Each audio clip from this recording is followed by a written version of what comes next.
This European cricket event is proudly brought to you by our official timing partner, Rado, and our official charity partner, Share the Meal by the United Nations World Food Programme. Good morning, cricket lovers, and welcome. Rico Full here, talking to you live from the Woodridge Oval here in Sporting Alfaz in the beautiful city of Alfaz del Pi.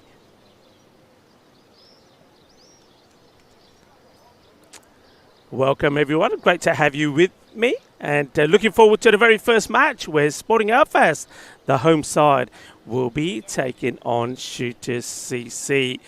And a lovely sunny day we have here today. Temperatures currently around about 15 degrees, but we'll go up into the 20s. I can tell you the news from the coin toss is that Sporting Alfaz have won the toss and have elected to have a field first.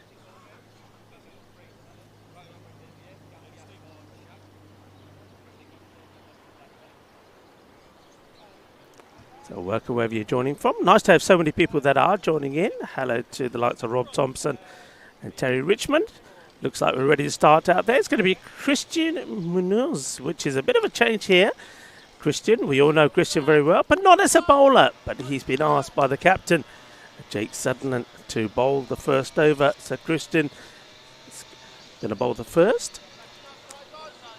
Yeah, beautiful sunny day. And great to be back to Sporting Alfaz as well. The umpire's out in the middle. Umpire's in the bright red.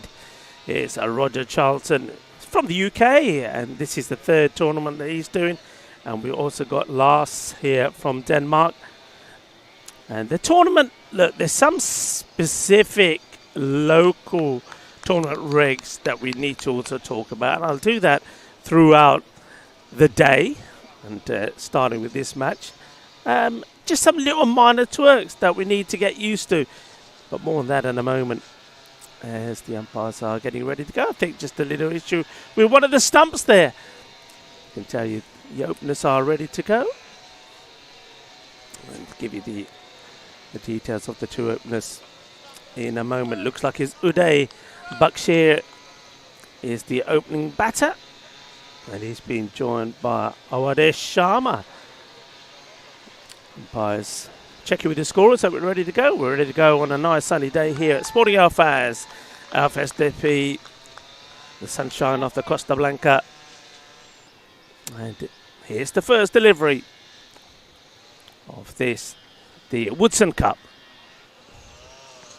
It's played away quite nicely, but a bit of hesitation between the two batters, but fortunately the ball strikes one of the Sporting Alfaz fielders, and they do take a run.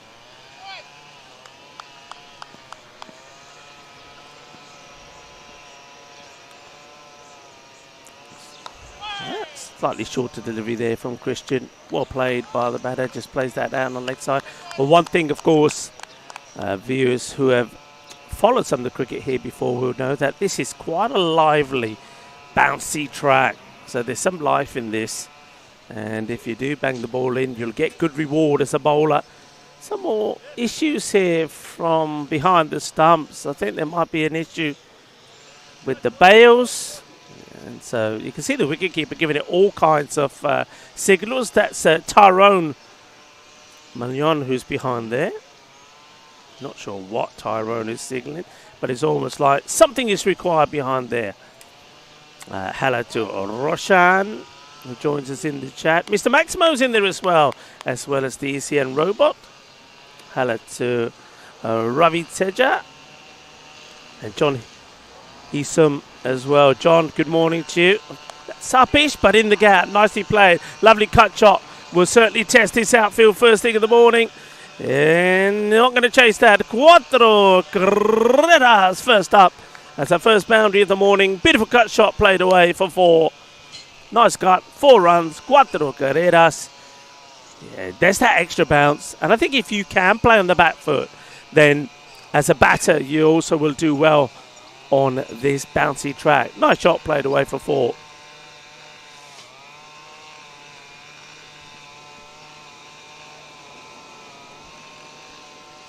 And that's hit down the ground. That's going to be 4 more. Who is it? No, there is a fielder there who came across in that long on position. Was pretty straight, had a fair bit of ground to cover. Gets there, makes the stop.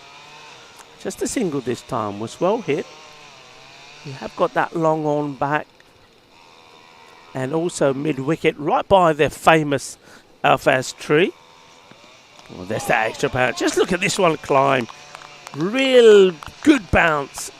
Grips the surface well. And that's taken around about shoulder height from the keeper. Good work from Tyrone. Short, hit hard. Work to be done for the man at cow corner. But he can't stop it. Very fast outfield, as you'd expect. And he only had a couple of metres to go to his right there. But not going to stop that. Second boundary in the over. And a good solid strike. It looks like they are changing the bells there.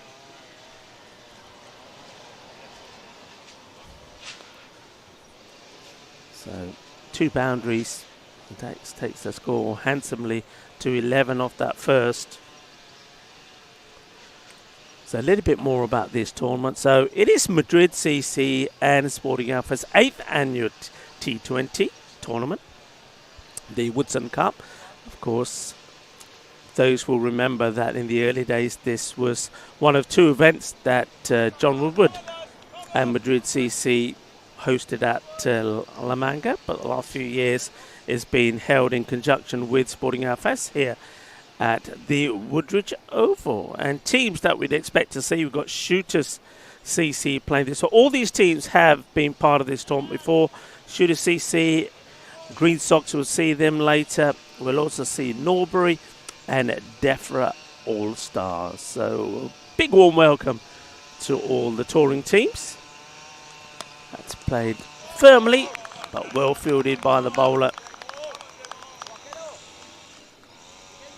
Got down early to make the stop.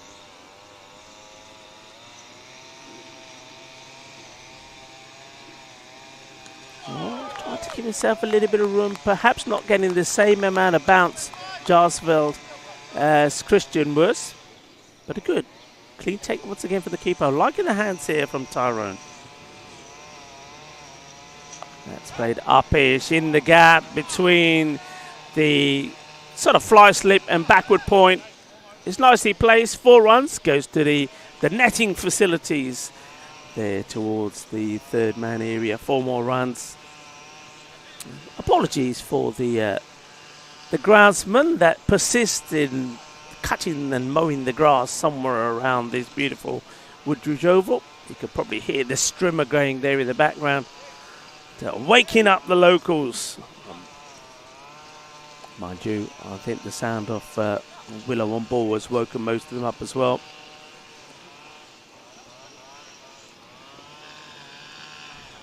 Hello to Pathan, who was bright and early with us, sending lots of messages through. Hello to Nick the Brown Bear, named the Brown Bear now, of course. Nick, hope you're well. And big welcome to a lot of people that have followed me from Malta to here. I know that we had a fantastic Malta Seniors Festival there. What a great festival that was, with the likes of Henry Blofield and Chris Cowdery joining us as well. That's hit beautifully. Sweet out of the middle of that bat. Cuatro carreras más. Es a golpe muy guay, muy genial. Y muy dulce, más dulce. De tarta de chocolate, muy temprano por la mañana. What a nice shot that is. That's beautifully played. And that came out of that bat. Sweet. Lovely hit. Nandini looking the goods this morning. And a good reply also from Jarsveld. Got that ball well pitched up. I think that's the length that'll work well on this pitch, especially with batters that like to rock back and cut and pull. End of the second, 19 without loss. So Nandani going well. Right, some of the tournament regulations then. The first one is concerning wides. because I know that a lot of you that are watching like to watch every ball and kind of do a bit of the scoring in your head. So this is going to test you, as it's going to test us as well. So all wides, unless they are bowled in the final over, will be 2 runs, no extra ball. Okay, got that?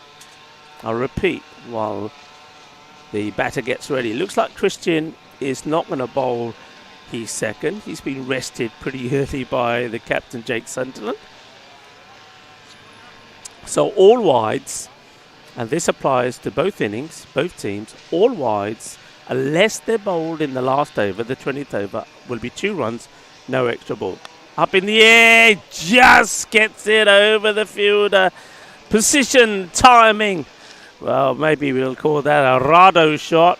Timed that to perfection, gets it over the fielder, and it's going to be 4 runs, so 4 more. You can see going well. The Manhattan is growing nicely. 11 of the first and 8, and we start with a boundary here from this one from Ashraf. Ashraf, a bowler who tends to do very well here at Sporting Alpha, especially when he's on the camera. He's got a habit of taking wickets, and we've seen him do that here. I think the last time I was here, I think it must have been the national finals, and Ashraf picked up a wicket, or a number of wickets I should say, but picked up a hat-trick. Ashraf. That one is going to be a wide. So this is exactly what I was talking about. Right on cue, actually, from Ashraf. Thank you, Ashraf, for giving us the demonstration, and for the umpire there. That's a wide ball. And that's umpire last that calls that one. So that's 2 runs, no extra ball. Slow delivery. Picks it well. Gets it over, long off. And this, once it hits that hard surface, the outfield, it races away for 4 more runs. So another boundary in the over. And I'm liking this, especially from both the batters. They're prepared to cut and play straight. So if it's not quite pitched up Yorker length, they're putting away the half volley. And if it's a little bit too short, they're not afraid to cut. And they have been fortunate a few times where they've managed to get the ball in the gap to the boundary. That's a bit fuller, but you see you're better off fuller than slightly short. Slightly short, and it's going to be whipped away. Still keeping those 2 fielders straight in the 30-yard circle, our Sporting Alphas. So got a sweeper out on the offside, and mid-wicket on the boundary at the moment. Ashraf again. It's that slow cutting delivery. And that was okay, says the umps. And of course, those regulations are really going to test our scorers, the likes of Mars Wolfie. I just have a look at Wolfie. And, you know, when a wolf wakes up quite early in the morning, isn't quite with it, Wolfie just looks at me and puts his hand on his head and says, what am I supposed to do here? It's going to take some work, but we'll get there.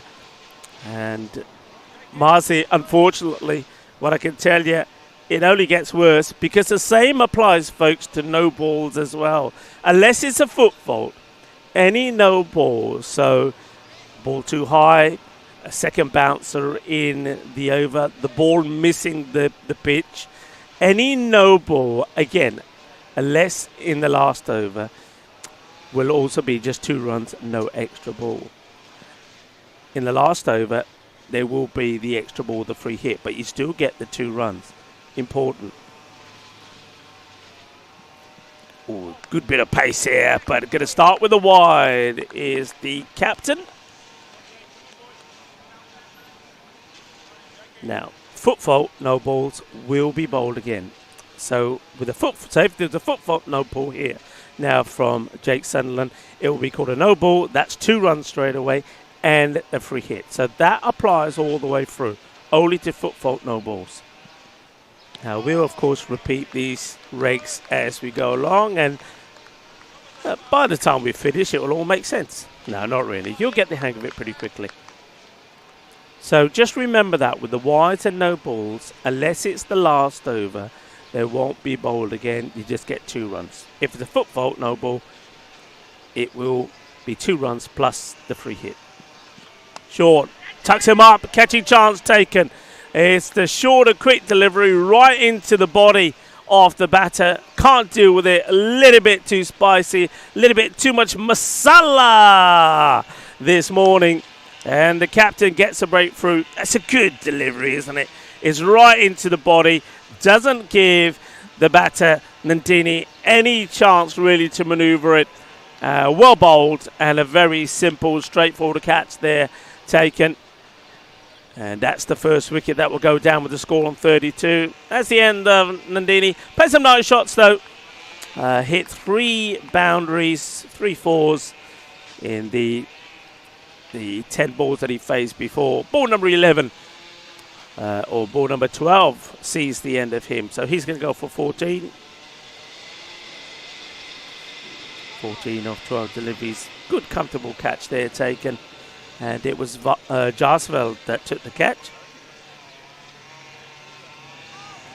So no mistake from Jarsveld, and Sunderland, the captain, gets the breakthrough. And this is what I mean. If you watch Sunderland bowling, I think that's the kind of the perfect delivery on this pitch. It's fiery, it's short, it's into the body. Just look at the length there now. What I'm expecting to see there, if you look at that middle section where you see the 6, I'm expecting to see teams try to put most of the deliveries in that kind of area. And I'll go back to that in a moment. That's a lovely shot. We'll take on the fielder. We'll take a single. Gets off the mark pretty quickly. That's the new batter. This is Adil Rafi that has come in at number 3. By the way, there is another tournament regulation that I need to inform you of, but I'll give you time to absorb the wides and nobles for... Oh, that's a Gandhi ball. Gandhi. Well, I know what Sunderland's thinking. Slow, short delivery, but he gets this completely wrong. And that one, I think it's called a wide there by the umpire, because he does hit the pitch. And luckily, only just. So wide ball. Won't be bowled again, remember. And that's good pace. Now, John Woodward will be very disappointed if I didn't mention this, because he's been telling everybody. John Woodward said that, I remember this young man, Jake Sunderland. He used to be a Madrid player, Madrid CC player when he was a young man. And John Woodward liked to tell everybody that he coached him. He said, I coached him. He's as good as he is today because of my coaching. So that's John Woodward's claim to fame, as well as being a marvellous host for this tournament. And doing a lot of good work for charities as well. We'll touch on some of the charities that this Woodson Cup helps to support. Good over there from Sunderland. Picks up that wicket. And just the 5 runs from it. 35 for 1 after 4 overs as Ashraf continues, but he starts with a wide. Now Ashraf, I've often called him the Bombay Mix equivalent of a bowler, if you could ever want one. Mr. Bombay Mix is Waqar Ashraf. Has he sneaked this one in? No, he hasn't. It's another wide. So that 2 balls, 2 wides, 4 runs, 4 balls to go. That's what you have to remember. Got that, Marzi? Marzi gives me the thumbs up. We've got to get Marzi mic'd up, I think. Listening to Marzi and his frustrations as he's trying to sort this out. High, in the air, clears the fielder, wide of the fielder, chases hard, cannot get there. 4 runs, 4 carreras. As Rafi, who has come out number 3, gets his first boundary. Gets a little bit of extra width here from Ashraf. Probably expecting that. Waqar, after missing that wide line a few times, tries to sneak another one in that area, but it gets put away. It's a breakdown of where we see the runs at the moment. Very healthy in that 45 mark. In the offside, behind, in the between point and third, because a lot of batters, as you have to be prepared to on this pitch, I have to be going in that area. So I expect good teams to be scoring heavily on the offside, particularly that area. If you like, that slice of cake should be pretty productive. That's a bit of a wild swing, a bit of a hoik there from Sharma. Sharma perhaps struggling just a tad. It's 10 balls now for his 15. All right, are we ready? The last bit of information about local regs. Let's talk about the 12th man. Slow ball. Well, that's Mr. Bombay mix, but I tell you what, this has been sent to Bombay. And a nice catch there taken by one of the shooters. Well, we'll look out for him in the field, but that's been absolutely clobbered. Lovely jubbly. Boom. Shaka Lagia. Que guay, que genial, que grande. Eso es 6 carreras. And what a way to bring the 50 up. The first Maximo of this Woodson Cup, and it goes a long way.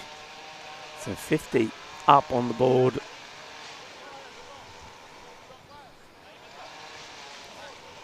So 50 for one. Yeah, just bear with us with the overs here. Obviously, those tournament regs with the wides, etc., will take a bit of time for the scorers to work out exactly how they get them showing up on the system. But meanwhile, over number 6 starts, and it's Sunderland again. Good quick delivery, good wheels on that from Sunderland. Of course, got a feel for the scorers a little bit here. Not only you've got the local regs, but the players are not helping by having no numbers on their back. What's going on here? Come on, guys. What's happened to the numbers? We don't know who's who. Sunderland again. Good length, good areas. Perfect delivery, that one, actually. Bit of pace about it. It's in between that wide guideline you can see there on your picture and the off stump. Pretty full.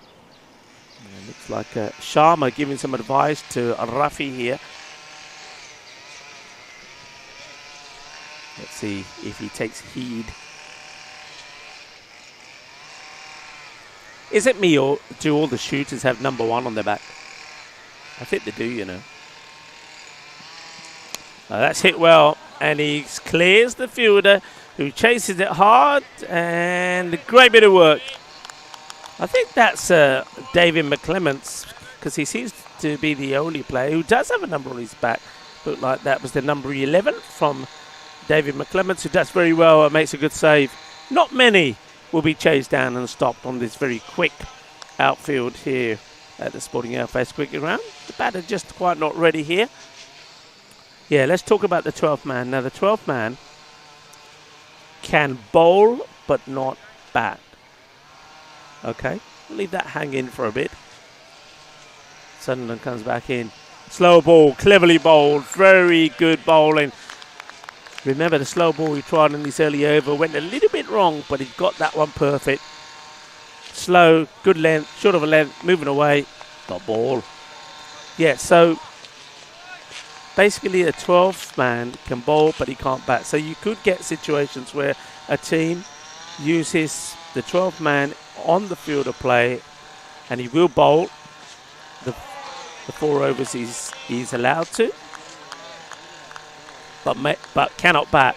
So they'll have a different player that will bat in his place. Now, that's just local tournament regulations that I know that they've had for this Woodson Cup all the way through. But most of these ones, especially the ones to do with the wides and the no balls, it's all about so we can get the 4 matches in the day. So there is logic to it, if you like. We're trying to get 4 matches in the day's play, 4 T20 matches. That's going to take a lot of work. And we need whatever help we could get to speed up the process. 52 then for 1 after the 6. So that is the end of the power play.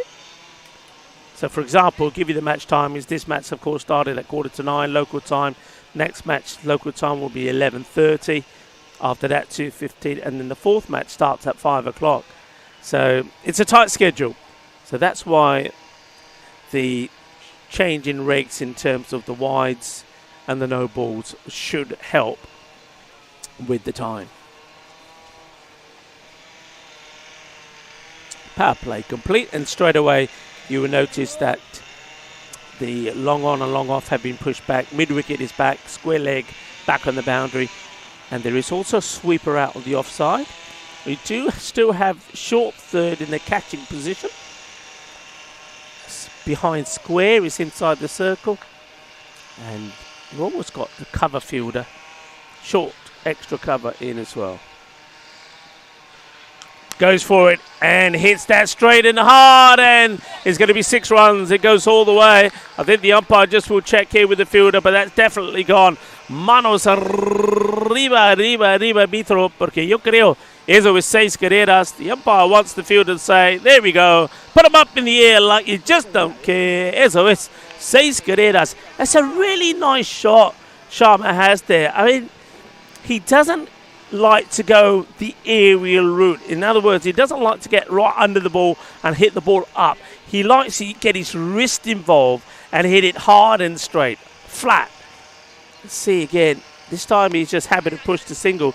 So he's not one of these batters that loses his head, is a good way to describe that. He doesn't swing hard, lose his shape and end up skying the ball. He leans into it and he gets his wrist in play. A really stylish shot. Takes a single. And hands a strike over to Rafi, who misses out on one. He's disappointed. Rafi started well with the boundary, but he's just been bogged down a little since then. This time uses his feet. Catching chance, in comes the fielder, and Christian does not drop him. He does not drop him. And Christian Mills holds on to the catch, as you'd expect to see him do. That's the end of Rafi. Just got a bit frustrated, I feel. Didn't want to chew up too many deliveries. Went for the big shot, but not able to get it past the incoming Christian. Comes in from the boundary, takes the catch. I think they had that kind of that southern cross field in place there as well. You know, 3 on the line. And Christian takes the catch. Rafi will go for 8. Off 11 deliveries. And Jarsveld gets ball back here, picks up his first wicket.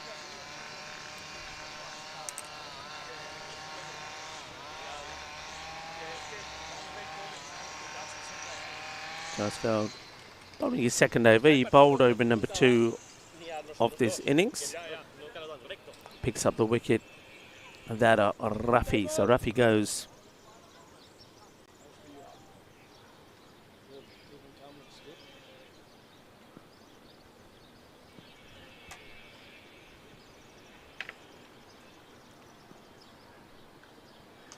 Well, the man with the bright orange pads out to bat. Well, we shouldn't confuse him now, should we? As he plays that away, his first ball. So this is new batter that's come in is Asif Mohammadi.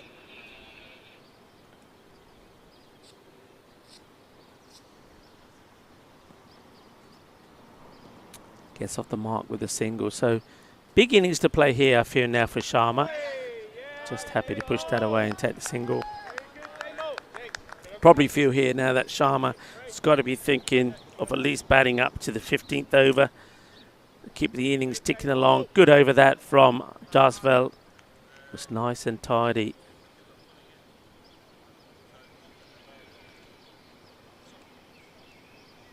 $61 for 2 then. That's the 7 overs that have been completed.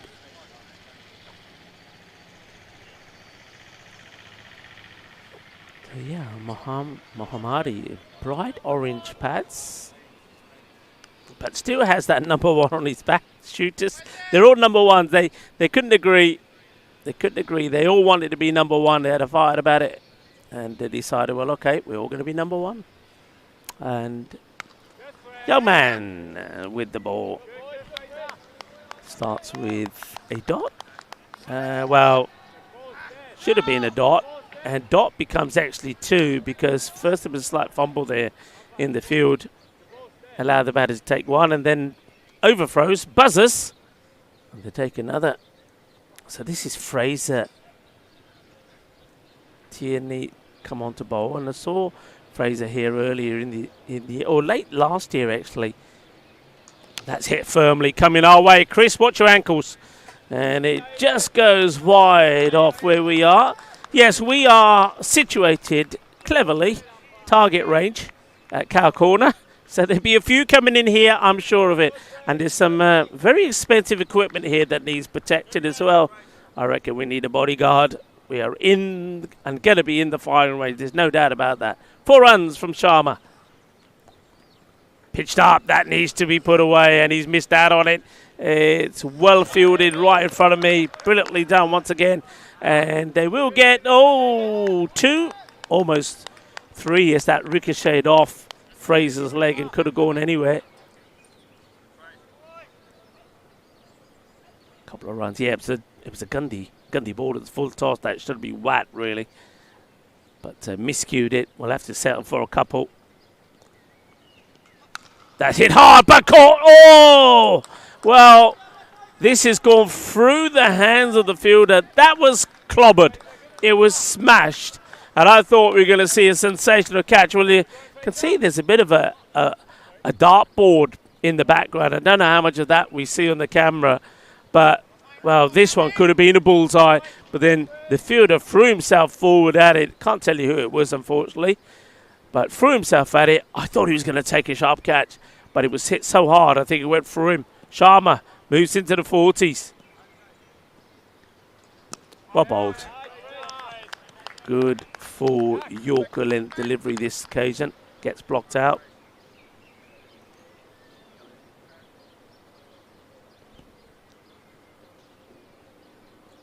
Fraser Tierney only moved out here about a year ago.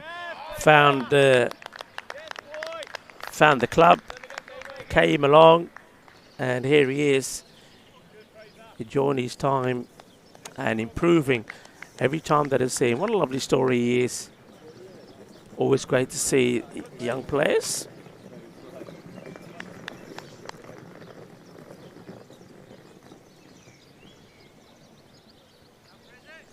So 73 for 2. 8 overs now completed. Once again, apologies for what you see on the screens with the overs. We will get that sorted. We'll find a way. Just leans onto this and takes a single, does Mohammadi.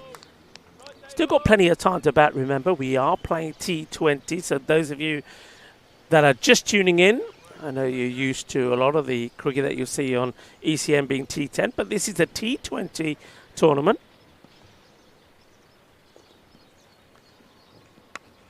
Soft hands again, single will be taken.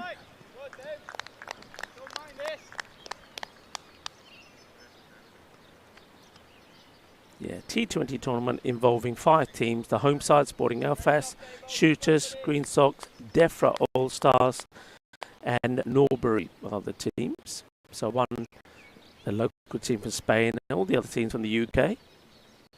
Goes for the sweep and misses it. And I think this ball has only just missed that leg stump. He's played all around it, missed it. The batter.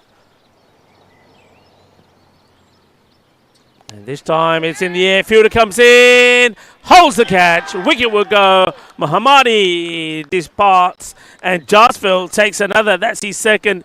2 for 19. Hoiks out to the fielder, a square leg. Missed out on the sweep shot earlier. Then he went for the slog sweep. Didn't get it out in the middle.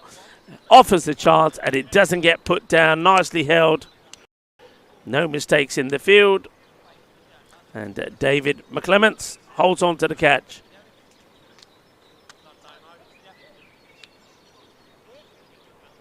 And that's the end of Mohammadi for 2 of the 5 balls that he faces. Jarsfield gets another.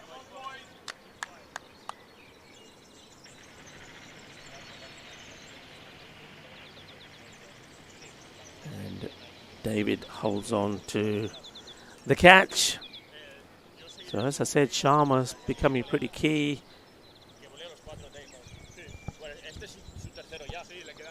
Pretty key in this innings so far for the shooters.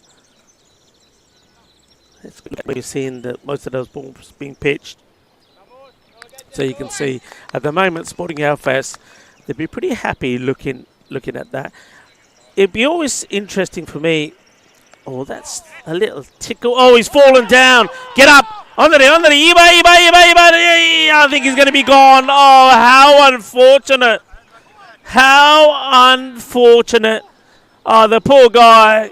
He goes down. He's like a cockroach. He's doing the cucaracha. He couldn't get up. Down he went. He was doing everything. He was doing the forward crawl, the best stroke. He just couldn't get going. The throw came in and he's gone. Oh, well, what a disaster. Absolute disaster. As a new batter comes and goes. First ball, Ratchet. Well, Ratchet, Jawala. Well, maybe call him a Jawala. Cha bana de. Ho to koi kaam kita nahi chahta, kap to bana de Jawala. Well, he goes down. You got to feel sorry for him a little bit. Oh dear. Poor Ratchet. Chola goes down. We're going to call him the Chawala. Hey, look, it is a tour. You got to have nicknames. We're going to call him Chawala. Ratchet Chawala.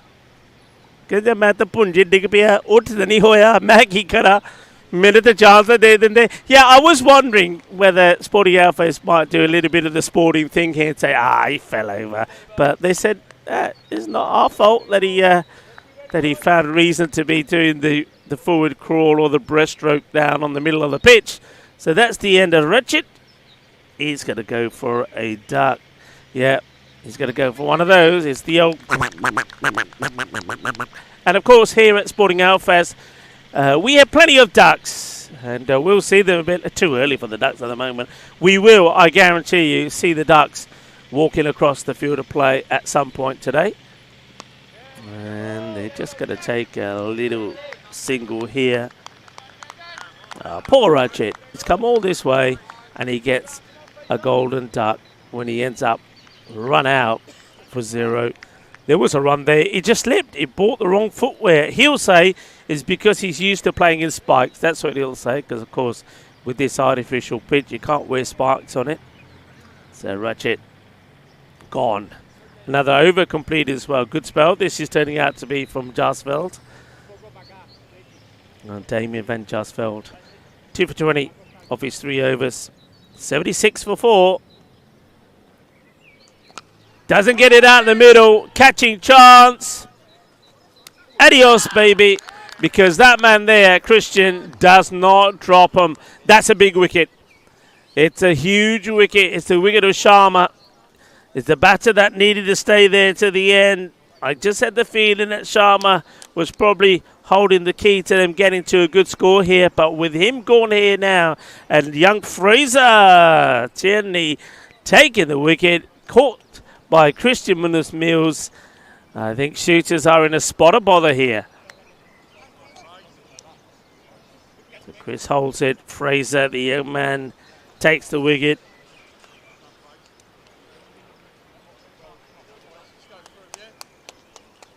So shooters now are really going to be well tested. And just to make things more confusing, the new batter is also wearing orange pads.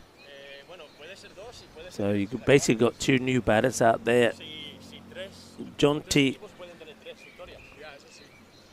Banaganti came out with Ratchet falling. And I'll give you the new batter in a moment. But these two have to buckle down. They've got plenty of time to bat. As I said, it is a T20 tournament, not T10. So you need a bit of a partnership here. And let's see how the new batter goes. Fraser.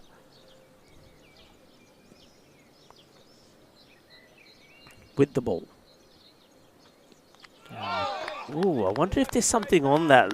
The reaction suggests there may have been. Oh, there may have been. He got that to move a fair bit as well from the reaction of the batter.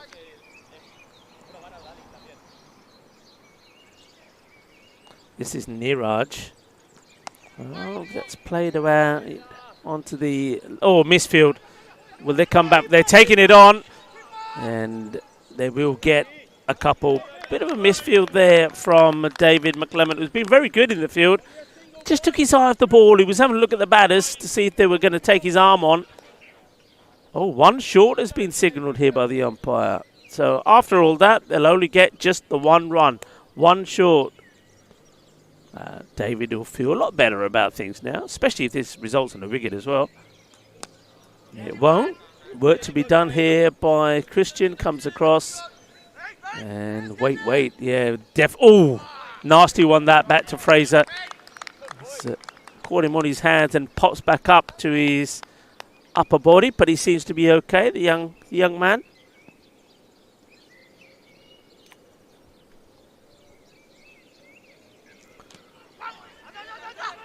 Oh, he's been sent back again here. Not his call, really. Yeah, it's not his call. No point protesting. Jonty, behave yourself. Not your call. Niraj, I think he's called that right as well. He called wait, and then he said no. He was running into trouble. You've just lost 3 quick wickets in a short period of time. You need to rebuild a little here, the shooters. Beats him outside the off. Great over. Really good over. And it's wonderful to see just how in just a short period of time, Somilak Fraser has developed as a player. 78. 5 down. At the end of the halfway point, the 10 over mark. So Alfaz well on top at the moment here, the home side. That'll just be clipped away for a single.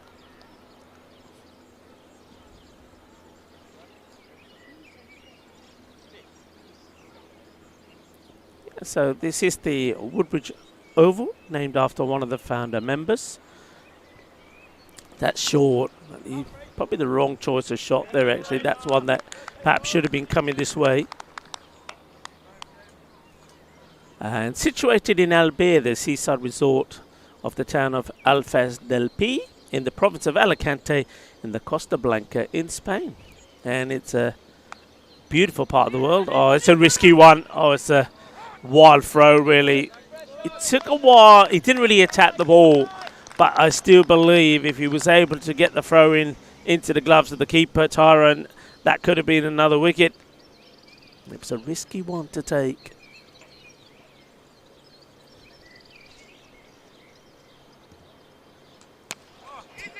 Slice towards us. Should be easily fielded. Will be.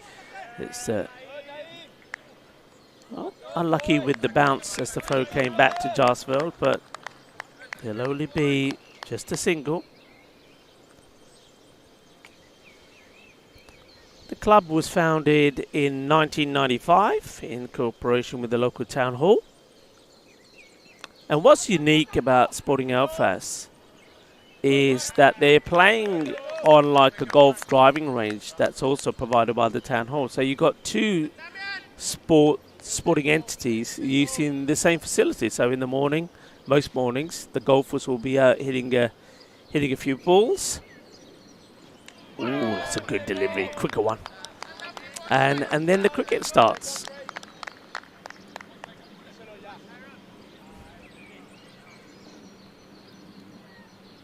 End of the over, so not a lot happening. Those runs are really drying up. Nice and tidy again, and that one just as 6 runs coming from it. 84 for 5. Jarsveld keeping it nice and tidy. That's his spell done with 2 for 25. And I think it's also quite appropriate that we're here at Sporting Alfaz because it is National Golf Day today. So National Golf Day, and the cricket is being played on a ground that is shared by golfers and cricketers.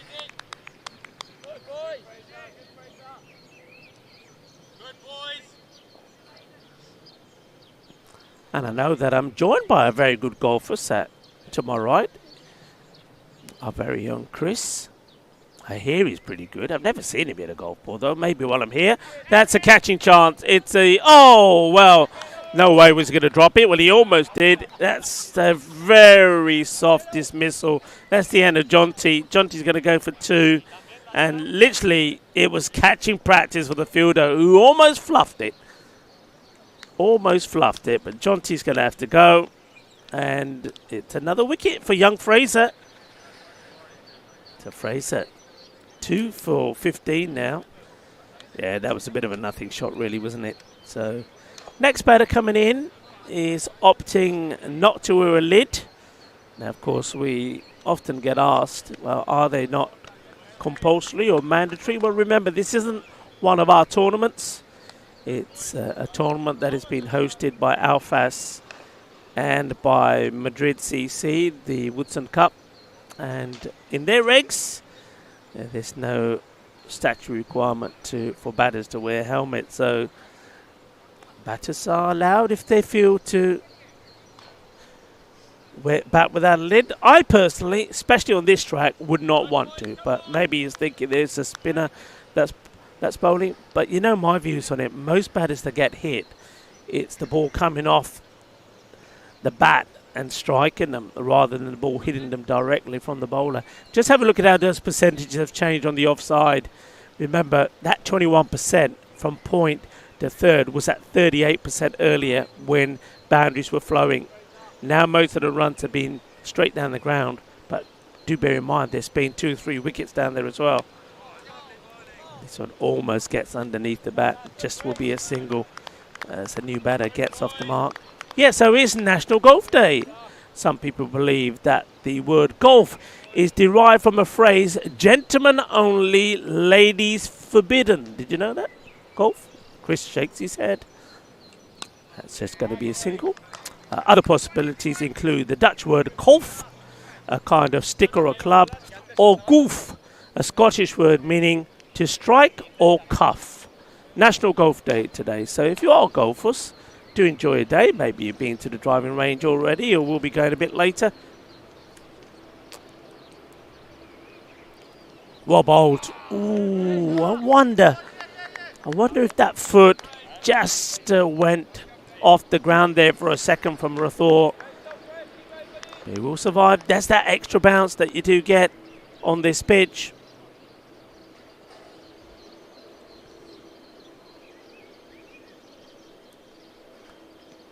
Slices that out onto the offside. Couple of bounces will get fielded, just a single.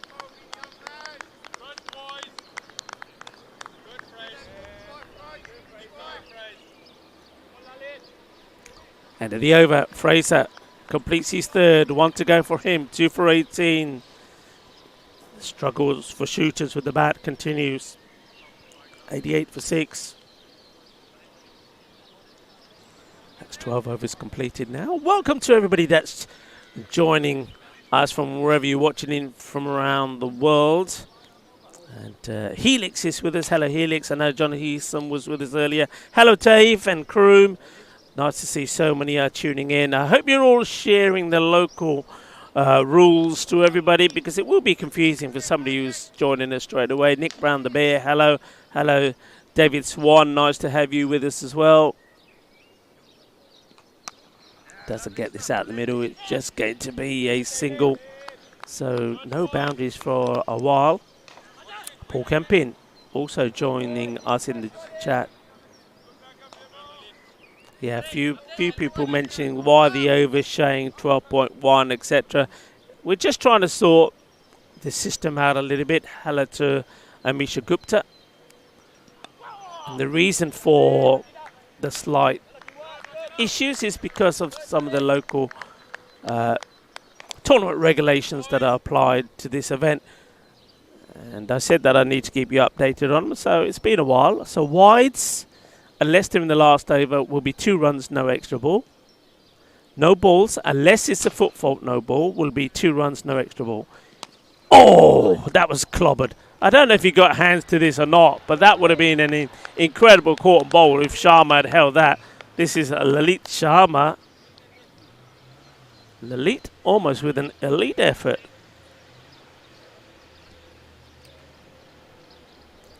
Yeah, in the last over, all wides, no balls will be the normal laws of cricket. Catching chance, maybe. Dropped it. Just lost his footing, yeah. He looks back at the ground, does David McClemens. Just as he gets into position to take the catch, his feet go from under him, and it's almost like he was on a patch of grass, a lot greener than what's around him. He goes down, the catch goes down, and Rathore gets a little lucky. All right, that's in the air. Catch it, they say, and catch it they will. Another one goes. Nice, comfortable catch taken. That looks like Sunderland, who's out there, the captain. And it's another one bites the dust. That's going to be the end now of Rathore. So it's Niraj who got dropped on the boundary. The batters came back for a single, but no luck for Ebene Rathore. They've been pretty sharp in the field, and that's the one thing that few of the locals here were saying, that they believe that Sporting Alphas probably are the favourites in this tournament, not purely because they're the home side, and they are a good side, but also for their fielding. They feel that their fielding will be much better than the other teams, and that will be crucial to the way this tournament goes. So Sharma comes on and picks up a wicket more or less straight away. Rathore goes for 4 of 6.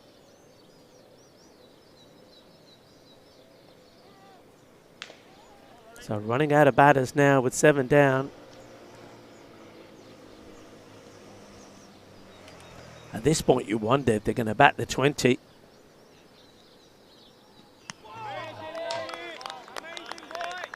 Short of a length. Let's have a look at the ball height here. We haven't had too many bungers, no balls as yet.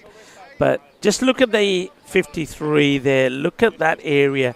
Now this links very nicely with the other. If you compare all the graphics, so the number of balls in that area 53. Look at the area where the batters have struggled to score runs, and also look at the percentages. This one here. So 22% and 5% scored on the offside leg side up the pitch. And that tells you that the short of a length ball hasn't been worked away. They haven't been able to cut. They haven't been able to pull. We've seen a lot of wickets where batters have gone tucked up. Sutherland started it off, didn't he, when he got the wicket of Nandini, who was looking pretty good. Tucked him up with that short delivery, and he was caught sort of behind square. And then earlier on, when Nandini and the other opener, Sharma, were going well, they scored a lot of runs backward point. They were cutting the ball in the area between point and third. But once they went, the other batters not being able to do so. Lack of concentration doesn't result in any extra runs on this occasion. So bowling short of a length to batters who haven't been able to guide the ball in that backward point or behind square area, and that's worked to success. And what Alphas have done is they also haven't bowled too many deliveries that have been half volleys. So that one probably is one that should have been hit with the batter going forward. This field is quite interesting. They have got a square leg. They've got a wide, very wide mid-wicket, a very straight long on, and a wide long off. So it's almost what we sometimes refer to as this Southern Cross field, 3 fielders pretty straight behind the bowler on the boundary. Well, this time Gopal does get bat on ball and takes a single. So Sankar Gopal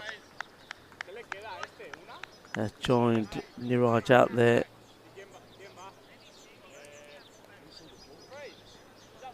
End of the over. 96, 7 down. And very well bowled from Fraser. He spelled 2 for 22 off his 4 overs. So 14 overs now completed. It looks like Lalit is going to continue. Why not? His first over, he got a wicket from it. He's bowling very well. skidding that ball through. I believe the 4 came off his first over.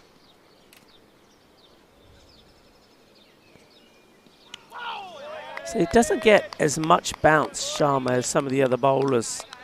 He is a little bit shorter maybe, but perhaps he just... Let's just have a look at his arm here. Does it go all the way up or does it... Yeah, that one...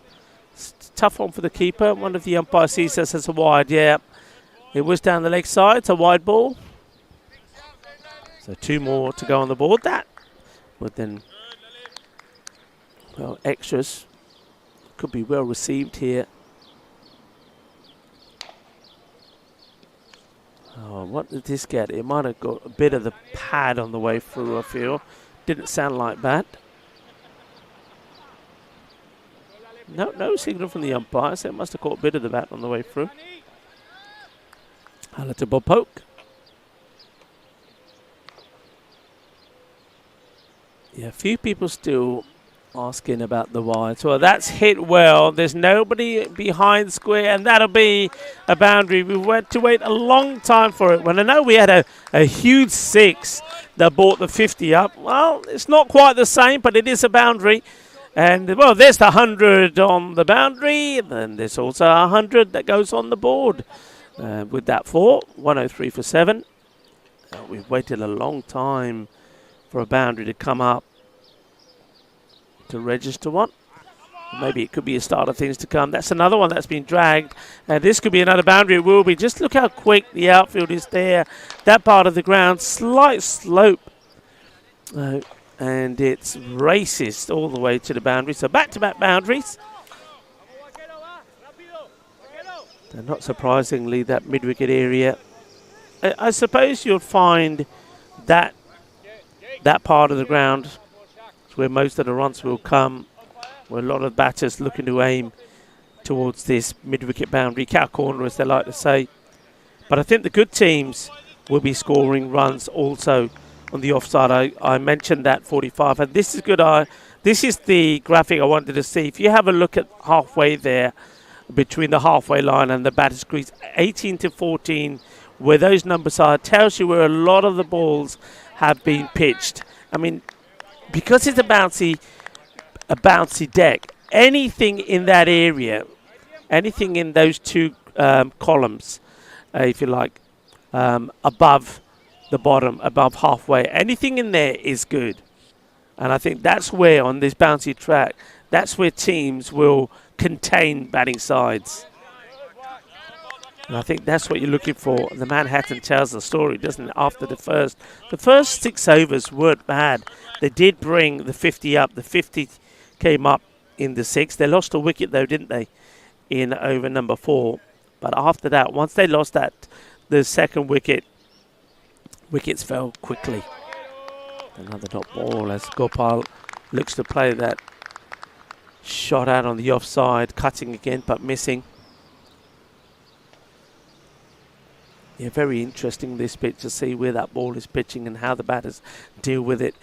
I said right at the beginning, you've got to be prepared. Oh, he just lobbed that up. Can the keeper get there? No. Once again, it was a bit of a nothing shot from Gopal, but clever change of pace there from Waqar. Waqar Ashraf comes back into the attack.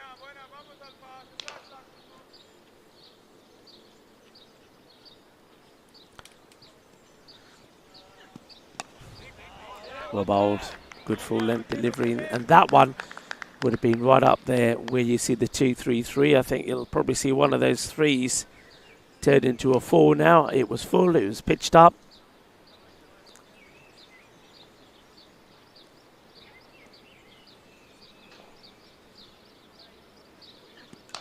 That one a bit shorter.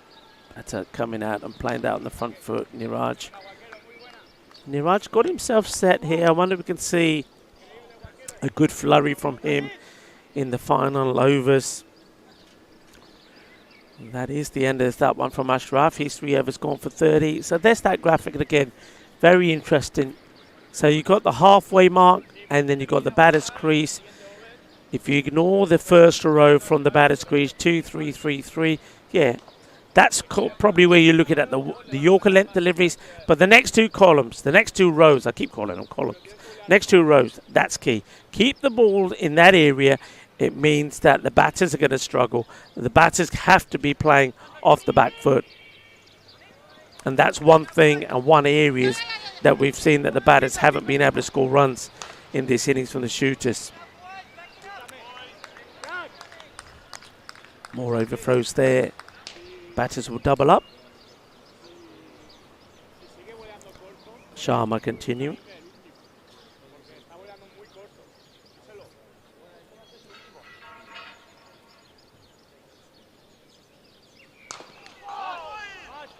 A little bit slow getting his foot out to that one, isn't he, Raj? It was there really to step into, but misses out.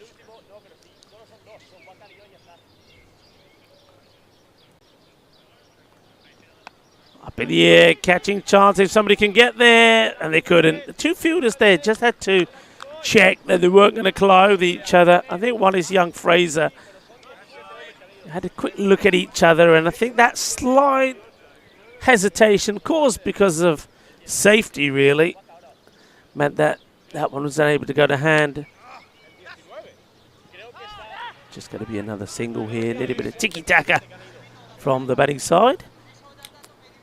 Other international days being observed today. Dog lovers don't really need an excuse to hug their beloved pooches, but today is Hug Your Dog Day. As well, this one could be another boundary. It will be short delivery from Lalit Sharma. Doesn't really need to be banging it in short, as you can hear somebody saying pitch it up, because every time he has dropped down the leg side, it's been put away. Niraj Parak is putting a good little performance in here. So Niraj Parak came in when his team were losing wickets all over the place, but he stuck around. Guys that away will take a single. Yeah, so it is National Hug Your Dog Day today, to act as a reminder for those folks who may have gotten a little busy and let their care for their pup wane a bit. This day brings an opportunity to stop taking that dog for granted and give it more internal love. So give your loyal furry friend a hug today on National Hug Your Dog Day. There you go. Dog lovers around the world will be hugging their dogs to their heart's content. Yes. The umpire just resets the stumps.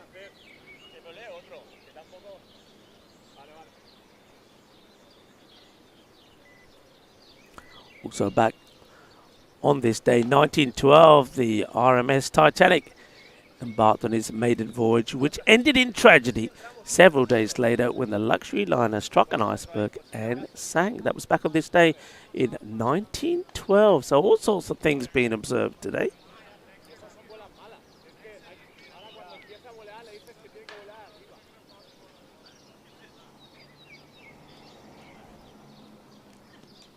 It's pushed out. It's nicely played.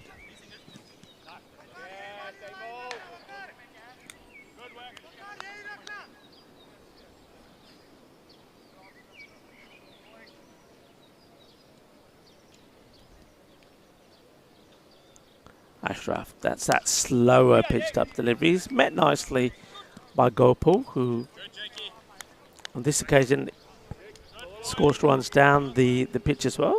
Be another single.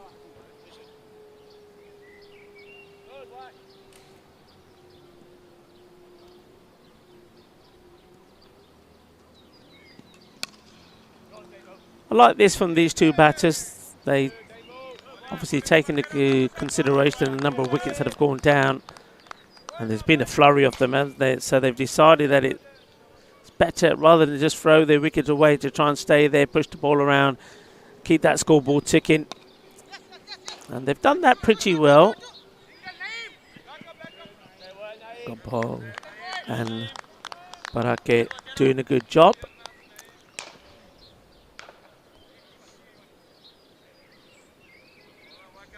Jonathan Woodward is doing some scoring just in the chat there as well. I think there's been I think people are still getting to grips with the way this tournament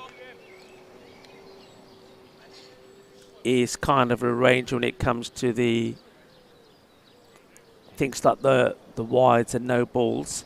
And of course, the main thing is that the wides and no balls comes into play mainly. That's a good slow delivery from Mr. Bombay Mix. Nice slow ball, dot ball to finish up. He's 4 overs done. And 35, 125 for 7. So that's 18 overs complete. Yeah, remember, we're trying to get 4 matches in the day as well, T20. So we got this match started at 8:45 in the morning. Next one starts at 11:30. That's Green Sock. CC will be taking Defra All-Stars on. Then we have Sporting Outfits back again against Green Sox. And Green Sox play back-to-back. That match number 3 of the day, starts at 2:15. And then the final one at 5 o'clock. So you can imagine it's not often that you'll see 40 20s being played in a day. I mean, I myself know that I've been pushed at times when we've done 3. So doing 4 is kind of unheard of. So every bit of time that can be saved. No saving the batter here. Oh, well, went for the acrobatic dive forward. A little bit slow getting into position to take the catch, I feel. And therefore had to get the dive in. Hits the hands hard. Gets away from him. So another life. Another life. Another opportunity to break this partnership goes. It's played away for a single. Sharma now bowling. He's final over. Yeah, so anything that helps to speed up the matches is probably pretty crucial. So this occasion, and it's always been done. I've umpired tournaments that John's done. So this very tournament, when it's been at La Manga at times, well, wants to go the reverse Malachi here, misses out on it. Another dot ball, getting a bit carried away here. I think it's Gopal. Yeah, so it just, once you remember it, once you get it into the system, it works. So wide balls, no extra ball, 2 runs. Same applies to any no ball that's not a foot fault. Doesn't get bowled again, it's 2 runs. When it comes to the last over, then you do have to bowl them again. Because, of course, you don't want anybody using that rule to your advantage. So, therefore, when it comes to the last over, all wides and no balls, still 2 runs, but will have to be bowled again. And the other regulation to inform you about is the 12th man. So you have a 12th man who can bowl but not bat. And that's it. Simple as that. It's easy really, isn't it? And something else to share with you that was told before the start of the day is that if there's any tie, then it will be a golden ball. And you can see some of those playing conditions there on your screen as well. So I've mentioned the 12th man. You've got the one about the wides and no balls. And that's it. So, yeah, it's different. But, hey, different is good as well. Let's not get too preoccupied about the differences that we're going to see these next 3 days. Let's concentrate on the cricket. The cricket is still the same.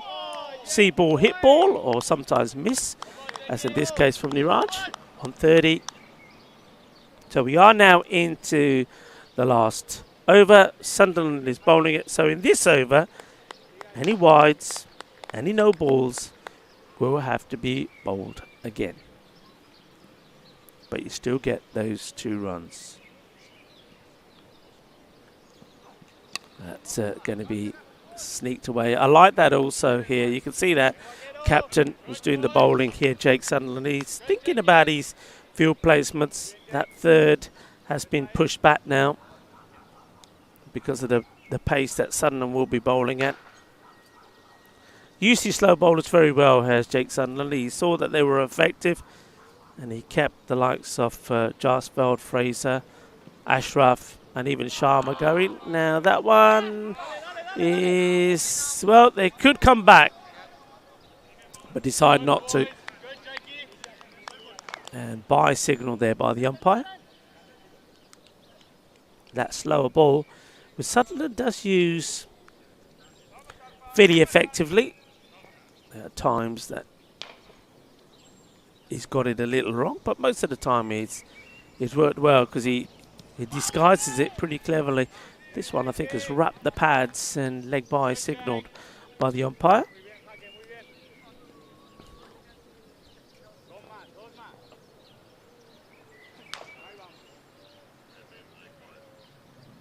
Somebody's asking the question, can they tell you what the score was after 6 overs?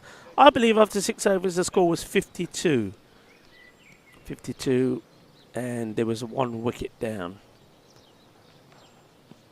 That's from my little scribbles that I have in front of me here. That one's played away, so looks like they're going to just potter to a score in the 130s here, unless we see a couple of boundaries, which I don't think is going to be enough on this pitch. On this ground in T20, you expect to see scores off the 220 to 250 mark.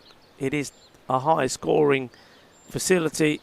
That's a good delivery, and it's going to be a run out here. And have they crossed? Well, this is one the scorer's going to have to work out. I don't think they did, but let's see what the scorers feel. It was the last ball of the innings, so they had to go, though they hadn't really... wasn't a convincing run, was it? It was a kind of a, okay, we might as well. And they were never going to make it.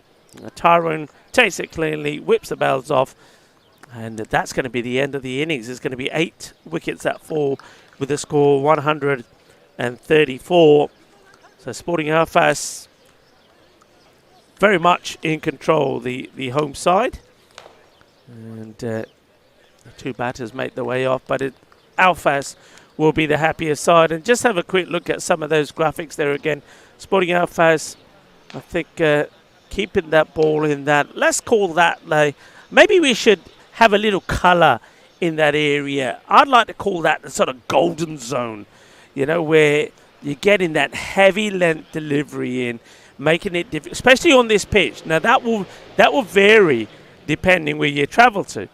Other grounds you bowl in those areas, you're going to go whack, because it's not bouncy. But on this pitch, that is for me the golden area. Let's have a look at where the runs have been scored. No surprise that majority of them here on the leg side boundary in that to mid-wicket area. 27% straight down on the offside. But I think the disappointment really for the shooters was particularly once they lost the first 2 wickets, the batters weren't able to deal with the heavy ball, the short of a length delivery. They weren't able to score in areas in that behind point area or on the 45, and that's kind of also replicated with the Manhattan. You can see a lot of dips in there, and those dips came in the period between over number 7 and number 14, when a lot of wickets, 5 wickets in fact, fell in a short period of time. So Sporting Alfas were good in the field, and now of course, like all good teams, they want to go out there and knock these runs off.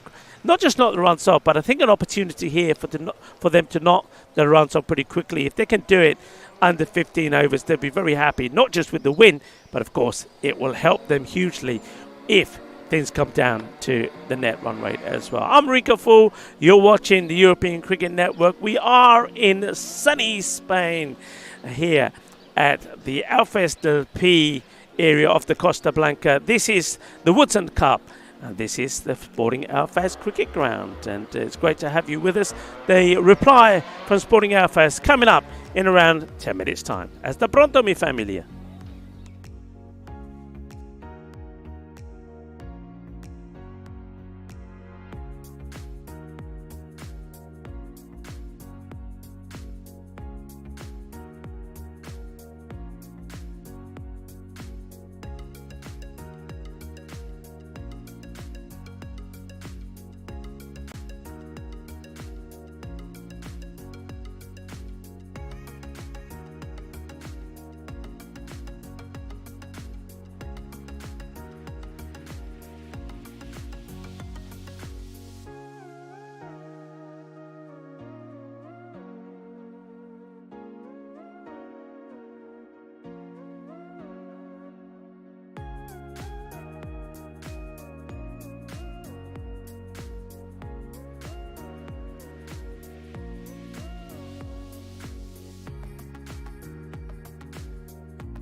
This European cricket event is proudly brought to you by our official timing partner, Rado, and our official charity partner, Share the Meal by the United Nations World Food Programme.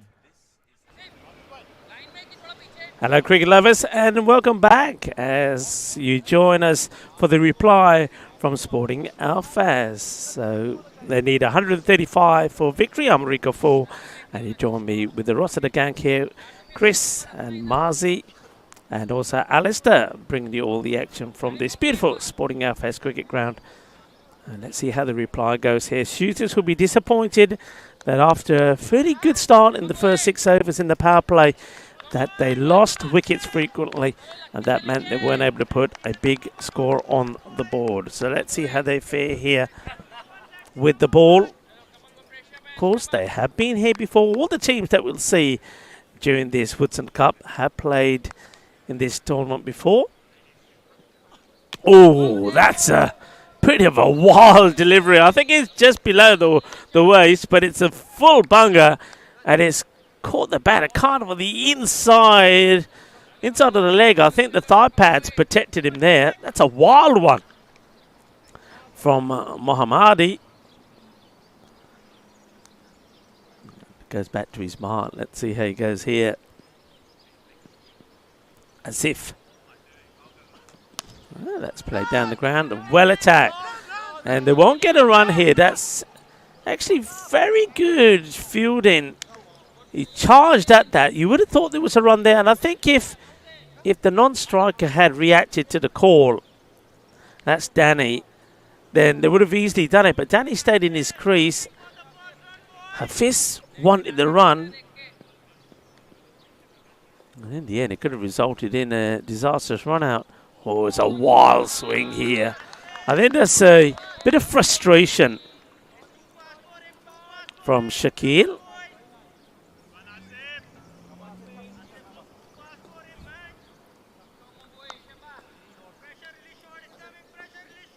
Good bit of pace from Mohammadi as well. A few quick wickets. Okay. Oh, that's... Oh, they're taking on the run. I will get there. Probably gets just a little bit off bat onto this, I feel. That's why there's no LBW appeal. So Danny Everett now takes guard. Welcome back to all of our viewers that are tuning in from around the globe.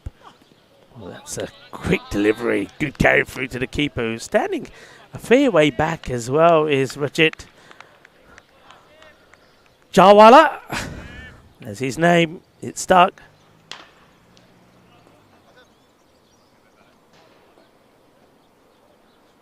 Rajit Jawala, of course, unfortunately, went very first ball when he fell flat on his face and couldn't get up again and got run out, trying to get safe at the bowler's end.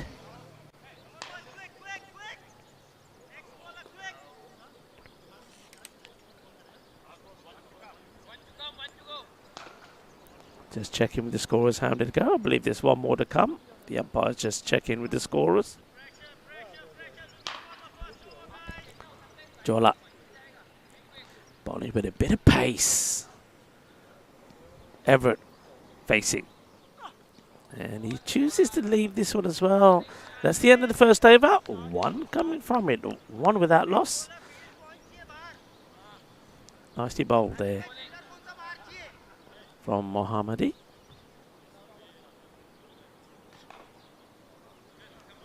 Yeah, welcome. Who's joining us? Let's say a few hellos.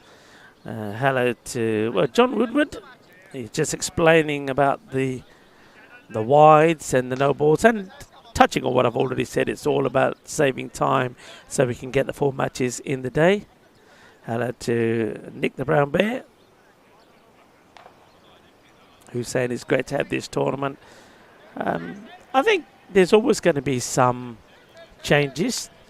You know, we're trying to bring you as much cricket from around Europe as we can. And sometimes there'll be tournaments like this, the Woodson Cup, which of course isn't an ECN tournament, so we go by the local tournament rules.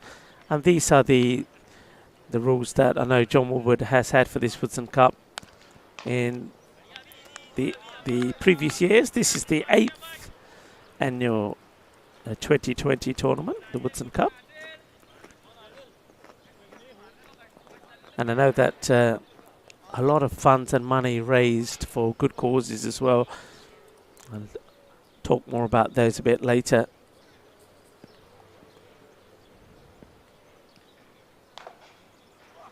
Shorter delivery and really well played. That's a good shot. Wanted to bang it in short, but he gave a little bit of room to the batter, and Hafiz fizzes this one away up and over the point fielder, and they want to make a change here straight away. It's almost as soon as Rafi has seen that ball racing to the boundary, he's turned around and said, I want a fielder back there. So it looks like they've brought up the boundary rider on the leg side to put a sweeper on the off. They got long on back as well. So sweeper goes back on the point boundary. This time goes Fuller. We'll take the single.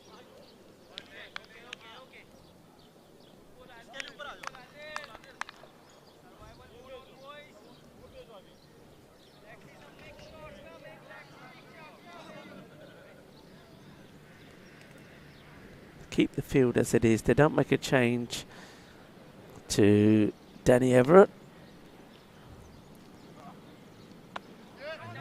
We'll take the single. It's got to be quick here, and thankfully Shaquille is quick. He was backing up well. And gets home. I think even if the throw was better, anything other than a direct hit, I think would have seen Shaquille safely home. He is quick in between the wickets.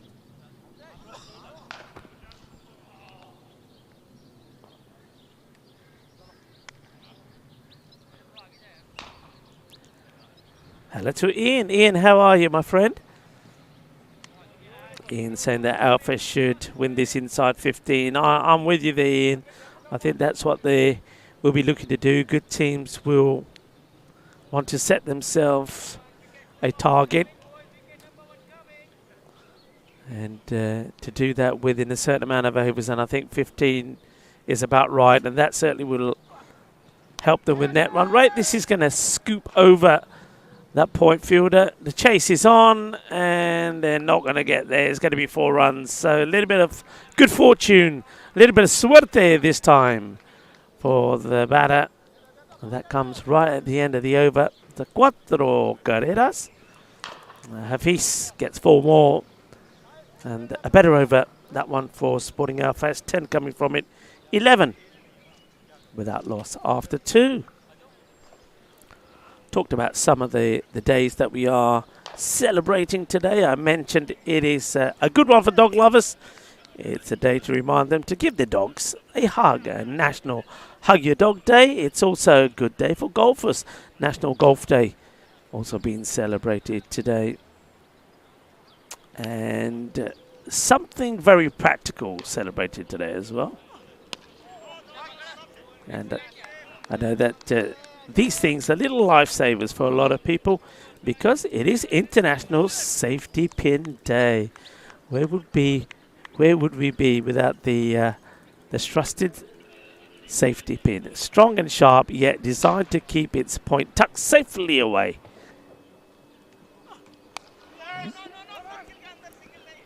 Just a single this time. Certainly bending his back as if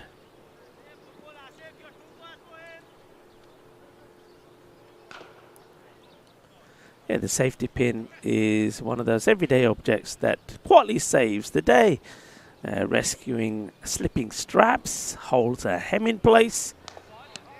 It's a big swing and a miss from Shaquille. Replaces missing button in a pinch, and has probably lived in more junk drawers, purses and travel kits than anyone could count. Yeah, the old trusted safety pin. Yeah, saved my blushes on many occasions, I can tell you that. It's another one that's been put in short and missed. Trying to hit too hard. I think Hafizi's got to realise that Asif Mohammadi is bowling with a fair amount of pace. Just needs to get in line with the ball, and he's kind of guiding this a little bit onto the pads of the batter. So he just needs to really just give it a little clip and let the ball do the work. That's slower. Well, he doesn't give this a clip. He gives it a good old-fashioned hit. And I think that bounces probably just before the rope. It's going to be 4 runs. It's a delightful shot from Shakil. Well, he's been softened up with the slower deliveries, and then the bowler, Mohammadi, deciding he'll go for the slower straight delivery, and maybe the batter, Shakil Hafiz, will lose his head and go for the big hit. But he held his shape beautifully and played a delightful shot for 4. 4 runs. Cuatro carreras.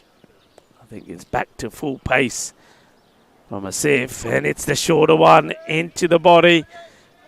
And this one will be a couple, will it? In comes the throw, and yeah, they'll get 2.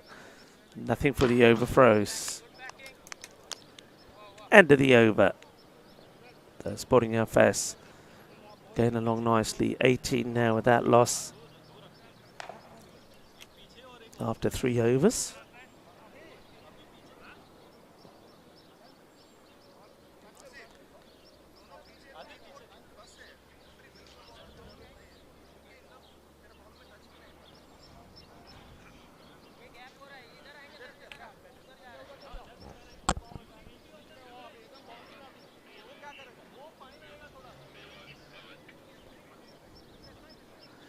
John Wood also explaining something that I've touched on, but a few of the viewers also, about players not having numbers on the back on their shirts, and he's saying that the main reason for that is that it's only a short time ago that they knew that this event would be streamed by ECN, so the players and the have the time to get those shirts sorted out. But we'll get by, folks. We'll get by.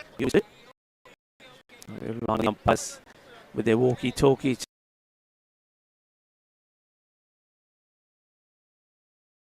Works well.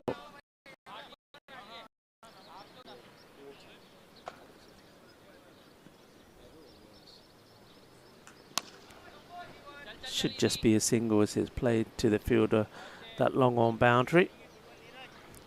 Ian Bryn saying hi to me. Ian, hopefully see you at the ground. Says he'll see me here tomorrow. I look forward to it. My good friend, look forward to it. Assad is thinking that this might be defended. Well, Assad, just as you say that, we see another very good shot. Danny Everett gets his first boundary away. They do make a change in the ball front, an early change actually, to go for Niraj. Who's at the moment about batters and who's runs, but we'll get that sorted. I had Awadesh, who scored 40 something, but that's not what some of the scorers have, so we'll have to get that updated soon. But certainly he batted very well. But towards the end of the innings, Niraj was doing the bowling here. Niraj Parekh was pretty key, helping his team to get to that 130.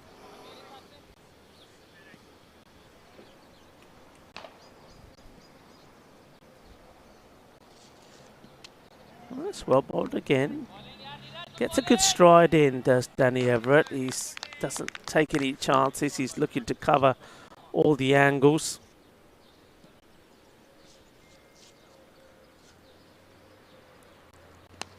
This time he goes for it, and he's going to get... Oh, well, that's a triple 20, 60 on the dartboard. Well, time to perfection. And just as I say that, one of our partners, Horado, appears on the screen. What a lovely hit that was. It's the extra width. He knew it was coming. This time he hit it up and over the top of the infield on one bounce and straight into the dartboard right at the other end, actually. We should be giving bonus points for that. Here you go, John Woodward. Maybe next year we could have a few more of these dartboards around the ground, and every time they get hit, whatever number that gets hit, we can have that much added on to the score. I'd like to see that, you know. It'll happen one day. 30 on the board with that loss. Great to have so many people tuning in and enjoying the cricket here in sunny Costa Blanca at the Woodbridge Oval. And of course, Clive Woodbridge was one of the founder members, along with Andrew Bond and Pamela Dawson.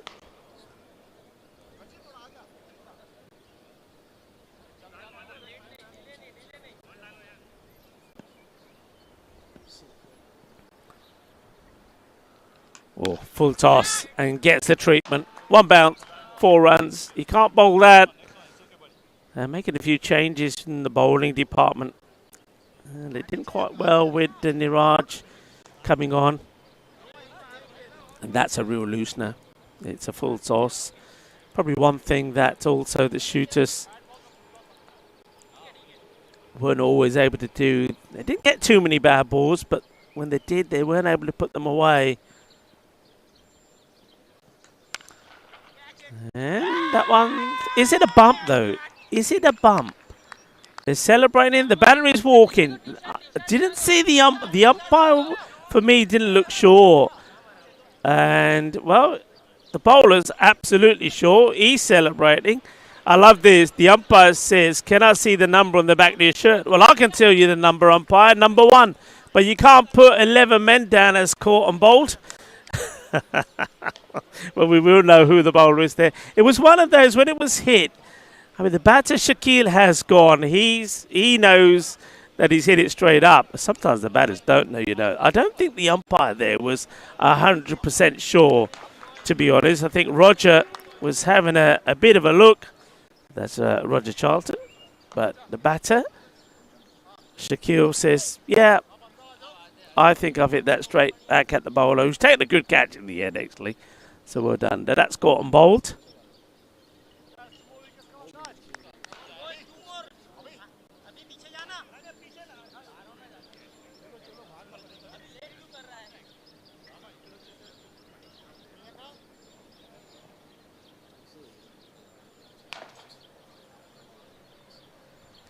So John T didn't start well, but he does pick a wicket. Well done to John T.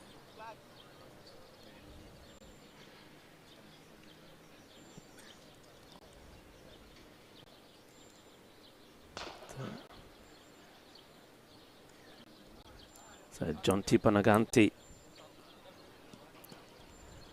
after starting with a full toss, gets away with the second. Then he gets a wicket. And now he's going to get smashed for a big 6 because, well, from the red helmet and the red pads and the way that that's been demolished, I can tell you that that is probably the Spanish team captain, Christian Munoz, that's gone out there and he smashed the first one for a big 6. Well, welcome to the party, Christian. And John T, who was celebrating big time after taking the wicket off Hafiz, now gets whacked straight back over his head for a massive 6.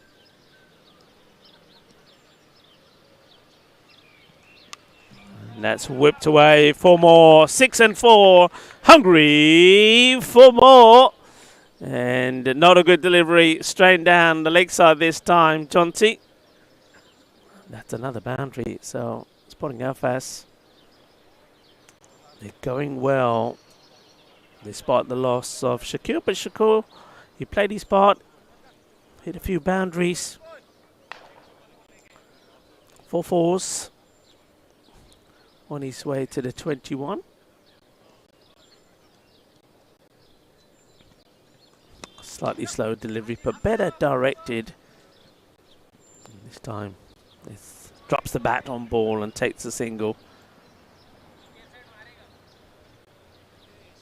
Christian is such a dangerous player. If he gets in 5 overs, he could totally change the direction of the game.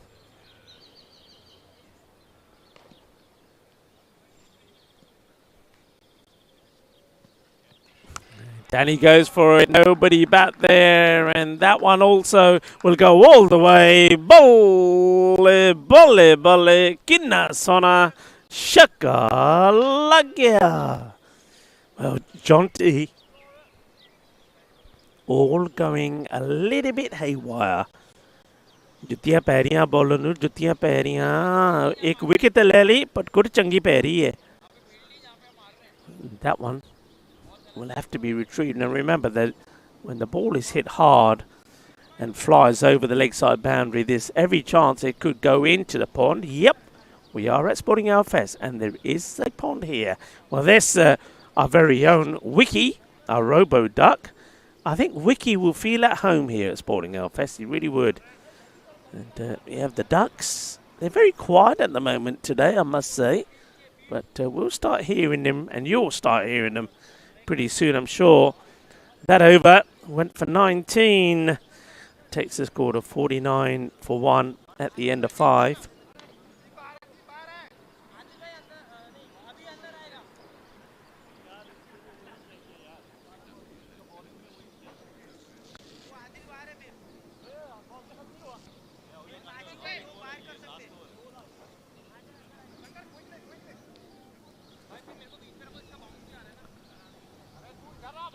A lot of chat from the shooters here about getting the field set. Bit difficult really. Christian's only just come in and already hit 2 boundaries, so unless you bowl well to him, he could trouble you. Well, that troubled him.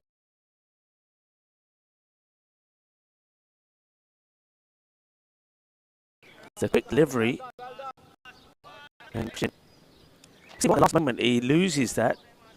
They do go back to as if he bowled over number 1 and 3, and he's got some pace about him. That's another one, but that's been beautifully played. That's a wonderful shot. It's going to be 4 runs, bounces just before the rope. And this is what Shaquille, I was saying to Shaquille when he was out there, when he was really trying to muscle it against Mohammadi. Well, he's bowling with so much pace, you just got to guide the ball away, and that's exactly what Christian does here. He knows it's another one that's pretty short, and he's just leaned back and just guided this into that third man area. Now, field does change here. They do put a third man all the way back, but kind of following the ball a little. Oh, that's another short one, but I think that one was slightly slow. I think he might have just held that back. Maybe the old knuckleball, it didn't come through as quick. He's got good pace, has Asif. I don't want to see him getting carried away with the short stuff because the pitch allows him to. They need wickets here and pretty quickly. I'd like to see him go for his Yorker as well. So again, that just pushed out. It'll be a single. And of course, the other thing here for Sporting Alfast, a run of ball is more than enough for them. So the shooters, they're not in a position where they can afford to give away these singles as well. So it's a win-win every time at the moment for Sporting Alfast.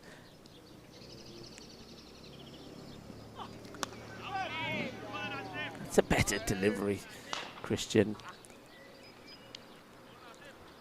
Got the red lid, the pads, and the looks like the yellow gloves. Got the canary gloves on.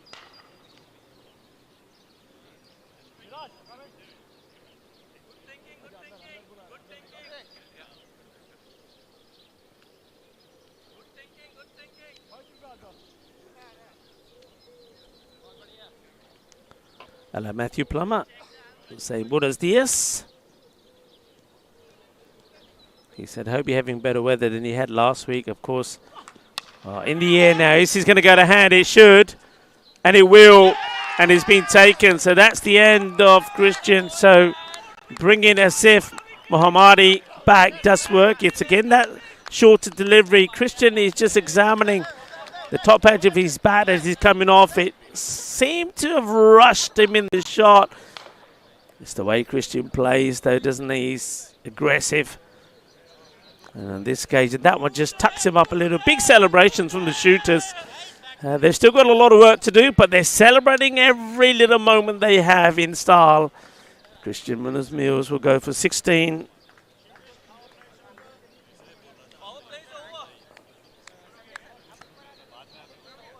And it's the pace of Asif that gets the wicket.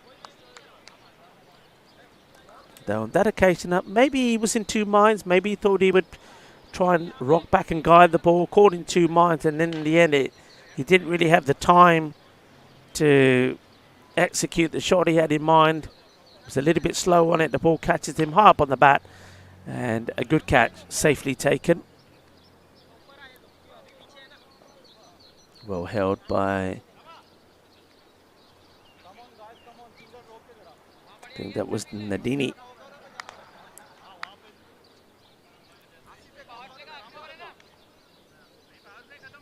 Oh, second wicket has been taken.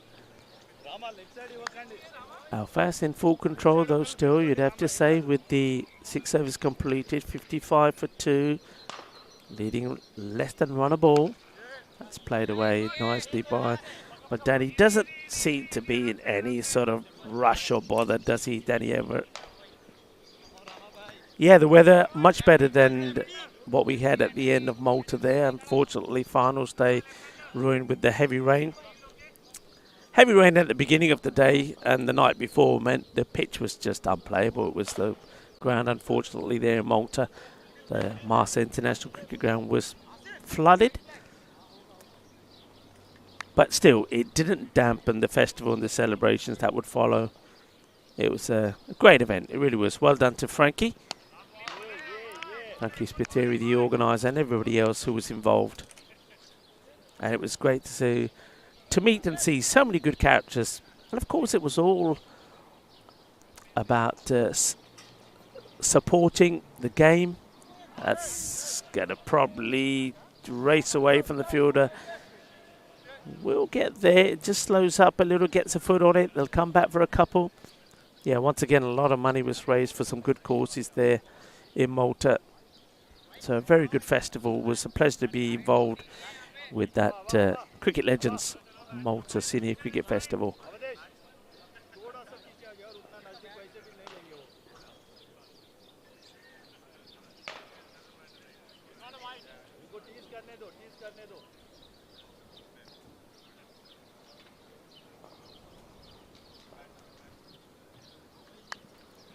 Naeem Nisar is the new bat, left-hander. They have deployed a fielder pretty close on the offside to Naeem.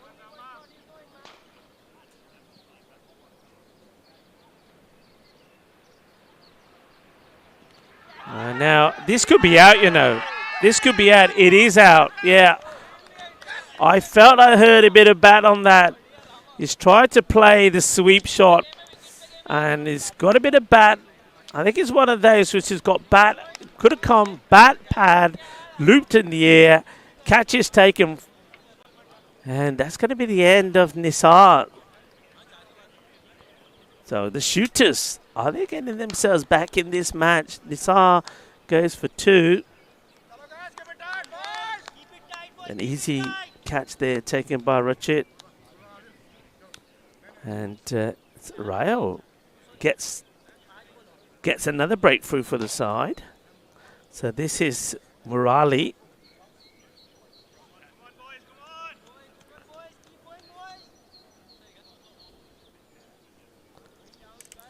Now, the bowler is the normal captain, but he's got a bit of an injury. That's why he falls into the same category in this match as what we saw from Fraser Tierney. So they're the 12th, they're listed as the 12th, but remember the 12 can bowl. So Fraser, he bowled beautifully, didn't he? He bowled his 4 overs and took 2 for 22. Or maybe Murala Rayo, also listed as the 12th, is going to do a similar job for the shooters. He started well.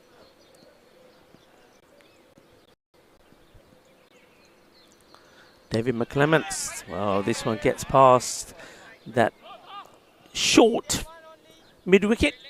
It's going to be just a single as the fielder comes across from that wide long on position. to keep it just to a 1. Good start though from Murala.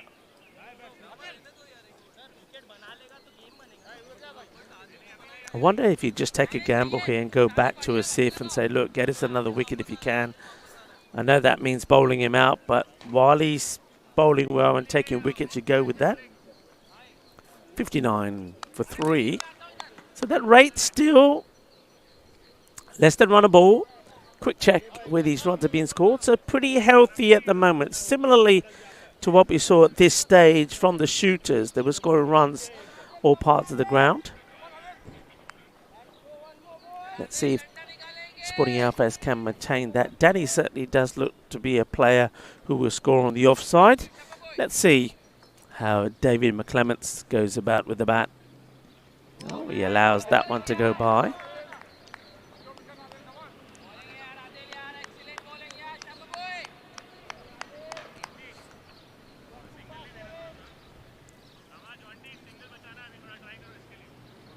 can hear the shooters saying, single Bachona. We don't want to give a single away. Well, that's not going to be a single. I think you need to worry also about protecting the boundaries. Strays on the leg side, that's Rafi. And that's clipped away quite nicely. It's an easy hit, really. No field about there. You've got to concentrate on keeping that ball outside the off. That's where you're going to get your reward on this pitch. Adil Rafi just lets himself down a little there.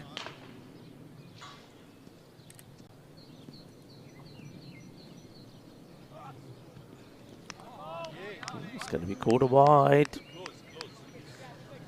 It's hard to see from this angle that you have on your screen.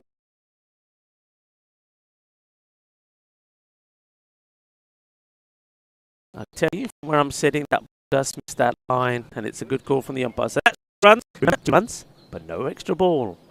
Only in the last. Right, in the air. Good chance, and will be right in front of us. An excellent catch taken. Brilliant catch. And that's the end of McClements. He's caught it down the gap. He doesn't really try to hit this. He's not trying to muller it. And he's kind of guided it straight into the fielder. And that's happened right in front of us here. Myself and Mars were in a good position to see that catch. Beautifully taken. Got himself in a really good position. It was one of those where you had to be in the perfect position to take the catch because the ball was coming down as well. That's nicely held. McClements is going to be another wicket to go. That's 4 down now. So these wickets falling in a similar sort of phase and way as we saw the shooters' wickets fall. Really well done. Good catch from the man in front of me. He says thank you. You're welcome. And we get a chance now with the shooters, now that they're close to us here, to admire their shirts as well. They've got a real splash of colour. The red, the green, the yellow on that sort of circular design. But nicely held as Asif holds on to the catch. Asif Mohammadi, who of course was bowling a bit of fire as well.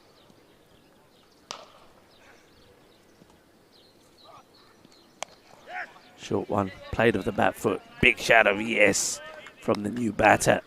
That's Tyrone Melon will get off the mark. So it's similar to, remember at this stage of the shooters innings, I was saying that it was at the time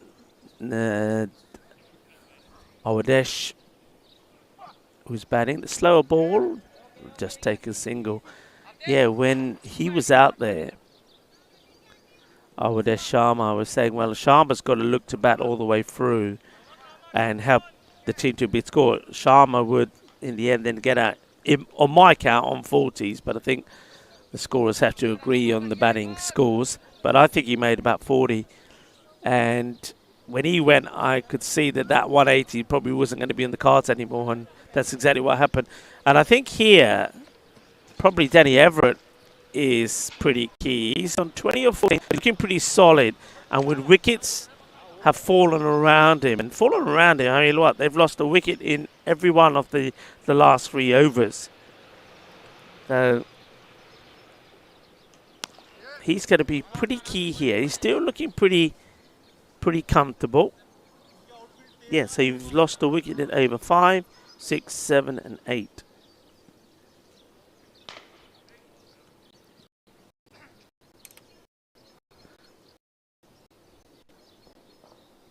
That's good. Good delivery. Murala continuing.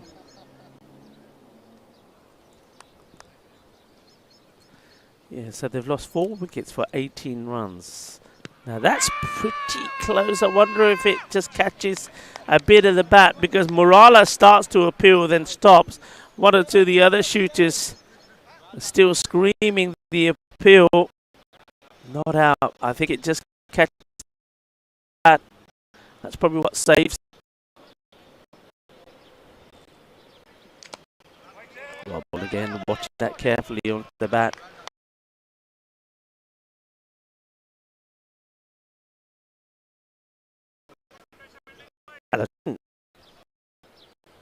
Join us.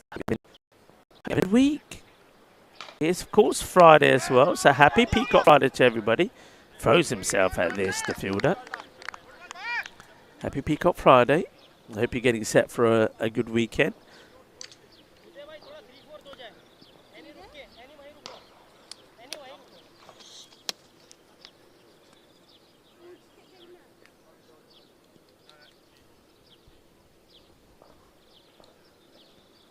Shorter. Ooh, shorter and a little bit quicker for Murala.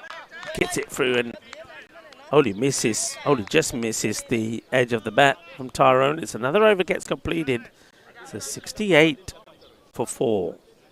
So 19 runs.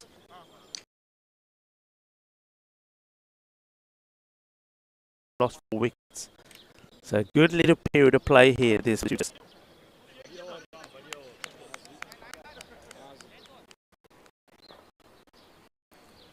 Of course, this ground is beautifully located. The Sierra Halada Massif stretches for some 6.5 kilometers next to the sea and has a maximum height of 438 meters. As this was defensively played again for a single. Now, ever shy at the stumps, probably unnecessary from the fielder there. He's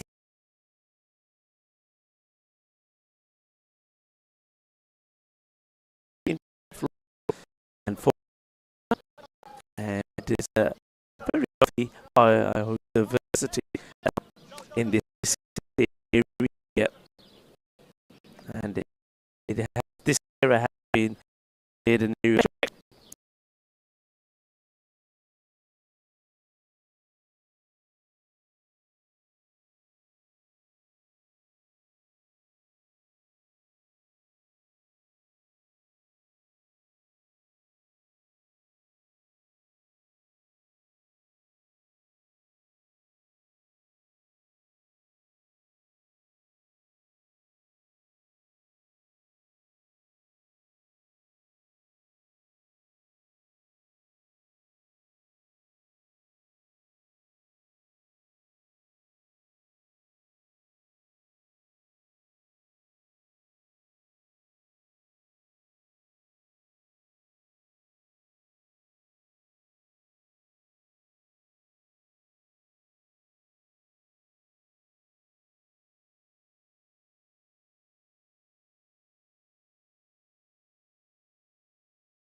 again. They've got a very similar field down the ground as we saw from Sporting Alfest. Touch on that in a moment. We'll go for 4 back-to-back boundaries, and they got Short mid-wicket, but no protection on that leg side boundary. And the reason for that, as you get to the end of that over, 79 for 4 off 10.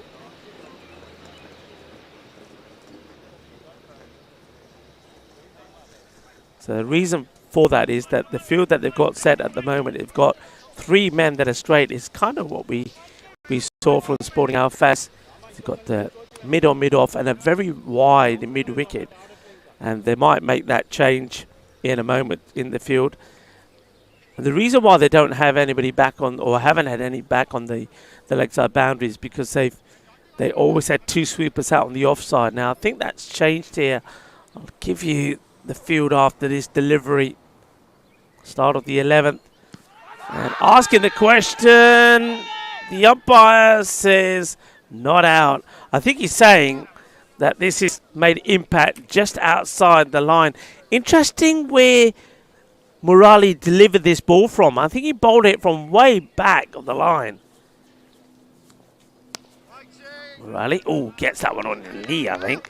Yeah, so that field here to Murali, they've got sweeper out on the offside. Right across from him, they've now got fielder out on the leg side boundary. Oh, risky one this, but takes a single, dances down the track like he was shaping up to play the big shot, but then realised he wasn't quite at the pitch of it, and then made the change. Yeah, so they have got the square leg now back in place. He's kind of in the gap between where the mid wicket and the long on fielder would be. So he's come round, he's gone a lot finer. So he's gone away from that famous tree that's on the boundary here at Sporting Alfas. And now you've got a bit more of a straightforward long on, long off in position. And that's allowed them to keep that sweeper out there. So that's your players that are out at the moment. Sweeper on the offside, 2 men straight, and 1 on the leg side. So they can have another one out, but they've opted not to at the moment. And I think that's not a bad call for me, because I think the shooters also realise that they don't want to be giving away easy singles at the same time. But with those 2 boundaries coming off, there's back-to-back balls in that previous over, it has allowed Sporting Alfas to once again take the rate to around run a ball. 11 overs now completed, 82. 4 wickets down. It's an important partnership between these two. Danny Everett and Tyrone Malion.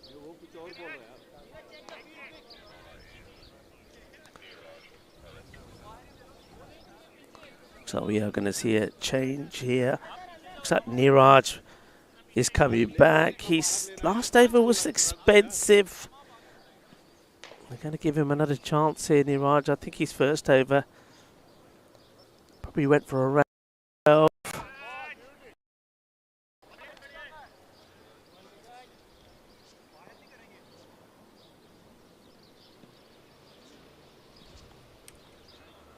Got an interesting action, hasn't he? That one's good. Just have a look at his action, Niraj. It's kind of ballerina style. Watch this hand stance. There you go. Very ballerina style. We'll get the single there. That's Everett. Kind of gain. Runnable pace, but he is still there.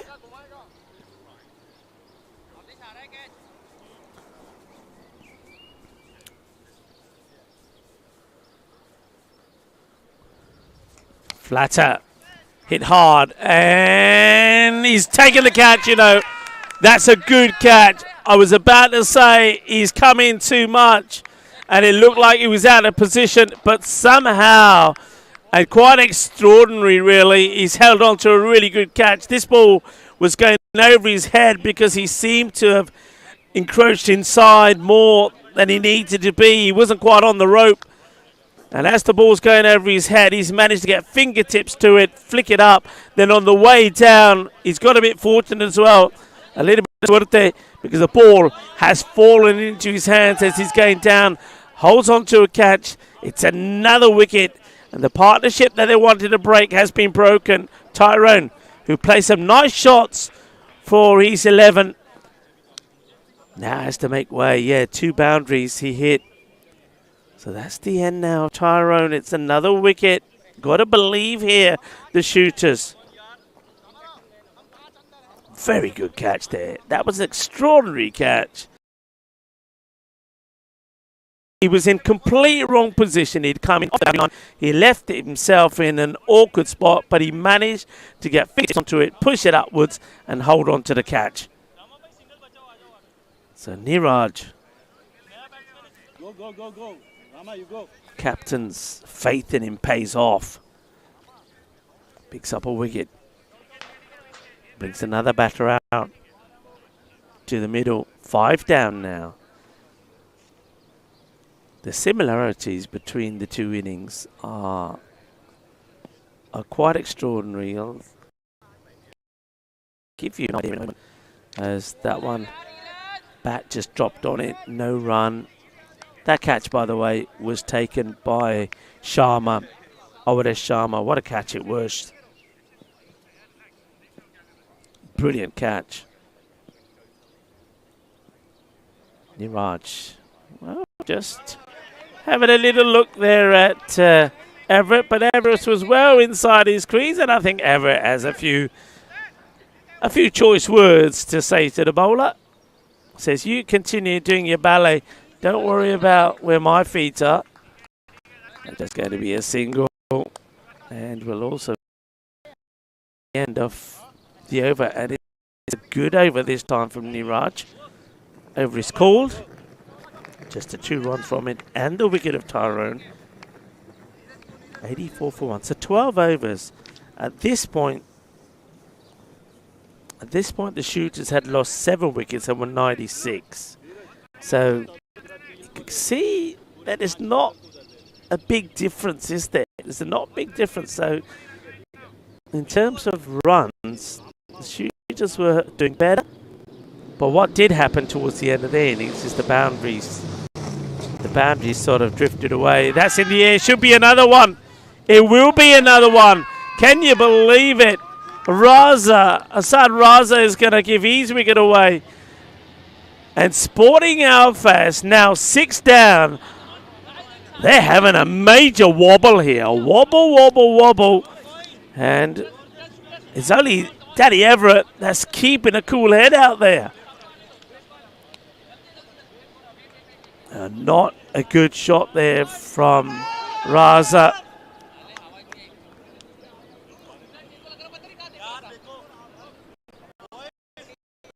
Wicket.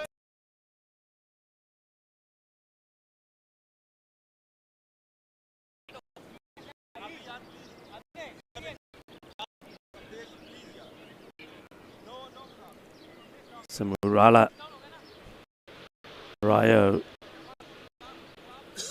His bowling's been exceptional. So he's bowling his final over here. He's only made 8 runs. He's taken 2 wickets now. Next bat comes in. Must be. They've got to be feeling some pressure here now. 40s. They're needing 51 or 47. So the rate is now probably right about the highest it's been for some time. 6.5. So again, they don't have to be playing those big shots.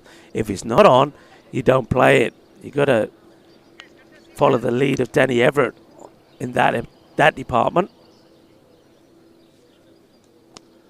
It's been played nicely.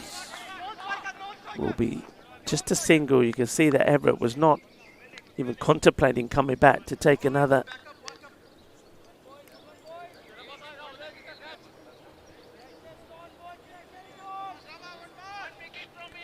Lalit Sharma gets off the mark, coming in at number 8. Now, interesting how Danny goes here. Does he change his style? Bearing in mind that they need 50 runs and have lost 6 wickets, or does he carry on the same?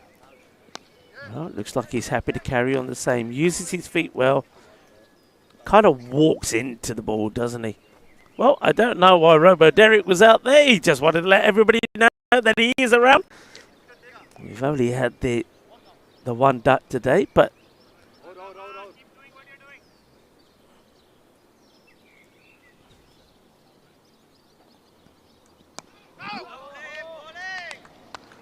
bowling. Yeah, that was Wiki, of course. Wiki, our duck.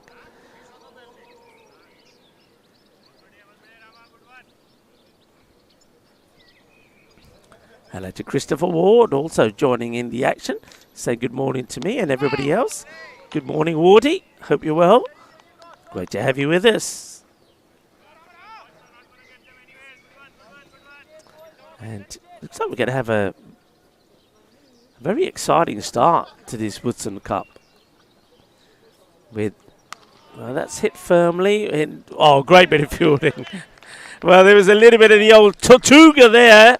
Don't know about Wiki Duck, but that's a Tortuga. But very well handled in the field. Kind of expected the bounce and grabbed it one hand. And stops the ball going to the boundary. Just a single. Excellent bowling figures there from Murala Rayo. 2 for 11 off his 4 overs. They'll be pleased, Sporting Alphas, that he's completed his spell. Niraj will continue.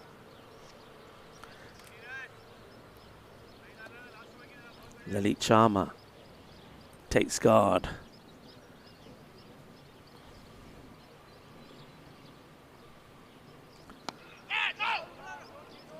Yeah, no, not the way to do it.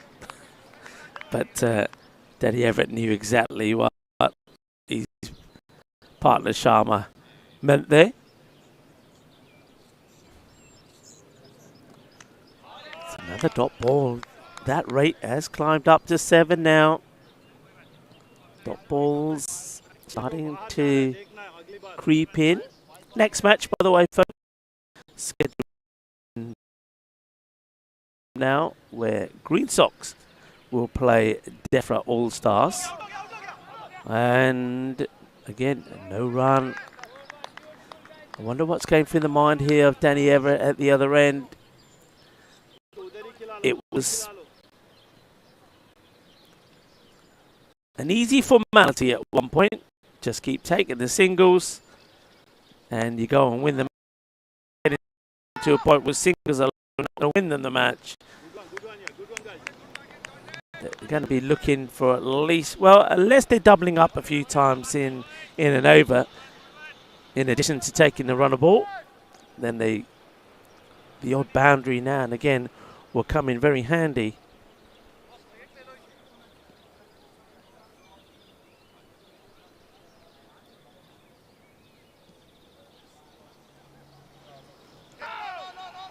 No.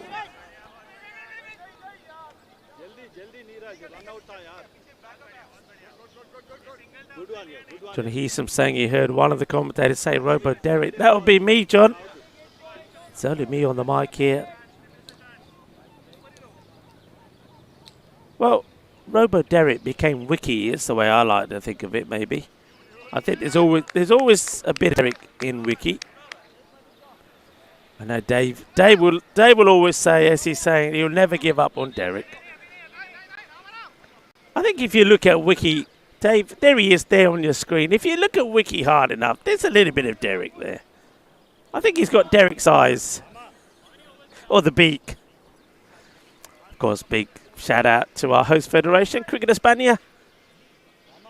And Espana blessed with these beautiful cricket grounds like this Sporting Alphas ground, and also the weather. 4 matches a day. Today, tomorrow, Saturday the 11th, and then on the Sunday the 3 matches.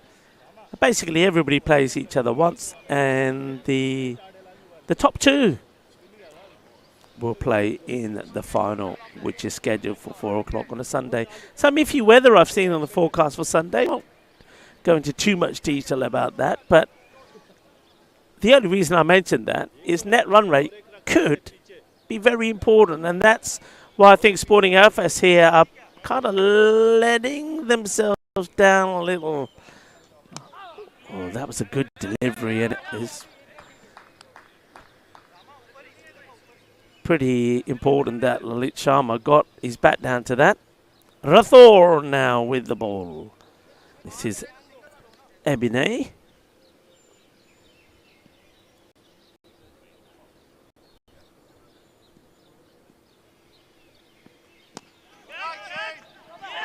Ooh. Now this is a catching chance. Did this go straight up? I think it might have done. There was a lot of disappointment when it goes down. Now that could be a big moment. That was Darren being put down on 27. Caught and bowled opportunity.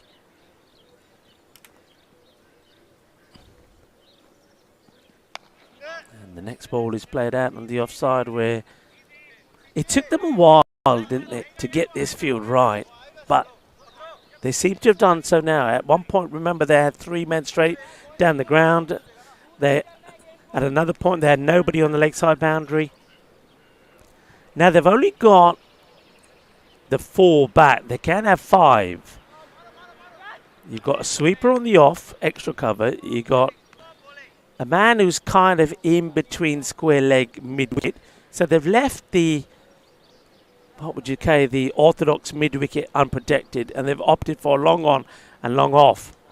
That's hit well, but is it going to be the fielder? It is. That's a welcome boundary.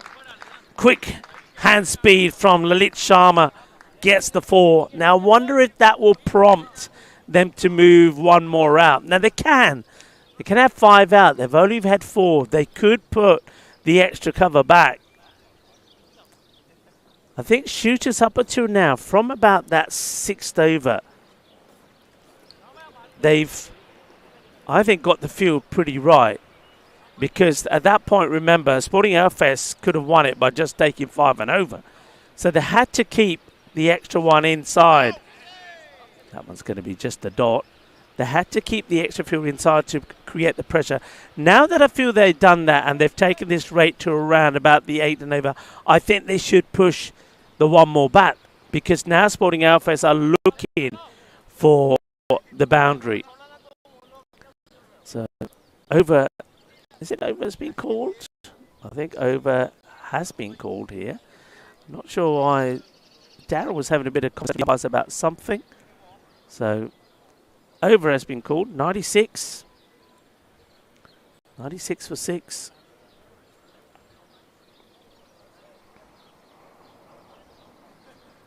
So 15 overs completed. 39 off 30.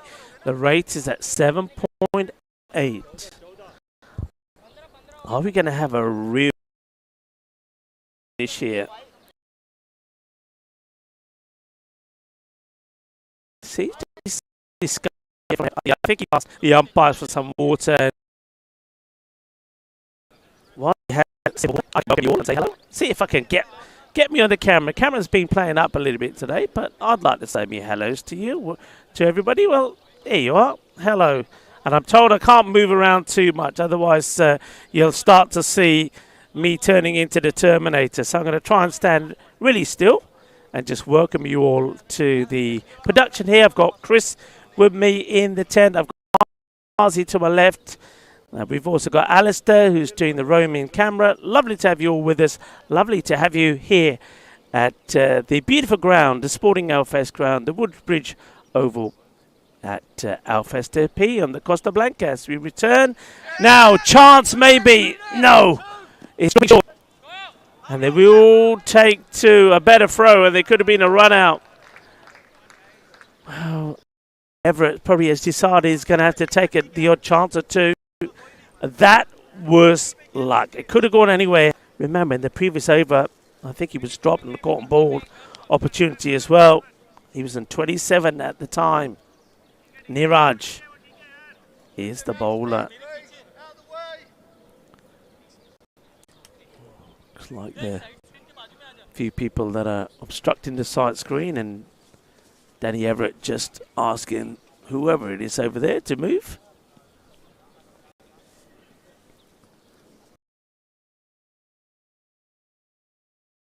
good shot.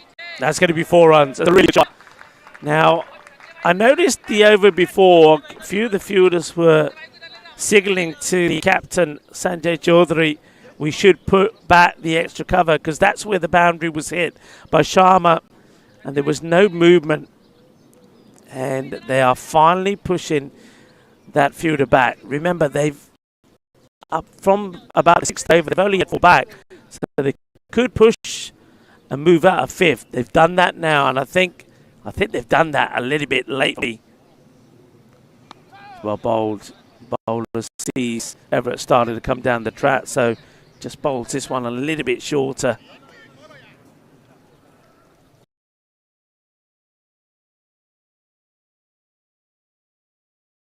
Right, the boundary here will serve Sporting Elf as well. Cricket delivery, and that's the boundary. Gets a swivel on this. If the was this one gets sent big time down the ground, down the leg side. Manos arriba, árbitro, porque eso es 6 carreras. Eso es un bueno golpe. That's a nice shot, sweet out of the middle, sweeter than the bowler Rasmalai. 6 runs. Not a good delivery. Now, Niraj, dare I say it, probably been the weaker of the bowlers we've seen. I know he bowled a very good 12th over. We only went for 2 and picked up a wicket, but he has been expensive. Got 2 more balls still to come. That rate, how quickly a couple of boundaries makes massive impact to it. 27 of 26, almost runnable. In the air, couldn't get off the ground. Couldn't get off the ground, and now he's hobbling like he's hurt himself. That was a chance. The fielder put a hand out, never really got off the ground. Should have been taken out above his head. His 4 more runs. And this over is the one that puts Sporting Alfaz back in front in this match number 1 of this Woodson Cup. Just guides this one away for a single. And applause for Danny Everett, who's played the perfect role, the opener. He's stuck around. He's had mini partnerships, first with Shakir Hafiz, then with Christian Munoz, and then he's seen wickets fall. And fall quickly.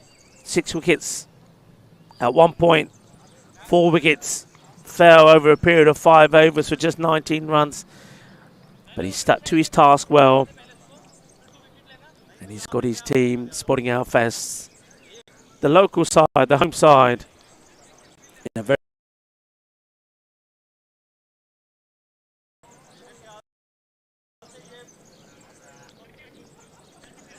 17 coming off that over from Niraj, and only way back now is to get a good one in here, and I think they are going back here to Asif Mohammadi. He's got 1 left, and it's the right time to use him.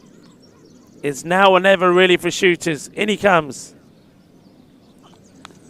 And the keeper is after it. Will they come back for 2? Nobody taking the stumps from the shooters.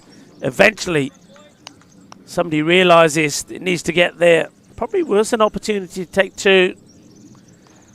Nice spread of where the runs are being scored here. Can see that straight down the ground has been the most productive. And for Sporting Alfaz, a lot of shots going in that extra cover area. You can see 30%, 32% in that area. And that's because the shooters failed to protect that area. It's good batting.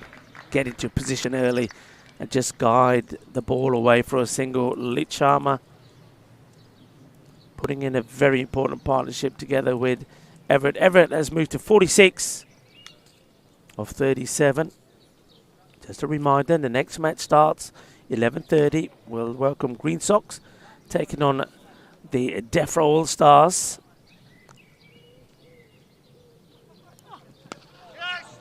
We'll take just a single. Good full delivery. Very good solid technique from Everett. But how important, how crucial that chance in that 15th over when Rathor had that caught and bowled opportunity which went down. Oh, that one. What would the umpires call that? They're calling it a wide. Calling it a wide for over the head. It's a quick delivery. It's gone sailing over the head of Lalit Sharma. So that's 2 more runs. No extra ball though.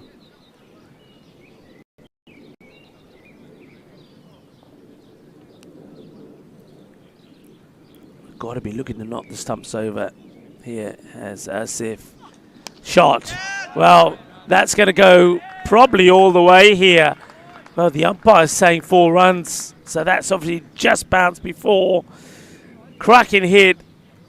And I like the response there from Lalit Sharma. He said, "Mino bounce karda na, main tenu dasda." And as soon as the ball is pitched up, he's clobbered it. Sweet out in the middle. 4 runs. No run this time. Big shadow, no. Over comes to an end. They've got through Asif Mohammadi. He's bowled well. 1 for 23. He's 4 overs.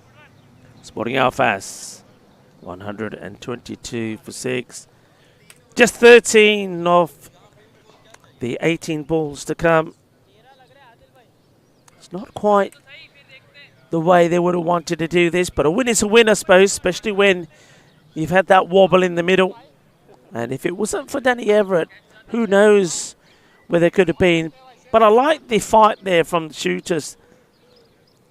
They came out fighting that first over from Asif, just the 1 run came from it.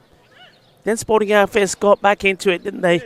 In the next 4 or 5 overs. The 50 came up in the 6th over, but then the wickets tumbled. Then there was those 5 overs for 19 runs and 4 wickets. A recovery had to come, and it did come. Everett stayed solid.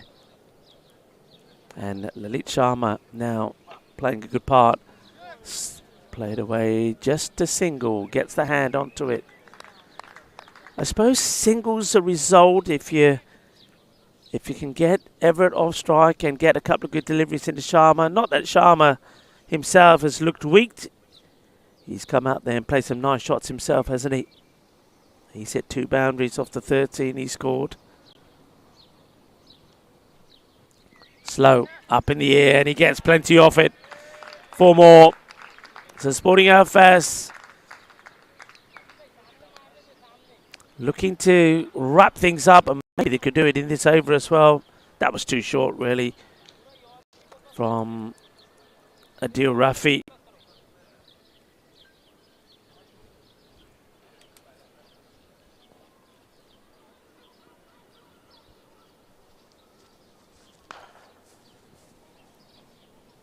Rafi needs to go fuller, and it's hit well, and that's going to be, I think that's, wow, what a hit. 6 extra. He's hit that flat and hard, and it's gone all the way. That means just 2 for victory. That tells you a story. Remember the areas, remember that golden zone area I was talking about.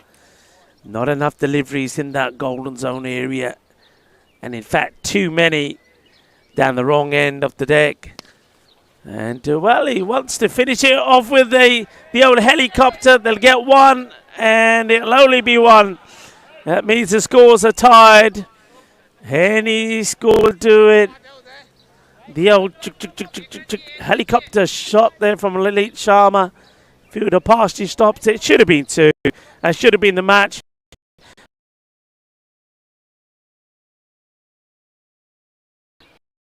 But also to bring up his 50. And he'll go in style. That will be 50. And well batted to Danny Everett.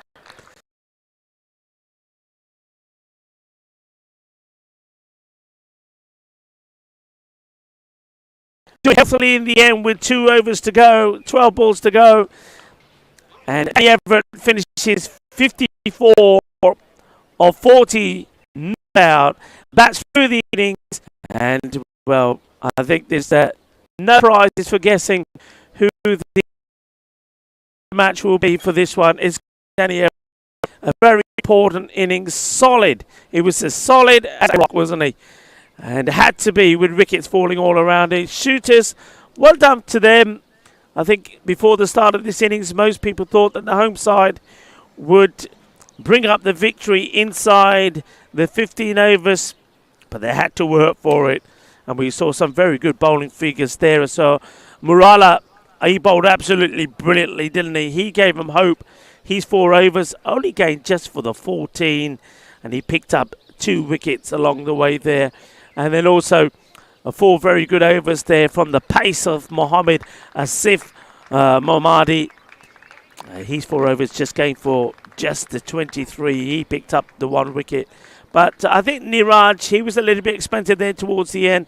And also Adil Rafi, they just missed that one other bowler that could have kept things tidy and perhaps swung this game, match number 1 in the balance of the shooters. But as it stands, it's the home side that will be victorious. Sporting Affairs get 12 balls to go as well. That'll serve them well when it comes to the net run rate. There's the president of the club, Kevin London. And Kevin hasn't done a wonderful job here at Sporting Affairs. Kevin and the likes of Kate, of course, who's out back in the clubhouse, working hard, no doubt, making sure that the players are well fed and well watered. It's a lovely club. It has a really good feel about it.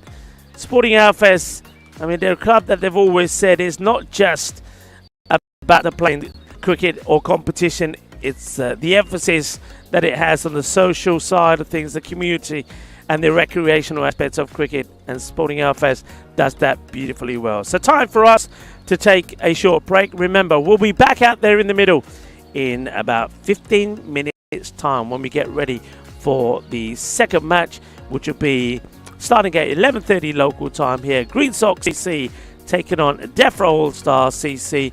Join us back in about 15 minutes for match number 2.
This European cricket event is proudly brought to you by our official timing partner, Rado, and our official charity partner, Share the Meal by the United Nations Food Program. Good to have you for the start of match number 2 of this Woodson Cup. It's great to have you all with us. I think everybody is getting into it now. Of course, we did talk about some of the changes. So just to recap again, T20 matches, we are playing 4 matches in the day, and as a result of that, time is going to be of the essence. So one thing that John Woodward has done for this Woodson Cup means that any wides and no balls, and these are no balls that are not foot faults, will just be 2 runs but no extra ball until the 20th over. In the last over, all wides are 2 runs but will have to be re-bowled, and the same with no balls. All no balls will be 2 runs and have to be bowled again. And also the 12th man can bowl but cannot bat, and we've seen that already in that last match. It sounds confusing, but if you give it a chance, it all works. And of course, the main reason is to try and get all the action fitted in to one day for T20. So great to have you with us. Great to also have these 2 teams with us. Green Sox CC are taking on the DEFRA All-Stars. Both teams have been here before and playing this tournament before, so we wish them luck. The umpires is John Braithwaite and John Howden, and out in the middle, and are ready for proceedings to start. Great to have you all with us. So the coin toss news is that the toss was won by Green Sox, and they have decided that they will field first. So the DEFRA All-Stars are going to bat. Nice sunny conditions. Teams will watch the track, of course. It is lively. And we're seeing some numbers out there. So I can tell you straight away that the non-striker looks like it's Dan Lewis out there.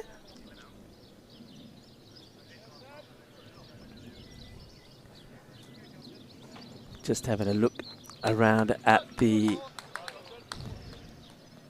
field. I'll give you that.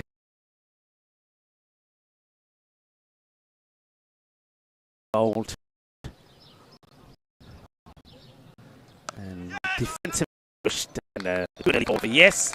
So we're off and running. The first runs on the board.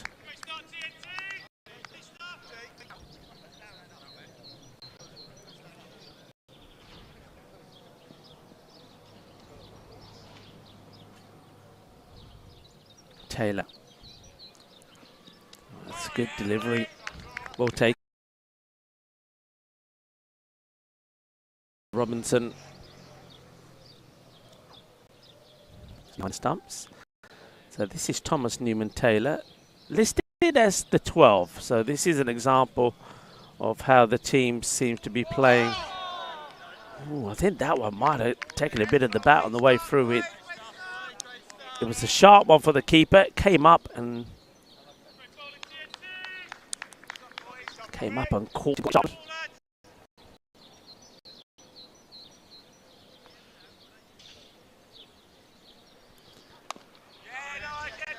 Like the keenness from Ed Hawker. Backing up well.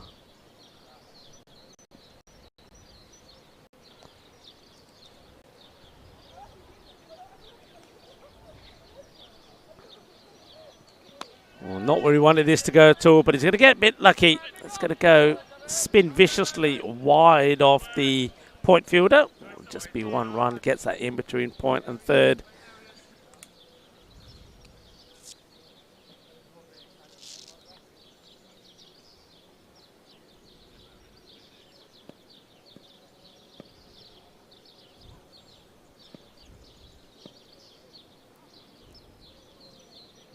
All right, that's up in the air. It's going to bounce just before us and get past the rope. 4 runs. A little bit too short. It was a slightly slower one from Taylor, but the batter judged it well. And it gets a partial swivel on it. Gets 4 runs from it. 6 coming off the first.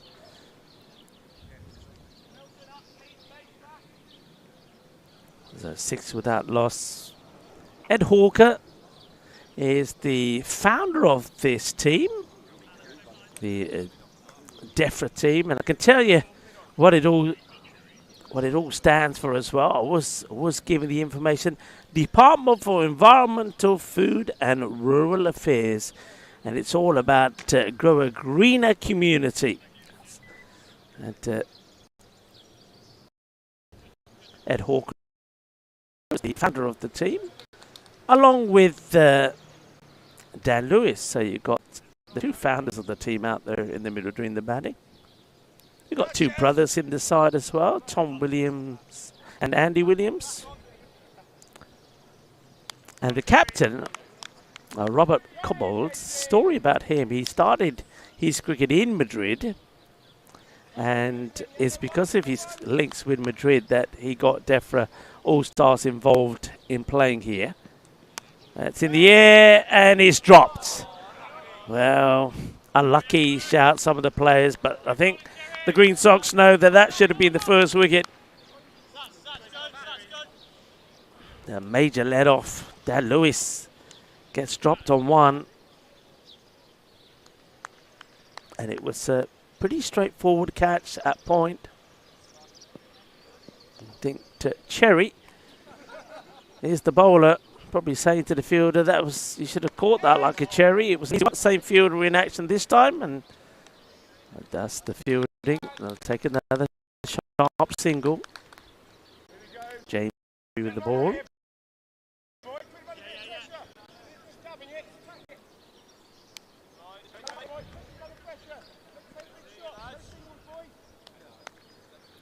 Here, the Green Sox want to sharpen up in the field. Don't want to give these easy singles. Oh, that one sneaks through under the bat.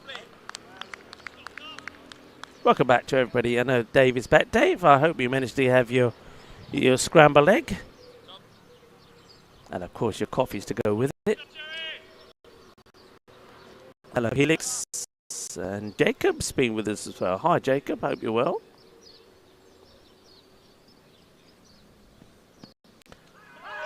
Asking the question, probably a little bit high, I guess. That's the one thing I think the umpires will know and take into consideration, and John Howden knows this pitch very well, is that unless the ball is really full, and LBWs are always going to be difficult to give, really. The field has got to be right up there. Ball's got to be right up there. Pitched up. Like that. That was pitched up. Oh, it's gone through the field. Taylor. 2-2 is the call, and will 2. Played it nicely all along the deck. Thomas Taylor thought he had it covered.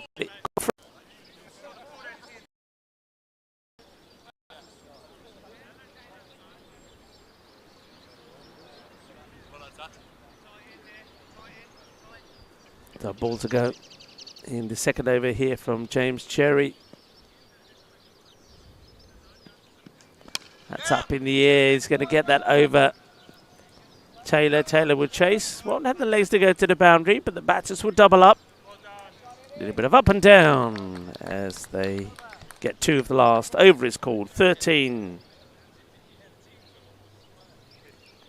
Without loss after 2. Or where the runs are being hit at the moment, and I think we'll see probably that a lot of runs probably scored down the pitch. Batters hitting straight down the ground, and expect to see, of course, quite a few in the section where you're seeing 33% so far. That cow corner bit, we do know that a lot of batters like to go across the line and hit in that area. Of course, we've had a boundary that's come this way already. And in terms of on this pitch where you want to be getting the ball to be pitching, I think you need to be around about probably first, second and third. From top, from the batter's crease downwards, you're going to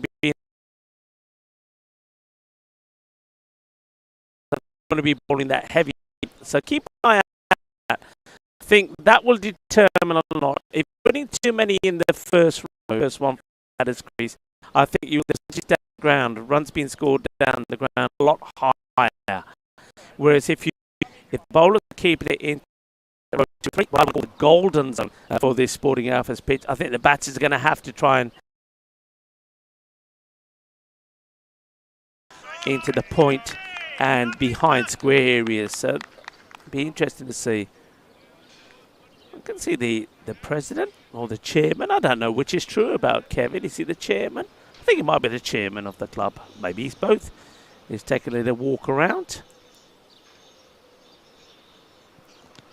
It's a big hoik. He does shuffle right across here, but probably impact was going to be outside the line.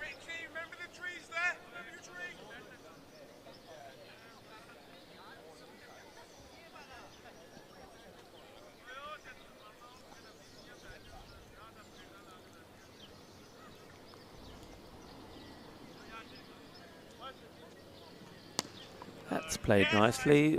They will take the single. It's a good quick throw back. Dangerous one for the bowler. Well done, and we'll stop the keeper. Woodson.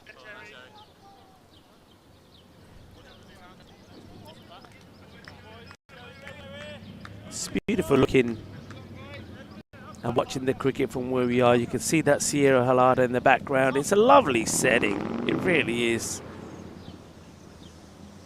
Beautiful ground, of course, enjoyed by golfers and cricketers on National Golf Day. Have to get that in there if you're a golfer. I hope you enjoy your National Day.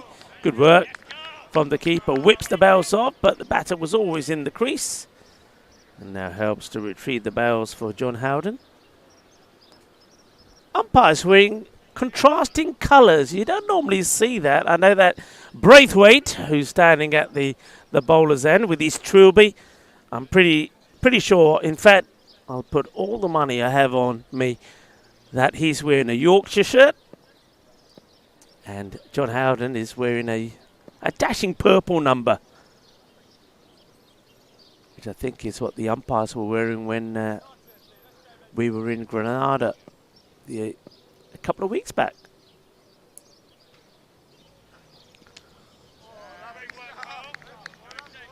Probably the right shot to play, but the wrong technique, if that makes sense. He does get the foot where it needs to be, but the bat, instead of going through the line of the ball, he's trying to still work it kind of onto the onside rather than play on the offside. So dot ball to finish. That's a good tidy over. Just the 1 run come off that one.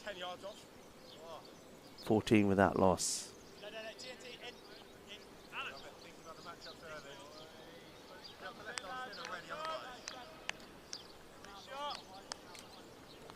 Yeah, Jacob's saying hello to everyone. How are you, Jacob? You well?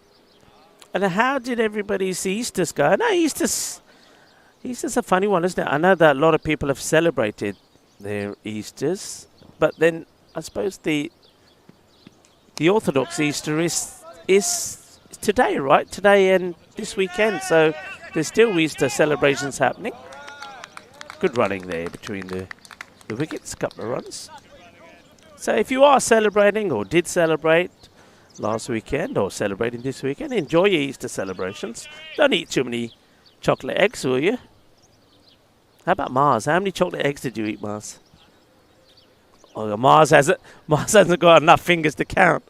I reckon Mars likes his chocolate, I'm sure. I think Mars is thinking about lunch. There's Cherry. Here he is, probably getting this ball just to move away. He plays all over this, does Lewis.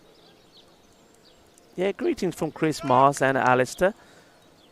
Myself, we're the ECN crew at the ground, and certainly a great pleasure to be here at Sporting Alphas. Mars, you've been here before, haven't you? No, it's the first time Mars has been here. I'll have to get Mars's view on the ground. I know he's enjoying the hospitality. Kate is looking after Marzi really well. Stay on there, boys. Stay on.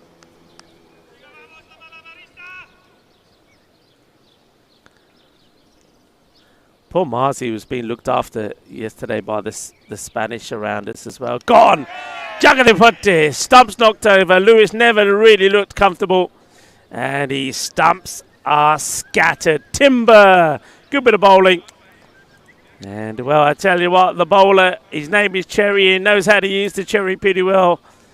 Gets it through the defences of Lewis. Lewis was kind of playing and missing. It was kind of inevitable what was going to happen.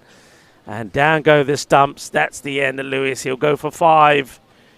5 of 16 deliveries. So he was chewing up a lot of balls as well. And Cherry has his man, James Cherry.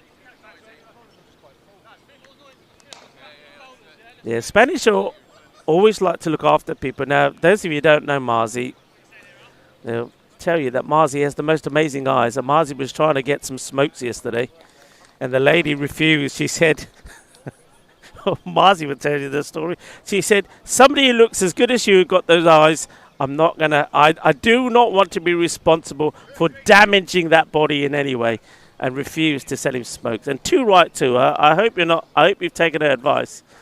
Marzi is like a naughty child at the moment, sitting on the steps saying, yeah. Talking about some nice views. Well, Marzi, how about that? That's what Sporting Office is all about. Sierra Halada there in the background. The Sierra Halada Massif is known as. It's a beautiful part of the world here. Alvestepe is the town. And if you didn't know, Mars, 500 meters, less than that, is the beach. You walk that way and you're straight on the beach. Yeah. And Marzi's thinking now, if there's an early finish in one of these matches, that's where he's going. And I don't blame him either. I'll get something nice to eat there on the beach. Maybe a nice Valencian, because we are in the province of Valencia. So you can have a Valencian paella. That will go down a treat. And of course, some of the other local specialities, the croquetes, patata bravas. Hits him on the back foot. Umpire says not out. New batter that's gone out there, by the way, is Patton. Guy Patton goes in at number 3. Yeah, patata bravas. You can have it with the spicy sauce or the garlic mayo. Garlic mayo is probably not recommended at this time of day when we've got a lot of days still to get through. You're not going to make too many friends if you have the garlic mayo, but the spicy sauce will do nicely. What else tapas can I recommend? Oh, the tortilla, Spanish tortilla. You can't go wrong with a bit of tortilla. 17 for 1 wicket. And a bit of a go slow. Remember, in the last match, in both innings, we saw teams get to the 50 in around the 6th over. Looks like Thomas Taylor will continue with the ball. And that's cut nicely. That should be 4. And it will be 4. Good shot. And now you know why I like to talk about that golden zone where the ball is being pitched. And also why good teams, if they're going to score off the better bowlers, are going to have to score in that area. So that's where the slice of cake, let's call that the cherry cake, 35%. You'd expect that to be pretty high. Because if bowler's going to bowl that sort of a length, you've got to be able to cut or play leg cut.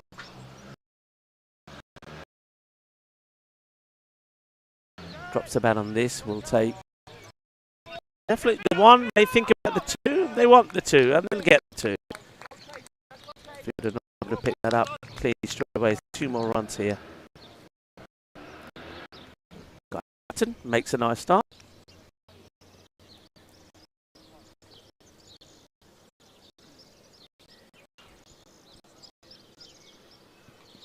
It's up in the air. Fielder's got work to do. Watch the spin. Does that well.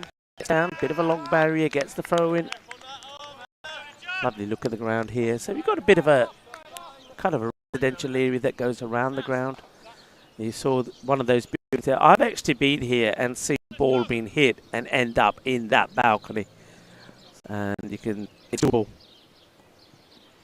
Well bowled again. Good clean ball also from Carl Robinson. Very nice and tidy behind the stumps.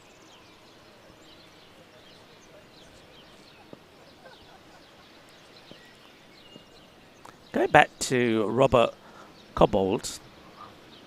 Full toss has to be put away. Will be put away. Bully. Ginnasona Shakalagia. You got to put away the bad stuff. That was Gandhi. It was a Gandhi full toss. Battakechapir Mari Shakalagia. And that one may have gone into the pond. We haven't had one in there today yet. I can see that Kevin is lurking around there to see where that went. But yeah, it wasn't a good ball, and it gets what it deserved there from Taylor. Lets himself down a little bit, really. He's bowled pretty tidily.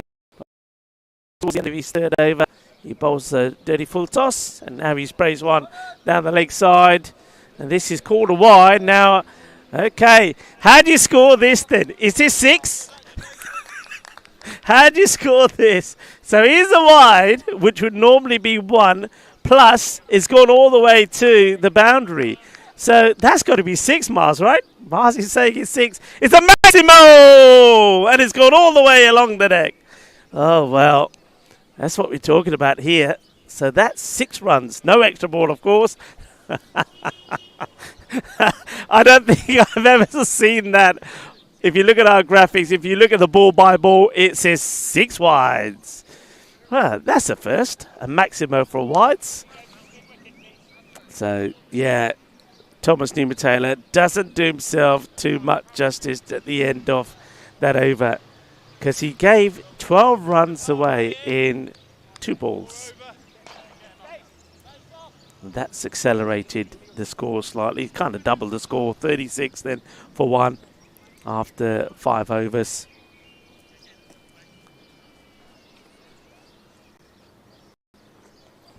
Hello to Saikuma, who's saying, slow score. Well, they like this. It's been called a wide. I thought I heard something. Probably sounded more like pad, if I'm honest.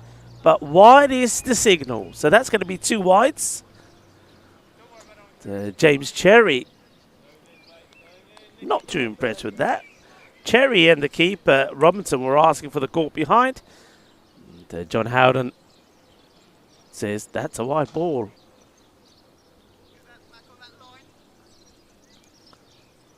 Yeah, what I was saying, oh yeah, there was Saikuma who was saying going a bit slow. Well, they picked up the pace a bit here now. That one probably back or not. Well, leg buys. That's why the appeal.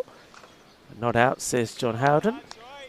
It was good full delivery, so obviously impact was probably just outside the line of the stumps.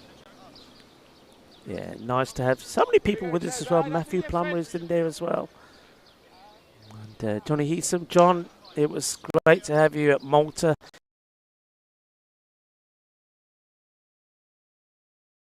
Weather the storm a few times. Weather, as I'd like to say.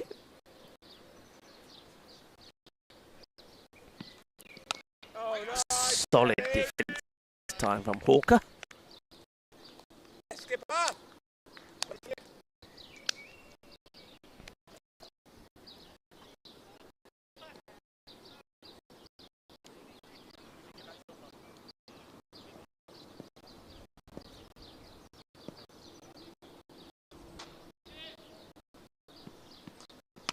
Hit that firmly and 1 bounce.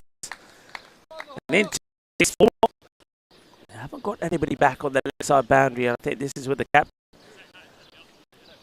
who's obviously doing the bob sale, going to be disappointed with himself. He's setting the field, but not setting anybody.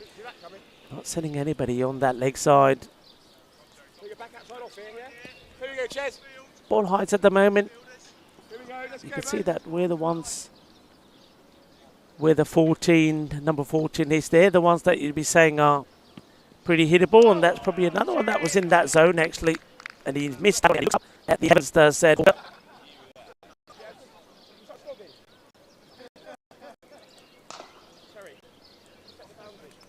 Knows that that's one that he should have got away.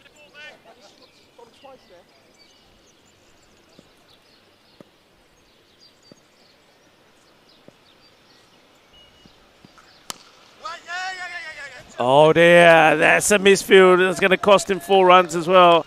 That's gone straight through Richard Parker. Parker, it's not that early. He should be able to get down. It's almost midday here. He needed to get down, he didn't. Lets it go through him. And you got to say that's a little bit of lazy fielding. I think he's going to get moved from there. Yep, he's been given his marching orders.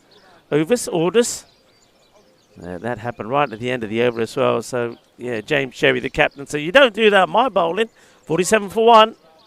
So they have accelerated pretty well the last 2 overs.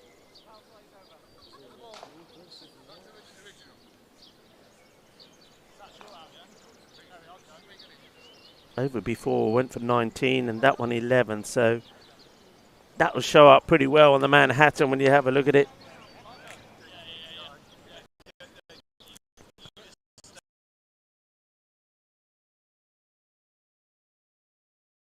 Deliveries.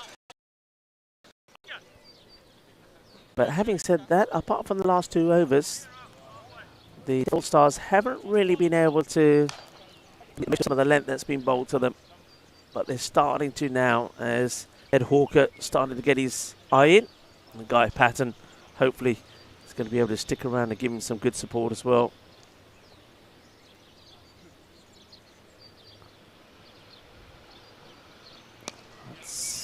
Nicely played. Fielder comes charging in, really attacks the ball.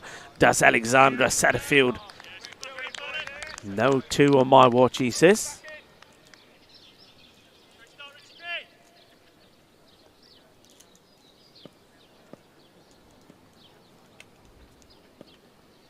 Hello to Tom Arnold, who's tuning in. It looks like he knows the Green Sox pretty well. Welcome to you. Hello to Billy Richardson as well, who's saying hi to Dave. Happy Friday. And of course it is Friday. That means it's Peacock Friday.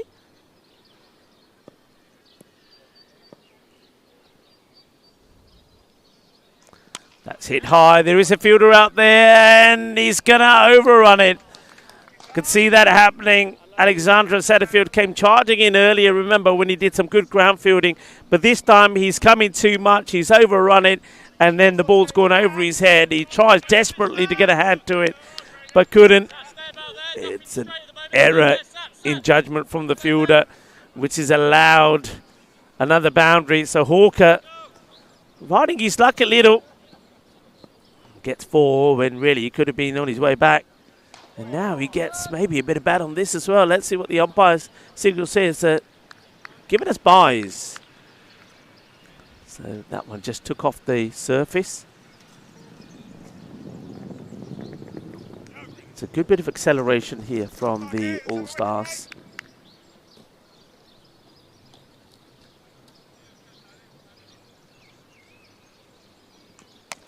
Well, he got enough of this. He has just lobs the fielder. That's Thomas Treyes. Was back paddling, was hoping he was going to be able to get into position to take the catch. But manages to get enough of it. We'll take 2 runs, Will Patton.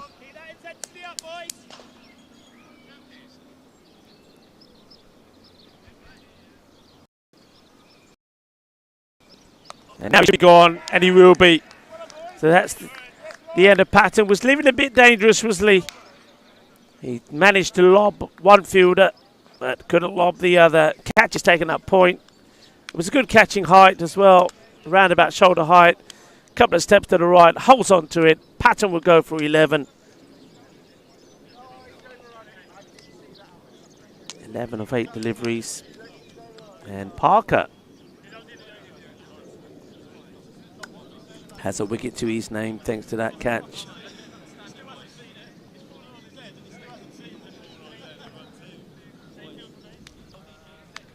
Green Sox, remember, they got back-to-back matches. This one, and then they'll have a short period of time to get ready again to take on Sporting Alpha. So it's a tough afternoon for them. Sporting Alphas and Green Sox will play match number 3. That starts, well, scheduled to start at 2:15. And then the final match will see Norbury for the first time taking on Shooters, who of course lost match number 1 to Sporting Alphas, but put a really fighting effort in. So I'm looking forward to seeing them again. They look useful. I think if their openers got going, the top 3 looked like they were pretty useful.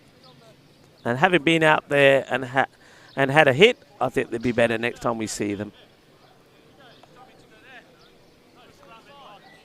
So back to the action here. It's taking a bit of time to get the field set. 55 for 2. That was the end of the over there from Parker.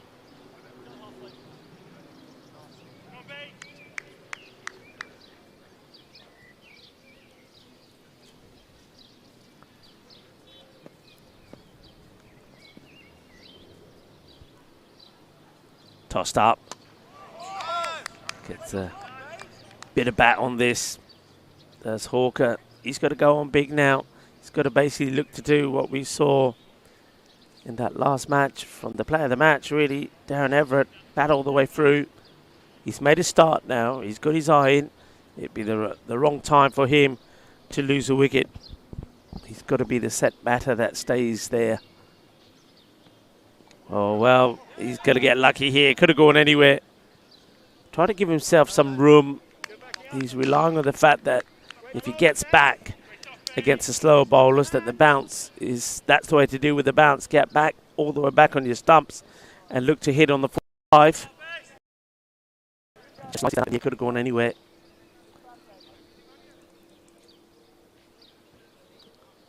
This is Joseph Basson with the ball. Bit short.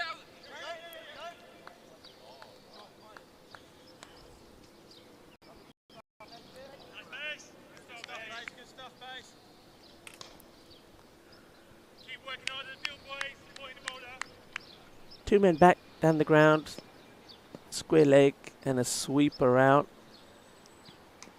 And that's just wide of the fielder, who makes a good diving effort to try and stop that. That was,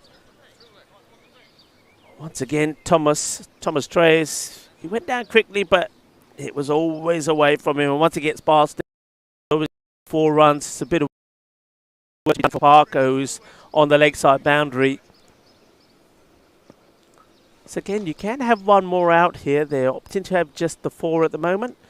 That's cut away and acrobatically dealt with by the sweeper at that point as he dives to make sure that the spin doesn't get that ball away from him. So they've nobody on behind square. They've got just the one man on the leg side boundary.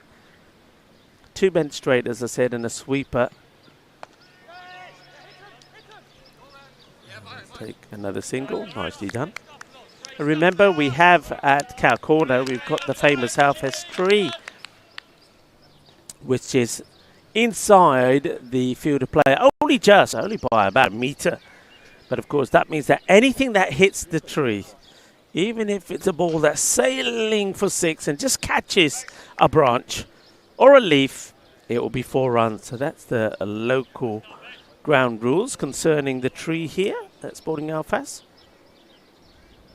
Of course, Alfas has many stories about the trees here.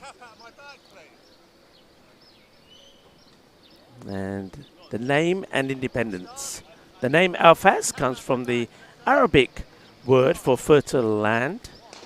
And the Delpi part refers to a pine tree planted in the main square after the town gained its independence from Polop in 1836. So it's got a good tradition about trees here in Sporting Alfas. 63 the 2.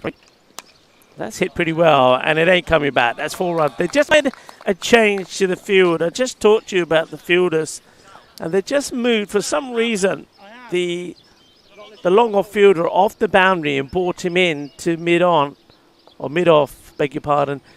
And just as they made that decision, the ball gets hit straight past him for 4. So he's gone back to the boundary.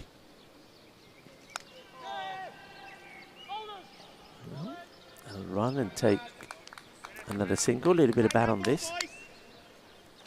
Both batters are looking to play a lot of runs in that backward point area. So interesting enough, they've left that open. It's almost like they're quite happy for the batters to try. Maybe get them out trying, but this time across the line. Fielder on the boundary does well. Nice bit of fielding done there by Grushabad Jaspal. He's the lone boundary rider on the leg side boundary. Just got the 4 on the leg side behind square mid-wicket, long on, and that man at scope. But there's that shot again, see, being attempted. So I would be pretty keen, if this is the line my bowlers are going to be bowling, I'd be pretty keen to put a sweeper in between the short third and point in that gap. That's hit to the regulatory point fielder, who once again gets down and dirty for his side doing the fielding. That's well captured there by Alistair, who's on the roaming camera doing a great job. Showing us some of the views and the scenery around this as well. Yeah, so just to repeat, a few people say that again, Rico. So Alfas comes from the Arabic word fertile land, and Delpi refers to the pine tree. So Alfas Delpi, the name of the town.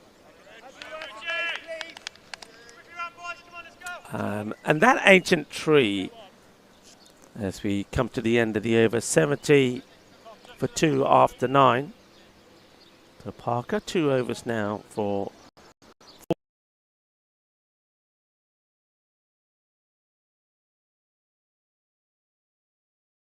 is to the top tree, estimated 20 and 50 of one of the oldest trees in Spain. And you can see that in the centre of the town, the centre of Alicante, the carob tree. Of course, some of the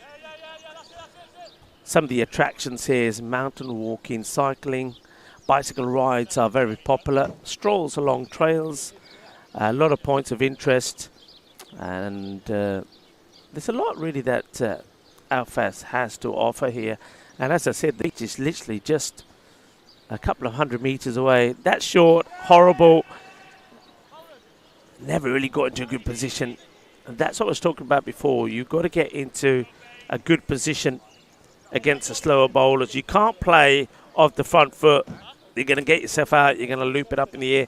You've got to be prepared to rock right back.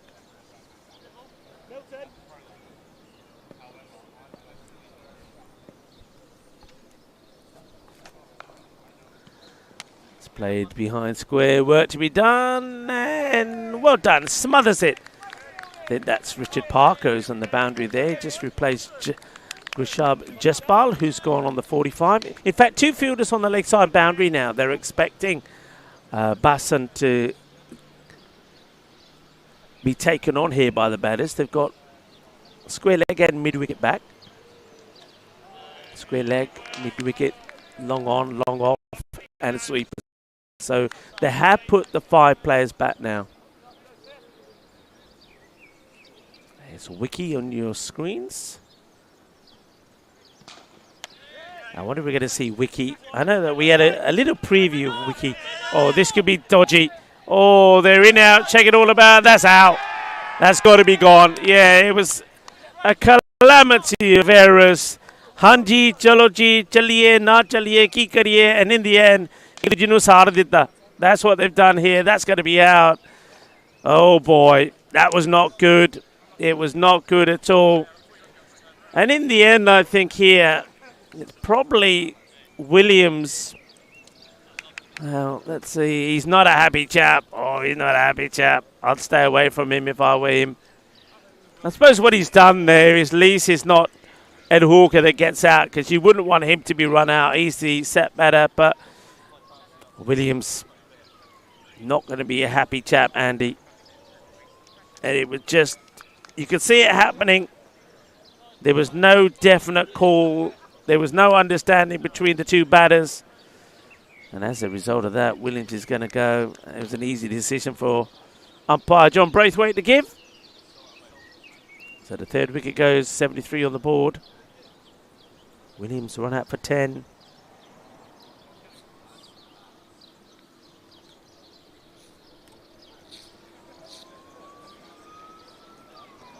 A few people are mentioning, don't forget to mention Lookout Tower. Yeah, you're right.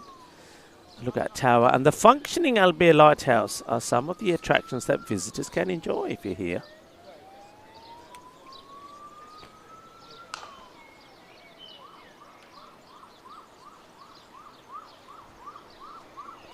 So a new bat has to come out. Braithwaite's still sorting those stumps out, by the way.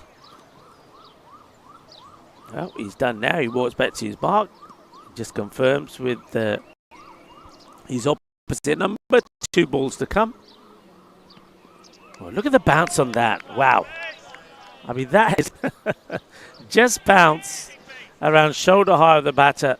And there's no pace coming from the bowler here at all, Joseph.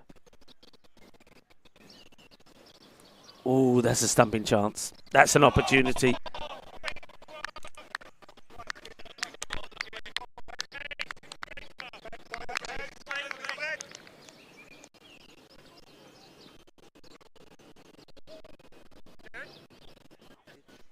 Yeah, big opportunity right at the end of the over.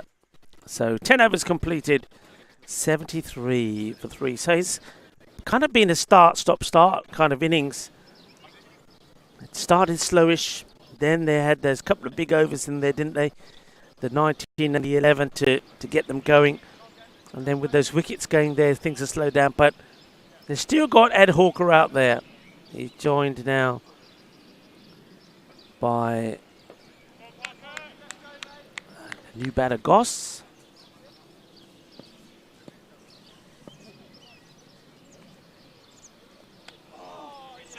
Swing and a miss.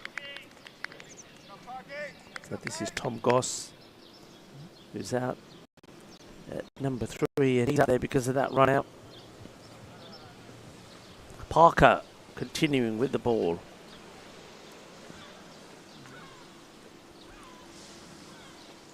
That's worked away nicely. Work to be done here for Jaspal. Does well. Good fielding. Really good fielding.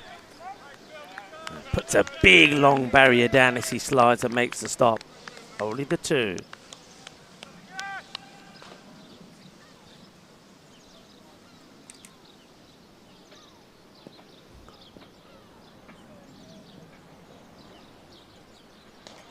That's flat batted. Work to be done by the fielders. Well done. Alexander Setterfield. He's had his moments, hasn't he? His ground fielding has been very good. Just that one time when he came in for the catch and overran it. And of course, that was when Hawker was in his 20s, about 26 at the time.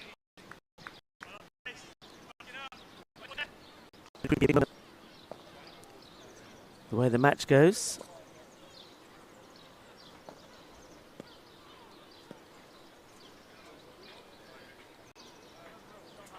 Hello to Billy Richardson.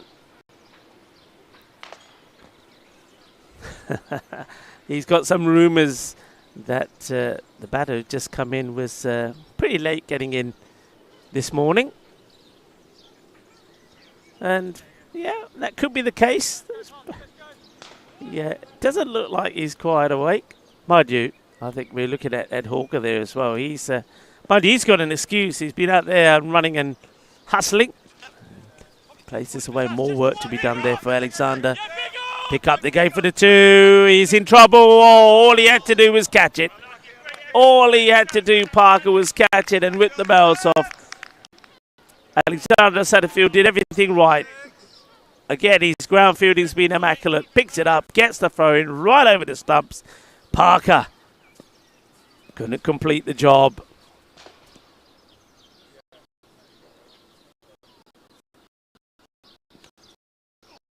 Oh, that's going to be caught by. What a good catch that is. Look at him go. Really good catch. It looked like it was getting away from him. And somehow he managed to get the fingertips on the ball and the ball stuck. It's a great catch. Well catch there, also there. Alistair, really good bit of cricket and good bit of camera work there as well. Good catch that from Milton Thompson. What a good catch that was. And it's a big hit as well. The Hawker then not able to rise. The Hawker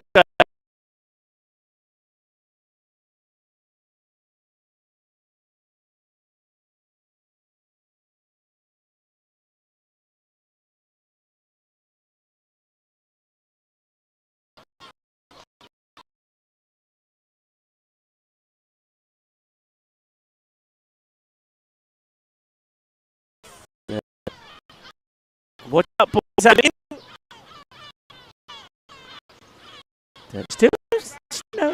Still no ducks. I wonder if they've had a clear out. The channel's been and cleaned the pond, remove some of the ducks because I don't see any of the ducks here. I'll have to make inquiries later.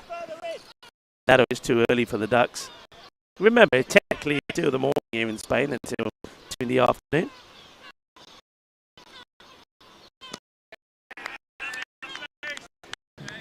The comes on the score on 79 for 4. So need something to happen here. Need a partnership. Can Stromer and Goss do it? There's that ball that pops up again.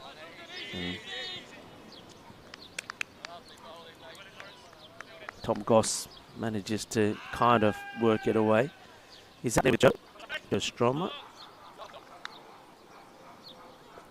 Well, somebody in the chat did say that they feel that Goss will go on and score a century today. Well, let's see. Ain't got a lot of time to do it in. It's one of those. It's a bit harsh to say it's a stumping opportunity. The ball, look how high the ball is going.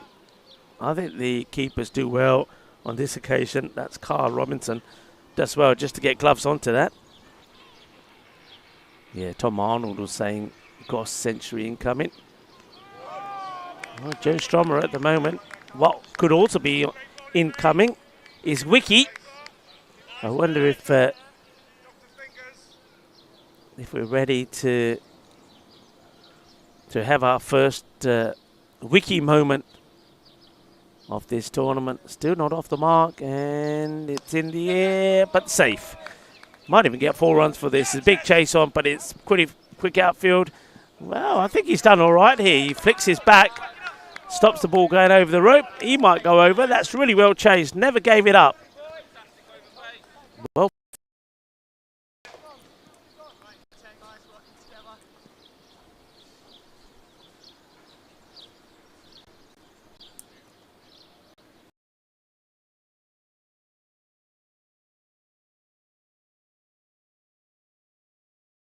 Manos arriba, safe man. So that's been hit firmly.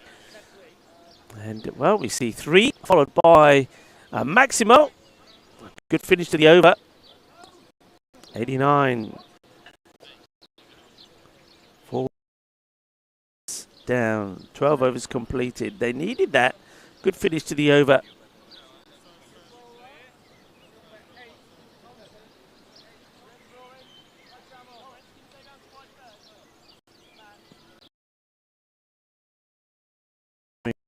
I know that we've seen some good quick bowlers. For example, that I really like to see not putting in kick. So that's a handful, but I just feel that the slower bowlers, if they get the ball in, might be effective. Have a look at that at the moment. 53% of the runs coming in that cow corner area. So every time that ball is dropped short, it's punished in that zone. And when we have a look at the length or where most of the balls are being pitched, you'll find that here that the Green Sox have bowled quite a few short deliveries. So I know we normally start at the halfway point, but the road straight after.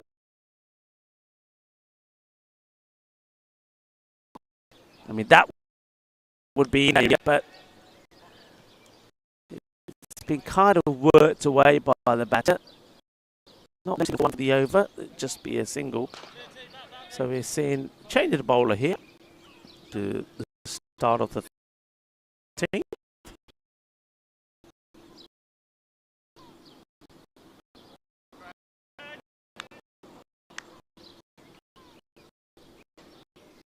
So to catch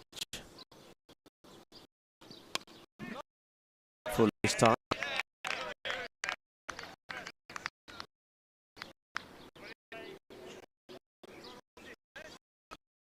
Read of DC, it's kind of the oldie green. It's got that oldie feel about it.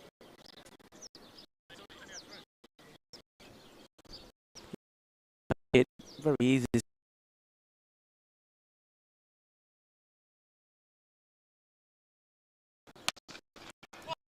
flat pitch just off in the circle at the moment. Long on.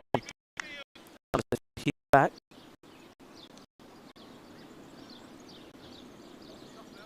Mentioned some international days already. If you are just joining it, it is a day for dog lovers. Really, it's National Hug Your Dog Day.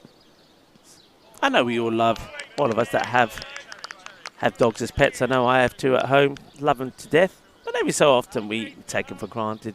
And this is the day just to remind yourself to give our fur friends a nice big hug. And Dog's Day. It's International Day. Just a reminder of how important safety pin has been. That's delicately played. I've got third on the single. Yeah, very simple yet practical item, the safety pin. And just holds everything in place, doesn't it, when you need something for emergency. So National Golf Day. It's quite fitting today for the start of this tournament, Woodson Cup, because of course this field only is the cricket field. It's a golf driving range as well.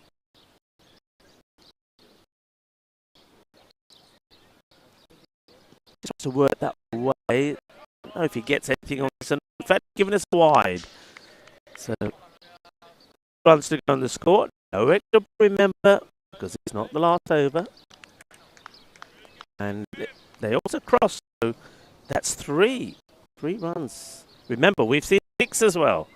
We've seen it all. That comes at the end of the over. So a few people saying, how can it be the end of the over? Remember, it's kind of local rules for this tournament.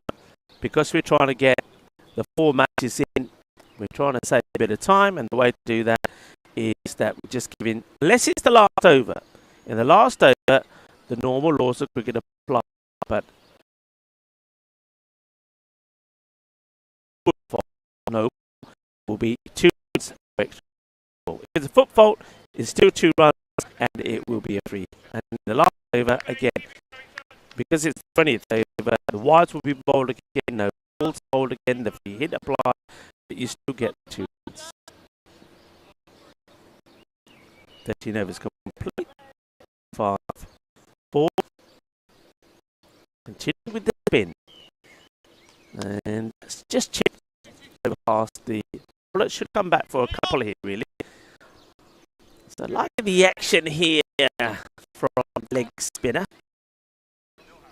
Okay, let's just have a look at the action. Just watch him here. Wrap his fingers around and get this ball. Got a nice loop. Really got ball. But you can see the wicket having a bit of a mega bounce, Robson. So what am I supposed to do with that? But lovely grip. That's got him right in the chest. Well, maybe he's one of those chest cards. I tell you what, he's doing well standing up with that helmet.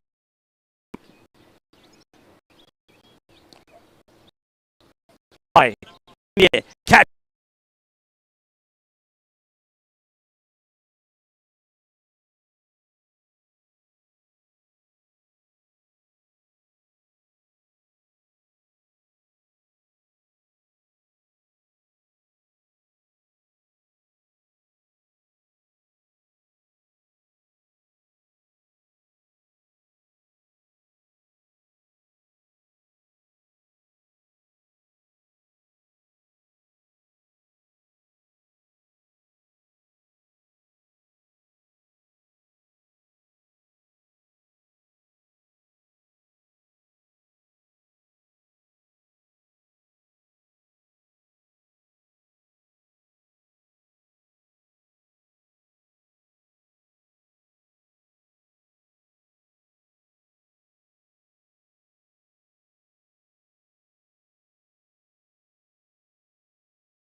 Not able to work it away, got any power on it. So the slower bowlers, as I say, are going to be very important for me.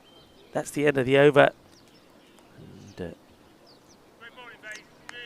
100 has also come up. Yeah, Thomas Martinez. ¿Cómo estás, eh? ¿Todo bueno? ¿Cómo las cosas en Madrid?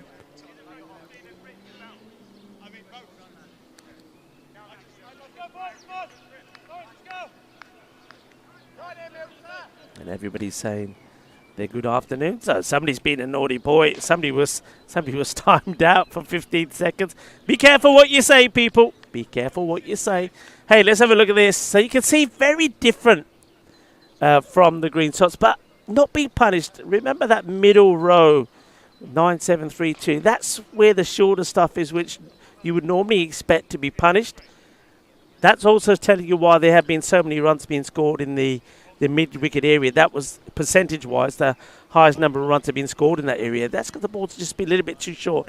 But if you go up a little bit more, what I'm calling the golden zone, then that's where it gets harder. And the slower bowlers have bowled that really well. There's that one big spike. That was that one over that went for 19 over number 5. That's the two best overs, the 19 and 11, just to up the tempo when they're going pretty slow. So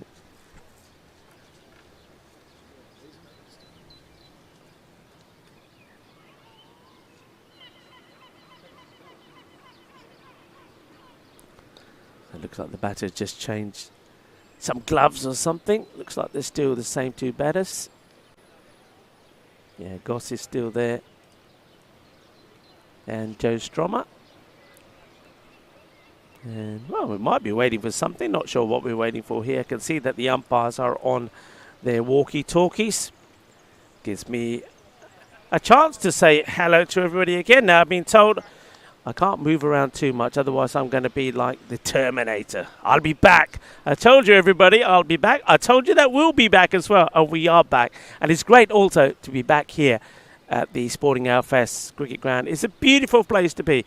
Look, you know I'm going to say it because I live in Spain. Spain is a beautiful country, but we got some beautiful parts where cricket's being played. We were coming to you live a few weeks ago from Madrid, from the Alicante Cricket Ground.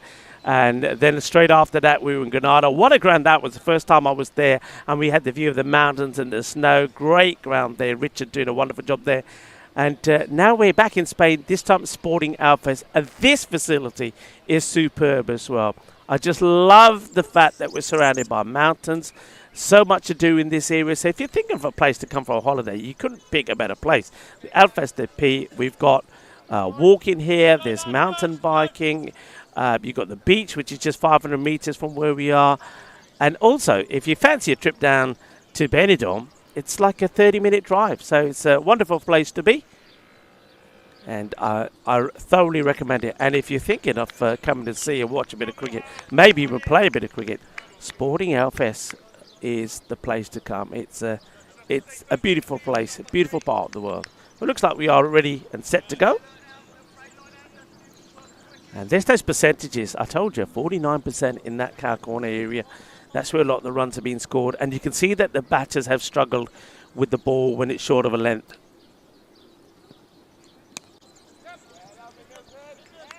Nobody back in this art. This should be 2 runs easy. That's poor cricket, really. And I've got to say, Alexander Satterfield has been very good. But that's the first time I think he's kind of not been up to the play. He needed to be back in this art. So they'll take 2 there. Strummer doubles up. Both these batters have been rewarded with some charitable fielding from the Green Sox. Edge flies away. Third, trying to catch up with it. Does get down. And bowls it back in. Batters will take 2 with this. A bit more. That's worth it.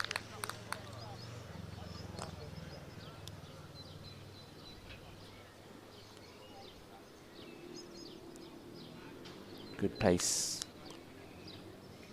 from the bowler.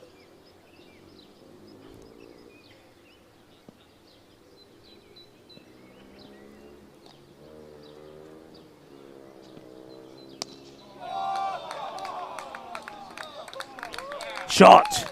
What a lovely shot. That sound cracking out of the middle of the bat. It actually pinged off the middle, and you could hear it. That's the other thing around here. The Woodbridge Oval, you certainly hear the sound of the willow on the ball. And that sounded beautiful as it went to the boundary. What a lovely hit that was. Cracking shot from Stromer. Just tries to push it away. Well, he's gone here. Yeah, he just pushed the bat down, and it's almost like he left the bat hanging for the ball to catch the edge, makes his way to the keeper. Robinson takes the catch, and the wicket goes down, and Milton Thomas gets a breakthrough, gets some good reward after being clobbered for a boundary. And well caught there by Carl Robinson. He's taken a few, hasn't he, from the slow bowlers. I think Robinson, like most of the keepers, will be much happier standing back to the quicker bowlers. And he takes a neat catch there. But Stromer, you can see he was bitterly disappointed. He's kind of given his wicket away. He's kind of weathered the storm a bit for me. There's been chances he's given that haven't been taken. He's been given some extra runs in terms of overthrows, but he stuck around his day there, and he just played a cracking shot. And I felt that maybe that's the sign that he's going to come good here now and start to accelerate. And then that one, I think he's in two minds. Does he play it? Does he leave it? In the end, he does a little bit of nothing, and he ends up giving a catch to the keeper. New batter gets a bit of a full toss to get going. He wants to get back on strike, and he will.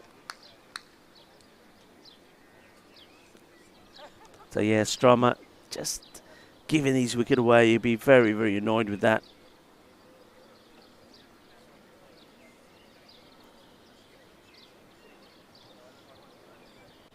Thompson back to his mark. Got a nice run up here, nice steady approach, gets into his rhythm. Got a nice leap into his, when he gets into his stride, he sort of flies through the air as he delivers. New batter, by the way, is the captain, Robert Cobbold. I was talking about Robert. He did start and has played for Madrid CC. He then went to Defra All Stars, and because he knew about Madrid CC and John Woodward and those tournaments, he got Defra involved. And he tells me that in a month or so time, he'll be going back to Madrid to work. So he'll return back to Madrid CC. So that's a story, isn't it? From Robert.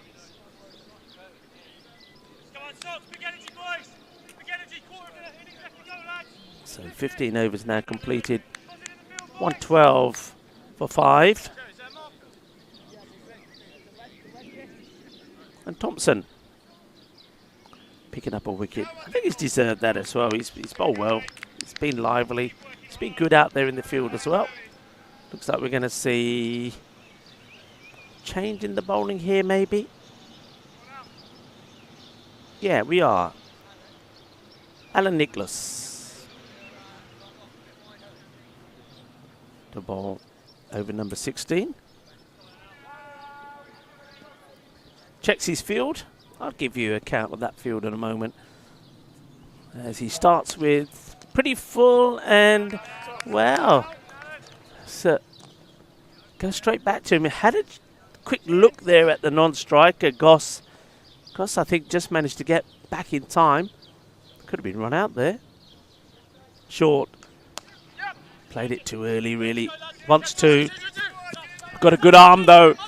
In it comes. And I think that's going to be very close. The shake of the head there from John Howden. I think if we had the technology to look at this a few times, it would have been pretty close. But John Howden, good positioning from the umpire. Watching the line. And decides that the bat just came down in time. Yeah, this field hasn't changed too much. Long on his back, as is long off. Sweeper.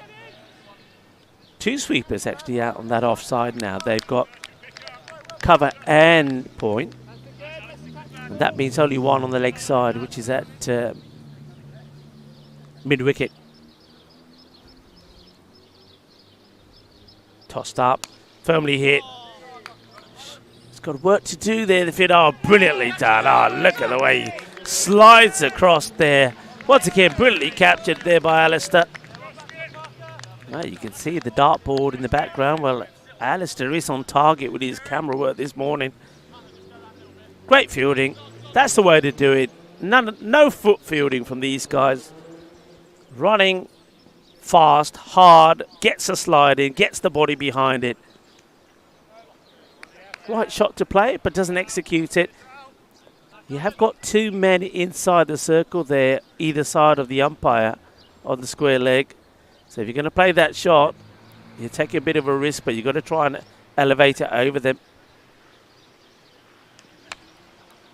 This just gets worked out to the mid-wicket. Does the fielding, gets the throw in. And that's nicely done by Thomas Newman-Taylor. So end of the over. Another one completed. 16 now done. 115 for 5. So tidy start from Nicholas.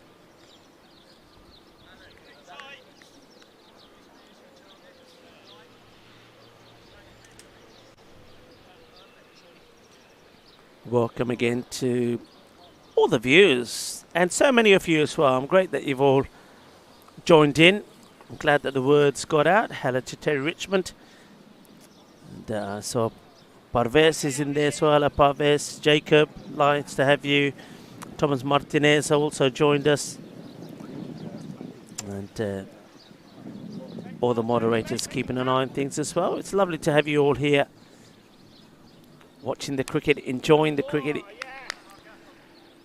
and enjoying the sunshine if you can, because some of you are probably in places where you're not having too much of the sunshine.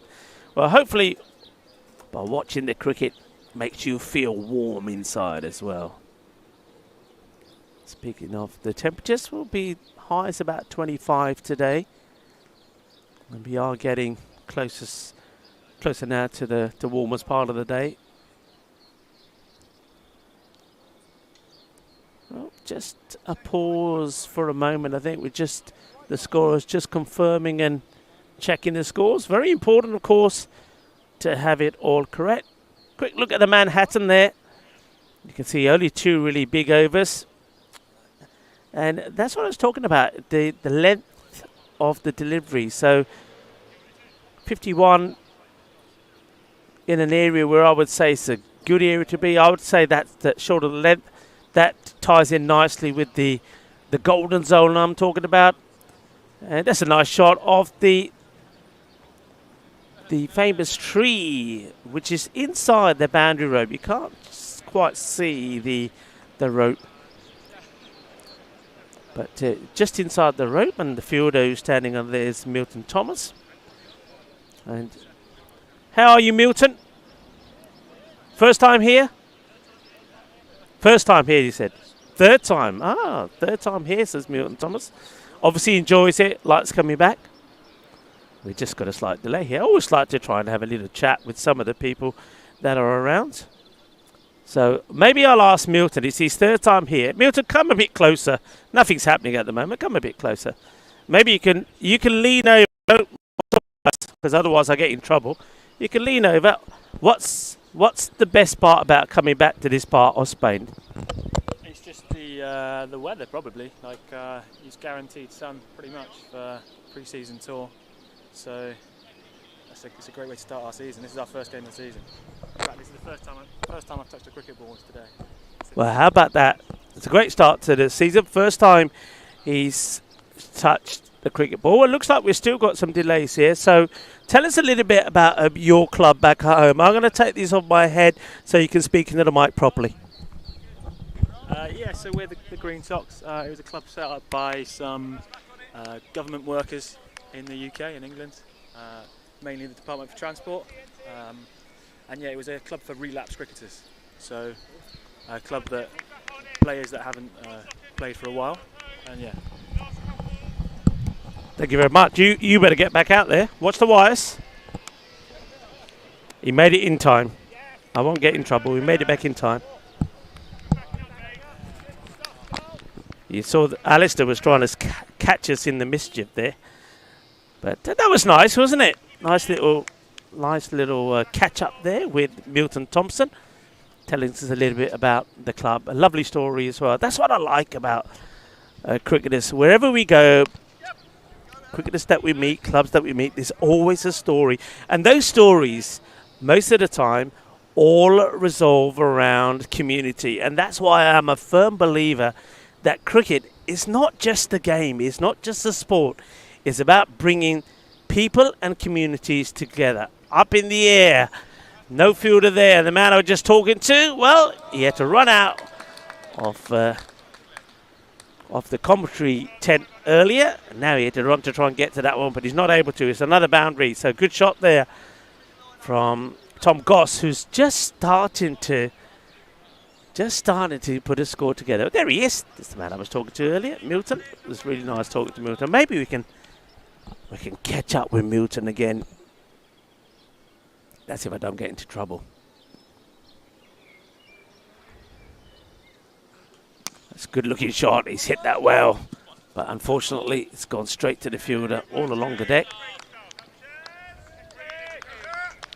It's a funny outfield here at Sporting Belfast.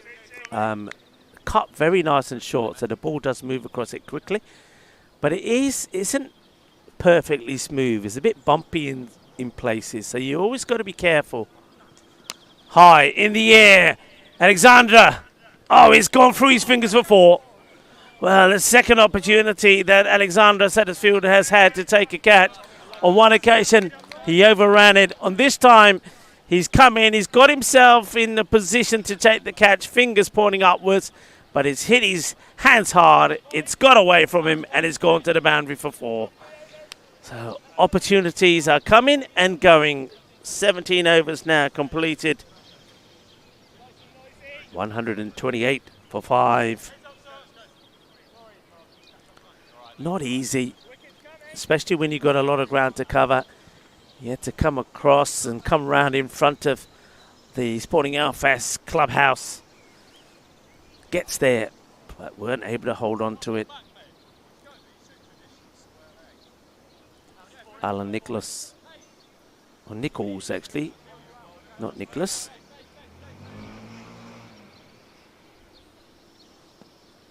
To bowl his second. Well, that's hit well. And this time, how are you going to be stopped? It's a cracking effort from the fielder. अपने field ने बड़ी अच्छी कोशिश तो की थी stop करने पर बहुत बढ़िया शॉट मारा टाइम ही बहुत अच्छी सी. Well, James Cherry almost got wiped out. That Cherry almost got flattened and crushed by this one. Super effort. Made a lot of ground up. Sliding, diving, trying to stop it, but it's 4. And that one's going to get away from everyone. Should be a couple here.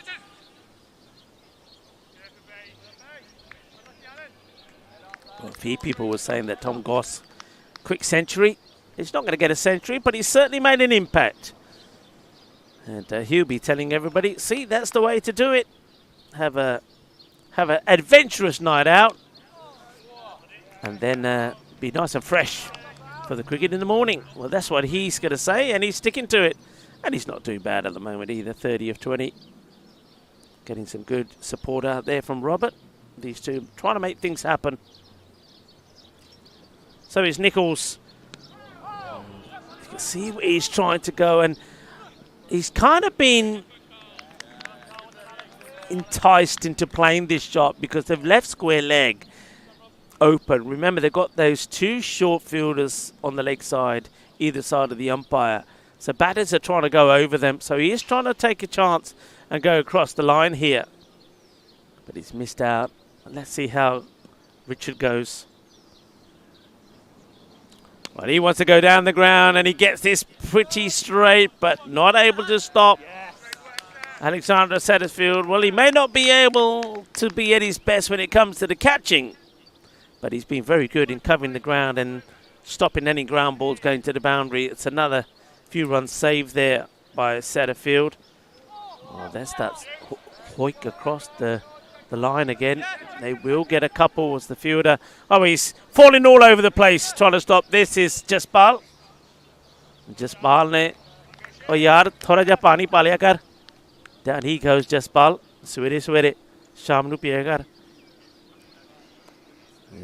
Kind of tripped over his own feet there, Jaspal. So the batters do take a couple. 138 for 5. Let's see what they can get to. The last couple of overs coming up here now. 150 something, you think. The expected score on your screen showing that around about that 153. I think they want to try and go bigger than that. I mean, you've got to be looking at getting that 10s here at least. That takes you to the 158. So let's say 160. I think you've got to be saying to yourself 160 something. You've got 2 batters that are in. And Goss probably would like to be on strike. He's leaning on his bat at the moment and on striker's end. In the air, should be out, and he's dropped it. Oh dear. Now, this probably would have had a fair bit of spin on it, that's for sure, but Joseph Basson should have done better here. He's dropped it, and what makes it worse, he's allowed the batters to change strike as well. And that means that Goss on strike.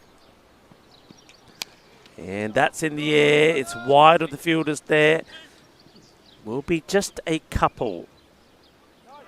Done a lot of work out there, haven't they, the fielders? A lot of ground to cover. That's James Cherry, who's patrolling that area very well.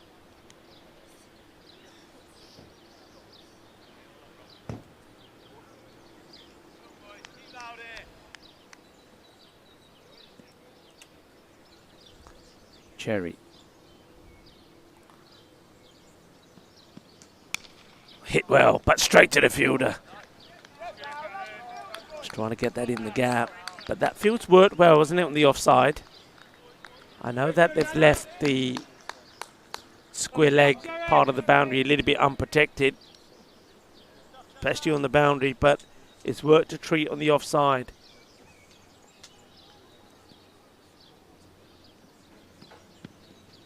Oh, big swing, slightly slower and shorter delivery from Cherry.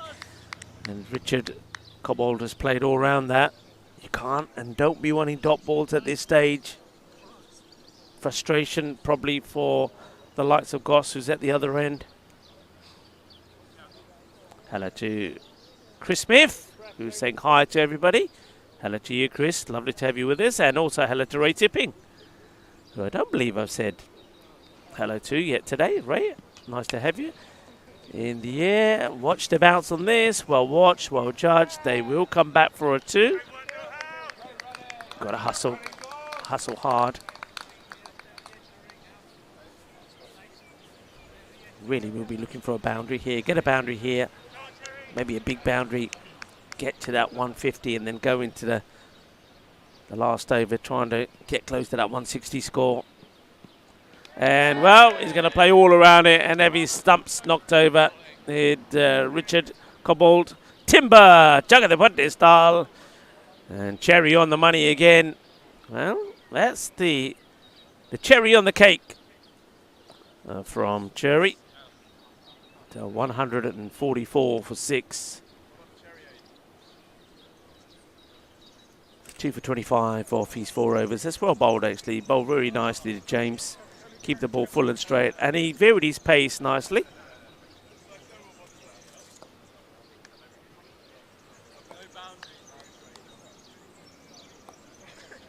So we get to the last over. So this is where those of you that are watching. Marzi, what are you doing behind me? Normally I'm playing the tricks of Marzi. Marzi's been the mischievous one today. Is this what happens to you when you get hungry? Yeah, he said he's hungry. I'm hungry, mummy. I'm hungry. Yeah, so last over. So now wides, no balls, do have to be bowled again. Okay? So we're getting there, aren't we, people? We're getting there. So 144. Can they get a big finish here? Can they then get the biggest over? Well, the biggest over they've had so far in the match was 19. That came off over number 5.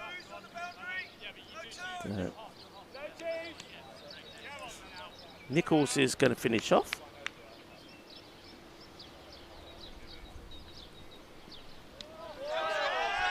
Oh, they are asking the question. Braithwaite says not out, and he's he eventually does move to get to the stumps to sort them out. By the time he gets there, I think Robinson would have sorted them out already. Dot ball though. Dot ball to start the final over. You've got the right batter that you want on strike as well. Tom Goss. Well, he has time to think about the next 5 deliveries. Bowling figures have been good, haven't they? Taylor, he went for 37 off his 4. Would you take that? 2 for 25 off James Cherry. Richard Parker, just the 3 overs, 2 for 20. In the air, it won't go to hand, but it may even go for 4 actually. It will. I don't think Alexander Setterfield's picked this because it's not that far away from where he is. And I don't think he picked it straight away. And by the time he seen it and reacted, the ball does bobble over for 4. So dot and 4. Final over, remember. It's another one that's got past him. He has a quick look at the umpire. Was hoping he might get a wide. Doesn't get a wide. Dot 4 dot. That will probably be out. And it will be. There's a little nod from Braithwaite. Says, I'll do it the old-fashioned way. The batter's walking anyway. I'll just give a little nod.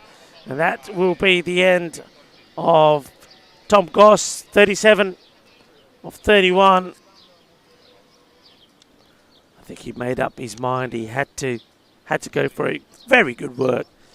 Once again there from Robinson. And it's a wicket there from Allen. So, new bat coming in. And he's just got 2 balls here to face. This looks like is Rajan. Now, there's a story about Rajan. Rajan better make some runs here. Rajan is missing his first wedding anniversary to come out and play cricket. So, Mrs. Tucker, if you're watching, thank you for letting him come. And what was the compromise? Anyway, Rajan, he's going to hit it straight back to the bowler. No run. Frustration. Well, I'm thinking it's Ranjan, but it doesn't look like it's Ranjan. It's not Ranjan. Oh, it is Ranjan. Yeah, I am right. Right, will he get it away? Oh, no. Ranjan's going to go for a duck. He's going to go for a duck, and his wife is now jumping up and down and saying, Ranjan Tucker, I told you, you should have stayed at home and celebrated your wedding anniversary, but instead you're going to get Wiki the duck. And let's see Wiki one more time for Ranjan Tucker, who decided to come on tour rather than be at home with his wife for his first wedding anniversary. And that's the way it goes. What a finish. They don't even get to the 150 in the end. It'll be a 148. Only the 4 runs and 2 wickets going in that last over. So Alan Nichols, what a great finish. 2 for 17 off his 3. And that means, well, there was me saying 160. The win predictor was saying 153. It ends up being not even 150 at all. 148. So 149 will be the target for the Green Sox, who I think applied themselves very well there in the field. Yes, there was a few errors, but as we heard there from Milton Thompson, it's the first time that a lot of these guys are even touching the cricket ball, let alone they haven't had any practice at all. So when you consider that, they've done pretty well. It also tells you that as the matches go, it will also get better as better. So it's been an exciting start to the day, hasn't it? We've seen some good cricket already. The first match, the home side Sporting Outfits winning, but there was a wobble there. But this one also, I think, is very evenly poised. I think the Green Sox have done very well, and DEFRA All-Stars, they've got some work to do themselves. I think, once again, if the All-Stars deploy the right bowlers and they bowl a good length, this could also be a tricky run chase. It's great having you with us. Remember, we'll have a quick break because we are trying to get 4 T20 matches in the day. A very quick break, about 10 minutes, and we'll be right back.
This European cricket event is proudly brought to you by our official timing partner, Rado, and our official charity partner, Share the Meal by the United Nations World Food Programme.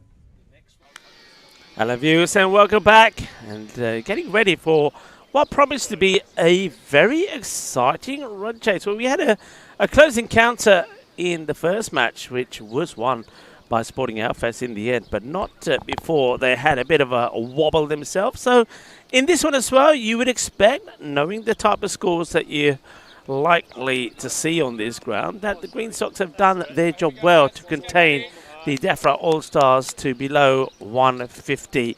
But let's see how it goes. You see the umpires, John Braithwaite and John Howden are out there. You'll see that the DEFRA All-Stars have taken the field and waiting for the batters to make their way out. Let's have a quick look and remind ourselves of that scorecard again. So 148. Ed Hawker, one of the founder members of DEFRA All-Stars. He was in good form, 41 of 29. Then in the middle of the order, Tom Goss came in and steadied things when wickets were falling. He made a fine 37 to 33, just falling in that last over. They'll be disappointed by that last over. How important will the last over be when they only took just the 4 runs from it and lost those 2 wickets? On the wicket front, we did see some good performances from the bowlers, and a couple of 2 wicketers we saw. There was, I think the best would have to be pick of the bowlers would be Alan Nichols, 2 for 17 off his 3 overs. We also saw a 2 for 20 of Richard Parker and 2 for 25 from James Cherry. So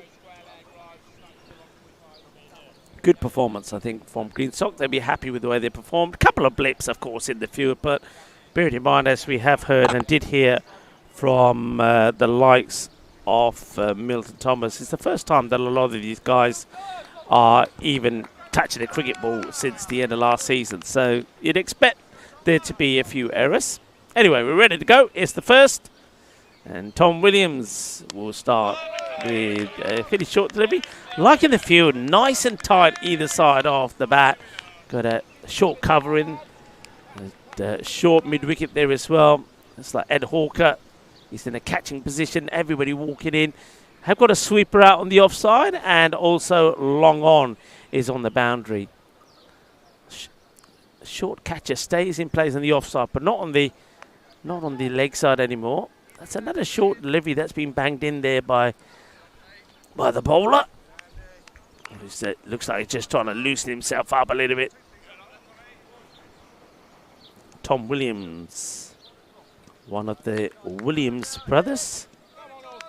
We have Tom, and we also have Andy.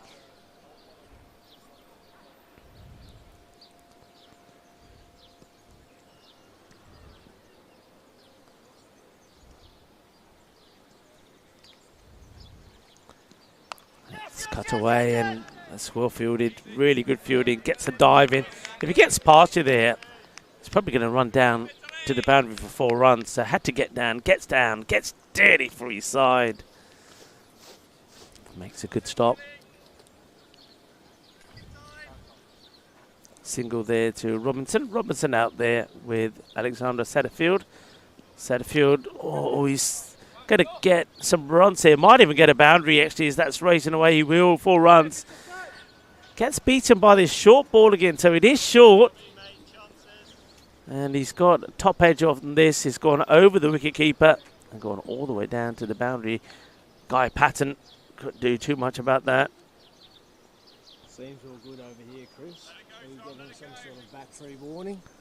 Nice to welcome everybody back, of course, in the chat. Thomas Martinez, Dave Helix. That's a better length delivery after bowling.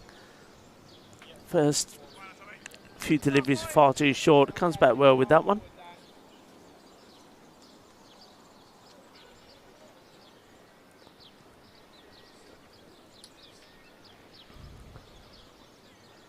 That's that short one again, but this time it's well directed. If it's short and straight at the body, you can see that is working out to be about chest height, and it's a difficult one to play away. So first over is completed, and 7 off the first, 7 without loss. So Tom Williams, if anything, a little bit short with his line, but again, as I say, probably the first time that a lot of these bowlers are bowling and turning their arm over. Certainly outdoors anyway. They might have had an indoor net, but don't know if they would have had any outdoor experience. As Alex Loluri will start with an okay delivery. Just sneaks that one in, says John Howden.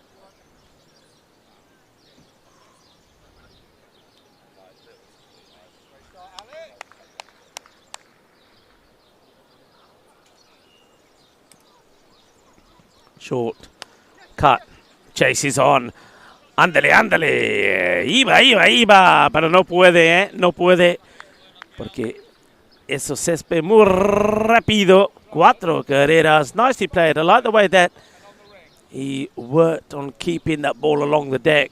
Good wrist work, got right on top of it. I don't mind the shorter length, but I don't think the pace is quite there from the bowlers. It gets played away. It's no run this time.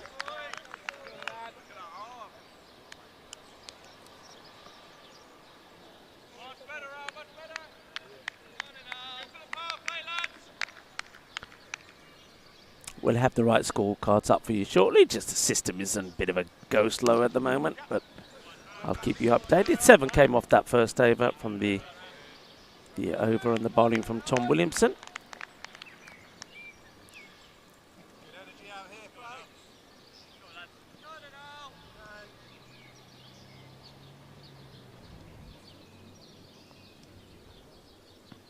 That's a better length.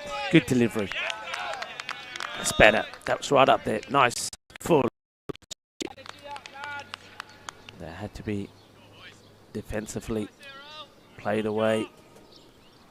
Bowler gets back to his mark. Just gets back, turns around and straight back on it. And that's hit well. That's going to be 4 runs. If it gets past the infield, nobody's stopping it. Good solid stroke. Good footwork.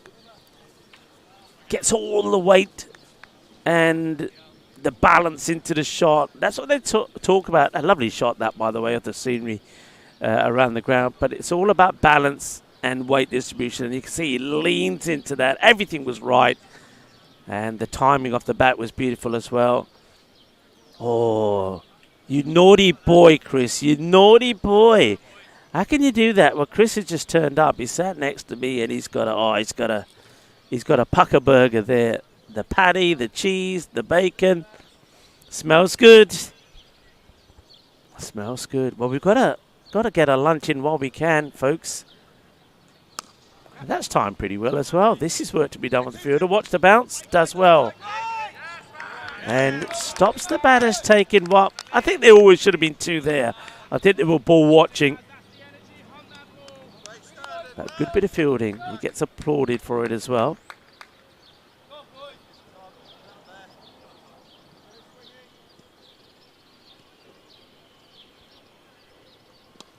That's nicely played. 4 runs. Really nice shot. Good balance again from the batter. Really good balance. And plays that away beautiful. Well, Carl Iglon Robinson. He took a few when he was behind the stumps, didn't he? He's got a few bruises to show us afterwards. But he plays that nicely off his pads. He's whipped away. Speaking of being whipped. No, I'm not naughty. I'm talking about Whippy. And Mr. Whippy would be nice right now. A nice ice cream. I wonder if they get the ice cream van come around here. I bet if it did, it would do good business.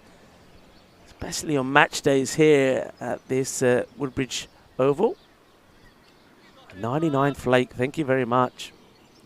That will go down nice after that burger, Chris. Short. Risky. Hits and he's out, but he misses by a mile. And that's why this is pre-season, folks. Ed Hawker had the chance, misses it.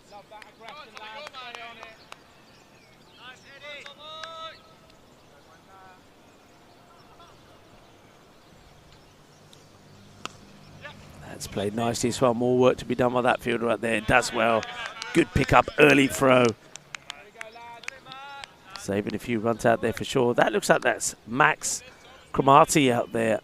Doing very well.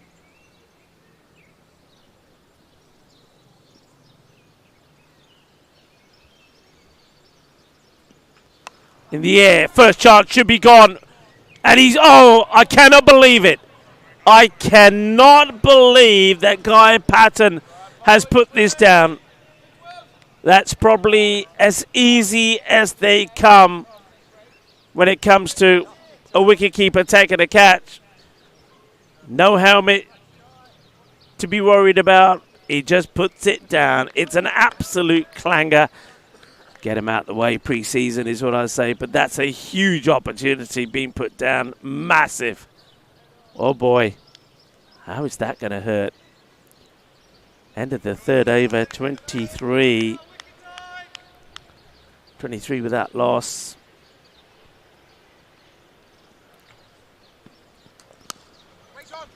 Wait on, good fielding. Good work this time by Ed Hawker.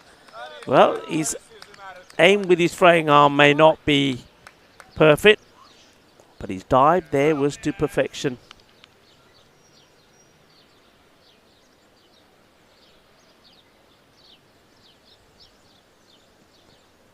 Short ball, and he's swiveled on this beautifully. And how far has that gone? All the way? 6 or 4, John Howden is asking. 4 is the verdict. It wasn't that far away. A lovely shot. Look at the business, these two. Satterfield and Robinson playing some lovely shots. But there was that opportunity that was put down though, wasn't it? What a big, big miss that was. Robinson did survive, and he could really go on to punish them.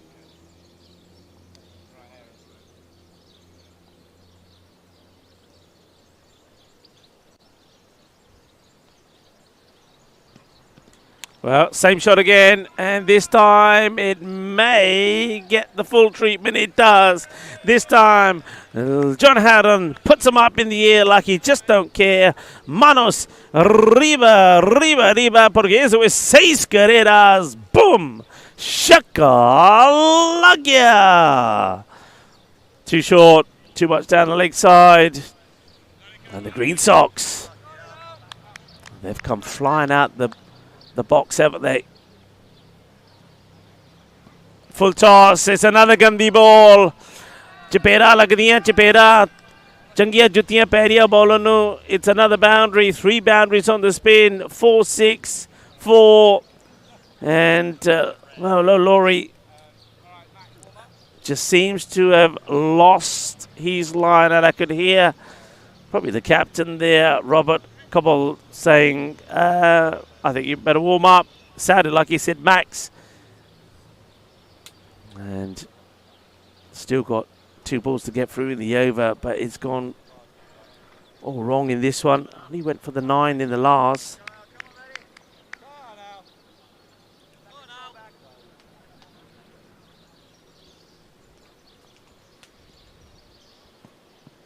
That's better. Here he is. Back outside the off. That's where it needs to be. It's a good comeback. Well, if he can pick up a wicket here, he might earn himself another over.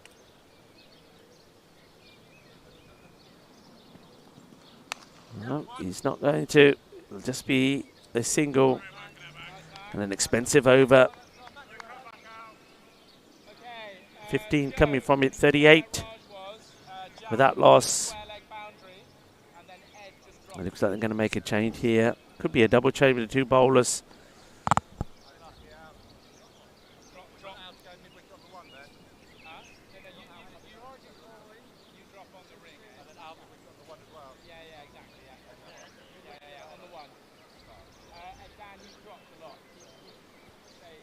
Two batters meet in the middle. They'll be very happy, very satisfied with this start. I mean, they are blazing along. 38, their opponents at this stage were already on 17 and had lost a wicket. Robinson, in all fairness, should have been gone. I'm pretty sure he was the batter who was dropped behind by Guy Patton. It was an absolute dolly.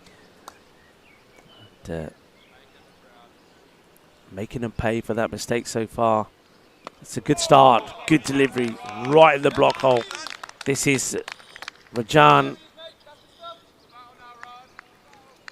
Rajan got a duck when he came in for 2 balls to go. Missed one and then missed the second and got stumped.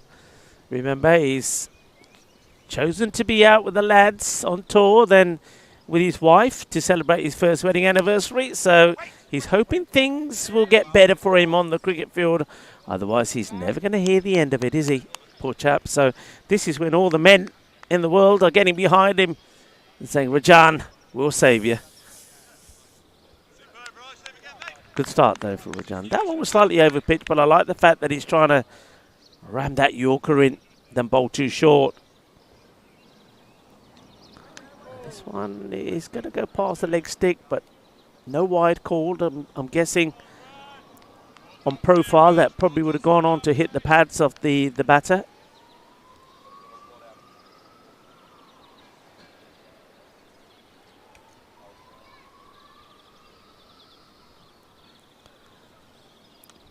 This time it's a bit of a let-off, really.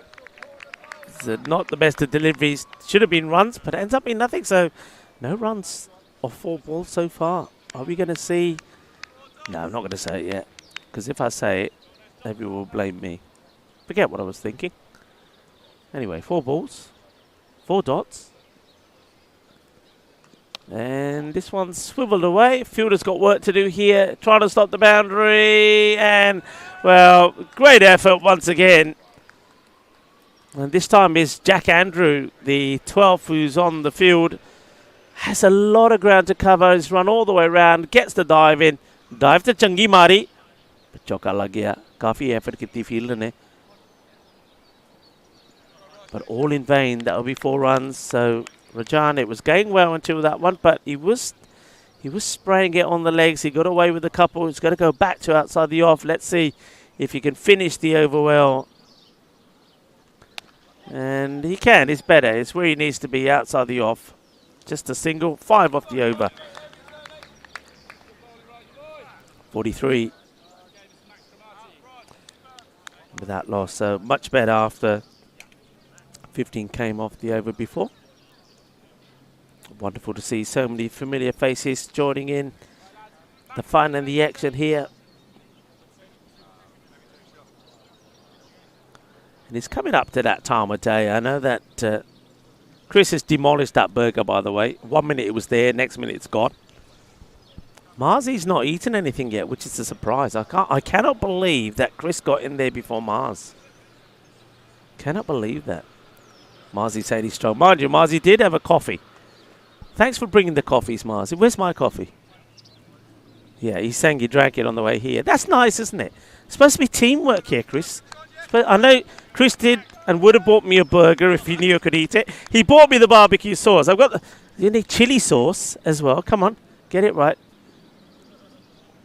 A great team we got here. It's lovely to be working with a great group of lads. And Alistair, of course, there he is. If you want to know where Ali is, he's the one following the ball. And following a little bit of comedy as well. I tell you what, look at him. He's laughing so much he can't get out. Ah, dekh lo. Oh, kinda meri fielding to Emi pari ho gaya. Then they knock each other over. Oh boy. Clip it and post it. That's a bit of fun for you from the Sporting Alphas. Oh dear. One's gonna be a dot. No wide, says the umpire. The batter wants it. John Howden shakes his head and says, nope. Not on the system we're using. Oh, there's an edge here. I think there's an edge here. The reaction tells me there was a chance, and the keeper, Guy Patton, is having a nightmare. An absolute nightmare. I mean, these ones are not easy. I think they either stick or not, but it's another error. Now this one is sailing, gear, a chocala gear, 4 carreras. And just to rub it in, 4 runs off the next delivery. Oh boy, well this is Cromartie who's bowling. I did hear the captain say his name, warm up Cromartie. Well, he's warmed up, but so have the batters.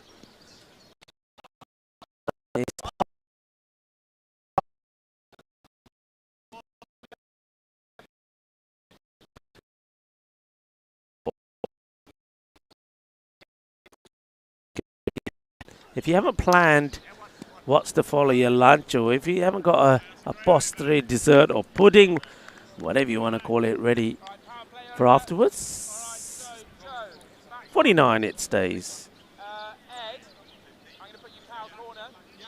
So 6 off that one. Yeah. We have to talk about this now. So National Cinnamon Crescent Day. Oh, yeah. Cinnamon in sweet stuff. Yeah, like, you know, when you have apples, you know, like a apple turnover made with a bit of cinnamon.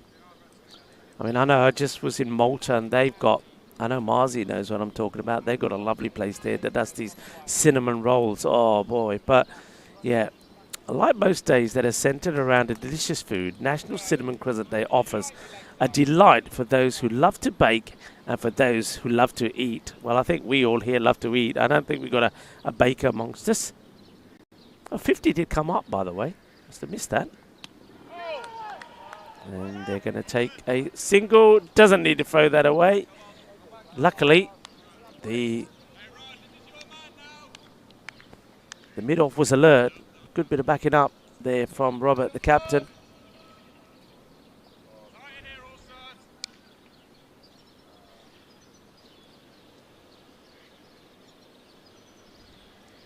So Cinnamon Crescent. I'll tell you a little bit more about them in a moment. All I know right now is I want one. Green Sox, they want a wicket, but they're not going to get it with that. That's going to be a wide, so that's 2 runs. Score moves to 53. No extra ball. Warm cinnamon and sugar, buttery layers, and pastry shape that looks a little fancy without being fussy. Make this a crowd pleaser. You can have it for breakfast, snack breaks, and dessert. A pudding. I'll have it. Thank you. So warm cinnamon, sugar, buttery layer. I wonder if Kate is listening. Kate, can we bake up a batch of those? And of course, if they warm out the oven, a bit of ice cream on the side is perfect. Especially on a nice, warm, sunny day. But John, trying to make things happen.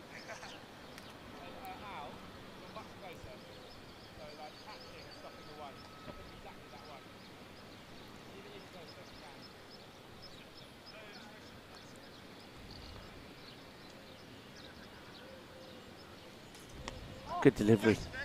In the block hole again. Had to be dug out by the batter. They'll just take a single.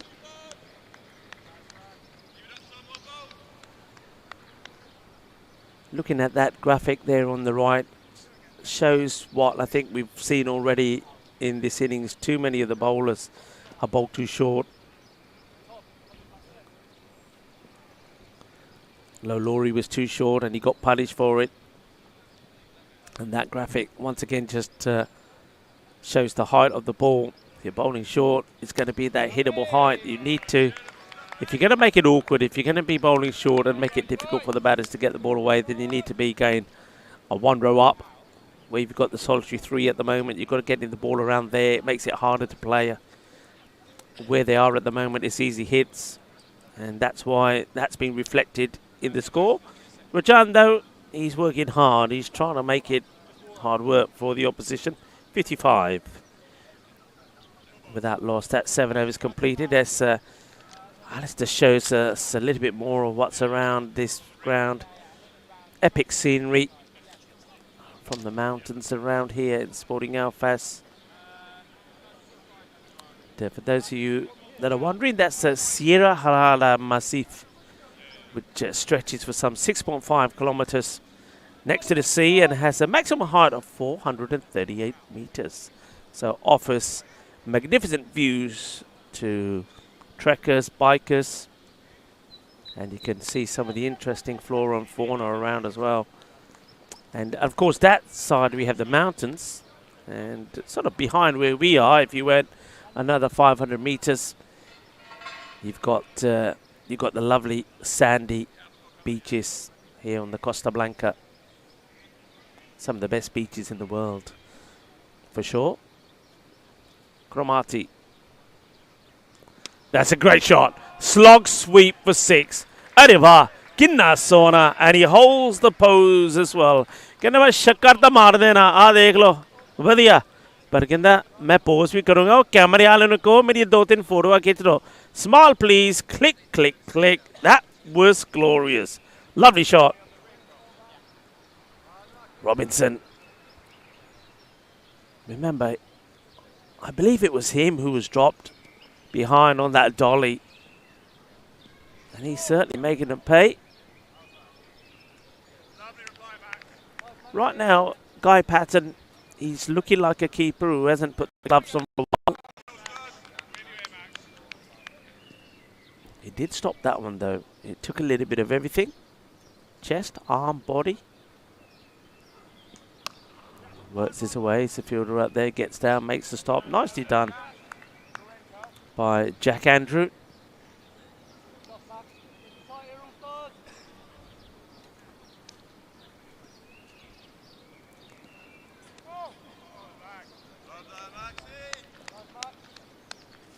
Seems to be a lot more success and a lot more dot balls and just singles when that ball is outside the off, and that's one thing that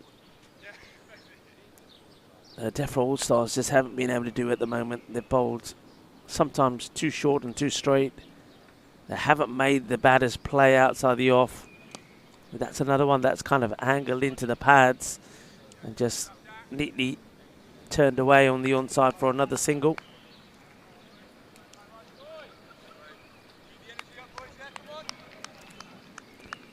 Here, Robert Cobbold trying to get the troops to keep the energy up. Keep the energy up. Keep the energy up, boys. Come on, keep the energy up.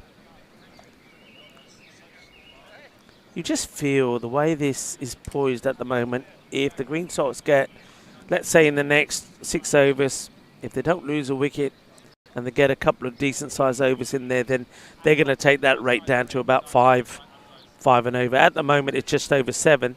Whereas if the All-Stars can pick up a wicket or two, it certainly would just take that rate up a bit. If they can get the rate up to about 8 or 9 and over and keep it tidy, things can happen. Rajan is hoping he's the man who can make it happen. Starts with a short one, which is going to get worked away. Fielder's got work to do and does well. Covers a lot of ground there. Taking on the arm. In comes the throw. Oh, boy. Oh, dear. If it went into the gloves, then there was a chance. Now, I think this is a tricky one in all fairness. I'm going to give Guy Patton a bit of slack here. I think this one hits the bounce, the edge of the pitch as it's coming through to him. So he's not able to take it cleanly, but it's another chance. The chances have been there. They just haven't been taken. Soft hands. No is the call this time. No runs.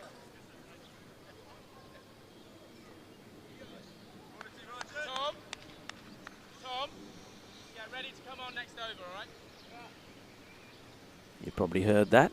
Looks like Tom Williams is being asked to warm up to come on the next D over. Rajan, little shuffle before he comes in. Hasn't got a smooth run into to his mark. Sometimes bowlers have this, particularly bowlers who are so used to playing on turf.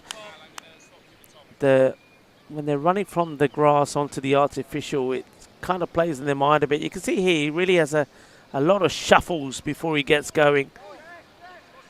He's not able to get a nice clean rhythm or run up. I found that there's John Braithwaite. He manages to eventually stand on one leg to give the leg by, but I certainly found that when I moved to Spain after playing on turf wickets, grass, where of course you hardly really played on an artificial track. I think I played probably once or twice when I was a junior, and that was only because we had some bad weather around at the time. As Rajan comes in again. Oh, that one really does pop up. But again, little apology offer there from Rajan, but he's bowling in the right areas. We haven't seen too many of the All-Stars bowling short of a length outside the off, and that's where you get reward. So that's nice from John Howden as well. Just going over to check that Alexandra Satterfield is there all right.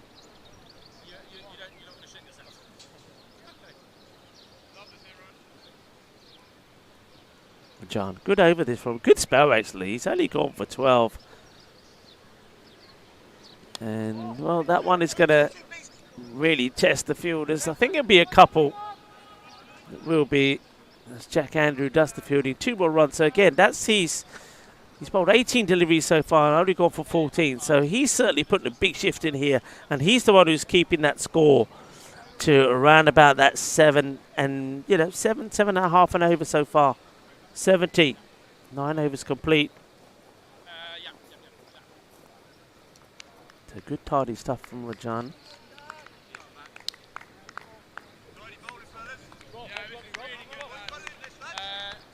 So we are going to see that change, and it looks like, well, it doesn't look like it's, is this Tom Williams?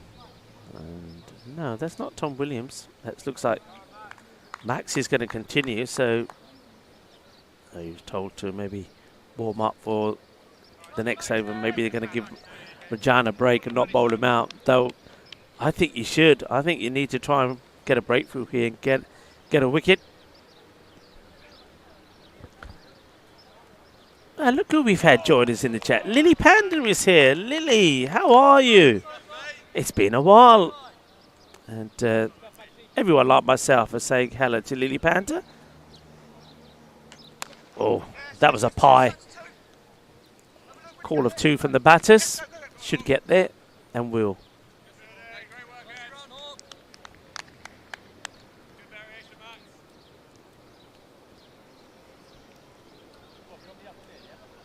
Max Cromarty.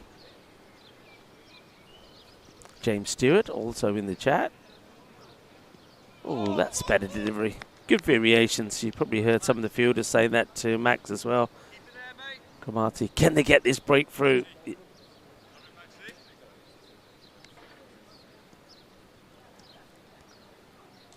That's up in the air, but again, it's not going to go to hand. So they have had a fair slice. Fair slice of luck as well. They're just not being able to get this breakthrough coming up to this halfway point.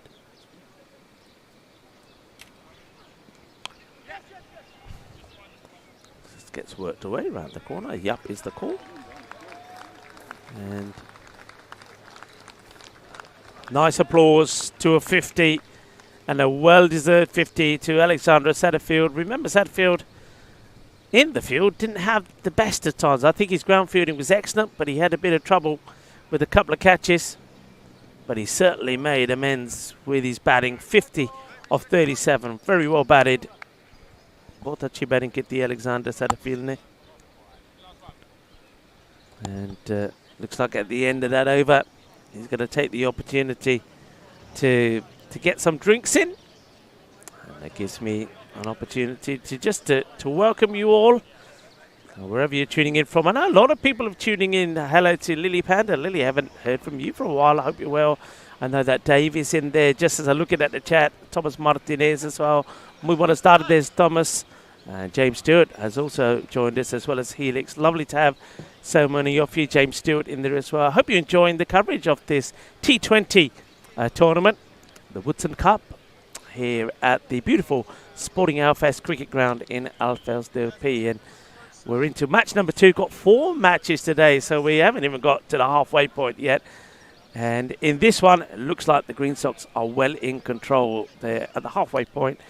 Haven't lost any wickets. They're needing to go at about 7.3 and over 73 runs required of 60 balls. So they're well on top to get the win.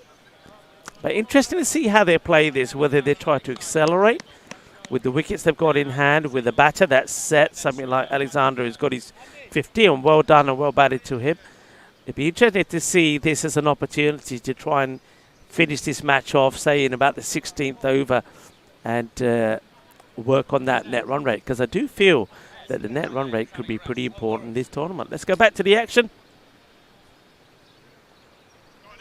As we did see that Alexander just took the opportunity at the halfway point to take on some water.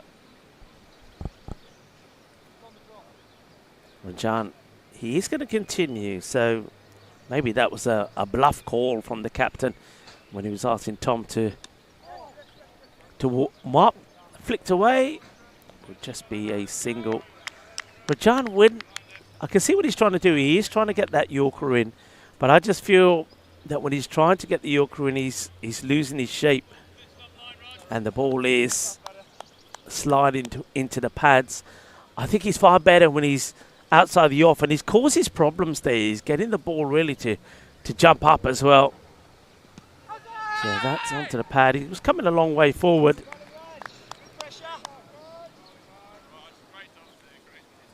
Can he get a wicket here as well? Certainly has deserved one, as Rajan Thakur. Get the ball in the right areas,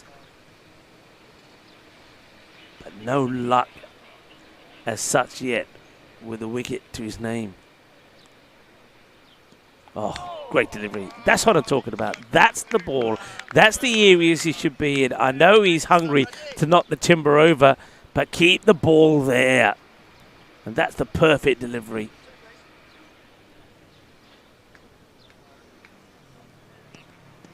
You can see that there's been a lot that have been too short, but that one was just right.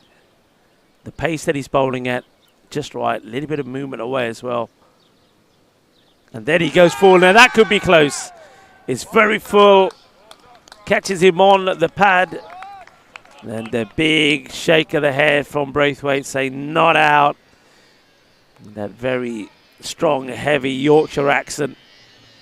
Once again, probably guessing from this angle, probably just sliding down the leg side. That's been the issue with those fuller deliveries.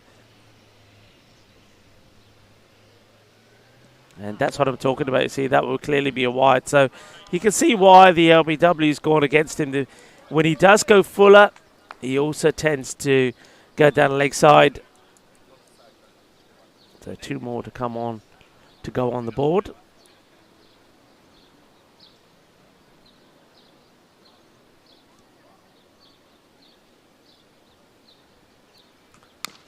That was the slower delivery. It ends up being a slow full toss, but it will just be a single. So that's the end of an excellent spell of bowling from Thakur. He certainly kept his team in it. He's 4 overs. He'll only go for 18, and 11 overs complete, 80 without loss. But that's the issue. They haven't been able to get the breakthrough. That's been the problem.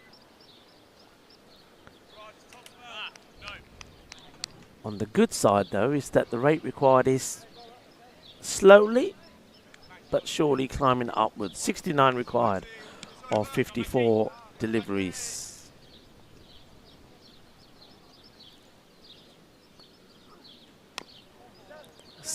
Scuffs at it. Doesn't get it out the middle.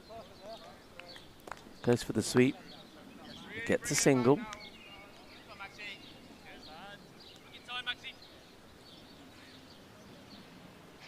Cromartie also bowling himself out. It's up in the air and gone. They get the breakthrough. Didn't really get any power in the shot.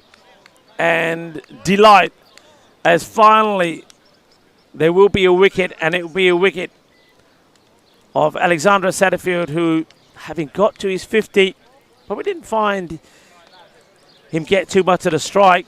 But he's just paddled that behind square. Catch is taken. They get the breakthrough at a good time, an important time.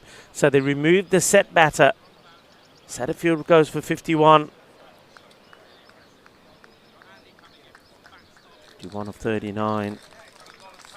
And Cromartie picks up the wicket. So the little partnership of Rajan Thakur and Max Cromarty has worked well. Both of them have put in a good shift for this side. Rajan, he wasn't able to get a wicket, but his economy was fantastic. Just 18 off his 4 overs. Thomas Treyas coming in at number 3.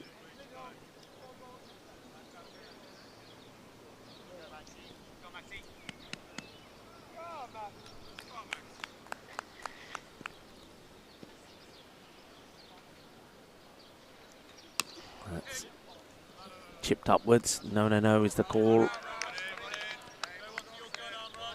Well fielded.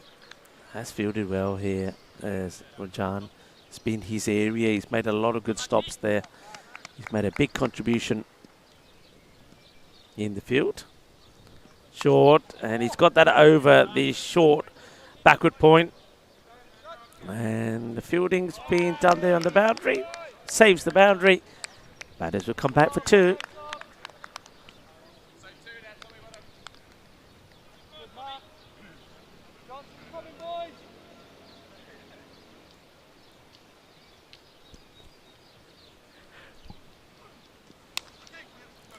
Hits firmly off the back foot, straight to the fielder. Extra cover. Doesn't have to move to do the fielding. Another single. So hands the strike to Robinson. Robinson actually started kind of a bit more of a flurry and more intensely than Satterfield, but he then got dropped. Remember, it was a very easy catch behind the stumps, but then after that he kind of lost his momentum a little. So you can see that his strike rate was nowhere near as good as Satterfield. So he's hit 2 boundaries in 4s and 1 6 as well. So he scored 14 off 3 balls, but he's only got 22 off the other, what's that, 27? So yes, struggled a little.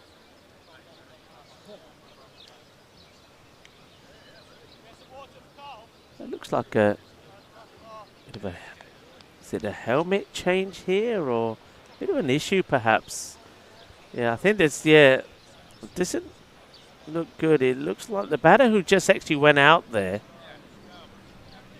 Yeah, I think Thomas just went out there. Doesn't look too good. He's coming back. I don't know what's happened here with Thomas. So obviously something could have happened when he was running in between the wickets, but he's been assisted off the field. Doesn't look really good. You see there on the camera, something definitely happened. You can only think that when he took a run running in between the wickets, that's not a good sign, is it? And Thomas Treyas, let's hope he's not done anything too serious and he's going to, but you can see he's definitely struggling. Doesn't look good.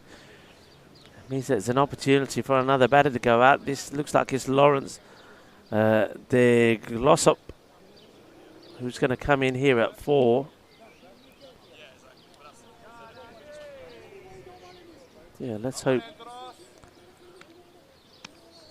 that Thomas is okay, but certainly didn't look right there.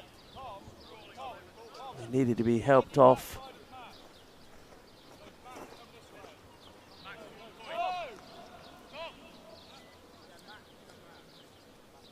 So Robinson, he's going to end up with another partner. Thomas was only out there briefly, just for 3 balls. And now he's got Lawrence out there.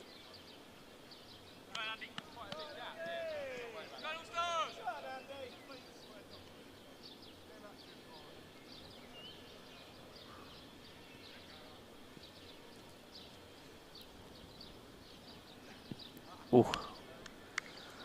Well, I suppose you'd say the length is good. The direction was not so good. Fired way down the leg side. 2 runs on the board. Andy Williams. It's a big appeal. I mean, he does take a long step forward. I like the appeal. I like the energy. is pretty dynamic. But you got to remember on this pitch, I mean, the batter's gone a long way forward and it's not hit him on the full. So the chances of that ball going on to hit the stumps, for me, as it was for the umpire, is pretty slim. That's another one's down the leg side. And I suppose if he is missing the stumps and the ball is missing the leg stump by a long way and it's called a wide, that's not going in his favour either.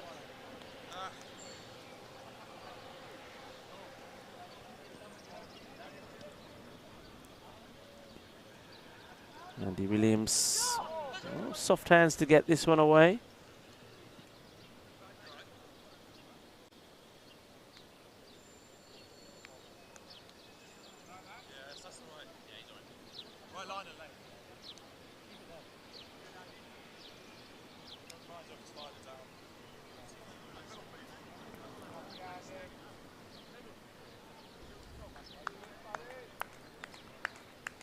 Williams wants to make a bit of a change here. He's having a look at... Yeah, he's talking to the keeper. I think he wanted the... Third has been pushed back and they've got a backward point stroke gully, and that's... Thing is though, I don't mind the field. I like what he's thinking, but where he's bowling at the moment, it's just not working right. And you can see that that's now the third wide that he's bowled down the leg side, so 6 runs have come off just in those wides. Dan, get ready to come on next over.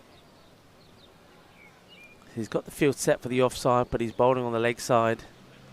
And that's better, a bit more of an effort. Oh, and good fielding, but also good running. Backed himself, did Lawrence, to go straight away. And he knew that with the fielder having to be on the ground to make the stop and trying to get the phone at the same time, it was never going to be an easy bit of fielding. So backed himself and made it quite comfortably. Over comes to an end. So 7 coming off that one from Williams, but 6 of them, remember, in wides. 93.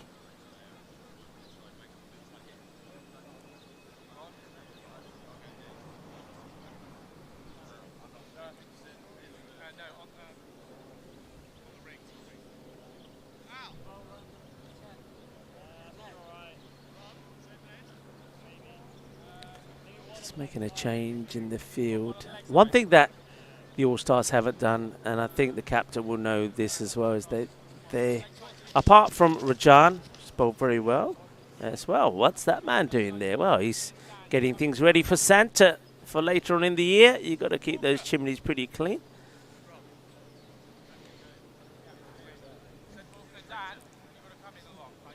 Yeah, taking their time to get the field right. But yeah, just going back to what I was saying, I think yeah, Robert will be disappointed that all the bowlers haven't bowled a good line. They've got to get the line right.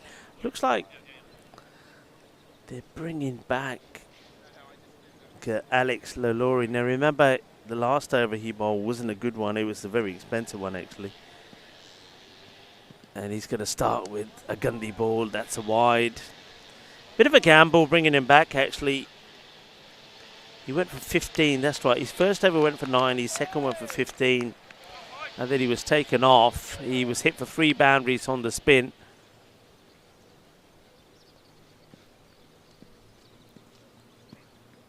That's kind of over pitched, but it's only pushed away for a single at this point.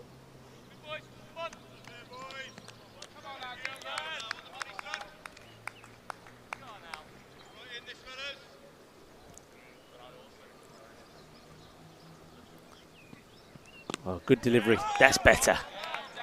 A proper, genuine Yorker. Had to be dug out there by Robinson.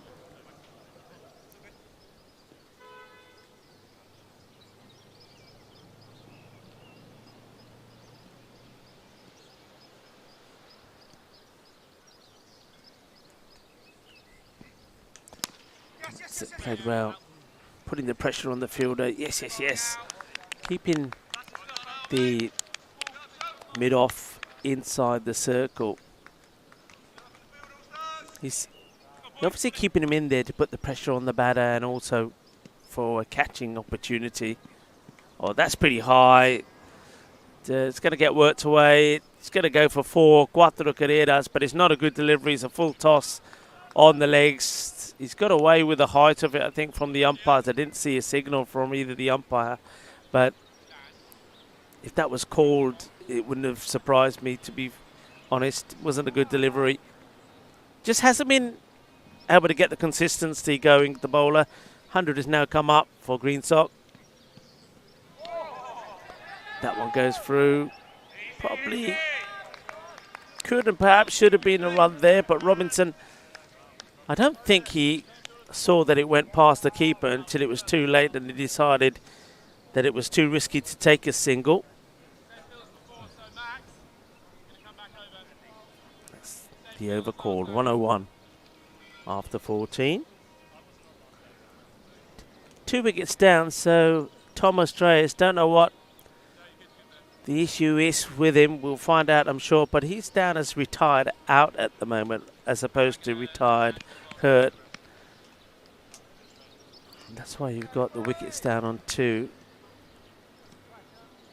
Right, here we go. Looks like Williams will continue. And he also continues to lose his shape on the leg side. If he can get the ball outside the off stump, he'll cause problems. He'll be useful.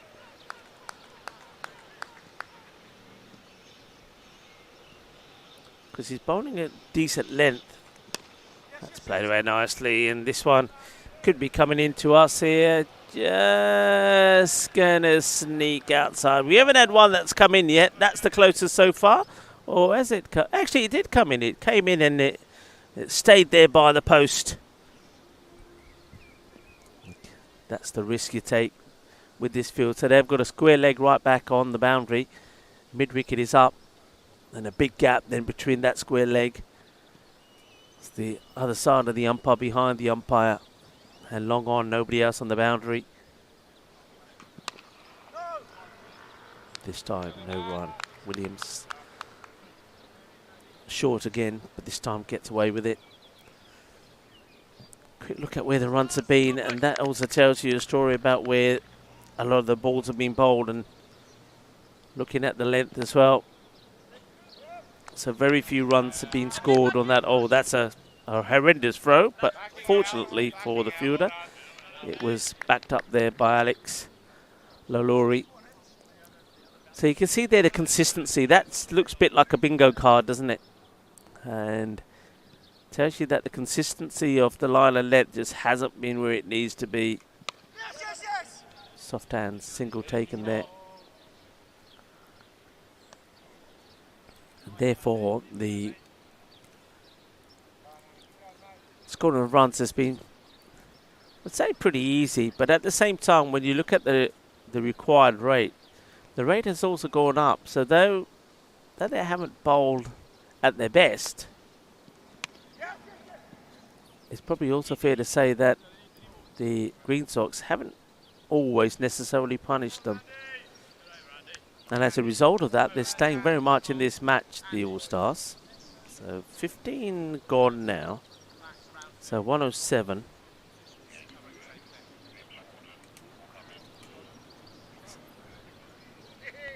So we've got 30 balls, 42 required, 8.4. It's kind of similar to where that first match was heading between Sporting Alfas and the Shooters. And then it was Darren Everett who just fired up, got a few boundaries, and they won with 12 balls to go.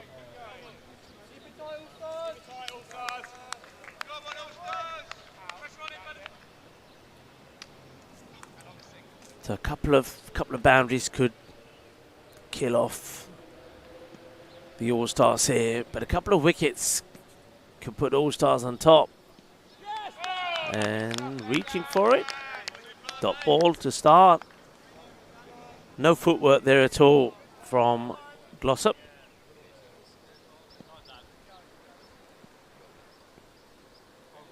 Dan Lewis, the bowler. Leads into this one, just pushes it out. Does Glossop, gets a single. Now Robinson, I think, has to get going here now. I think he's been in there a long time. He's gone into a bit of a shell after he gave a chance and he was dropped. He's got a now motor that will bounce just before the fielder. They have put two back on the leg side boundary. And that's taken on the bounce by Jack Andrew. You just feel that every time there's an over and they don't get that boundary, that rate will start to just move up. And once it gets to around the 10 and over mark, it's going to be hard to do. And right, this one should be out. The bowler will want it himself and puts it down. Well, he tried to take this crocodile style, is the only way to describe it, from Dan Lewis. Crocodile Dundee. And Crocodile Dundee does a Gundy as he puts it down. So far, these opportunities, you can't really say that they've hurt them by putting them down. Okay, you did have... Oh, that's caught him on the shoulder. They will... Well, that one bounces over the stump to throw for the keeper. They will get a leg bias here. I mean, we did, of course, see the 50 from Alexandra, 51 of 39. So he gave a couple of chances.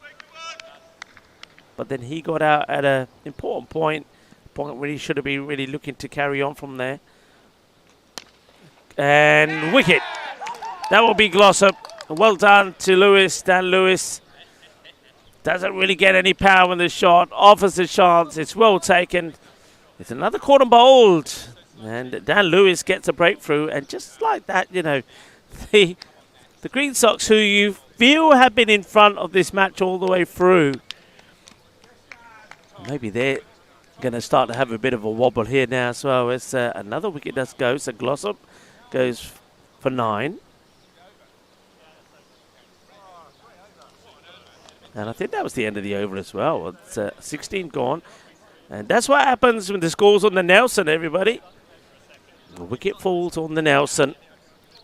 Caught and bowled. Glossop goes. Well done to Lewis. And now that rate, 38 of 24. So the batters can't be hanging around here. That you need to take those singles, but you need a boundary. You need one boundary per over to take it into the last and have an interesting finish.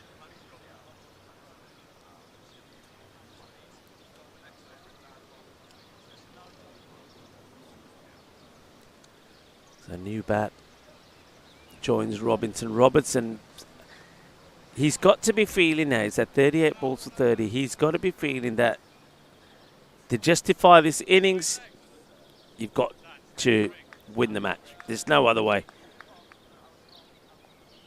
So let's see how he goes here. He knows what he's got to do. They've got that field set well to him. They've got the one solitary fielder on the leg side boundary at square leg, but nobody at mid-wicket. That's the only worry for me here.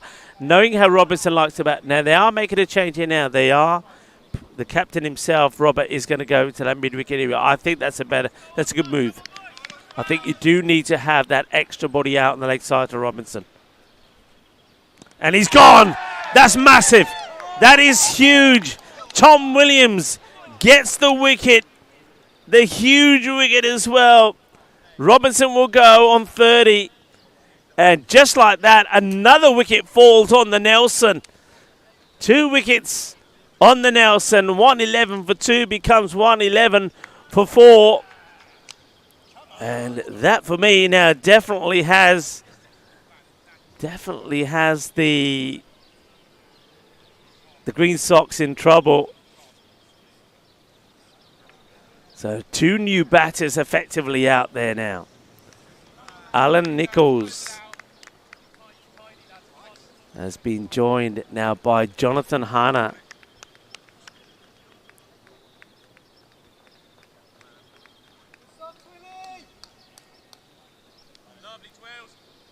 Of course, we don't know what these batters have. We don't know how they play. I mean, it could be a good change for the Green Sox. These guys might go out there and start hitting boundaries straight away. What a start from Tom Williams. Of course, Tom and Andy, they are brothers. Terry is calling out night. Good night to you, Terry.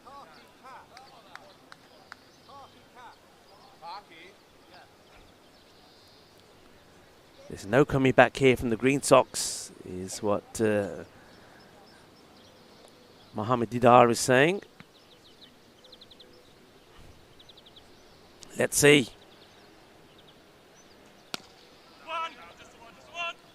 Just the one. Single taken.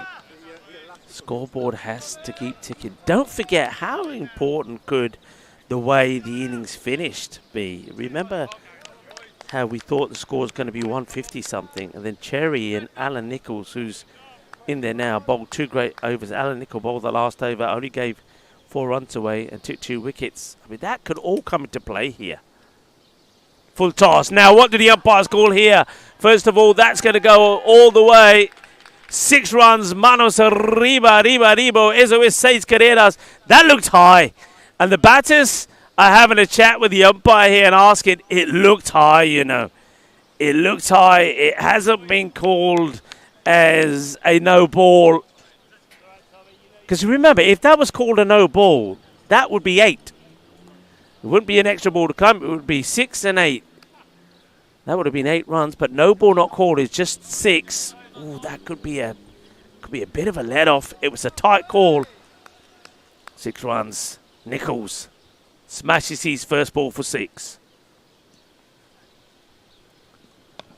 He gets a short one. That's banged in there. Good comeback from Tom Williams. You feel they need another boundary here in this over. You feel they need another boundary. And he's going for it, but there's a fielder there. And, oh, well, he's made a stop without shin pads. That was quite remarkable. In the end, I mean, was the catch on? Should he have been looking for the catch? You can make up your own mind. But what he does do, he saves the boundary. Quite bravery from him by just putting his legs in the way. He was brave. We know sometimes fielders do field with shin pads, but not normally on the boundary. They get a couple. It's played straight to the fielder. I think you're getting to a point here where I wonder if you should still be taking these runs rather than dot balls. So that over had a little bit of everything. Had a little bit of everything. So 120. Was a wicket in there. I think 9 runs also came from it.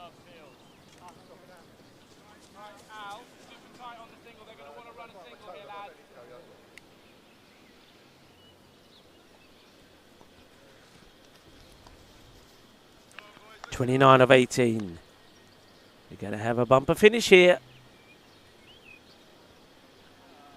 Oh, good delivery. They will run hard. Nichols gets back on strike. You could hear before that delivery, the Defra All-Stars were saying, everybody get tight. They're going to try and take the single here. It's almost like they knew that Nichols is going to try and get back on strike. Well, he does. Hannah gets the strike to him. Now, what can he do here? 4 fielders on the leg side boundary.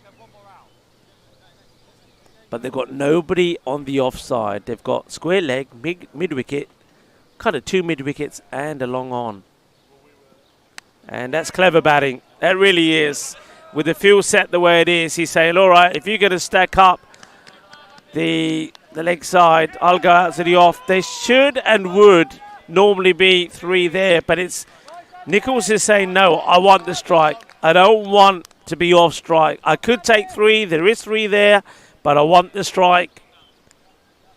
I don't know what your thoughts are about that, but also it's very strange field set to not put anybody out in that offside. They can have 1 more out. Now they have pushed backward point back on the boundary now. So 5 are out. Not a good delivery. Is he going to get 4 for it? I think he is. It's a full toss on the leg side. And that's why Nichols wants to strike. He feels that he's the man who can get the boundaries that the Green Sox need to get them back in front in this match. A match which you feel they always had in control. They always looked like they were in control. But somehow they let it slip towards the end. Short. Rocks back, hits it, gear, shaka, lagia, 6 carreras, boom shaka, boom, boom, boom. That will take a lot of tension away. And it's that man, Nichols, that's doing the damage. Rocks back and plays a great shot. And he wants it. Not going to get it. And they will now take the single. Could be a run at the other end. And there won't be. I think he gets home. But that was worth taking. That smart cricket because, first of all, the throw wasn't so smart for the fielder because I think that Nichols would have been more than happy to take the single, get the other end to be on strike. Now this is just really Hannah. Nichols is saying to Hannah, right, you got this ball. I don't want a single because I want to be on strike to start the next over. They need 15 of 13. He's probably saying to him, just go for the big hit. And that's what they're talking about now in the middle. That's what Nichols is just saying to him. But single nahi chahida. Bat ke jor de naal maar. Chakka maar, chokka maar. Do kar liye, par ek nahi chahida. I want to be on strike. 15 of 13. A ball to go in this one from Lewis. A mighty swing to come. Well, there's the swing, but it's going to be the end of the over, but 2 runs to come onto it, so that'll help. And that takes it down to 13 of 12. 136 for 4. 16 coming off that over. That was all down to smart cricket. Getting the single off the first ball. Turning down to 3 to stay on strike. And then hitting 2 boundaries, the 4 and the 6. Interesting what you do here now. Do you now turn down a single at this stage? I feel not. But if it's early on, if it's at the beginning of the over, maybe you do. Tom Williams to bowl over number 19. It's another one that's going to go longer than people thought. Of course, Sporting Outfits won their match with 12 balls to go. Green Sox are being taken to the wire here. Plays this away now. What did it do here? There's definitely one. They do take the single. Now, this is an opportunity you feel here for Defra All-Stars to try and put the squeeze on. I think they need to make a change in the field here. You probably don't need 4 on the boundary to Hannah. You probably need them up to try and stop the single, and they have brought a couple in close. Either side of the wicket. Oh, it's gone through. Can you believe it? This is going to go all the way, I feel. It does. It goes for 4 byes. Worst case scenario.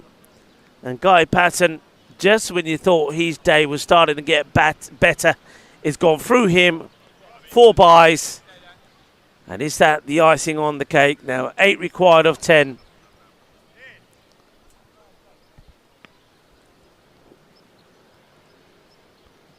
Tom Williams again.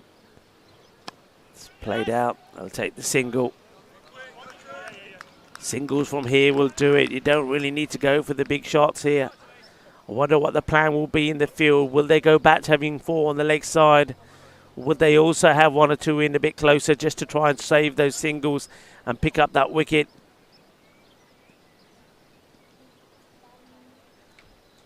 High in the air. Fielder's getting underneath it. Big moment. And what a catch. What a catch.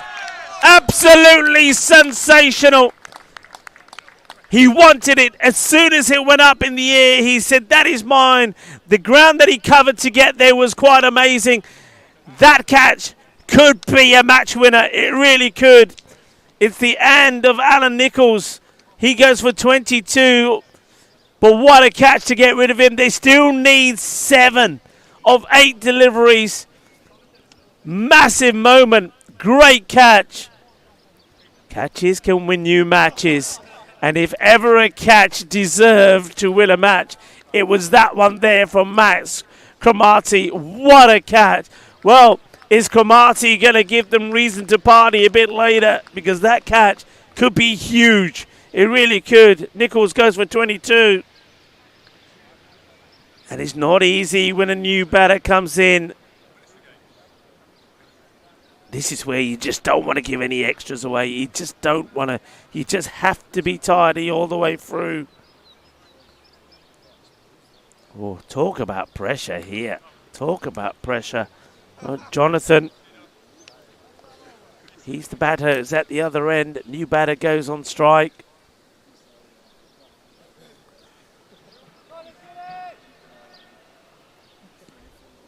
Here we go.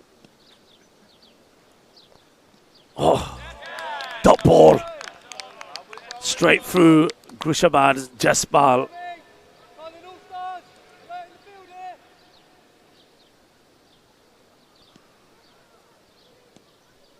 Got to get bat on ball. They have pushed the fielders back slightly. Short again, in the air. Carves it away. Got to try and push. They want to go 2. Got to go 2. And they're not going to make it. There'll only be 1, but they just didn't go. Jaspal is going to get run out for 1, but he had to go straight away. They were ball watching. They were ambling. And as a result of that, it's a good throw taken with the keeper on the bounce. And Jaspal misses a ball, hits a ball, tries to come back for 2, only gets the 1. Oh, what a finish we're going to have here, folks. What a finish we're going to have.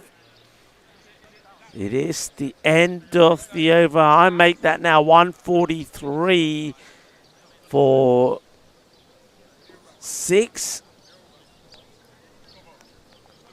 143 for 6. There you have it. 6 off 6. So you just don't want dot balls here. Looks like it's Richard Parker.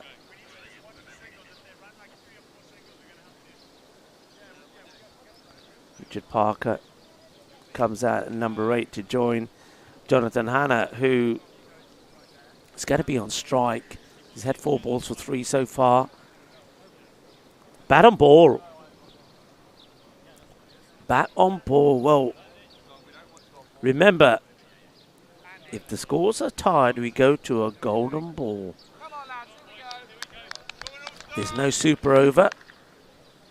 There's nothing to do with wickets lost, etc., etc. No. Straightforward golden ball. Oh, he's managed to get something on this. It's got to be 3 here. You got to go. You got to maybe go for 1 for the throw. There's decided to play it safe. I guess you don't have to. You don't need a run out unnecessarily. You needed just a run of ball. They'll get 2 from the first. It wasn't the worst of deliveries from Andy Williams. The only thing with Andy is sometimes he has strayed on the leg side. And remember, if he does that here, Eddie White is 2 runs and an extra ball because it is the final over. 4 needed of 5.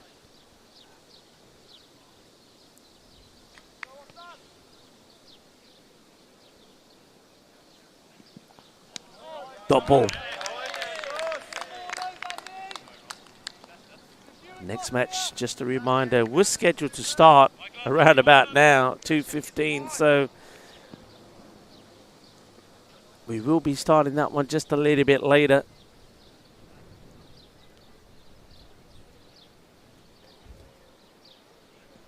Got to go.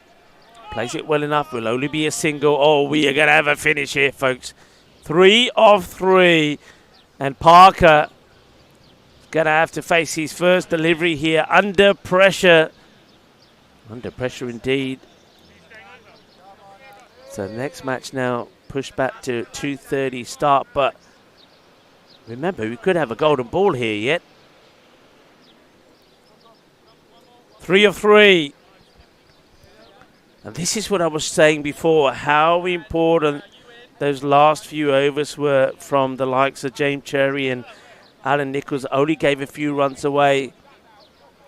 And that is where I think the Defra All-Stars will also know that that's where they lost this match, perhaps.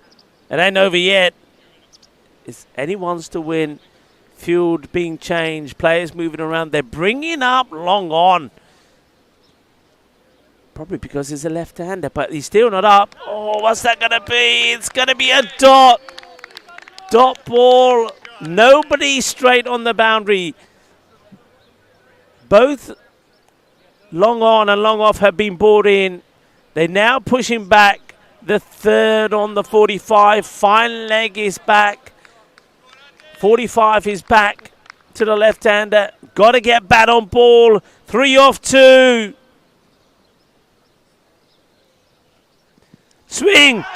They want the call behind. He's not being given, but he will be run out. Oh, boy. Again, I don't really know here what Parker was doing. He swung. He missed. There was a massive appeal. The umpire wasn't honouring the appeal. Hannah ran as he had to get on strike to try and get a bye in there. And if Parker stood, maybe the appeal got him. He's going to go for a 2-ball duck. Oh, well, tears from Wiki. Tears for Parker. And there could be tears for one of these two teams as well. Which one will it be? Duck for Parker. Couldn't get back onto ball. And then he just had to run. He couldn't run. There were celebrations behind him for a caught behind from the keeper guy, Patton. Then Patton then gets the throw in. Well, what's happened here now? The batter comes and now he's going back. What's happened? Well, I think he's been told he has to wear a lid here. Now, I'm sure earlier we had a batter who wasn't wearing a lid, so maybe that got a bit unnoticed. He does have to wear a lid then. Right, here we are. 3 to win. 2 will take us to a golden ball.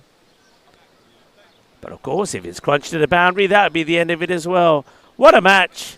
It's match number 2.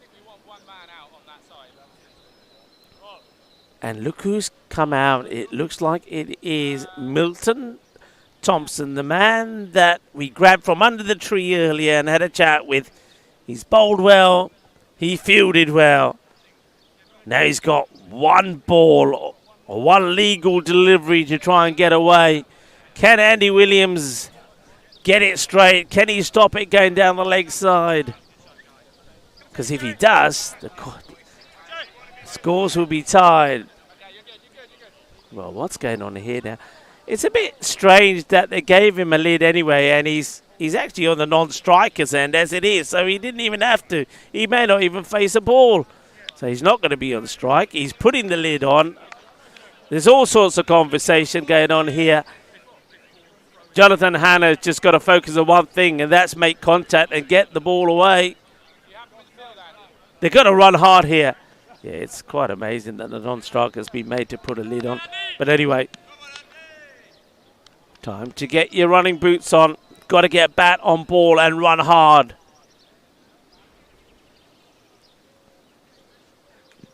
Bat on ball in the air, should be out. It will be out, and it's going to be victory. Victory to the Defra All-Stars. They can't believe it. They're taking their shirts off and everything.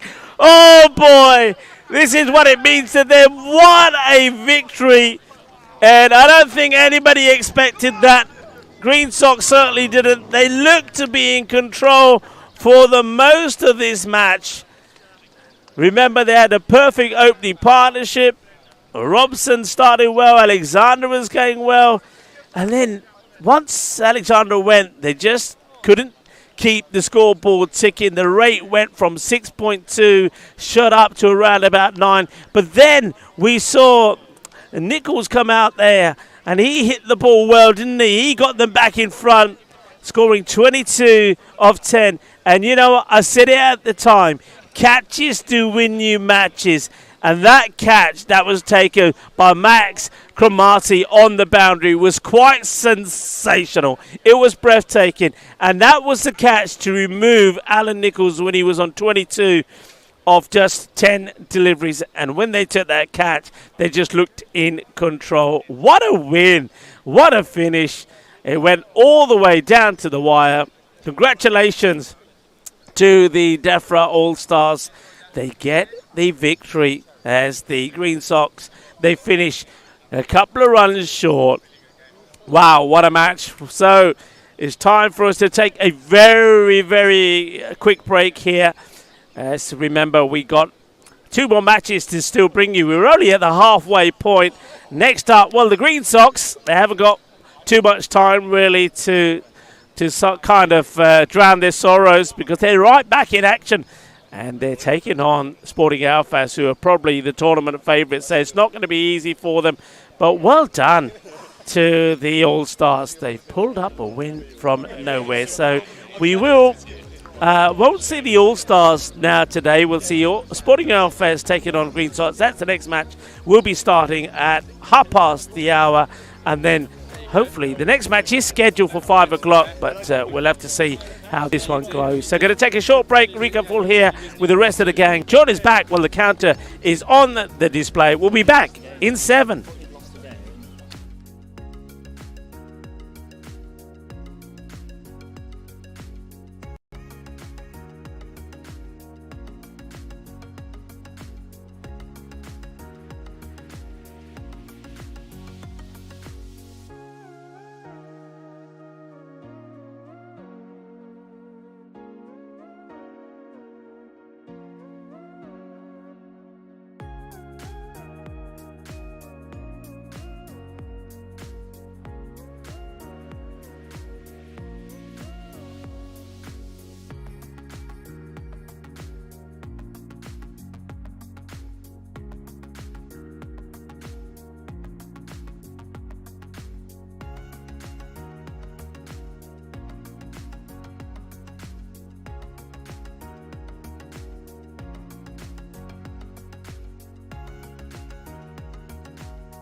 This European cricket event is proudly brought to you by our official timing partner.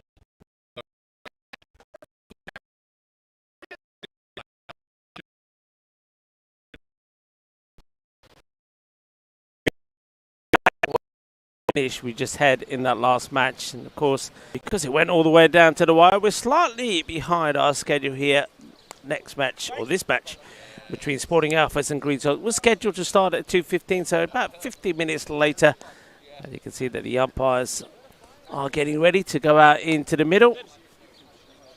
It's great to have you all with us. Rico Full here along with our gang. Got Chris here, got Alistair here with me at the moment, got Damazi here as well, and of course got a lot of support from the Federation of Spain, Cricket España, and also from Madrid CC for this Woodson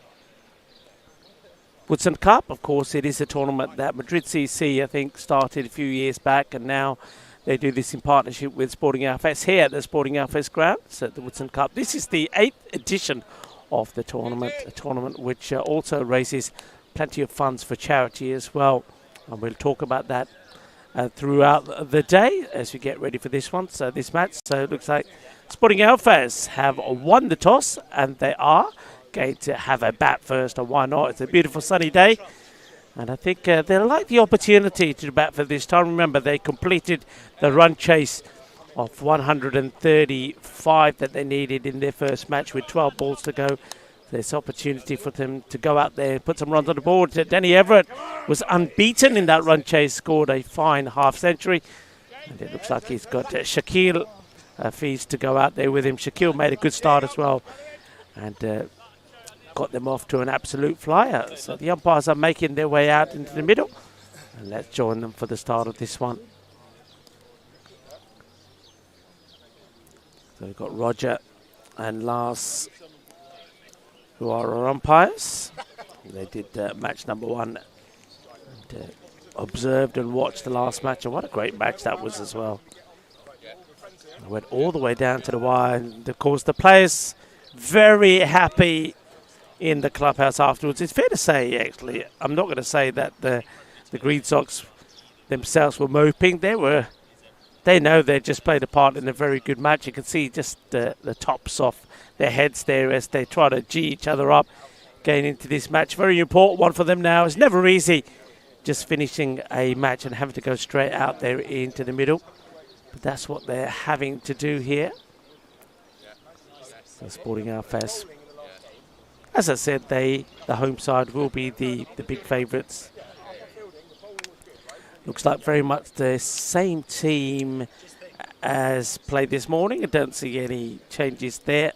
So once again, Fraser Tierney is listed as the 12th. But as we said in this tournament, the 12th man can bowl but cannot bat. And I'm pretty sure we will see Fraser bowl. Quick recap of how that first match went between the Shooters and Sporting Alphas. Shooters were put in actually by Alphas and made just 134. And it was some good performances there from the young Fraser Tierney. 2 for 22 for him, and Damien van Jarsveld, 2 for 25. The slower bowlers producing good performances. And then with the bat, Darren Everett batted all the way through, 54 not out of 40 deliveries, getting a victory for his side, despite some good bowling efforts there from the likes of Murali Rao, who took 2 for 14 off his 4 overs. So it looks like we are getting ready. The Green Sox going to have to put in a bit of a shift here now.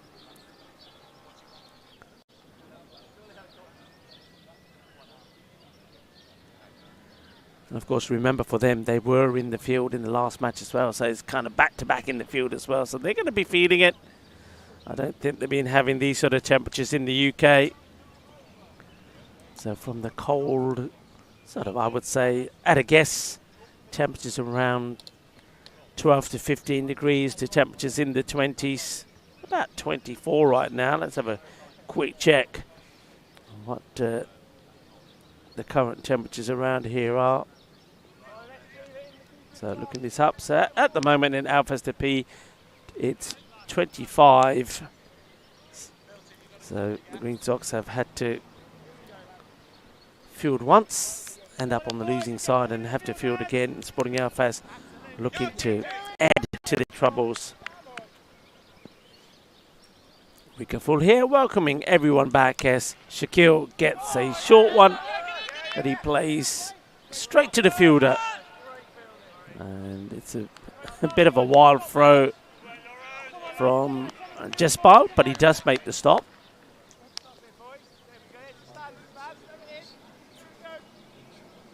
Shakil Hafiz.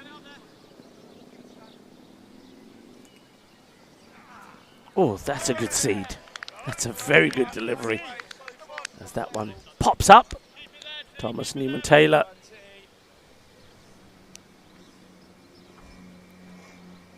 With the ball.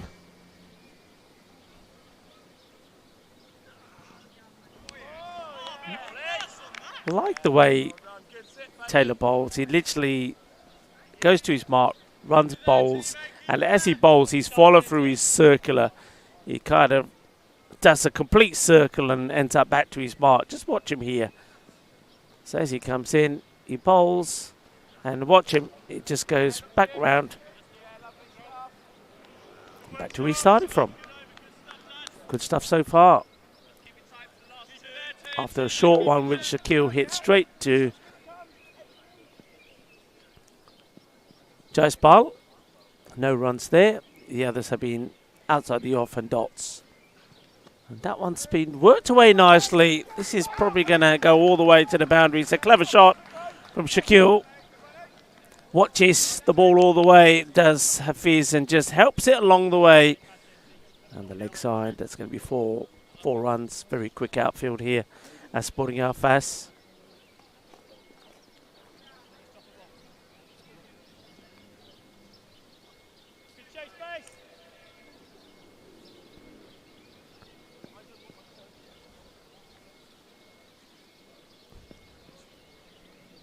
Last ball then, if this first over, and just searching for this one.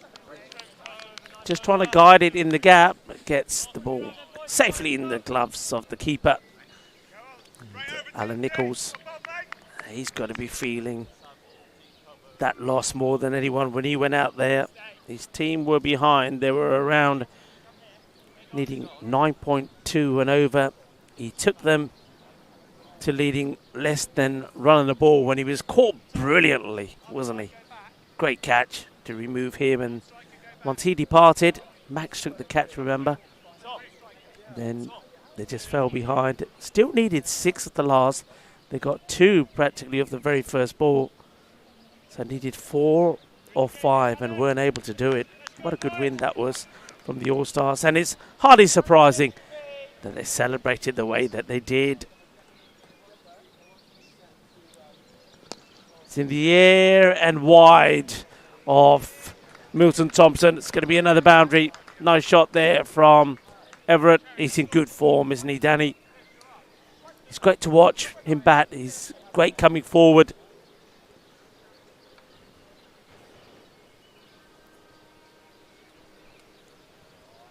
Parker with the ball. Richard Parker.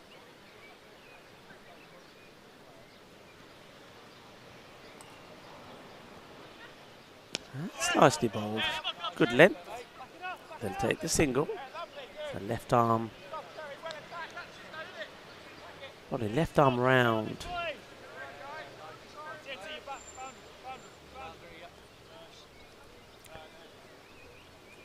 Making a change to the field to Shaquille, pushing the 2 men that are allowed back on the leg side. Mid wicket, long on.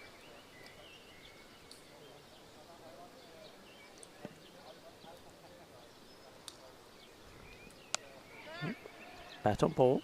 Take the single this time. Shaquille, make sure he does get the bat onto it.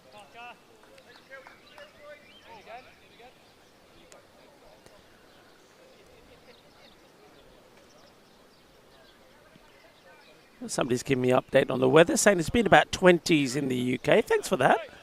So it's not as cold as I thought, but mind you, we should be very much spring weather now. Spring is always, I think, a beautiful time of year in the UK. I think this time of year you get the daffodils and the tulips, the irises all coming up, looking very colourful. Springtime. Hello to Maximo, who's joining in the chat. What are you up to, Maximo? Great finish there, of course, in Portugal. It was good to see you and Phil G together for the end of that. And, of course, catching chance just over the hand, the outstretched hand of the fielder. I think that was Lawrence there who was hoping that he could somehow prize this out of the air and take a jalebi catch, but not to be. Gets over him. It's going to be 4 more runs placed to perfection once again from Everett.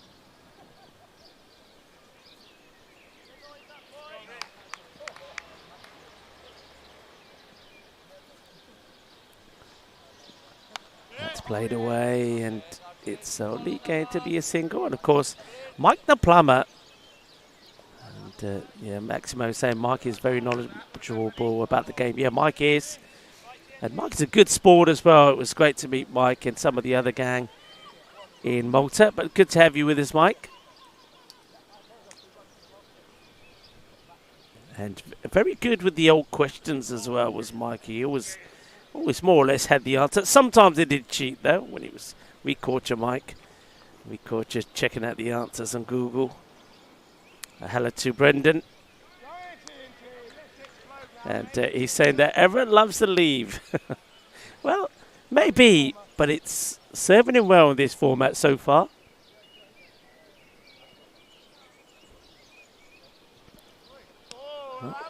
That's that leave you were talking about. It's right on the cue, Brendan. He definitely likes a leave. 15 without loss.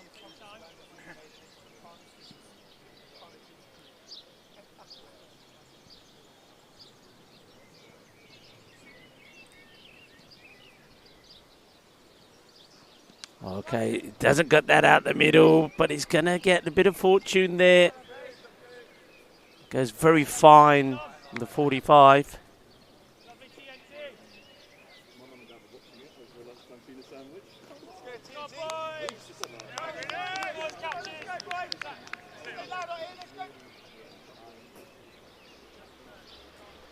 Taylor just checks his field. Here to Shaquille.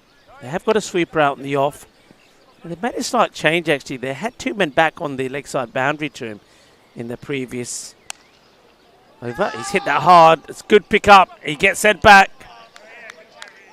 And you can see why, because I don't think Everett was going to get there. Shaquille probably a little bit more nimble. The nimble one of the 2 openers does get back, but good bit of fielding. I like this field change as well. I think what they decided that Shaquille was trying to dab a lot on the offside. So why not try to keep the ball out there and see how he goes? So they've got a fielder. The point is in close for the dab. They've got the 3rd back on the boundary. Then you've got another sweeper out on the cover. Kind of got a cover short, extra cover sweeping, and 2 men straight inside the circle. 3 on the leg side. 1 on the 45, 1 at square, 1 at mid-wicket. So they're trying to apply a little bit of pressure here to Shaquille. I think the plan probably keep the ball outside off. If he dabs, fine. But if he tries to go across the line, like that, but he's going to get luck. Yeah, and you can hear the bowler cries of, "Oh, come on," because it's the 2nd time that that's happened to him.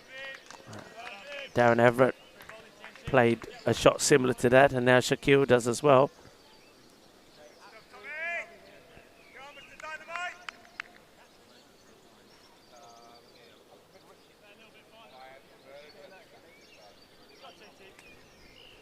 What have you been up to anyway, Mike, since you got back? And when's your next gig when you're doing some umpiring or TRing? Let us know. Right in the air. I think it's going to get over the fielder. Yeah. Was trying to get back, trying to get a hand onto it. Spear thought also for Alexander Satterfield. He batted really well for his 50. It's another one probably just lost his wicket at the wrong time for the Green Sox. They've got to try and get over that though, haven't they? It's never easy, as I said. so many times when you just lose a match, especially a match which, for long periods of it, you were well on top.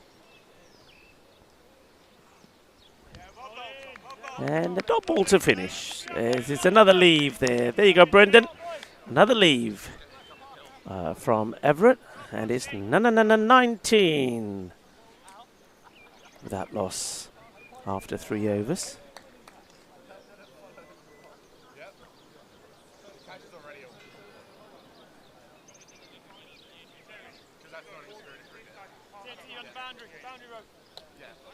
Few people are asking about where the ground is. I think that's why Bolo is saying close to Alicante Airport, where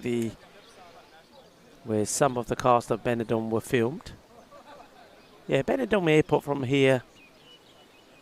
Not Benidorm Airport, Alicante Airport from here is probably about, I mean, on a good day, just under an hour away. Depends which route you come. There's different routes. You can avoid the motorway on busy times and come along the coastal route, the N332, which is an absolute pleasure to drive along on a nice day. You come off the motorway and come along the N332 for it's about a good 25, 26 kilometres all along the coast to get here, and it's beautiful and it's defensively played. And from here, if you carried on the N332, it takes you to beautiful places like Calpe and to come of the higher Los Altos, which is very nice as well. Well, Shaquille getting a little bogged down here. He's got himself out similar to this in the first match. He played some nice shots, then he got a bit bogged down and ended up getting himself out. Very different style to Danny. Whereas Danny will push along and not get too flustered if he's not scoring big runs. Oh, now this is going to be very, very close. And he's gone. He's gone. That is huge. The wicketkeeper never had any doubt. Excellent bit of keeping there from Alan Nichols. He's a class act, isn't he, Nichols? He was very quick. Quicker than Everett getting back. Everett took him a while. And though he does get the bat down, I think that's the right decision there from the keeper. I think the bails were taken off before the bat goes down. And they get the dangerous Denny Everett. Denny will go for 11. Unbeaten, of course, in the first match against the Shooters. Made 54 or 40, but he goes here. And it's top work from the bowler as well as Nichols. But well done to Parker. Enticed him forward, didn't he? Did Richard?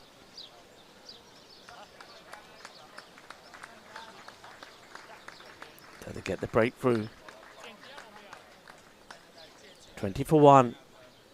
But of course, one good batter goes and another comes in, and it's the Spanish team captain, Christian Munoz-Mules, who comes in at number 3. And Christian is another one, doesn't like to hang back. He likes to play his shots, super aggressive. Maybe a little bit too aggressive sometimes. Perhaps in that first match he came and went a bit too soon after hitting some explosive shots. Even split at the moment from where the runs are being scored. Sporting Alves do like to play in that backward point area. That's why we're seeing this field change as it is. And Christian goes big straight away, the same way he did in the first match. That's going to be 1 bounce, 4 runs to Christian. The thing with Christian is when he comes in, he straight away, if he gets after you, he's going to change the field, changes the mindset of the captain. So James Cherry, who's the captain this time, is probably already thinking, okay, do I have to make changes here? So Christian comes in and he forces you to make those changes. Richard Parker.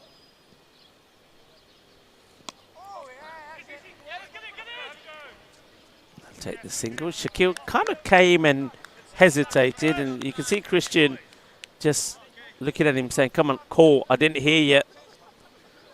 Christian did see Shaquille coming and then himself decided he would go. knowing that he wasn't running to the danger end, but yeah, he's just asking Shaquille to get a good call in there. Shaquille plays that away to the field. A good bit of fielding once again there. Nobody sweeping this time behind, so if he doesn't stop that, it's going all the way to the boundary. But it'll just be a single. End of the over. 4 completed. 26 for 1. So a good start from the opening bowlers, from Thomas Taylor and Richard Parker.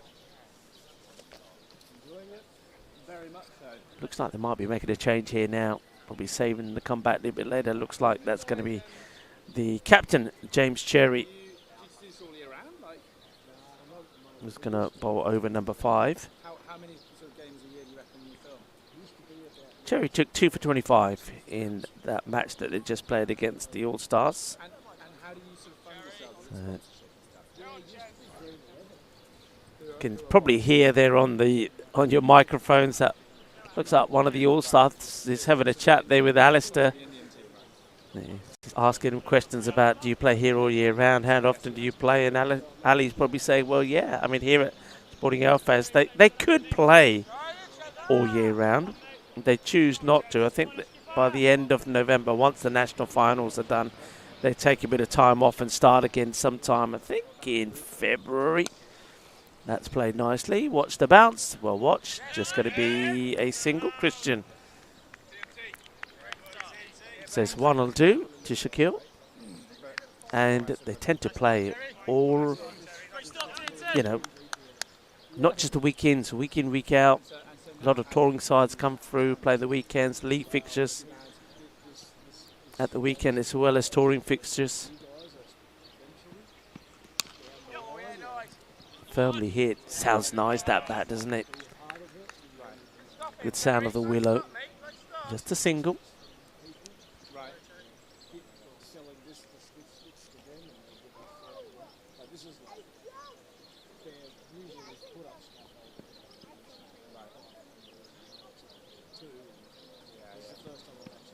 Ooh, now he's gone right across here. Yeah, he's gone.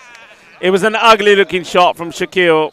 I mean, he may argue that he thought he was a long way forward, but it's the wrong shot to play. He's trying to sweep of middle stump.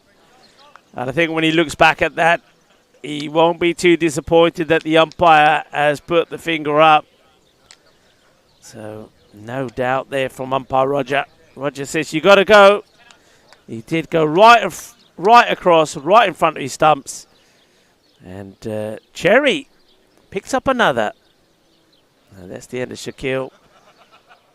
Disappointment for him again in this one. He's had 2 opportunities opening and hasn't really made the most of it. He'll go for 10.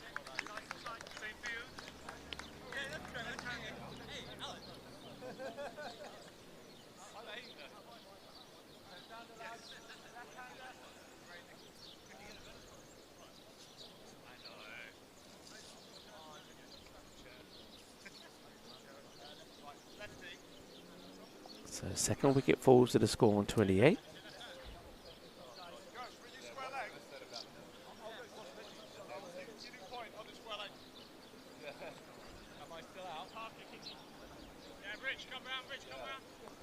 Making some changes now to the new batter, left-hander who comes out.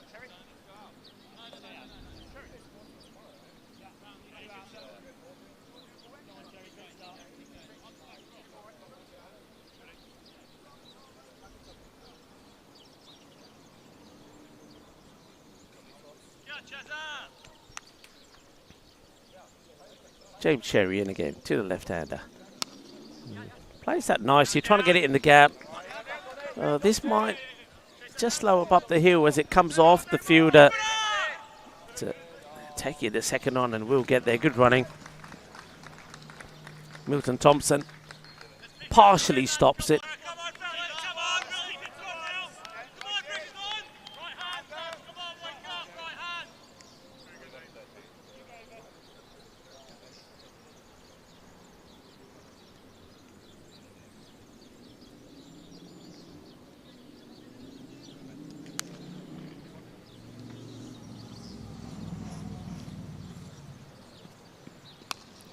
Nice looking shot all along the deck, but to the fielder. Christians seems to have a different feel about his knock this time. It's almost like this time in his mind he's kind of, maybe because he knows that he's lost 2 batters here already. Shakil's gone, Danny Everett's gone, so the two openers, Everett and Hafiz, have departed, so maybe he's looking to play just a little bit more carefully. I don't think sensibly is the right word. He doesn't want to take an unnecessary risk. That's a high delivery. Bit of a full toss delivered there. They're going to come back for 2.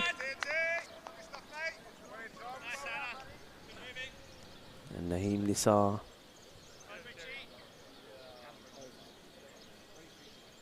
plays that down the ground for a single. That's the end of the over. So 34 for 2. So again, we're used to teams being around the 50 mark at around this, the 6 overs once the power play comes to an end. It's kind of more or less been there at the moment.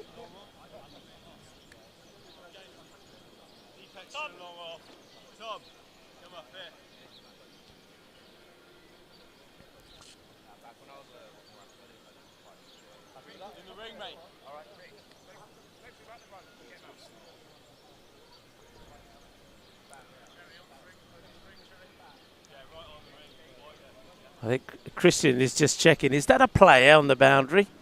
And he's saying, I think he's still not sure. I think he is.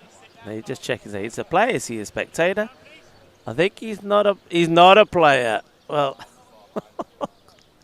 that's why the umpire says, can you sit down please, or get out of the way, or wear a bib? Christian hit it right at him now.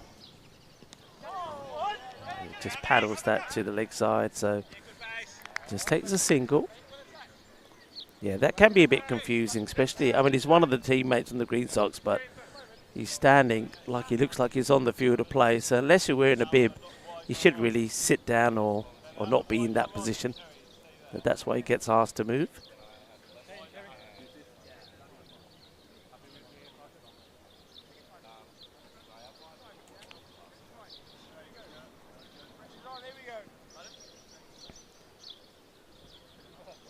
Making some subtle adjustments to his offside field to the left-hander, to Nisar. That's just so well stopped. Really good stop.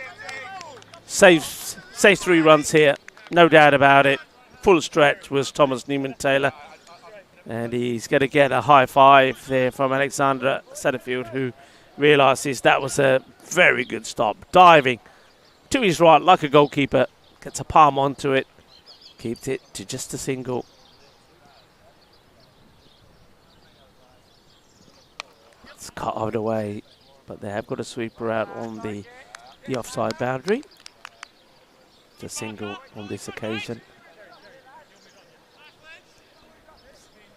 So this change in field, the change of tactics could have halfway through that 3rd over and decided not to pat the leg side up and put more bodies on the offside. It's kind of worked so far. So even here now to the left-hander.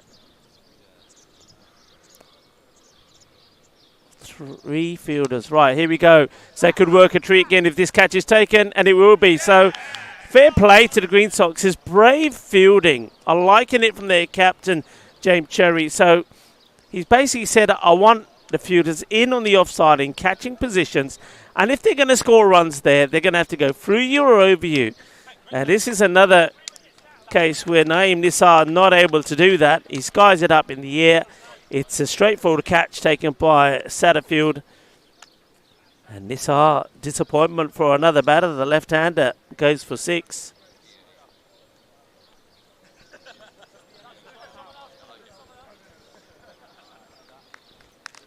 Alexander holds it.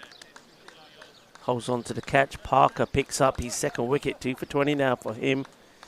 And Christian Munoz-Mills, who will have to be joined by another batter. And this like it's David McClements, who comes in at number 5.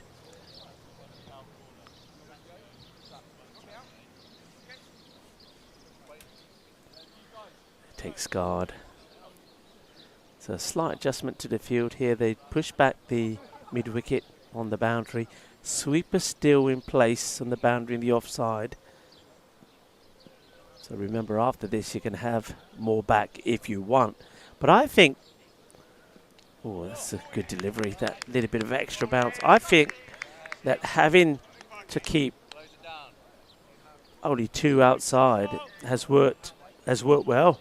This power play's worked well for all the Green Sox because they've had fielders in catching positions where I think outside the power play they're being forced to push them back. It's a nice looking shot. And no run. I think if you go straight away here, the run is on, the ball is bobbling around. I don't think the fielder there, Milton Thomas, is going to stop that and get the frame straight away. End of the over.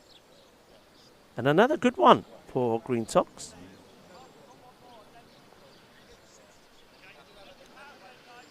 .37, 3 down. Remember the batter who did all the damage against the shooters. Danny Everett already gone. They will know the dangers of Christian Munoz-Mills. On this ground, Christian has scored loads of runs. He's a dangerous player.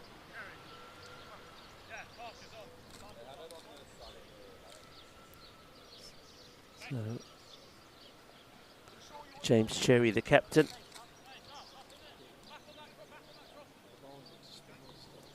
Just checking his field, making some movements. He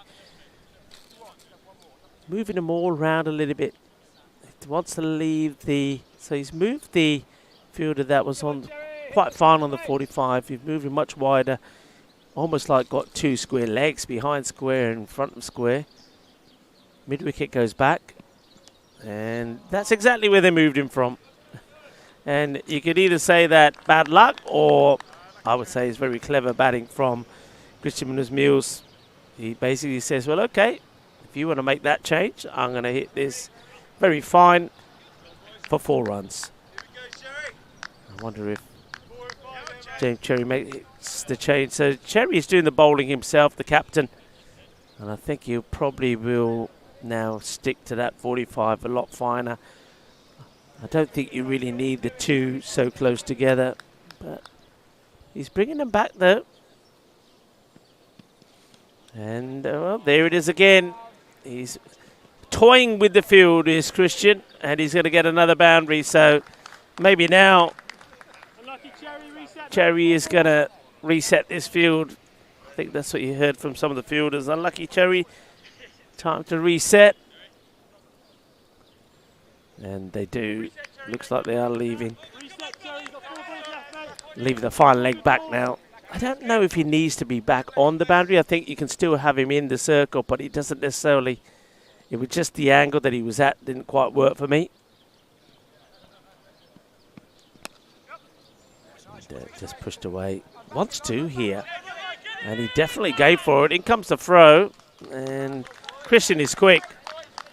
And he gets there quite comfortably. I just wonder if the throw went to the other end.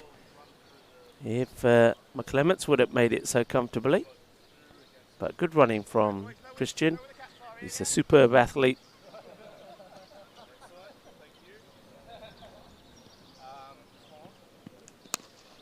Oh, that's hit well, but too well.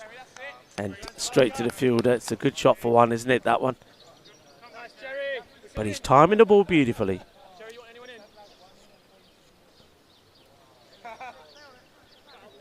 Same field here to McClements. Short. Oh, I think he's missed the pitch here. This could be a no ball. It is a no ball. So no ball, but off the pitch. So that would just be 2 runs, no extra ball.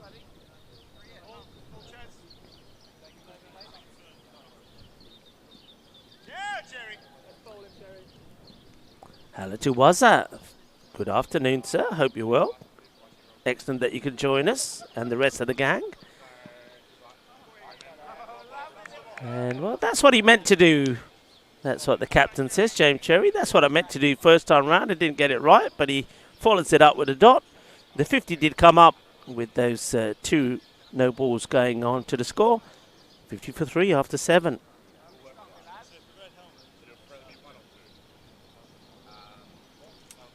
So if you are just joining us, like Waza, great to have you with us. And joining the likes of John Heatham, And Lily Panda, Thomas Martinez, Dave, even Maximo was in there. And, Bolo. Yeah, great to have you with us. And I think John Woodward, who's doing some scoring, is also keeping an eye on the chat as well and sending the odd message through, doing a bit of multitasking. But, welcome.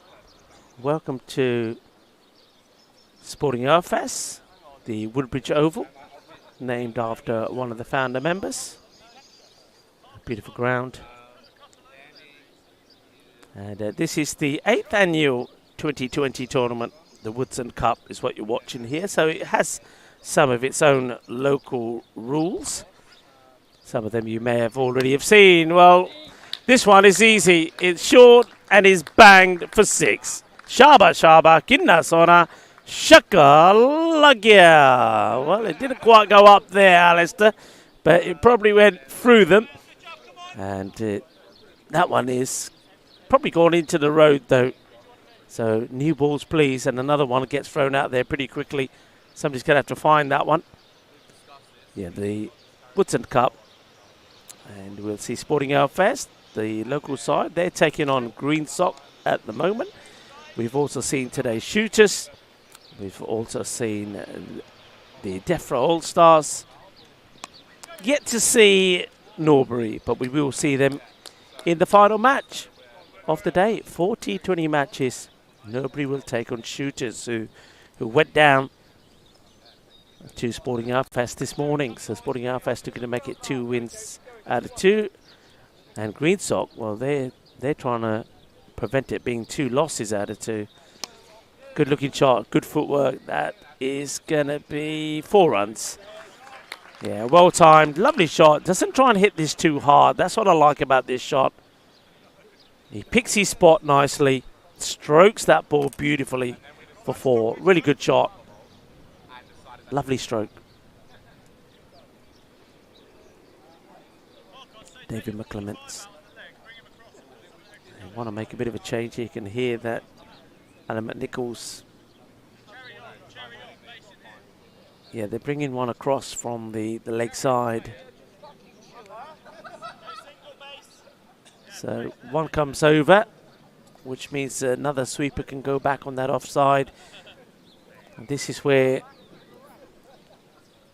Richard Parker now has to stick to that line. Can't go changing it.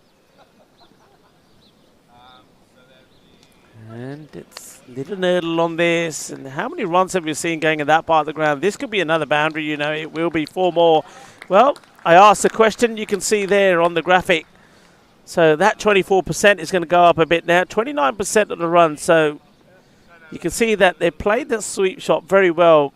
And both these batters, particularly Christian, has toyed with the field. Every time that fine leg gets moved from that area. And we just saw again that they moved the fielder from the leg side over to put one more out in the off. And next thing you know, the ball has gone into that fine leg area. So fine leg in that 45, and then on the offside in that cover areas where most of the runs are coming at the moment. And this one again goes in that area, but should be just a single on this occasion. They thought about the second. I like that though from both the batters. Both are looking at the field, and as soon as they see that's not taken cleanly, they're going to go. But as it was taken cleanly, they settled for just a single. Quicker cut. Oh, it's not an easy catch, but it was a chance. He was a little bit slow getting down, couldn't really get his hands behind the ball. And I suppose, though you have to say it's a chance, the fielder will say that at least he stopped the ball going to the boundary. Can't see who that is. I think it might be Lawrence again. And he's caught that quite, I think he's caught it more on his leg than his hands. But Christian, you'd have to say it probably does go down as an opportunity.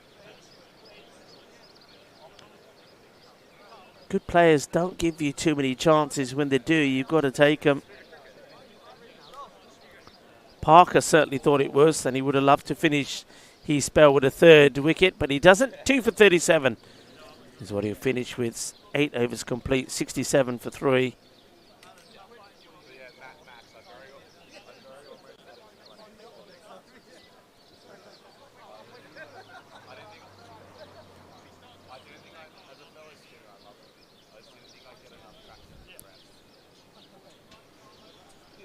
few people on the chat asking about the timings for these matches. So let's go with tomorrow. So tomorrow's timings, 8:45 in the morning local time, 11:30, 2:15 and 5 o'clock. So those are the scheduled times, and right on cue, you'll see them there on your screen. So make a little note of that. And then basically everybody plays each other once, and the top two will play the final on Sunday. That final starting at 2 o'clock GMT for Central and Western, and in India at 7:30 in the evening. And of course, it can all be viewed live on YouTube. So make a note of the times.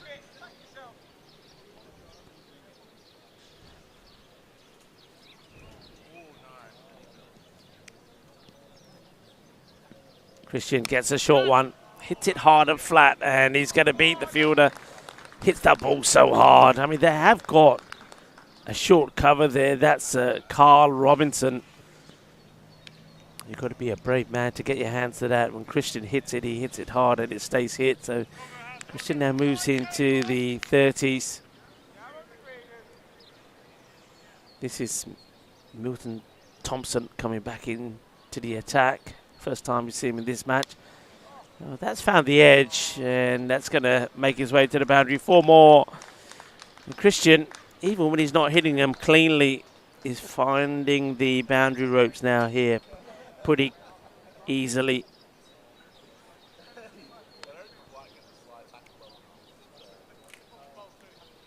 So another good start here from Thompson. 2 balls, 2 fours.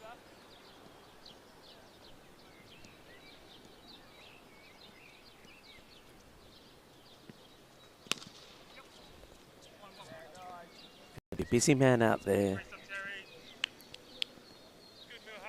The fielder. I suppose the good news for him is at the right time. The trees there do offer a little bit of shade.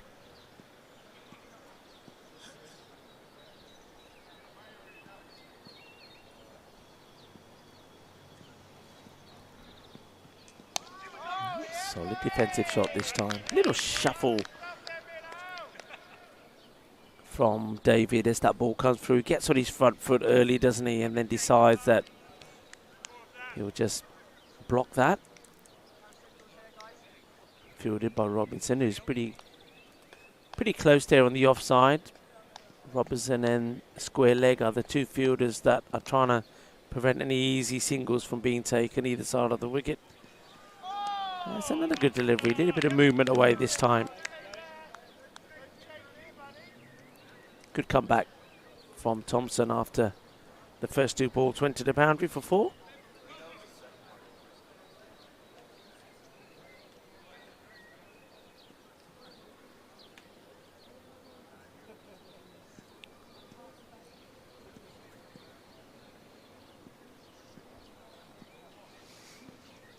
Up in the air. Fielder has oh dear. In and out. Just about to say he's taken a catch after finding it in the sun. But that's Joseph Basson not able to hold on to it. So both batters have given opportunities and both have been dropped. This time it's David. Chipped it up. Not easy, I suppose. You're having to find it. You've got the brightness of the sky. The sun is up there as well. But having got there, you should take it. But he never got himself in a good position. So all the fielding coaches will look at that and say, yeah, you've got to get right under the ball. He was reaching for it, trying to take it side on. Catch goes down. So David, he gets dropped. So David's been dropped on 9. Christian was dropped on 27. 77. 3 wickets down. So this partnership pretty crucial. And you can see Christian Mills, how quickly he scores these runs. That's why you've got to get him early. If you don't, he can punish you. There's a bit of discussion here now with James Cherry and the bowler. I think it's going to be Joseph who's going to be given the ball now. I think this is where the captain says, well, you dropped him. Now let's see if you can make amends and get a wicket. Just have a look at how the last few overs have gone ever since Christian's been in there. Christian and David have started a good partnership. Those guys scrapers are starting to look a bit taunting. That's a slow, high, full toss. And the two umpires are kind of looking at each other. And I think they'll decide that's okay. It did look like it was dipping. There wasn't any pace behind it from Woodson.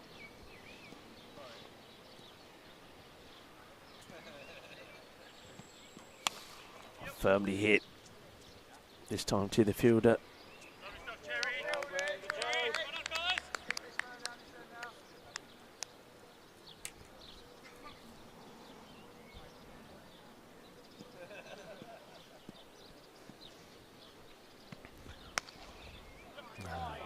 Good shot.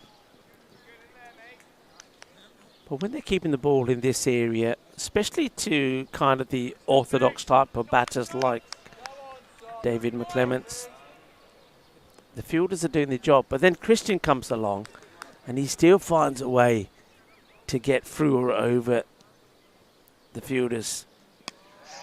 Well, that's a bit of flight in that one from Joseph. He'd love to get the wicket off either one of these two batters, particularly that of David McClements, who he put down just moments ago. Ooh, a bit more flight on this one, gets another edge. And it's more runs behind the bat. You can see those percentages pretty high. I think the ones that you'll see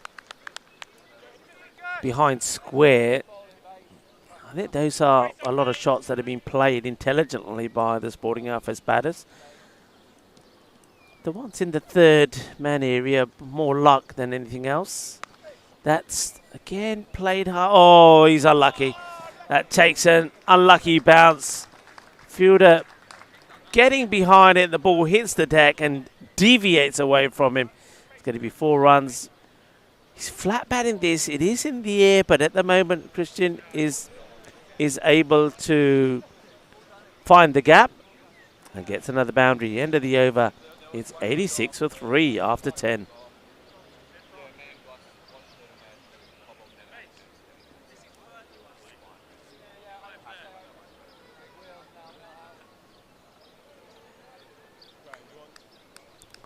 It's a halfway point. Christian looking good. He's in the 40s now. Getting good support from McClements. It's an important point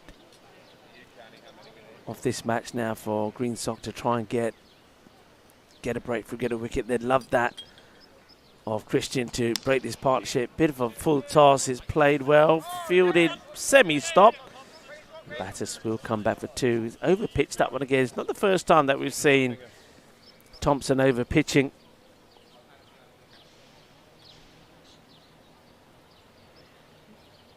Started with something similar in his first over. A couple of boundaries came off them. Then he came back well. He put well to McClements, beating him outside the off stump. Let's see if he can get it in the right areas again. 2 wide on this occasion. That's going to be a wide ball. And 1988, after taking a decade to build, the Seto Great Bridge spanning the inland sea in Japan was open to traffic. The double-tiered rail and vehicular roadway is a network of 6 bridges straddling a chain of 5 small islands. Its total length is 12.2 kilometers, 7.6 miles. That's well fielded. The Seto Great Bridge completed on this day in 1988. 1932, Egyptian actor Omar Sharif, who was known for his iconic roles in such films such as Lawrence of Arabia, which came out in 1962, and Dr. Zhivago 1965, and was born. Omar Sharif had a way about him, didn't he? Great actor.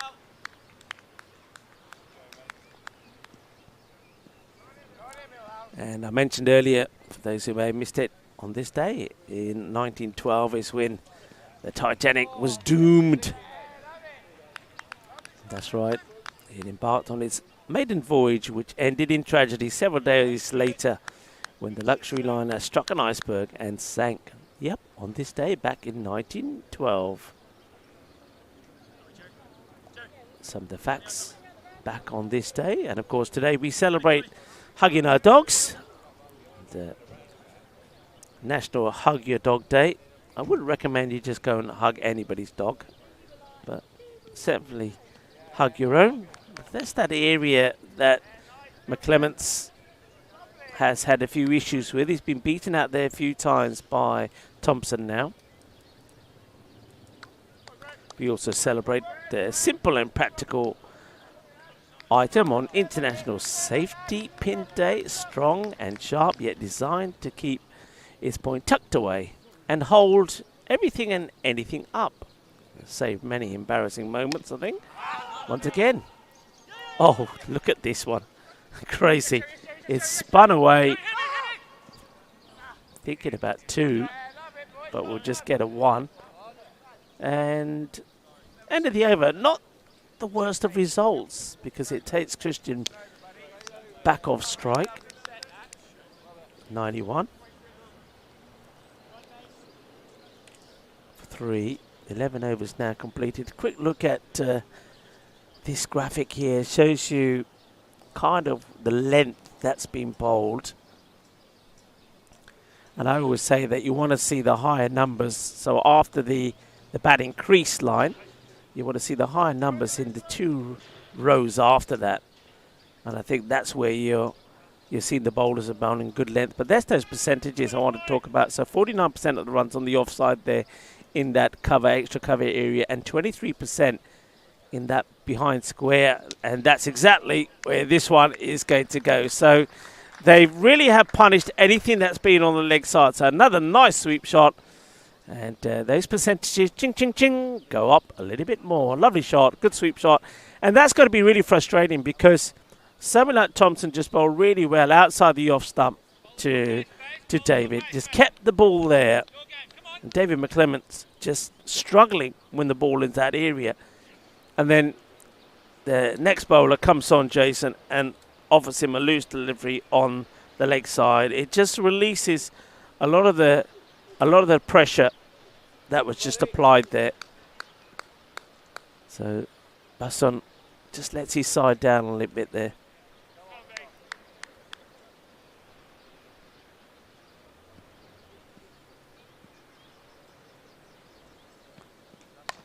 Plays that into the ground. Shouldn't be a run there, it won't be.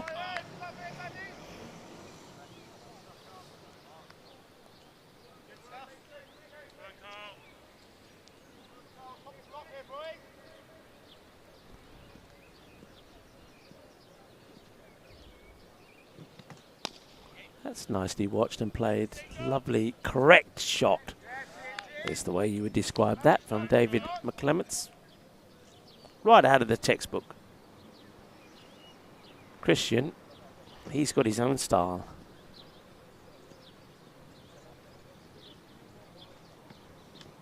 Well, that's more runs, hard chase, and 4 runs.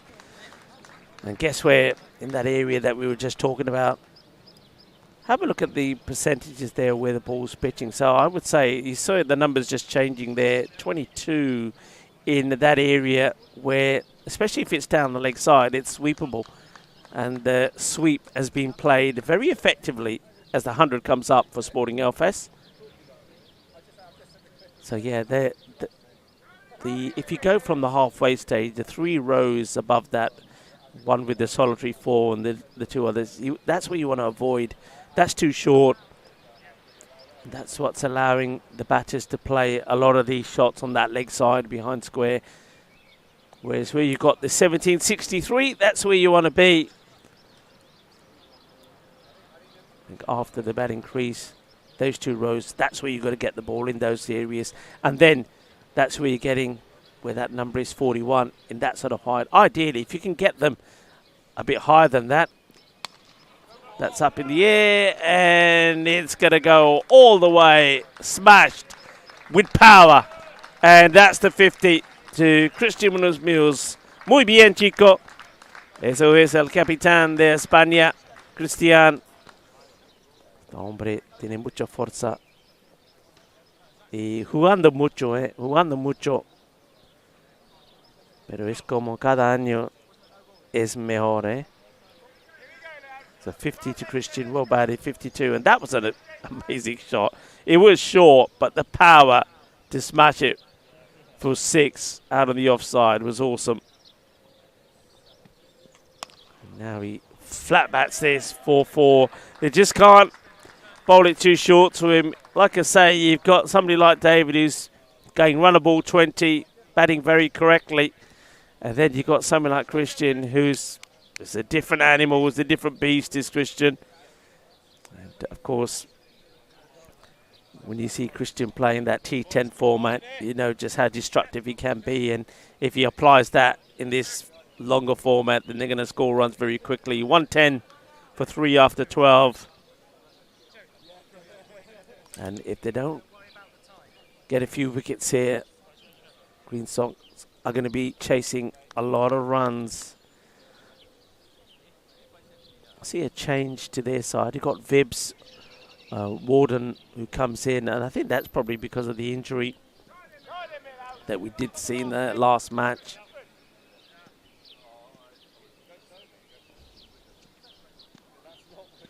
Milton to continue. Starts with a full toss, which is going to be dispatched for 4. Not a good delivery.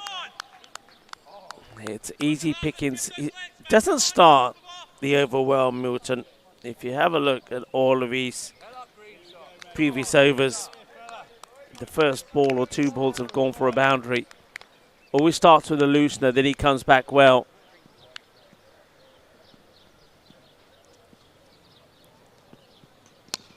That's going to be 4 more. That's even better than the shot before. This is just classy. Very classy, very intelligent batting from these two. Really good partnership to watch. They've toyed around with the field that's been set by the Green Sox. Every time a fielder's moved, so now they've put a fielder out in this mid-wicket area.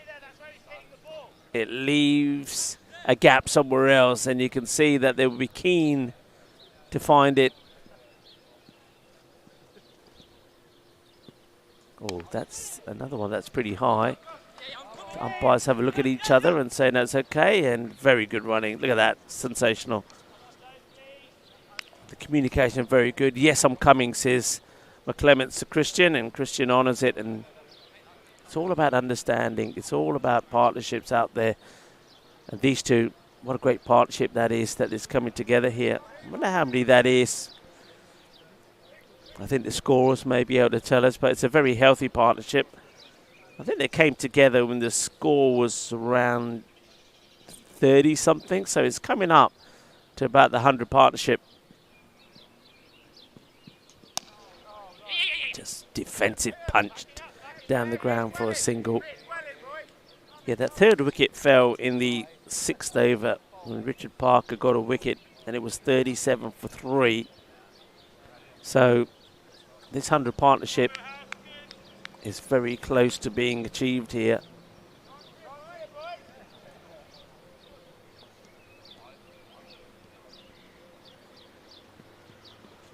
That's a hoik. Yeah, no need for that at this stage really from Christian. They're going so well, scoring at a very impressive 9.6. So they're looking to get to that 200 mark. But you don't want to lose wickets unnecessarily. Remember what happened to them against the Shooters. I know they won the match, but they did lose 6 wickets, and they needed Everett to go all the way, Denny Everett, to get them that win. And a leave from Christian, thinking he might get the wide. So again, Thompson doesn't start the over well, but he does finish it well. 121. For 3, 13 overs now completed.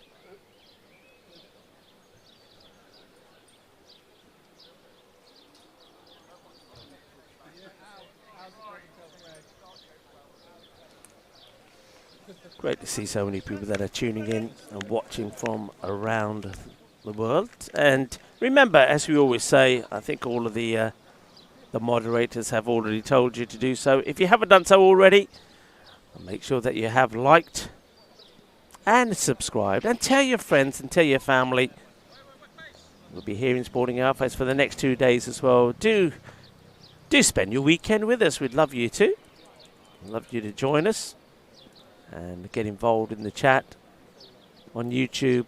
And you can always chat with me as well. I always keep an eye on what's going on. If you've got any questions about where we are, about this part of the Costa Blanca in Spain, you can fire them through. But it's good to see people enjoying the cricket in this T20 format. A slightly different T20 format as well. They have put a fielder back this time, and I think that's our man, Gushabad Jaspal, who does well, makes a stop.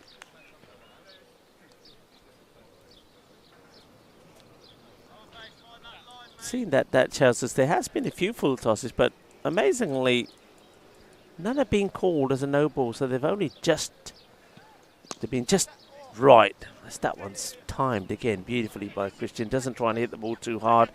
And that one, well, I've never seen the umpire have to duck the bail. That's exactly what we saw there. This is last. Have a look at this. Well, the throw comes in. I don't think it was ever going to, the throw had to be a lot better. And then the bowler, in the process of knocking the stumps over, the bail goes flying, and the umpire last had to duck as it went flying over him. 6 runs. Shaba. Kinna Badda Shaka. And Christian Munoz Mills is now starting to cash in. He really is. And you can see the double teapot there from the bowler, Woodson. Christian was ready for it. He knew it was coming, and he has hit that a long way. I think we might need another ball out there. Both touchy batting from Christian Munoz Mills. Both takra player. Shot selection अच्छे है. काफी जान भी हैगी है. But के छक्के मारदा.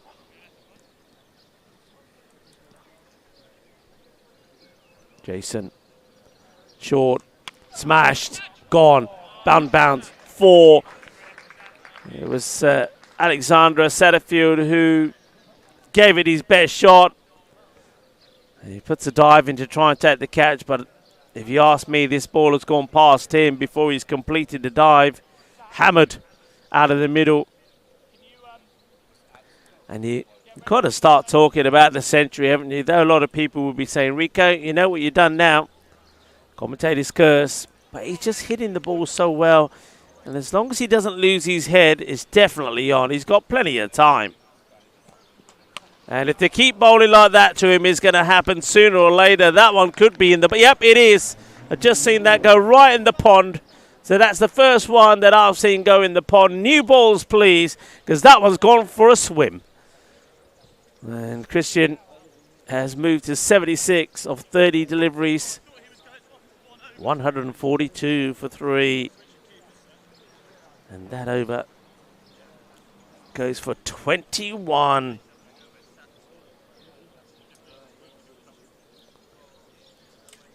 And still 6 overs to go. And just remember the way the Green Sox started this match in the first 5 overs. They had Sporting Alphas 34 for 2. Even at the 10 over mark, they were keeping them well contained. The 90 came up around the 10, but the acceleration in the last few overs has been pretty spectacular. And Basson has gone for 47 off his 3 overs. I don't think we'll be seeing him again. They might be running out of options here. Looks like Christian just... I think he might have changed his gloves here. Looks like there's a bit of a change here for... Looks like a keeper change here, actually. I'm seeing a keeper change. Looks like Alexandra Setterfield has taken the pads. And I wonder that's because they need... Maybe, yeah, Alan Nichols is going to bowl. We know he can bowl. He bowled very well in the last match. He took 2 for 17, bowled that very tidy last over, which I thought could have made a big difference in the content of the game. So we have seen a wicket-keeper change. So Alexandra has taken the gloves and the pads, and I think the main reason for that is they're looking to get 4 good overs in from Nichols.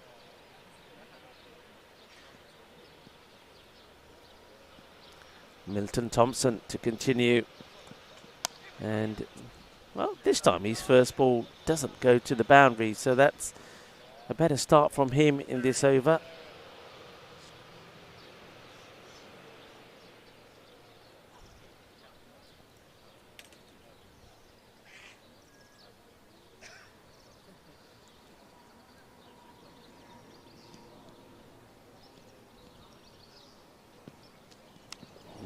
That one catches a little bit of something. No signal coming from the umpire, so it does get a bit of bat as it goes through to the fine leg. Fine leg's been pretty busy, and you can see just by having him there how many runs have been saved, because usually those have been going to the boundary on the last few occasions that there's been those little inside edges or shots played in that area. The fielder just has made the stops. Lovely flow of the bat once again here from McClements. This time it's settled for just a single. So Christian Munoz-Mills, who's eyeing up a century here, 77 of 31 deliveries. I know that Christian probably has a lot of support from a lot of people that like watching him bat. Of course, I think a lot of his fellow teammates who play for the Spanish national side will be watching him here. I know that Alistair Priddle, part of our team, will be, well, he's not watching him, he's filming him. Alistair, of course, part of the Spanish setup. And I haven't heard from Corey yet, unless I've missed him in the chat. I'm sure Corey will be tuning in. Corey, you there? Well, clipped away effortlessly, 4 more runs into the 80s, moves Christian. And after a few wild swings, once he got into the 60s, he seems to have settled down. And maybe it's somebody like David had just said to him, hey, you're on for a century here, so settle down and get to the magical century. That expected score now, no surprise, around that 200 mark. In the air, over the infield, and 4 more. That's the difficulty with someone like Christian. He does generally hit to all parts of the ground. If you were to look at his wagon wheel, I don't know if we have wagon wheels, but if you were to look at it, you would see that he's hit his shots to all parts of the ground. He's hit powerfully through the covers, including a flat 6 over extra cover. He hits beautifully down the ground. He clipped the ball off his pads nicely. And, of course, we've seen him toy with the field a lot and play behind square as well. He's a very intelligent batter. But the other thing about him is he's powerful, he's brutal. He's not one of these guys who focuses on keeping the ball along the deck. So him and David are very different in their style. Christian wants to hit it and hit it hard. And a lot of the shots I've seen him play on the offside, they have been aerial. So if they've been close enough to a fielder, you could always say that there's always a risk of being caught. But so far, today, in this innings, has not been the case. He's managed to clear the fielders to the left, to the right, to above him, and he's still there.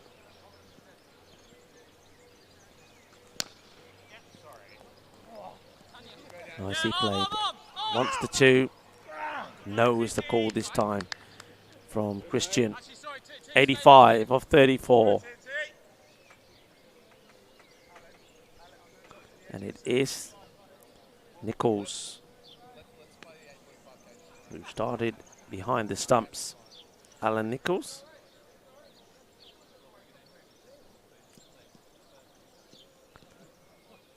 Short. Well, not out the middle, but it doesn't matter. Still going to go for 6. 6 carreras más. Manos arriba, arriba, arriba, árbitro, porque eso es 6 más. And now Christian Munoz-Mills moves into the 90s. A player who as a young boy started his cricket playing at the club Sporting Alfas. He's been Alfas through and through. Alfas runs through his veins. Now he's looking to bring up another century. That will be well stopped by the fielder. He does very well there. Makes a stop, and his foot was pretty close to the line there when he picked the ball up, but it was okay. Christian gets 2, moves to 93.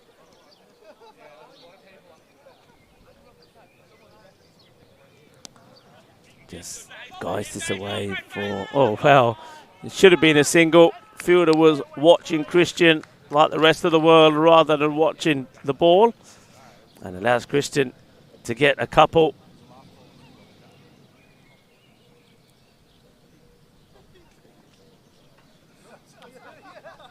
As the wickets get set by Alexander, who knocked the stumps over in retrieving the ball.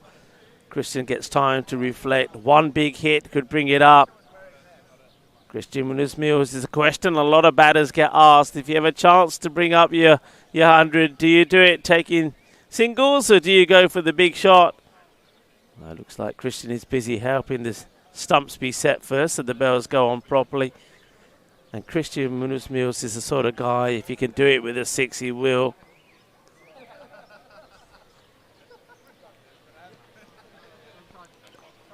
Here we go.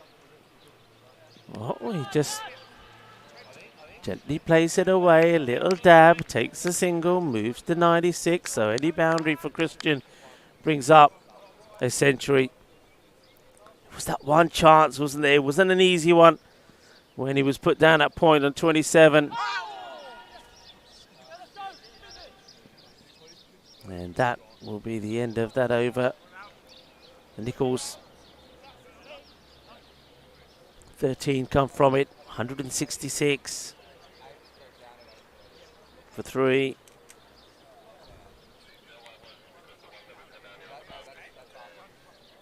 Yeah, talking about Christian again. Well, Dave keeps saying I've jinxed him. Well, let's wait and see, Dave. I did, as soon as he got into, I think he was on 66, hit a boundary to get to 70, I said he's on 100 watch. Everybody talks about the commentator's jinx. It doesn't exist, you know, if you look back at all the stats. How many times do commentators say somebody's going to get a century or take a 5-wicket haul? It doesn't happen.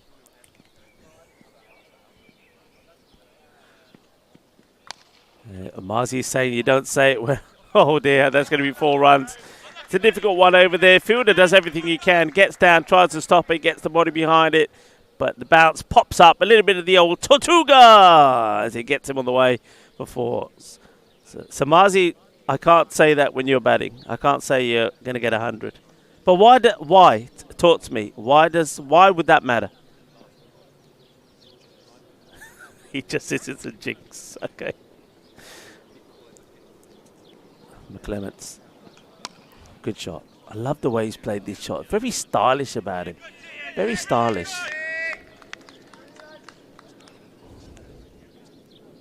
Clips the ball nicely. Good timing. It's a very similar pattern forming there where the balls are being pitched. This time it's McClements who goes for a bit of a wild shot. He too is approaching his 50.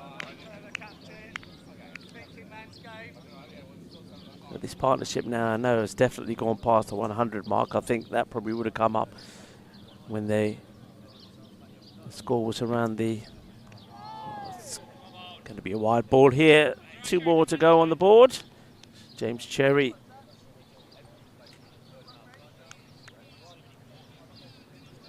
Captain trying to get a breakthrough for his team. Yeah, when the score was around 140, I think the 100 partnership would have come up. And it's been a very good partnership. Oh, that's the no ball, surely. Oh, well. Let's have a look if that's called. That's got to be called. Was that called? I know it nearly took the fielder out. who did, I think, get a hand to it. Has that been called a no ball? It had to be a no ball. It was so high. So that's gone for 4. So that's another, this is another occasion where that's going to be 6. If that was called a no ball, that's 6. It would be 2 for the no ball and the boundary. Played and, well, the same fielder that's in the firing line. Well, the last one, well, Joseph Basson nearly had his head taken off. Hasn't gone down as a no ball, that one, Marzi, on the screen in front of me. So that amazes me, because I think he must have hit that from around about his shoulder height. I can't believe that was not a no ball, but it's not been signalled, or if it wasn't, if it was signalled, it wasn't picked up on. So it's just 4. It wouldn't. It's not going to be one of those crazy 6s. Okay, 179 for 3. Christian being made to sweat at the non-striker's end. And he's signalling something through as well. You just see coming up on the display there now, it was the no ball. So no ball, but that should say no ball 6, right? 4? Not 2 for the no ball, and then also the... I think it should be no ball 6, Marzi. You could check. Because if the wide was 6, and there's 50 now for McClements, gets 4 to bring up his 50. He's probably just saying to Christian, look, let me get to my 50 first. I get the little applause. You then get your 100. Mind you, Christian Munoz is sat at the other end. He's probably thinking, yeah, but I'm getting cold here, and I know I'm 4 runs away from the 100. All right, well, he should get on strike now. So, yeah, we'll clear up the score probably is right. It probably just doesn't look right on the screen there, on the ball by ball, because you see it says no ball 4, so the ball was hit for 4. All right, Christian. Ooh, well, that's what happens when you're in the 90s for a long time, Christian. You see, Christian's probably thinking, if I was in my teens, 20s and 30s, I would have played that and got a boundary. But, of course, I mean, it has 100 is 100. I don't care what anybody says, whatever format. 100 is special. Christian goes for it. It's up in the air. Going all the way. And there it is. Raise your bat.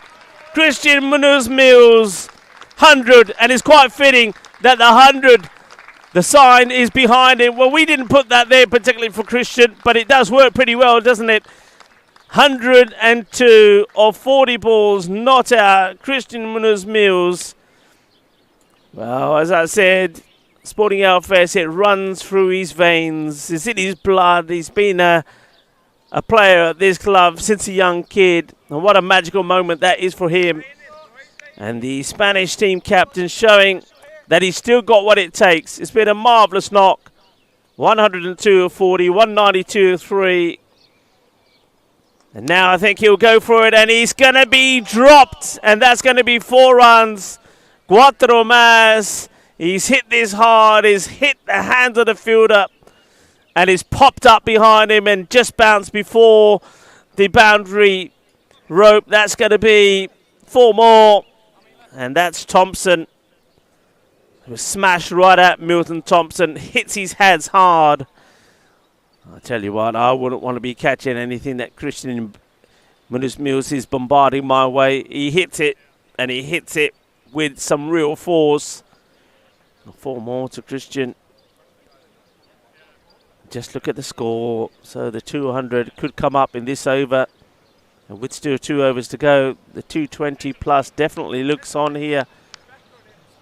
Sporting Outfest piling on the pressure. High. Where's this one going? Over the rope. And maybe in the pond. Yep, it's number 2 that goes in the pond. 6 more. Christian has just gone berserk. He's gone wild. देख लो अपने Christian Munoz-Mills the batting. ये batting देखे ना स्वाद आ गया, जबरदस्त batting, अपनी century भी पूरी कर लिया। हुण तां छक्के मारदा, बट के छक्के मारदा, चंगे छित्तर पै रहे आ बॉलर नूं। The 200 also comes up, and it does come up in the over. 202 por 3. And Christian Munoz, el capitán de España. Qué guay ese chico, ¿eh? Ese chico es una máquina. No para, no para. Fantástico. So 202. Another big over. Nichols probably feeling that he should never have taken his gloves off. He's gone for 34 of his 2. Oh, crunched. But well watched. Yep, go on. Let's go. And that's the other thing I like about Christian. He's not ever during this partnership has he tried to hog the strike. This partnership now, I'd love to know, could somebody tell me exactly what this partnership's worth? I think we could be on for I think they're going past 150. And if they have a massive finish here, you never know. That one's been played away. It could be just a couple. Will be a couple. I don't think they're going to bring up a 200 partnership, but it's going to be close to the 180.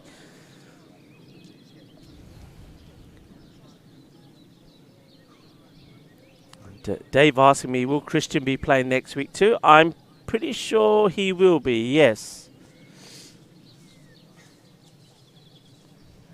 In fact, I'm certain he will be. Yeah. Paolo Kempin saying, Chris the Machine, Munoz Mills, yeah. And the thing about Christian is also, and everybody that has met him will know this, he's such a gentleman as well. He's a lovely guy. Bit of an edge, and Chase is on. Ándale, ándale. Si puede o no? No, no puede. Es cuatro más. So this partnership just keeps on growing. 210 now. Yeah, he's a lovely guy. Very down to earth, very humble. And it's always a pleasure to talk to him. And I think that's why he leads the Spanish team so well. You know, he earns their respect. And he manages to get the best out of them, and that certainly has been the case in recent years. Hit down the ground, it will be 4 runs. So just, it's kind of gone all a bit pear-shaped here for Green Sock. CC, it's another one that really should have been stopped. Got to feel a little bit for the bowlers. The fielders are now letting them down as well. And well, we've had a 50 from Christian, which he turned into 100. We've seen 50 from David McClements, and now we could see a 50 here for the bowler. And it will be, because that's 2 to go to him. And that is going to be, 1 for 50 with the ball still to go.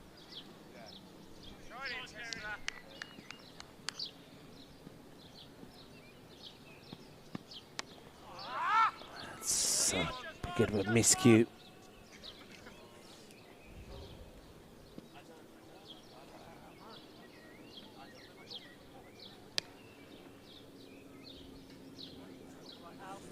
Well, that single there, I think, makes that partnership now 180.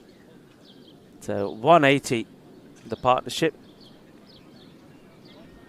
With an over to go. So big over, big finish here, and we can see a 200-run partnership standing at the moment at 180. Just going to check my maths here, because I'm sure they came together with a score on 37 for 3. Yeah, 180 this partnership has been worth.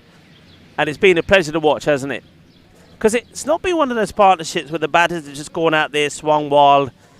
They've had to work hard. Green Sox did put them under pressure. Remember how David was beaten so many times outside the off with some good bowling.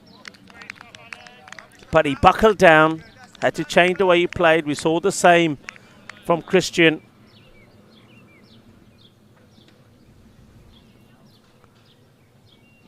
I think he gets his foot down. It's good work, though, there from centre field. It's never easy for the keeper standing up especially when you get that little bit of extra bounce. So a couple of dot balls to start this last over, so I don't think too many people are expecting that. Still 4 balls to go here. So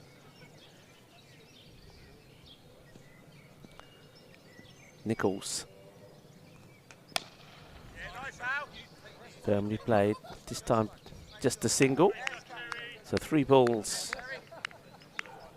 to go in what's been quite a brutal innings. And there were a few people this morning, I think when I said that I expect to see scores around the 180, 200 mark, probably thought, yeah, what am I on? Especially when the first few matches, bang, catching chance, and this time taken. So that will be the end of Christian. Caught down the ground, but I'm sure he'll get a standing ovation for what has been a superb knock.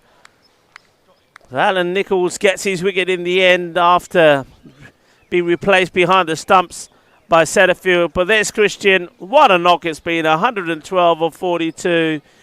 Christian Munoz Mills. Eso es el hombre. Eso es el máquina. Eso es el capitán de España. Christian Munoz Mills. What a knock. And he's going to get a very warm reception when he makes his way up there. Well batted, Christian. Really good knock.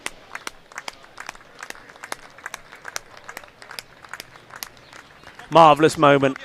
And once again, the beauty of it is for somebody like Christian and his teammates, this is all captured on the camera and he can go back and watch it time and time again. And that's the beauty of the European Cricket Network. We capture those magical moments. We make the magic happen and we catch the magic as well.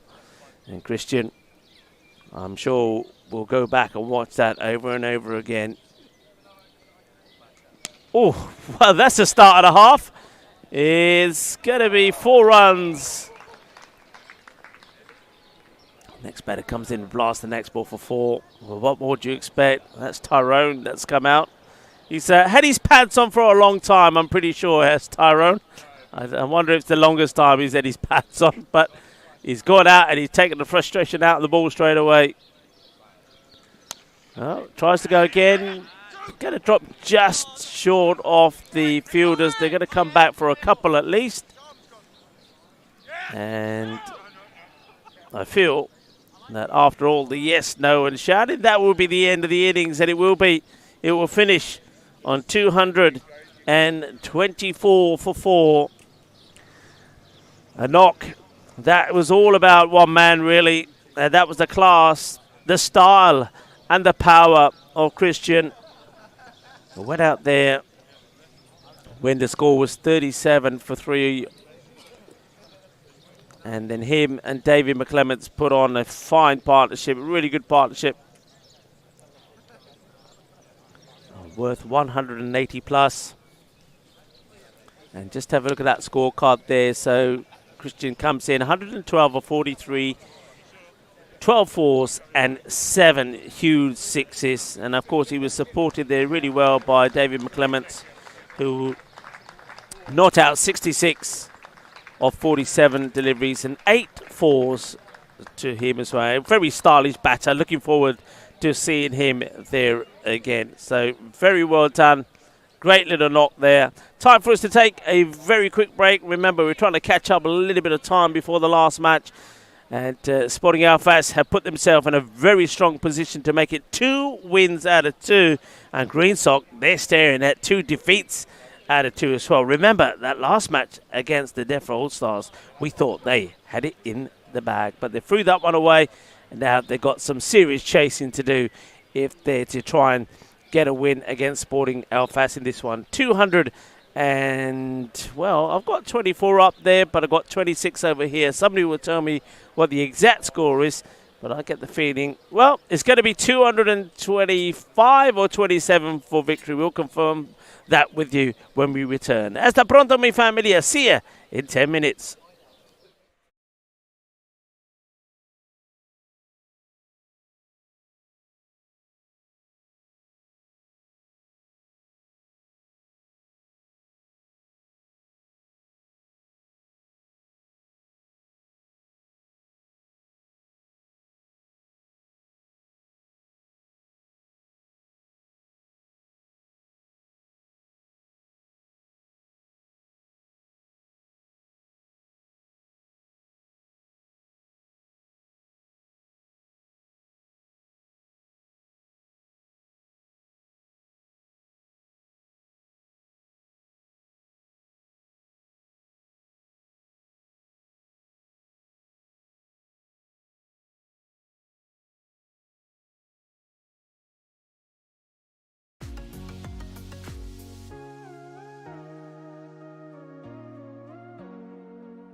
This European cricket event is proudly brought to you by our official timing partner, Rado, and our official charity partner, Share the Meal by the United Nations World Food Programme. Hello viewers and welcome back. Great to have you back. And of course, just a quick shout out, of course, to our charity partner. I know a lot of people are probably thinking about or having lunch and had lunch and thinking about dinner, but do spare a short thought for those that are less fortunate than ourselves. And of course, our charity partner is Share the Meal. All you got to do is click the QR code, and whatever you can do to help will be much appreciated. So do whatever you can, folks. Good to have you back.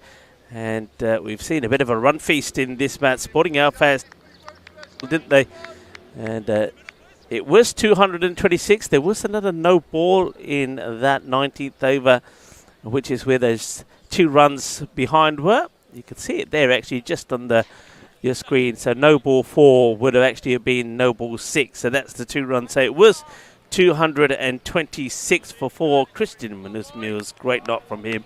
112 for 43. And a really good knock there from David McClements. I liked his batting. First time I think I've seen David bat, and I like what I saw. He's a stylish batter.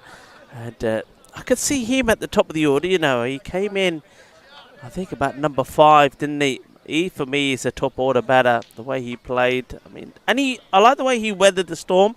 Didn't have it his own way all the time, but he stuck to it and came back with flying colours and a really good knock. That partnership was worth 183 between them.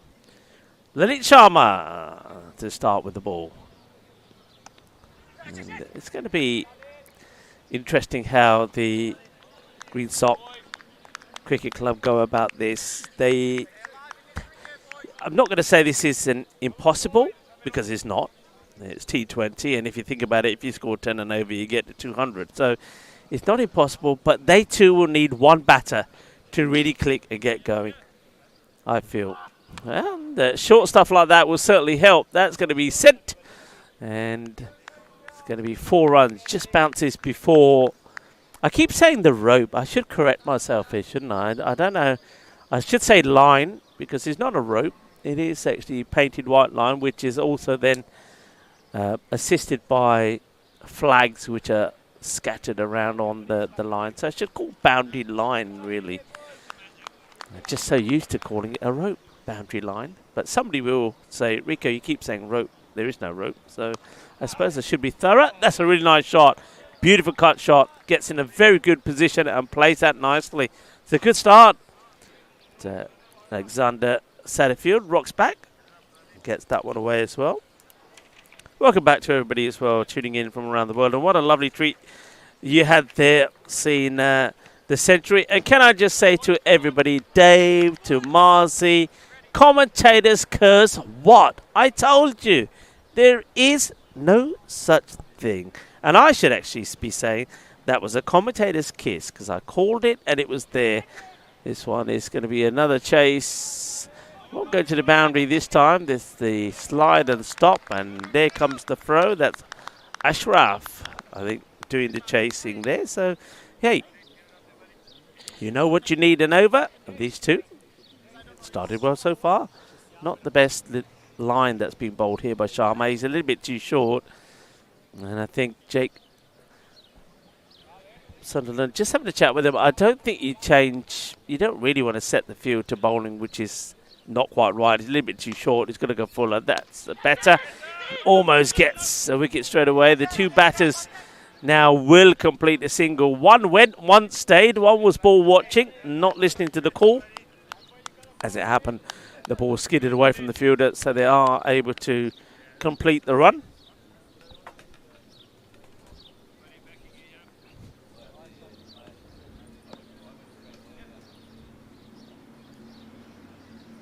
Short, miscue, should be out. Yep, and he is out. And just to make sure, the wicketkeeper knocks the bounce off as well.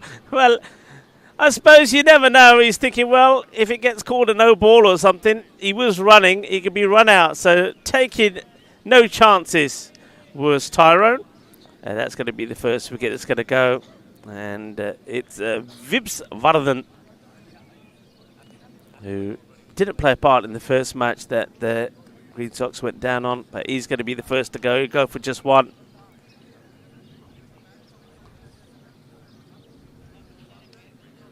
So Warden goes, and a simple catch there for Tyrone.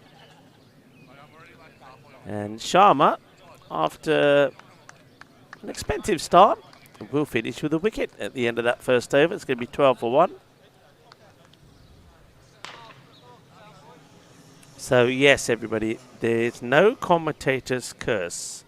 Dave, anything to say on that now? I know Dave was giving it. Oh, Rico's done it now. Commentator's curse. It doesn't exist, I'm telling you. I think I've called centuries early, and the batters have gone on to make the century more often than not. Then batters get out. I'm going to stick to that. But it was a good knock. In fact, it was a very good partnership. I don't want to just focus on the knock from Christian, which really was a great knock.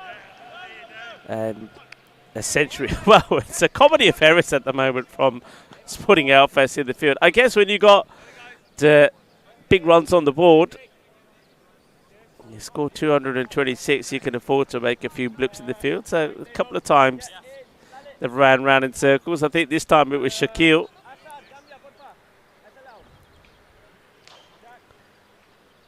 Left-hander forces the field change as they bring another body across from the leg side on the offside.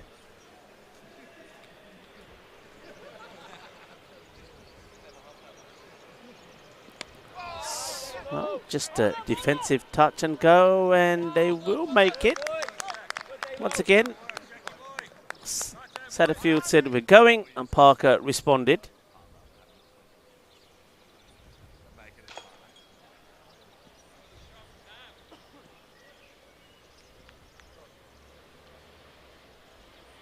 Alexander, fairly aggressive player. Oh, that one skids through. Good areas. That's the areas I think bowlers are going to be trying to hit all the time. This is Damien van Jaarsveld. That's hit down the ground, and with nobody back there, that should be 4 runs. It will be. It's not often on this Sporting Alfest, the Woodridge Oval, that we see the ball hit the deck and slow up or plug. It's pretty hard. Lush and hard is the way I like to describe it, or lush, hard and fast. There are 4 runs.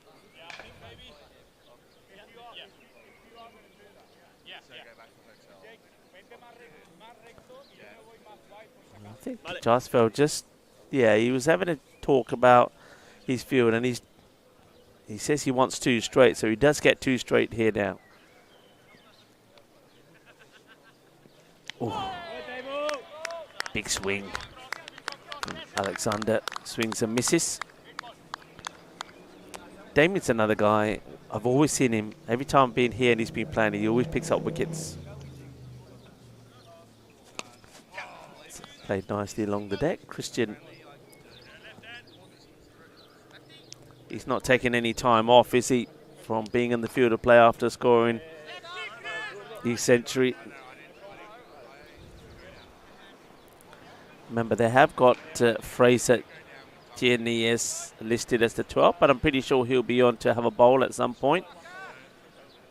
The young spinner. Looks like they're going to go with Waka here to bowl over number 3. So certainly looks like they're pretty keen to give it over to different bowlers here. They've got the runs to play with, I guess, so you can afford to do that. So Waka Ashraf will bowl over number 3. Well, a change out there and a change in here as well. Alistair has replaced Chris, pressing the buttons. And I think he's now giving the orders to Chris, who's now doing the roaming camera. That's going to race away. That's probably going to be 4 runs. It's going to disappear into the long grass there. Carves this away quite cleverly, does Satterfield. So he's going well.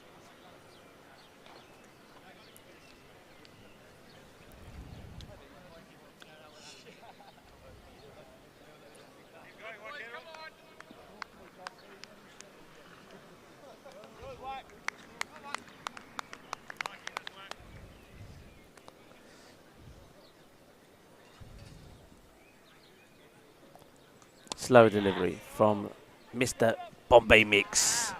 That's what I call Ashraf for these style of bowling. Bombay Mix, because you never know what you're going to get next, do you, with the packet of Bombay Mix. I like me old Bombay Mix.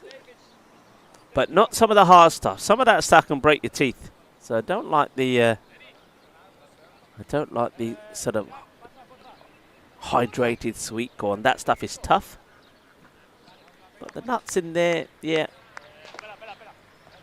Bombay Mix. And of course, Bakar Ashraf, or any bowler who makes so many changes with the bowling. Kind of the Bombay Mix type of bowler. There's the slower one again. Oh, taking on Christian. And not the player to be taking a cheeky quick single to.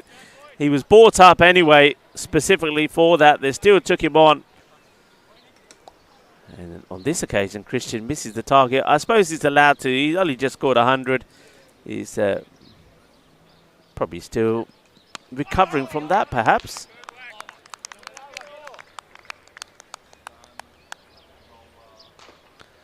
Dave is asking me a question. Did you see my selection from an all-time T20 World Team? Dave, I have to say no, but he's putting it back on there again. So we'll see it. Hit flat over the top of the captain, Sunderland. That's going to be 4 more. It's good shot. Nicely played.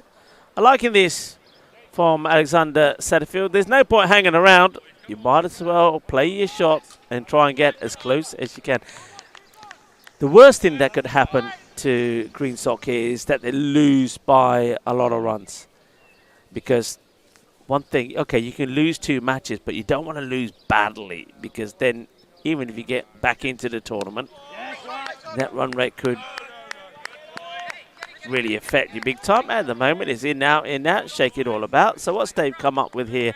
He's saying Chris Gale, Dwayne Bravo, okay, AB, Colin Bland, interesting choice. Brendan McCullum, Shahid Afridi, Virat Kohli, Rashid Khan, beg your pardon, Shane Watson, Jimmy Anderson, and yeah, he's put Sir in both. And well, everybody has their own. Now you're talking T20 though. You said I don't, interesting. Some of those players, wonder how much T20 they played, Ian Botham. But, yeah, some good names in there, of course. I mean, Chris Gale goes without saying, I think, here. Virat Kohli again, T20, interesting one.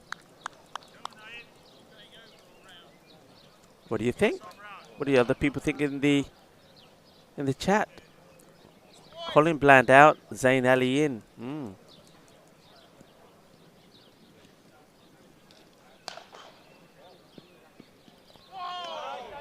That's a nice seed, isn't it? This is Naeem Nisar. So 4th over, 4th different bowler. I think probably expect to see that somehow from Sporting Alfast. I mean, the game is not in the bag by any means, but I think the captain, well, there's a big appeal here. They like the appeal. I just feel that the ball had a lot to do. And looking at the impact there, it could have been just slightly outside the line as well. To Parker. Not quite into his rhythm at the moment.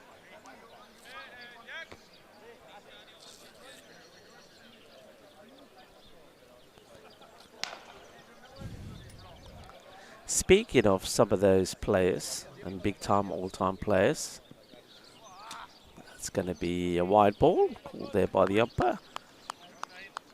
Why don't we talk about 2005? India became the first Asian side to reach the final of the Women's World Cup, where they met Australia in Centurion. Australia went on to lift the trophy and become champions for the 5th time in a heavily one-sided affair, thanks to Karen Roltons. Well, that's been smashed right on top of the marquee of the tent. Well, there we are. We're okay. Don't worry. We're all right. We're fine. We're fine.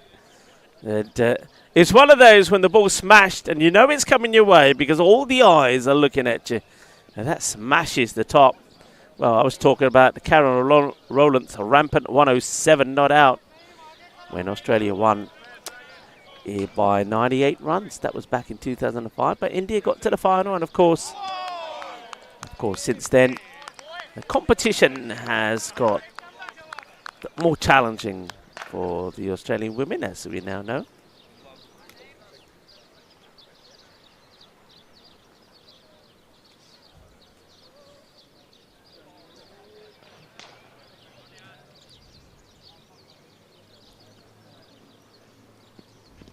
Oh, plays that very early, Alexander. I think he's managed to get the toe end of the bat on that. Not a bad over there from Nissa. It's quite lively actually. 8 runs come from it. 38 for 1. Most of the runs coming down the ground. See that 63%. And in this match, a lot of runs have been coming in that leg side on the 45, hasn't it? I think the combination of reasons, I think when we saw Greensock in the field, the bowlers did bowl a lot down the leg side, which the batters, particularly Christian and David, were able to work away in that area.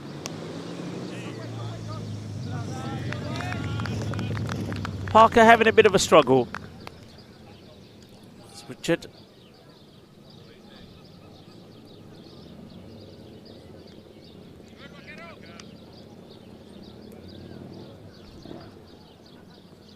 Slower delivery. Played away. Just will be a single. So Ashraf does come back for a second.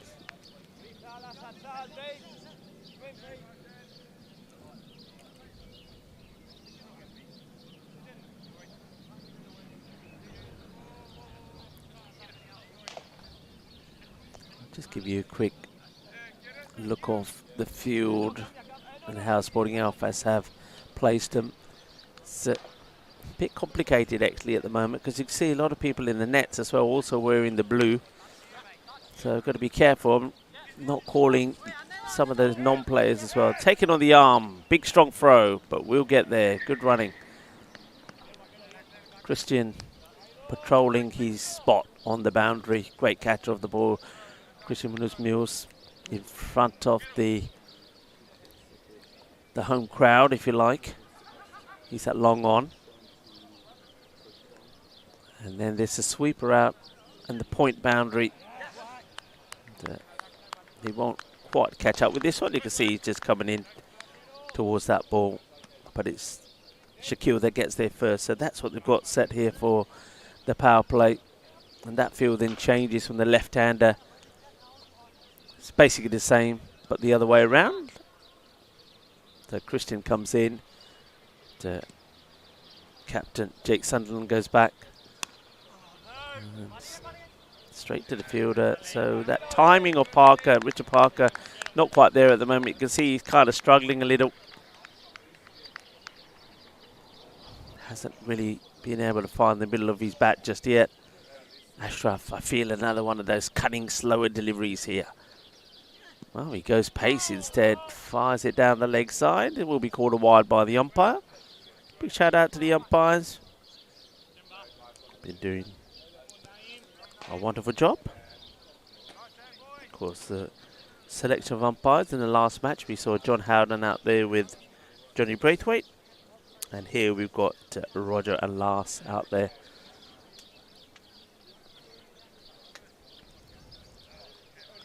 End of the over. 5 overs complete, 44 for 1.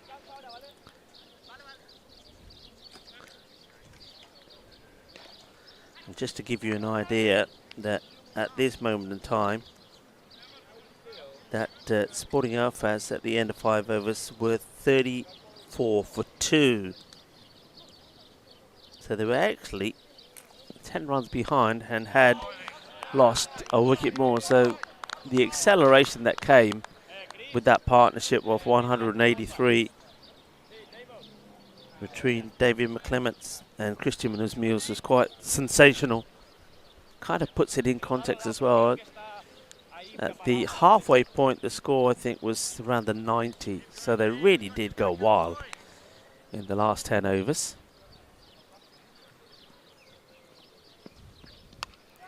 Edge. And that's going to be 4 runs. Bit unlucky, Nisar. He has bowled with some good pace. 4 más.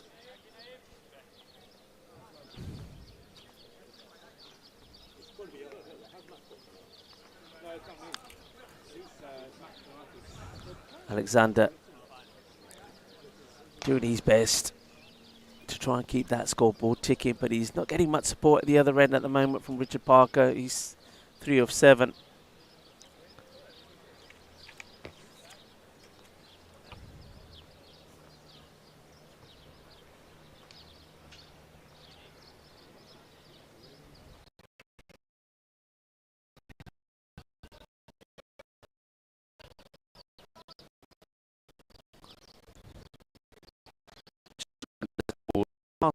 Overs, 60 last 5. But that's the sort of pace that they were going at.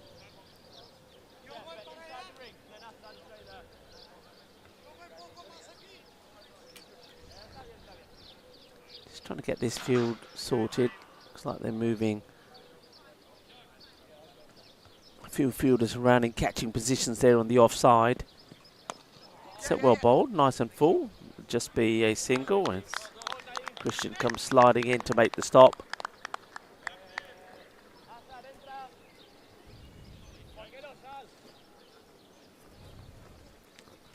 Still pushing the players back here to Richard Parker, which I find quite surprising. He's not really scoring freely, so you could really put the squeeze on him and say, well, let's stop him getting the singles. So like that there, you see, he's quite happy just to dab and take the single because he knows that every time he's tried to hit the ball or muscle it to the boundary, he's swung and missed. So you could basically say, well, look, let's not let him do that. Let's just try to keep Alexander a set of field of strike, and that just applies a little bit more pressure then on Parker.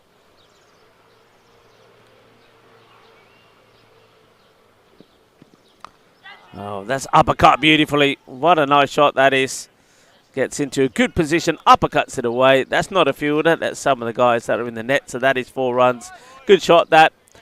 Stayed nice and still to the last moment.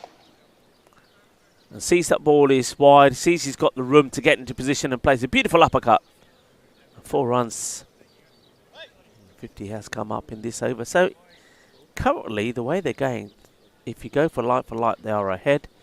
But of course, we know that there was some explosive action from Alfaz towards the end of the innings. That's going to be 4 more. We'll talk about explosive. Well, Setterfield is going well. It's another boundary for him. He now moves to 48, and he's scoring. He's scoring at a brisk rate. I did say that if they are to get there, if they are to challenge this big score, then somebody's got to score big. And maybe it is going to be Alexander. That's the end of the over. That one not as good from Nisar. The 6 overs completed. 58 for 1 after 6. And of course, I'm going to tell you that at this stage, Sporting Alfaz were 37 for 3. And this is where, of course, I think David came in to join Christian and that partnership started. So this is when things started to go upwards for Sporting Alfaz, and in a big way as well.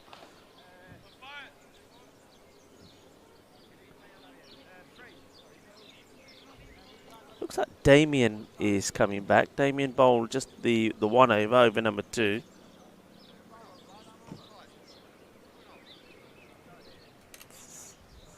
So Damien Jarsfeld, there he is.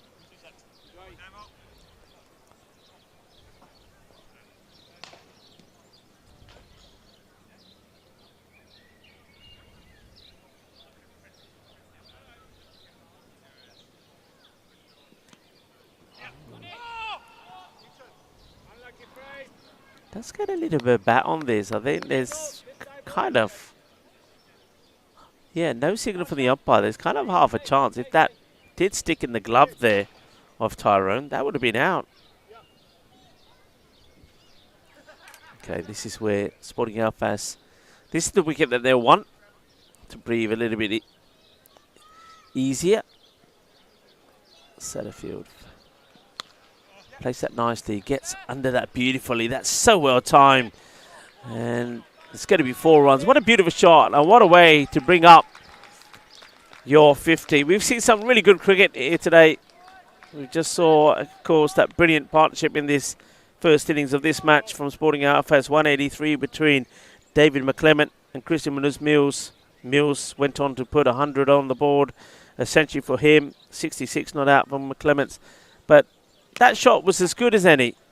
And he goes in the same area again, and he's going to get 4 more. This is really good batting from Satterfield. It's another one that's all along the deck.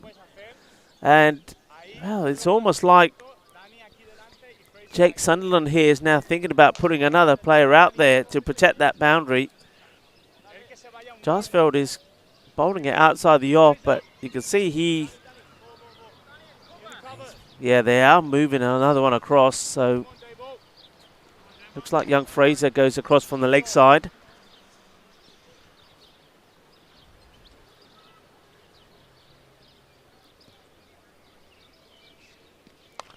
Well, in the same area again, but this one should be stopped, and it will be. Looks like that Shaquille out there who's been, well, he's saying, oh, yaar, मैंने थोड़ा जा आराम दे दो, मैं तो थक गया. पहला इधर भज्या, फिर उधर भज्या, to the left, then to the right, and well, that one, thankfully, was more or less straight to him.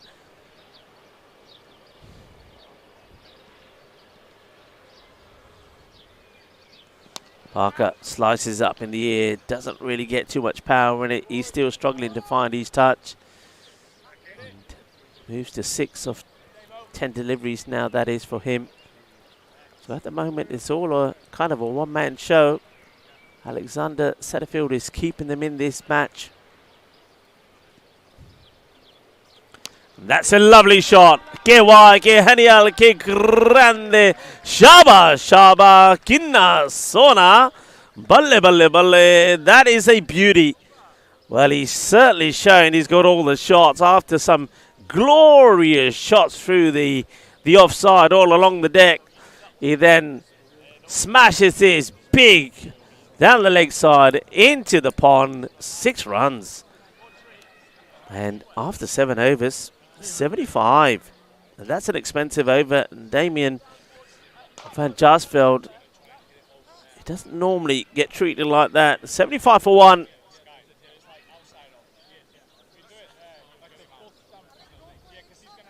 A lot of discussion. You can see that Christian now having a chat with Damien. Probably Christian giving him a few ideas on setting the field, and I think Christian's absolutely right. He's probably saying you need another sweeper out there on the offside, and if he's hitting there and you've got fielders there, it's not an issue.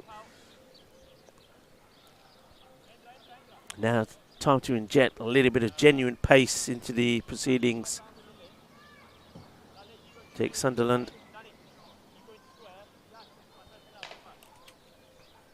Bowls rapid, but he still has that very cleverly disguised slower ball as well.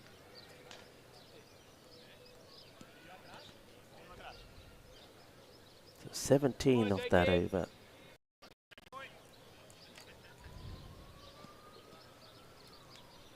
Here comes the captain to the left-hander to start with, and goes right through him. Didn't know too much about that, it has to be said. Is that buys? Yes, buy signalled. That went right through him. Now this is going to be interesting. We've seen an array of flamboyant and classy shots from Alexander Satterfield. How does he deal with the pace here of Sunderland?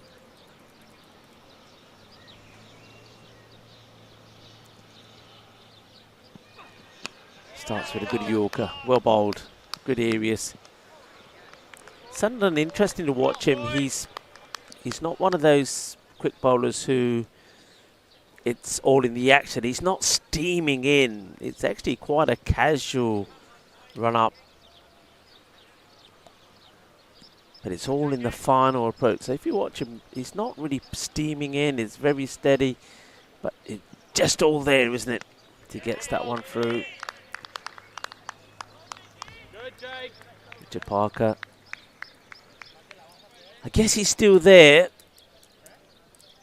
I mean, the rate that they need to go at, you'll see at the bottom of the screen, it's showing you 150 required of 75. So they need to go at 12s. And I just feel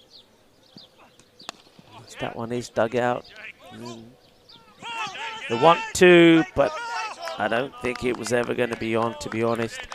He hit, on that occasion, probably hit it too well. Damien does the fielding. I just feel that when you're needing 12 and over, you're needing both batters really firing. And at the moment, the only reason it's stayed at 12 and not more is because of Satterfield. He scored 64 of 29. It's a nice shot just for a single this time.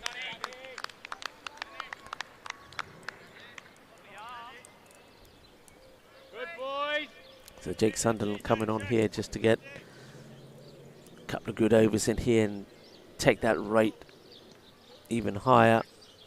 Of course, they've got plenty of good bowlers to bowl. Sharma, who opened up with the first over, he bowled very well in the last match. The lit.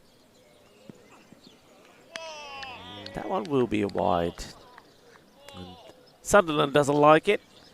And, well, he's had a little protest there to the umpire. I think he feels that the batter went down the leg side and created that. But umpire's having none of it. Has called the wide. That's 2 runs. It's also the end of the over. You don't often hear that being said in cricket. And if you are just joining us, remember that we are playing to some tournament rules here. And that is that unless it's the last over of the innings, which is the 20th over, then all wides will just be 2 runs and no extra ball. Any non-foot no balls, so beamers, bouncers, off the track, any no balls like such will also be just 2 runs and no extra ball unless it's the last over. In the last over, the normal laws of cricket will apply, but if there is a wide and a no ball, as well as being bowled again, you still get the 2 runs. 12-man can bowl, but cannot bat. And I say that right on cue, really. Yes, Fraser Tierney comes on to bowl, the young sensation here. Saw him bowl in November time, and he impressed me. And it looks like he's, even in that short period of time, they've done a lot of work with him. His maturity has come along. Look, his bowling are very good. Good line, good areas. Parker just can't catch a break at the moment, even when he's timing it well. He can't get it past the fielders. It's played out nicely. Fielding gets done by Naeem Nisar.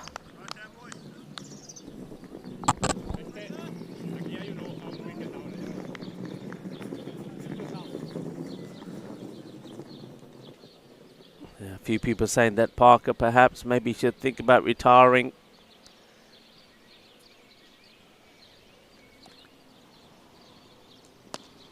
That's nicely played. I mean, he's so far, you feel that he's kind of hurt them more than he's done good. But it is 20 overs. Remember that.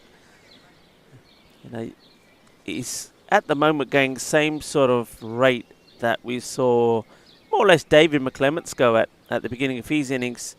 And then he came good at the right time, but he's going to go here. That's a really good sharp catch. Beautifully taken, just inches off the ground. What a good catch this is. That is a brilliant catch. I hope he's not hurt himself in the process. But once again, as I was saying, we were talking about Richard Parker, how he couldn't catch a break. And he still can't. He's hit that pretty well. Remember that he played a similar shot earlier, which went straight to that fielder, but this time it's been caught. What a good catch that was. That was travelling. And I like the technique. He had to get right underneath it, and he made sure that he came upwards with the ball. Good technique, good catch. And that's going to be the end of Parker. Well, a few people were saying that that's what they need to do. Well, Parker will have to leave. I was trying to defend him a little bit. But at least he's out trying to accelerate. So Parker goes. Extraordinary catch, that was. Really was. I think that might be Lalit Sharma who held it. I'm just waiting for confirmation from the scorers, because from this distance, Lalit, Shaquille looked very similar, but I think that was Lalit. It was an elite catch from Lalit Sharma is what I'm going to say. I'm still waiting for it to come on to see who takes it. Yeah, it was Lalit Sharma. Both badhiya. What a catch. Sensational. And well done to young Fraser. Picks up another wicket. That's his third in the day. He picked up 2 for 22 against the Shooters. Okay, let's see what new batter can do. And no surprise, it's Alan Nichols who almost got them the victory against the All-Stars, didn't he? Almost.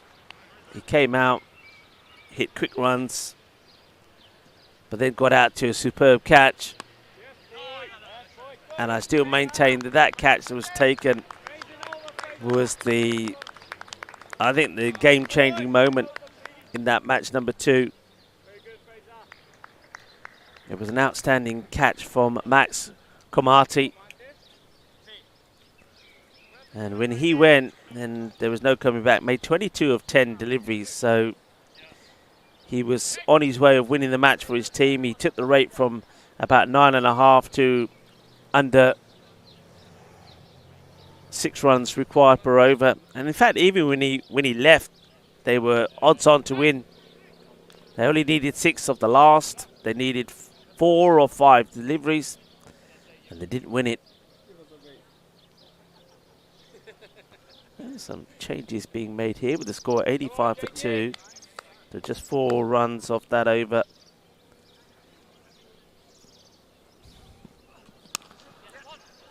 Times that well.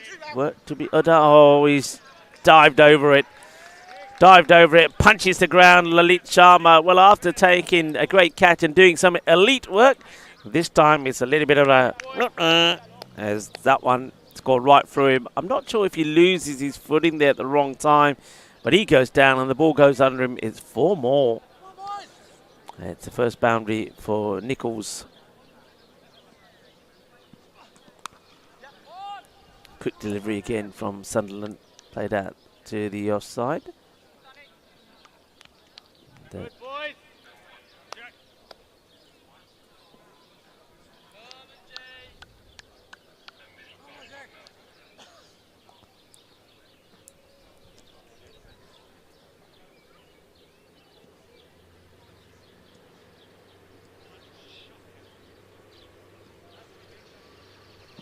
Oh, that's going to be a wide.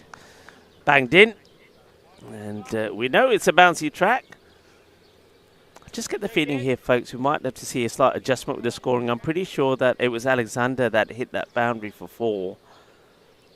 So I think that Nichols has been credited for the boundary. We might see that adjusted. The score itself is correct. The total, it's just the batter's scores could be different here. Yeah, I think they're just going to try and sort that out. They're just going to try and sort that out. It gives me an opportunity to welcome all of our viewers around the world that are tuning in. Namaste, namaskara, assalamu alaikum, sat sri akal, aibowan, vanakkam, muy buenas tardes y bienvenido de Campo de Sporting Affairs here in Costa Blanca. It's great to have you all with us, and so many people in the chat. It's absolutely fantastic. Hope you're enjoying the cricket. This is the Woodson Cup. It's the 8th edition of this 2020 tournament. It's something that was started by Madrid CC, John Woodward, and I think a lot of you know John very well. John's also been in the chat, and then the last few years Sporting Alphas have also come on board. So it's a joint tournament between Madrid CC and Sporting Alphas. It's the Woodson Cup. that the teams are playing for. And we've got the local side, Sporting Belfast. They're in action here against one of the 4 touring sides from the UK, Greensock. Go back to the action. Slow ball. And that's the ball that he bowls so well. They're going to get an extra run here as it's kind of misfielded by Shakil Hafiz. He thought he had it, but it was like a hot potato as he got away from him. He bowls up one really well, does Sunderland. The slower ball takes the pace right off it, and it's pretty difficult to pick as well.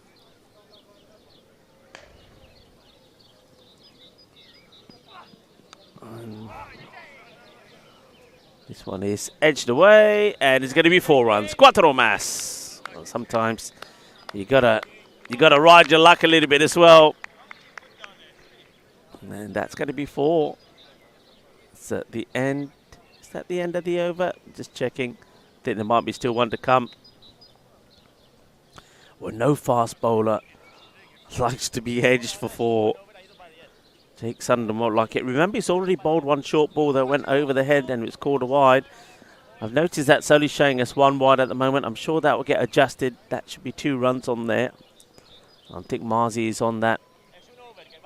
I think that's why the scorers are coming together for a moment just to sort out some of these. You got to get it right, haven't you? And bananas, that's what I say. I could do with a few bananas. I know that. Alistair's laughing. I tell you why I say bananas. Not 19, forget 19, forget 18, forget 17. Let's talk 1633. Bananas went on sale for the first time in London. 1633. Yeah. Yeah, like my banana. But bananas are great. I mean, a banana right now would be great because no time to eat lunch here, folks. Not for me, anyway. You can't talk and eat at the same time, otherwise Roger will have me head. So a banana is pretty good. You can gobble up a banana in about a minute and keep you going to bananas. I like making shakes with them in the morning. Are you a banana shake man, Ali? No, he's saying no. And he says it in a really serious way, does Ali?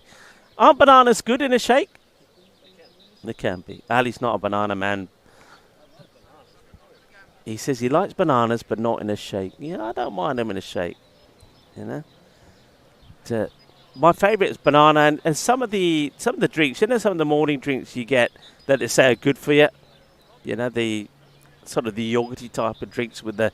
They say it's got the natural bacteria that's good for you. Yeah, some of them flavoured ones of those with a few bananas. Yeah. A little bit late there is Chris. Ali, have a word with Chris. I mean, you're much better when you're on that camera. Okay, that's played over the top. It's going to be another boundary, you know, so 4 more. So that's been a good over. And cuatro más. That's the end of that over from Jake Sunderland. So he's 2 overs gone for 21. That boundary brings the 100 up. And the 100 comes up at the end of the 10th over. So, you know what I'm going to say? They might be a little behind, but they're keeping in touch. A wicket or 2 could make all the difference, we know that, but they're keeping in touch. And more to the point, Alexander Setterfield. Yeah, they have corrected the score, so he has been rewarded with the 4 that went to Nichols. He's on 80. Now, a lot of people are probably saying, go on, Enrico, put it to the test. What about the 100? Is that what you're asking me? Do you ask me to put my my reputation on the line again? This one talking about the line. It's going to get past the line.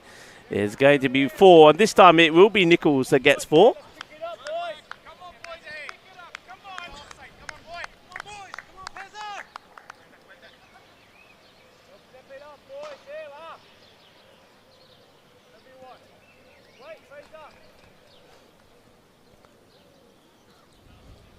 Fraser, Tierney, young spinner. Nicely played, nice straight bat. Bat meets ball all along the deck. Take the single. This is, for me, a very big partnership.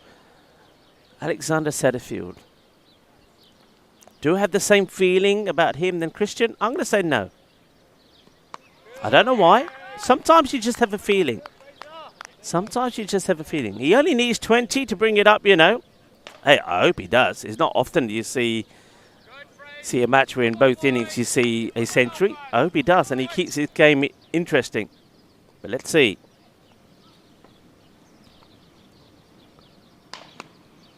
Oh, that's great work. Fantastic.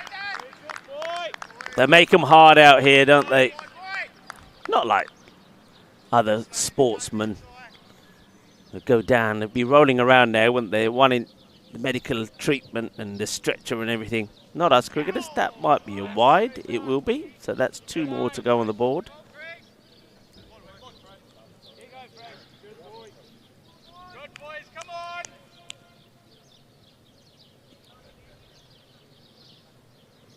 That's up in the air. It's not going to go to hand, I don't feel. No, he's always going to be away from it.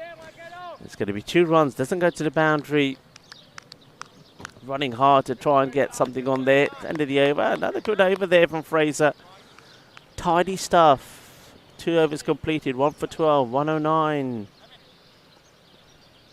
for 2. That rate 13.1. As we have a look at the beautiful mountains here at Alfas.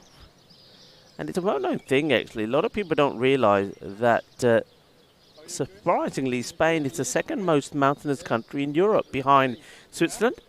Beautiful Spanish mountain ranges include the Pyrenees, Sierra Nevada, and, of course, the ones that you're looking at there that Chris is showing you. That's the Sierra Jalada Massif that stretches 6.5 kilometers next to the sea.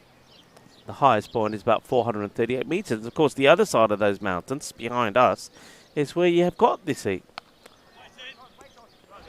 Right, Damien comes on. Now, they have made change to the field. Remember that he was hit on the offside a few times for boundaries, so they have strengthened that offside field. 2 men straight. Long on back on the boundary, mid-wicket back.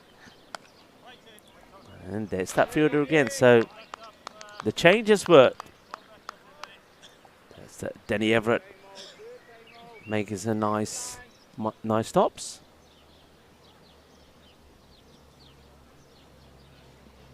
That's played with soft hands behind the point area. We'll get a couple. Good placement, but couldn't find the boundary. 2 runs.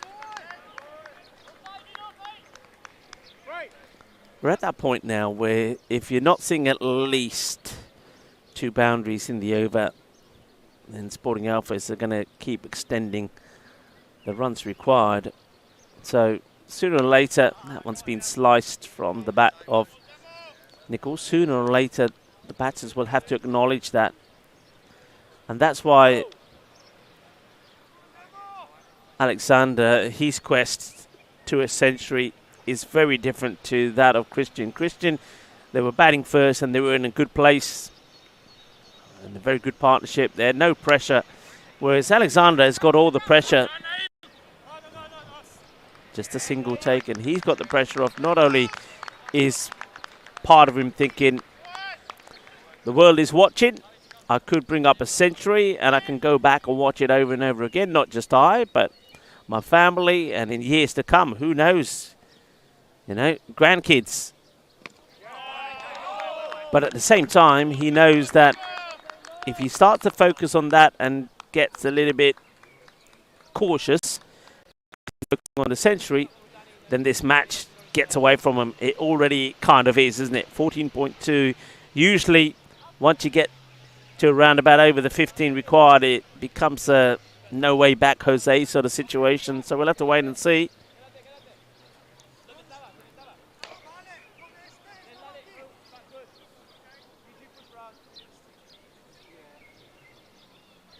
Hello, Frenchie. Who's saying Missy Dave? I know a lot of Frenchies. I don't know which Frenchie this is. Give me a clue, Frenchie. That's going to be played away for 4. We've seen a lot of runs in that area. There's the local bus that goes by. you can catch a ride. It takes you into the centre of Alfaz, where you can go and see the famous tree, the carob tree, estimated to be around 850 and 950 years old, making it one of the oldest trees in Spain. And of course, you could also go to where we have that film festival. The town is home to the famous Alfaz de Pi Film Festival, held every July, which includes Paseo de las Estrellas, the Walk of the Stars, similar to what we have in Hollywood. It's all there, you know. Everything happens here in Alfaz del Pi. And, of course, it has this amazing cricket ground as well, the Woodbridge Oval. Full toss, and there's a fielder there, but, well, he would love to have been involved in it, but that was going over him all the time. Over him, into the bushes. Probably not in the pool, this one. I think the bushes stopped it, but it was a bit of a gentle full toss. And David McClement thought he was going to be in the act there, but he's not. So it's another one gets back away. Hey, 93 now. Alexandra Setterfield, 93. Plays that along the deck powerfully. Will get fielded. 93 moves to 94. 94. 43 deliveries.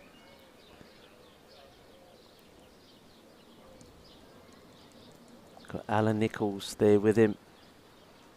Nichols hits that pretty well. Is he going to find the gap?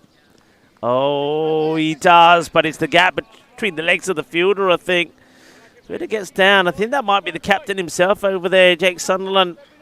He knows he's let the young bowler down, Fraser. They've gone after him a little bit in this one.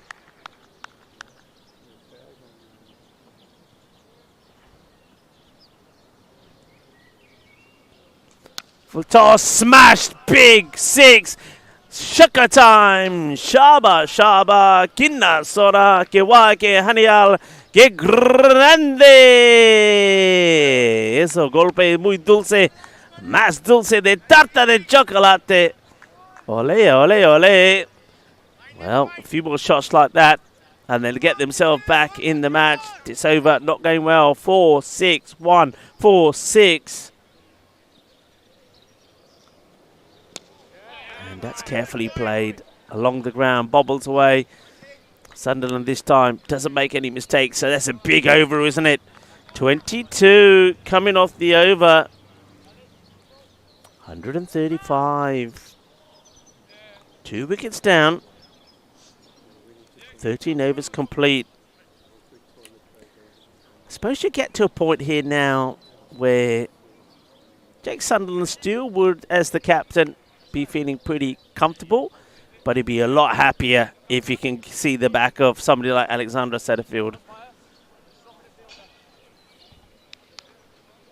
Setterfield, remember, scored 50 in the first match, 51 of 39, so he's made back-to-back 50s, but now he wants to go bigger and better.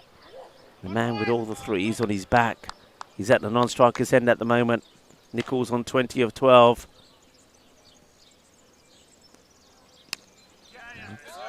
Hit along the ground, will just be a single. Plays that shot nicely, doesn't he, Nichols? It's almost like watching Christian and David again, whereas Alexander is playing the part of Christian and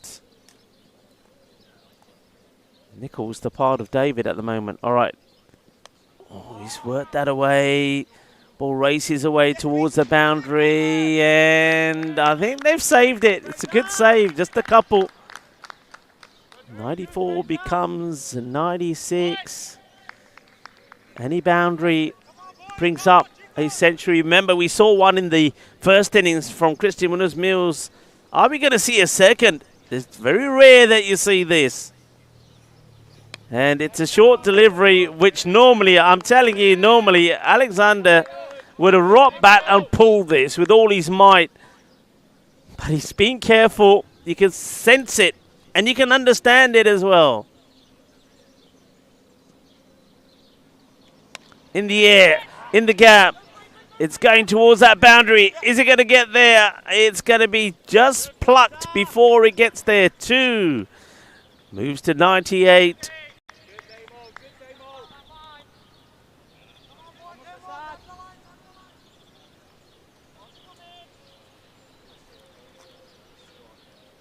140. It's played along the ground. Watch the bobble. Well watched. He doesn't want to take on the arm, even though he would be running to the safe side. Moves to 99. Is he going to be one of the 99 club?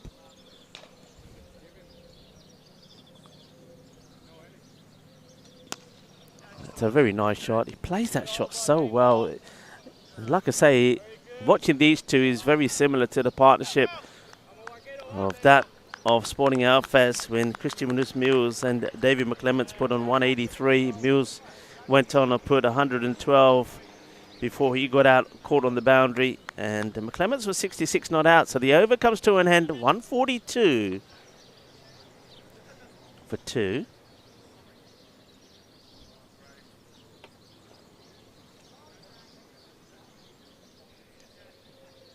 Needed that over really just to bring it back. It pushes that rate back above 14. That big over Fraser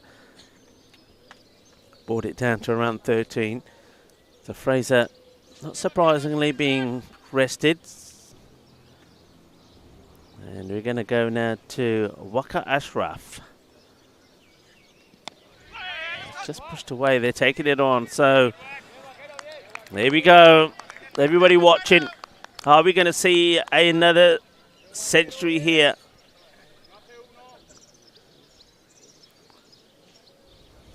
Here we go. Big moment. Can Waka Ashraf spoil the party? And no, he can't. Carefully done. And everybody will stand on their feet to applaud what has been a great knock. We've seen some good batting here today. And Alexander Setterfield, well batted indeed. 148 deliveries. Ese chico también muy bueno, muy bueno. Tiene 100 carreras. Pero ahora necesita ganar de partido. Now it's time to focus on the match. He's got a partner out there with him that can do it. That's hit hard and well. But will be fielded by Christian. They've got that field, haven't they, well set. That field of three, the three amigos. That Southern Cross, Christian Munoz-Mills, very straight. And then to either side of it, 2 more men on the boundary. That's a rare one that gets past Alexander Setterfield. It's almost like he's, okay, I've got my ton now, I can go up a notch, but doesn't mean you have to necessarily change what you're doing.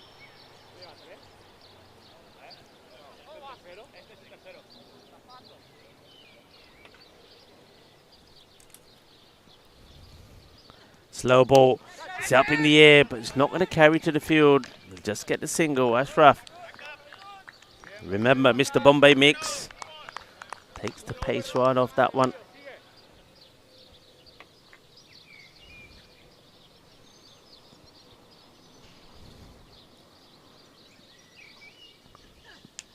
That's in the same area, same result, I feel. Oh, he's run over it, but he's got some good backing up. That's well done by the captain. Sunderland backed up his fielder.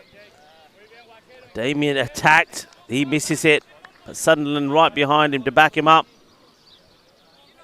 That's going to be over completed, 147. So the last few overs, 7 off the one of Damien, just the 5 of that one, which puts them a fair bit behind now, 16. So it needs to be something big now. You basically got to say, we can win this match. That's what these two batters have to be thinking. They can say, we can win this match, Alan. And he's got Alexander there with him, but we've got to go now. If we get out, we get out. If we fall short, we fall short. But we've got to give it a go. And I think that's what I expect to see here. That's hit along the ground, and it's beautifully well fielded. Watches that all the way. Doesn't get past me, says Damo. They're playing a lot of nice shots along the deck, especially along the ground, but they're not getting their reward, not getting those boundaries. They can't pierce this field. That's sliced up. It's not going to go to the boundary. just tamely goes to the fielder. This is Nisar who's coming back. Bit of a surprise to go back to Naeem here. Remember, his last over was pretty expensive. His first one was pretty tiny. His first over wasn't so bad. So once again, there's that shot. So this is fine. I suppose batting like this and playing these shots is fine if you were needing, even if it was 8 and over.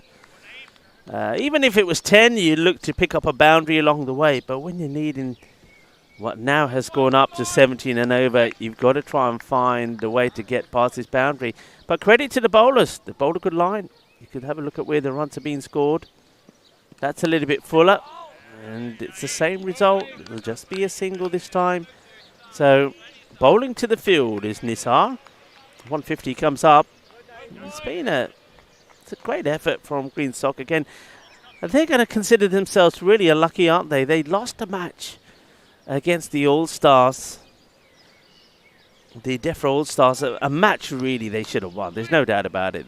It was theirs to lose and they lost it. And, oh, well, teases the fielder into trying to go for the catch. It's going to get past him. It's another great bit of fielding, that part of the ground. There's been a lot of runs saved there. Now, the young man might have hurt himself there. I think that's young Fraser that's chased that, and he stopped the ball going to the boundary. Yeah, this was one of those teasers. It was like, it comes to you, and as a fielder, you think the catch is on, and then it dies on your last moment. And I think that's, once again, the lit charmer that's gone through. It's another fine shot. Showing you this is what you like to say, showing you the maker's name from the batter. But it's a little bit of tiki-taka, no eye, boom, boom. And have a look at the Manhattan. You can see how it's going, that downward spiral. You saw that big over number 13. But then after that, yeah, not a lot's happened. So that's only the 7 of that. So that takes the score to 154. So I made that 19 off the last 3 overs. And that's why that rate has now got to 18.2. Need a big one really, don't they? 16 completed, 4 to go.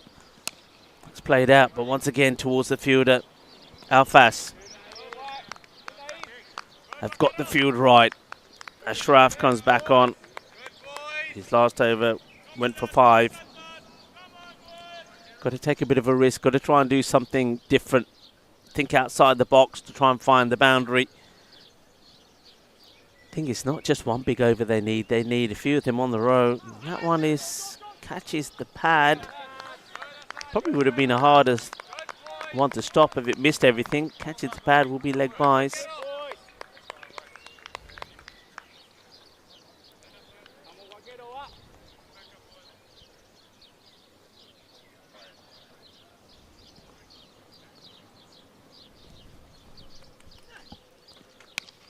That's hit nicely. Again, though, good clean striking. And there's been the odd occasion where the ball has gone through them there, but otherwise it's just going to the field. Field has been set perfectly well, but you need the bowlers to bowl in those areas as well, and they have done. Tries to play this a bit differently. That's actually a very good shot. That's a glorious shot. So I said you have to think outside the box. So what Alexander does here, Setterfield, he puts himself in a position where if he does cut the ball, he's going to beat the fielders rather than go to the fielders. So he's had to come down the wicket and play it differently. And he gets his rewards. He does get a boundary, but you need more than just the one. Slow ball hit down the ground. Christian will hold on to the catch. That's the big wicket.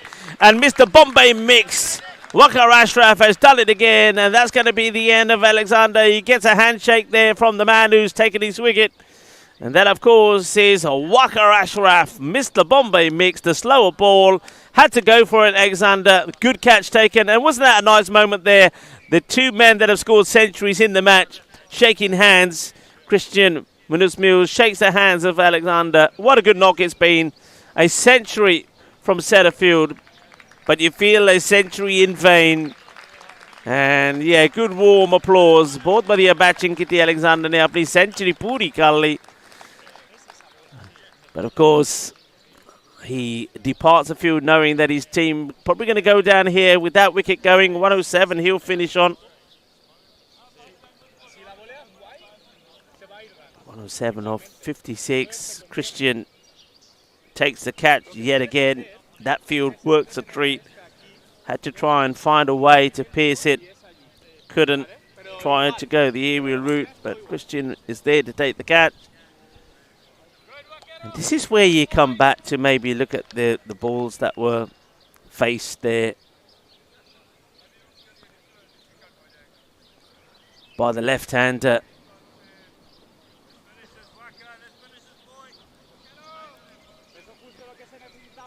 And that was Vibbs, I think.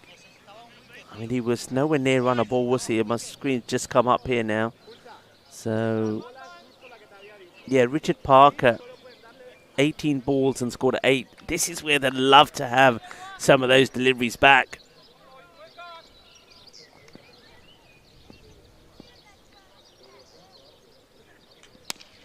That's hit pretty well, but once again, same story. The three men, the line of three, have not allowed anything really, or more or less nothing to go past. Ashraf completes another good over, 1 for 28 off his spell, well bowled, 162 for 3. Quick look at that scorecard. Then Alexandra Setterfield, 107 of 57, 15 fours and 3 sixes. And Vardhan, unfortunately, couldn't get going. He went for 1 just of 2 balls, but he didn't chew up deliveries. And then Richard Parker, yeah, 8 of 18, chewed up a lot of balls, didn't he? And Nichols, he's going okay, 32 of 24, 2 fours and a 6. Now joined by Milton Thompson, who's just got out there. Looks like he's taking guard again.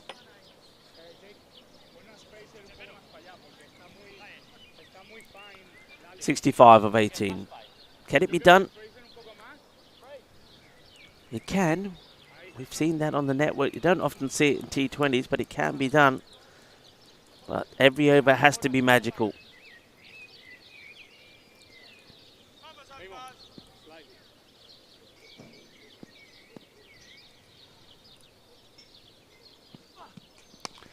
Well, it's up in the air. It's not going to go to the boundary. That's the other thing. You're looking at pretty soon every ball has to go to the boundary.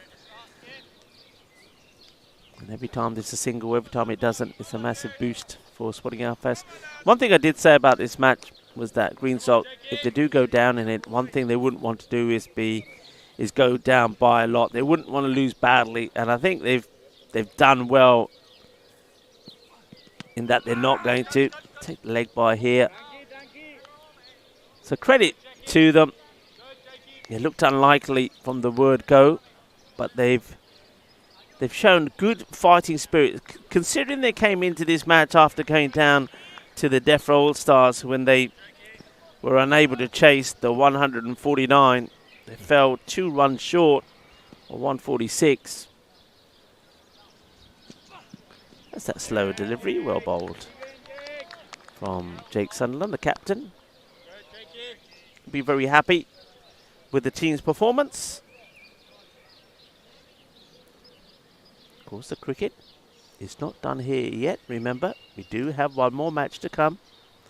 And we welcome Norbury, who will play the last match against the Shooters. That's probably a wide this occasion. It will be. Wide ball, 2 runs. I suppose the only thing that I find about this rule is when a team gets into this position, so needing 20 plus and over to win, if you kept bowling wide and no balls, you can't lose, can you? Not that anybody would do that, the spirit of the game. I'm pretty sure the umpires would step in there as well at some point. But see, that's another wide, so that's 2 runs. So basically, all the bowlers, every single ball from now to the final over could just be wides. And the rate would just keep going higher, higher and higher. So you can't win. They can take them out of the game by just bowling wide and no balls. As long as it's not foot fault, of course.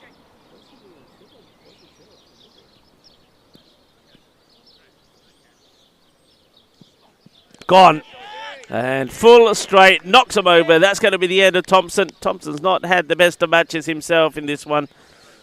But wasn't quite with it with the ball, wasn't quite with it here with the bat either. And that one was just too quick, too fast.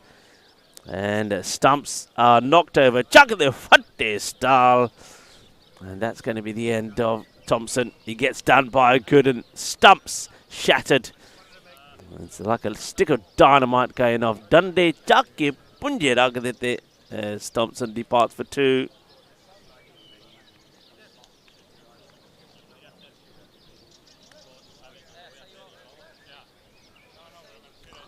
The bowled by the captain, Sunderland.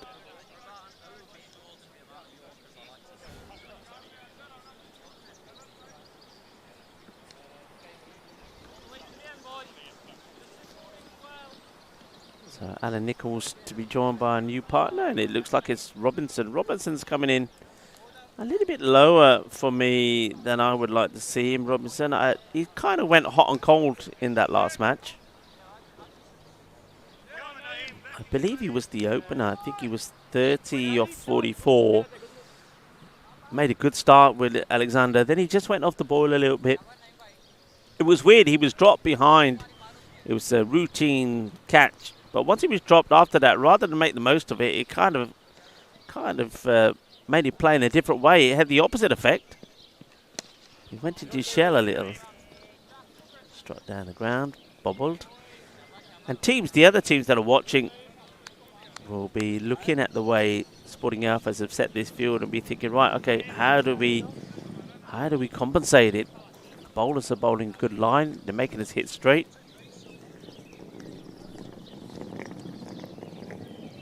Comes Nisar again.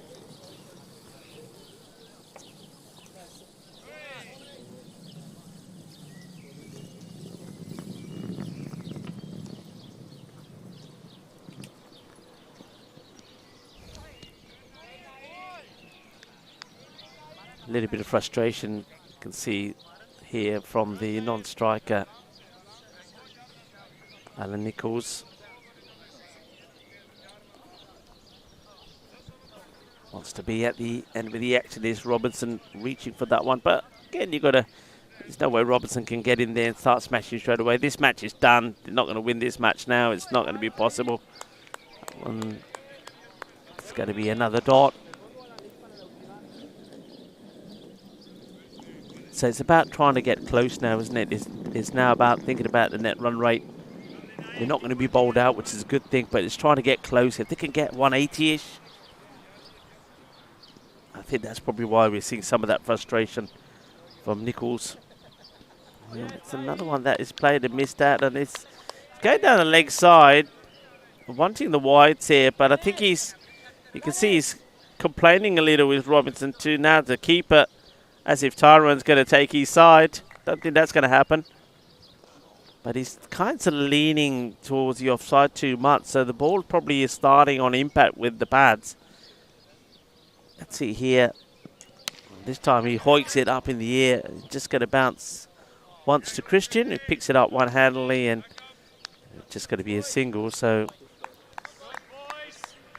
Nichols will get to face a delivery here. And I suppose he either wants to try and hit a boundary or be keen to just take a single and go back on strike. Well, he goes to hit a boundary. It's in the air, and the catch taken, beautifully taken. It's going to be another one that goes. And joy for Naeem. Naeem wasn't sure. He was like looking, have you caught it? Did it bounce first? But I saw that go straight into the hands. It's a catch cleanly taken. I don't think there's any complaints there from the batter. So Nichols, can't blame him either. 33 or 26. Remember, in the first match, he also made a good contribution. And he scored the quick-fire 22 of 10. He thought he was going to win the match for his team on that occasion, but it wasn't to be. A brilliant catch removed him. And now going into the last over, the score 175 down. And I wonder who to give the final over to here. You probably got a line of bowlers queuing up. But in fact, they're going to go to Lalit Sharma. Lalit Sharma will bowl. It's only be his second over. He actually opened the bowling with over number 1. So he's going to bowl the last here. See if he can pick up a wicket or two. Robinson is the batter there on strike. He's got Jonathan Hanna, who's at the non-strike. And Robinson goes to play the sweep shot. It's a big appeal, and the umpire thinks long and hard and eventually gives the decision. So Robinson had to wait an age for the umpire to finally decide, and umpire Roger says, you know what, I think that is out. Goes to play the sweep shot. Robinson will go. It's going to be just one of 6 deliveries for him. Leg before. And Lalit picks up the wicket and deserves that. Remember, he took an incredible catch to remove Richard Parker. Parker, who nothing was going his way at the time, hit the ball pretty well, but Sharma took an amazing catch to reward Fraser with that wicket. And he picks up a wicket himself. 5 balls to go. You can see that the batters now a little bit distraught. Really know they're not playing for too much. Jaspal goes out there. I suppose you say not playing for too much. If they can, a couple of boundaries here, the margin of defeat, try and make it less than the 50, can serve them well.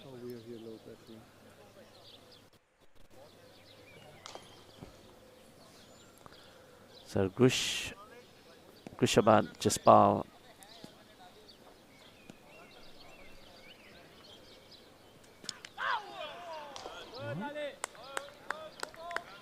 looks to play this through onto the offside. No runs. The Sporting Alfas will make it 2 wins out of 2. Comfortable one against the shooters early on. That's played nicely. It would just be a single. It's an area where a lot of runs, I suppose a lot of singles have been scored, but a lot of boundaries have been saved. Jonathan Hanna. He's played that uppish through on the offside once again. It's just going to be a tame single. So, Sporting Alfas winning by 4 wickets, 12 balls to go, chasing that 135. They put the shooters into bat. This time around, they batted first, put a big score on the board. And I suppose what it does show is you needed that big score. Remember, I did say at the beginning of the day that I do feel that if teams bat well here, if they bat well, then this is a 180, 200 type of ground for me. And this match has just proved that. It's a bit full, that one is. It hit firmly, but once again, only down the ground. Single will be taken, and that will be that. The end of the match, and the end of what has been a very good contest. And, you know, it's interesting. It's a big contest, but it's a big margin there of victory. 174 it finishes. And needed that 227, so still winning by 52 runs. It just goes to show the task that the Green Sock team had to do. The players, well, they'll start shaking their hands and congratulating each other, Sporting Alfas. And it's an opportunity for me to thank you all for tuning in. It's been another good match, good contest, a lot of runs scored. Hey, how often is it that you see 2 centuries in a match? Christian Munoz Mills scores that big century the first. That partnership between him and David Worth, 183. And then in this match, in this innings, I should say, we see a century there from Alexander Setterfield. While he was out there, he kind of kept them in the hunt.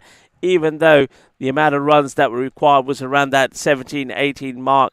And certainly he got good support there again from Alan Nichols. I like the look of Nichols, and also I think when Nichols and Setterfield were in there together, it was possible.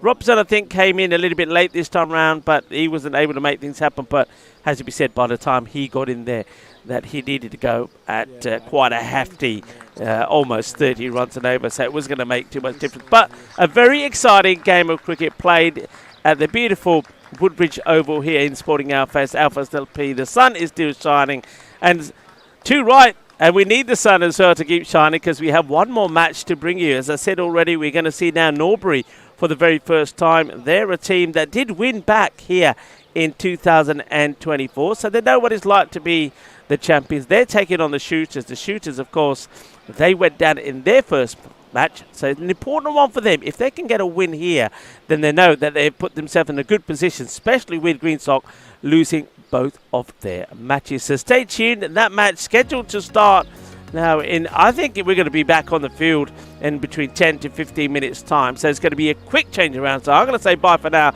but join us back in about 10 minutes time for the final match of day one.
This European cricket event is proudly brought to you by our official timing partner, Rado, and our official charity partner, Share the Meal by the United Nations World Food Programme.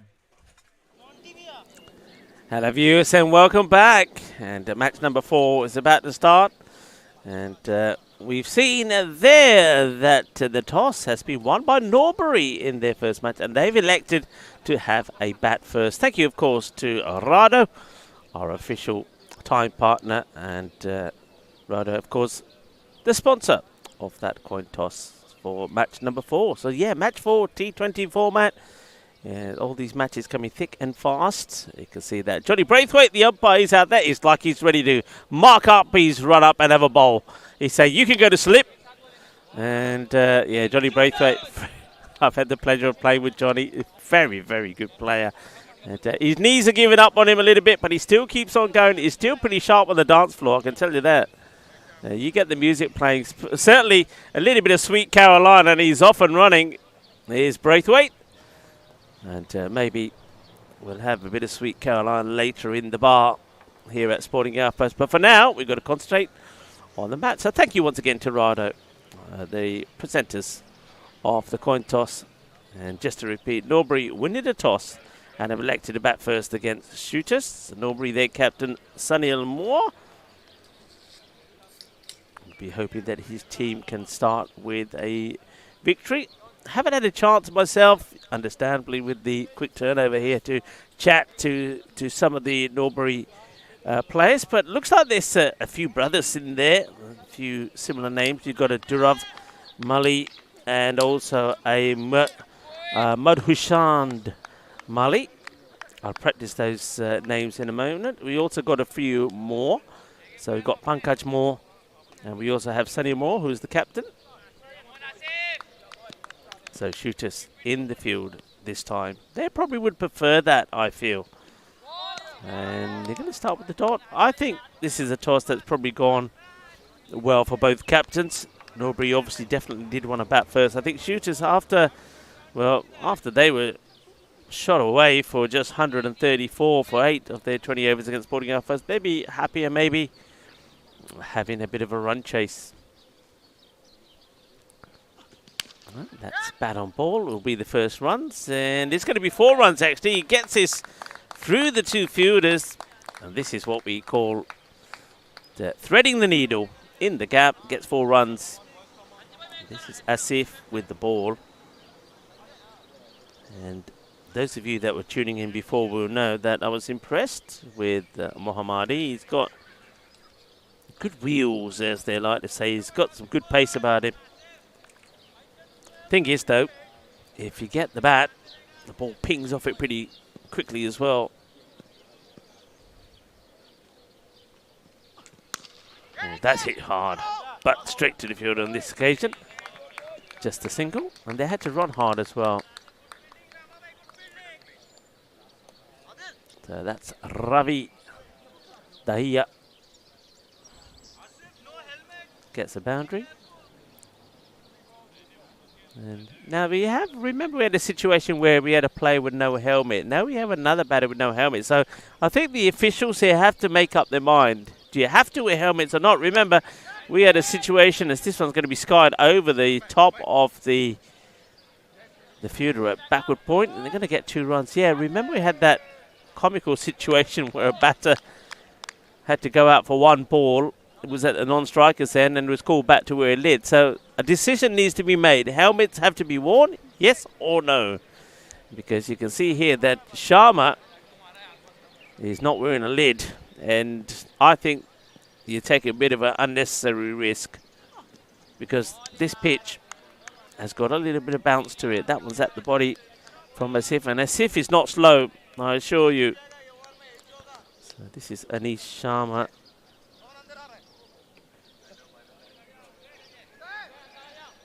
Oh, swinging hard.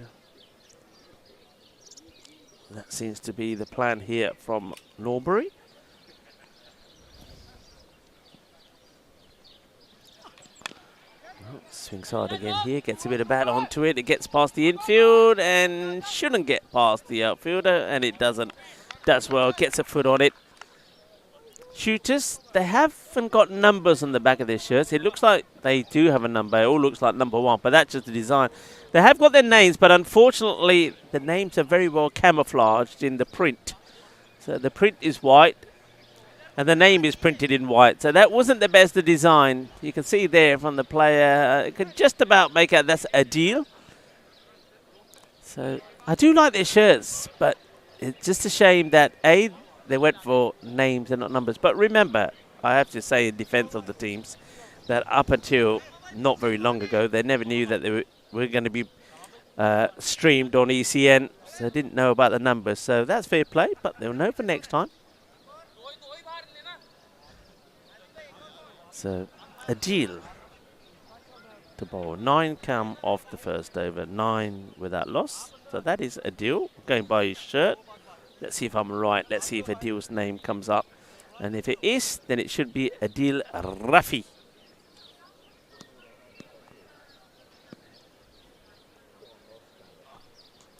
In the air and gone. Adios, Pelota. Well, this one is going all the way to Benidorm.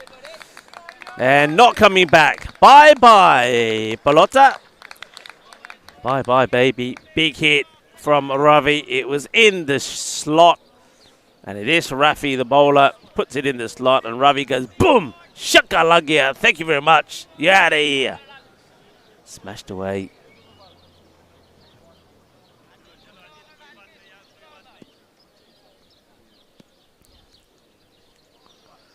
Oh, dancing down the pitch this time to play this. Oh, a little bit of shabby foot fielding. Gets a bit fortunate. Kind of tackles himself, but fortunately, it doesn't get past him.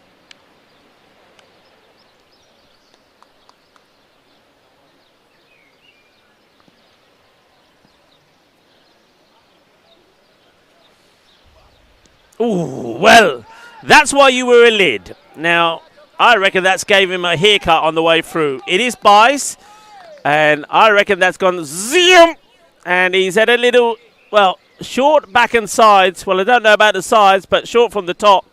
Well, you can go back and watch that again at home, but that was scary. That's giving him a haircut. देखिए, अपनी helmet पाया करो. अब बॉली देख लो ना, राफी ने चंगा मसाला पा के ना तुरका ला के अदरक गंडा मिर्च मसाला पा के अपनी स्पाइसी बॉलिंग की है. आ देख ला कितना खाओ मेचा हुन मेचा खाओ. And now he could be out. Soften him up. Will it be taken? No. Well, we almost saw that Sharma had his head knocked off by the ball. Now it was the wicketkeeper's turn. Oh dear. Well, that was Jawala, Rajit Jawala. The name is stuck. Jawala. Oh boy. He had time to make the tee. Couldn't find it. Didn't get gloves on it. And Sharma, lucky on 2 occasions. One, he's still got his head. And secondly, he's still got his wicket intact. And now he makes a dashing hit into that vacant log-on boundary. Gets 4. I think that was a slightly slower delivery on that occasion from Rafi, and it's been well picked and well dispatched by Sharma. And he's Sharma out there with Ravi Dahiya, the 2 openers. 13 off this over so far, ball still to go. So it's a good start. Let's put it this way, these two certainly keen to make a good start in the power play. One more to come from John Howden's end, the umpire, standing at the bowler's end. Slow ball, hit firmly. And that too, I feel, was going to be 4. So it's an over that had a little bit of everything. So 4 more. And I think this is where Sharma says, yeah, bowl short to me. I'll show you. Sharma, that it must be said, is very lucky still to be there. It should have been gone. Should have been caught by the keeper. But Jawala put it down. Some will argue he didn't because he didn't get anything on it. So Sanjay Chaudhary, the captain, won't be happy with this start.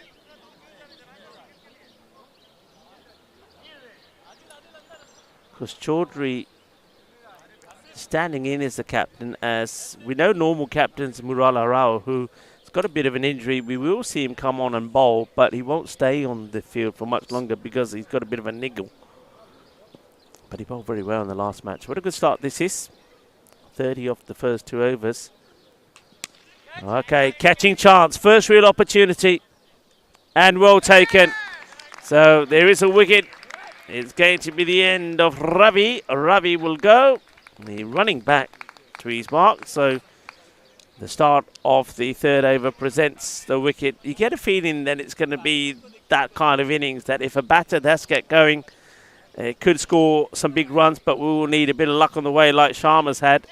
But no luck there for Ravi. A little bit of luck there, though, for the bowler. That's Niraj. So Niraj Barak gets the wicket. He celebrates. Nice catch. Was taken there as well. I'm trying to get me a scorecard back here. It's a weird old system, this one. You have to go through many pages to bring up the match. Where are we now? We should be there. Let's see if it comes up. I think I just have to wait for the match to start, then it comes up. It's usually a couple of overs behind, but we got it back up again. And I might be able to tell you the catcher as I can. It was Asif. Takes the catch. Well, they're begging. And Braithwaite says, not out. In his normal way.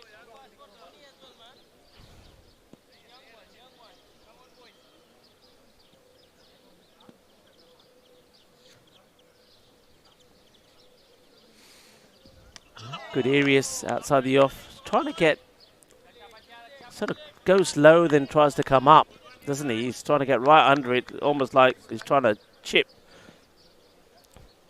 the ball over in that backward point area.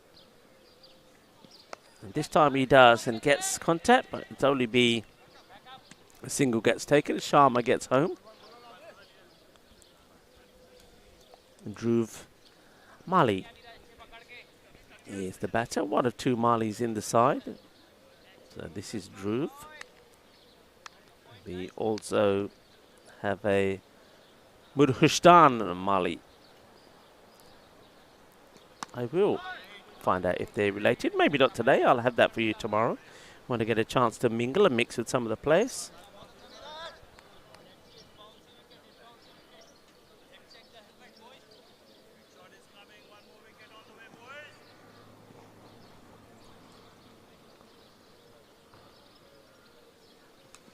He's hit that well, goes down on one knee, and it's going to be 1 bounce, 4 runs, and that was on its way to Ali. I think Ali got a good shot of that. Where is it, Ali? I think Ali's trying to find the ball for us. He's found it. Well done, Ali. Alistair. Back on the camera now. He's switched places again with Chris. Good shot from Sharma. Goes down on one knee and does club it well straight down the ground. That takes us to the end of the over. 35 for 1. So just a 5 coming off that one.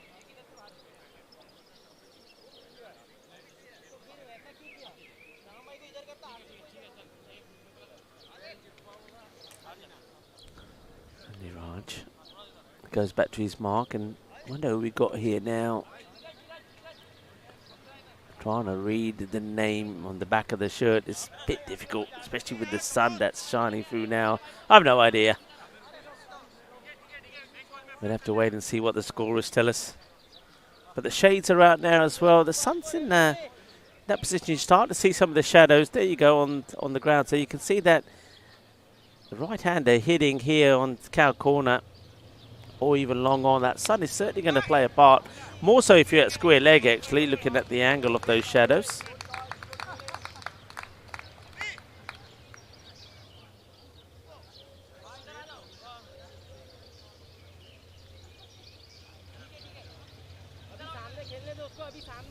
So this is a Rathore with the ball. So Abhinay.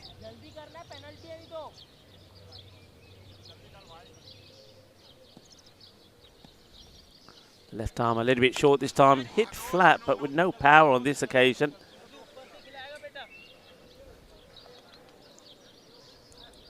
You can hear the shooters as they're out there telling each other to hurry up. They're aware that there could be time penalties, and that one gets played away. That's 4 runs. Just looking on the far side of the field now. It's not quite the ducks. I'll have to investigate what's happened with the ducks, but there seem to be a lot of pigeons that have turned up, and they're feasting on something over there, the pigeons and the birds.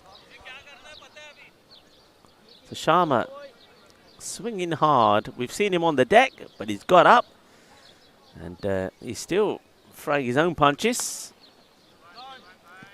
Left armer Abhinay trying to get another breakthrough.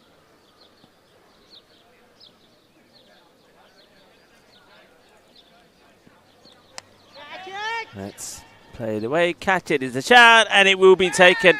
I just saw that the second time round as I had to swivel myself to see around the tree at the ground, and it goes in and out. Catch is taken, so the wicket will go. That's the end of Sharma, and Sharma on his way. There was a question there. Dave was asked a question, are the shooters Spanish or English?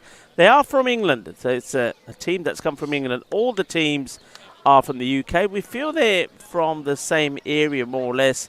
But Dave, what I will do later on today, I haven't really had the opportunity today, I'm afraid, but I will catch up with the guys and find out where most of them are from and give you a bit more on the teams and the players tomorrow. I promise you on that, Dave. But apart from Sporting Alphas, all the other teams here are from the UK. So second wicket goes. Good one to get. Sharma, I think on his day, can be a useful and dangerous player.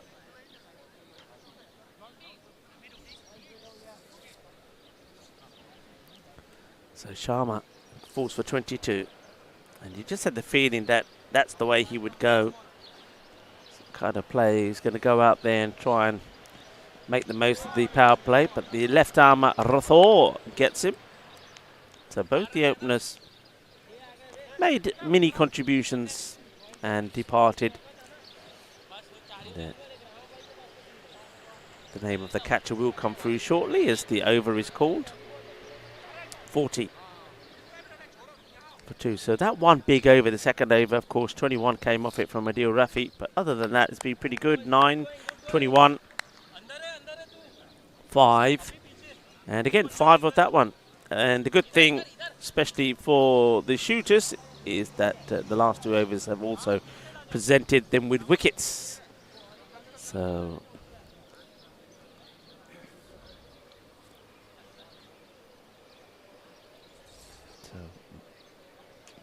it's up in the air. It's going to be... Oh, gets a hand to it. I thought we were going to see our first Jalebi catch. It's not to be.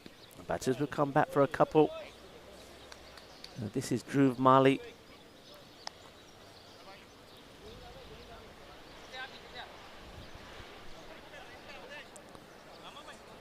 And then Niraj continues.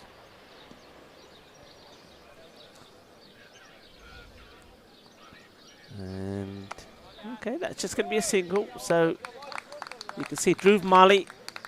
He doesn't seem to be swinging blind. He's got the 99 on the back of his shirt.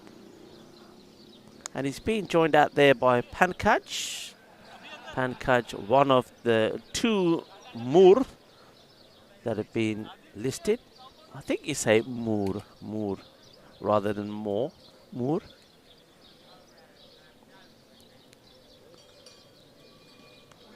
Probably going to get a wide here. We see no. Braithwaite says it's not that wide.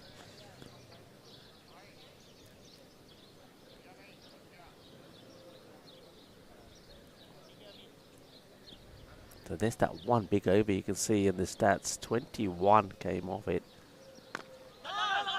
No run this time. Was looking to go in 2 minds here, I think, Moore. He wanted to just push it out the off and then changes his mind.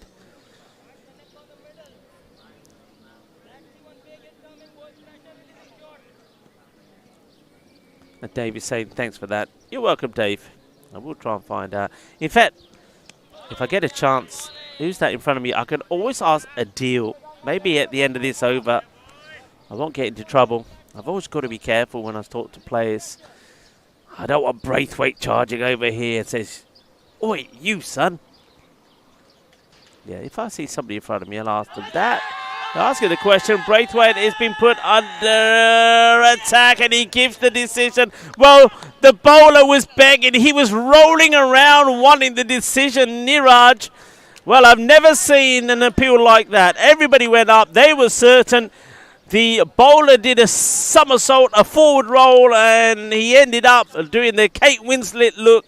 And eventually, Braithwaite, well, whether it was the appeal or whether he had time to think about it long enough, eventually decided it is out. So we are going to see one of these, I'm afraid. It's a wiki. It's wiki time, everybody.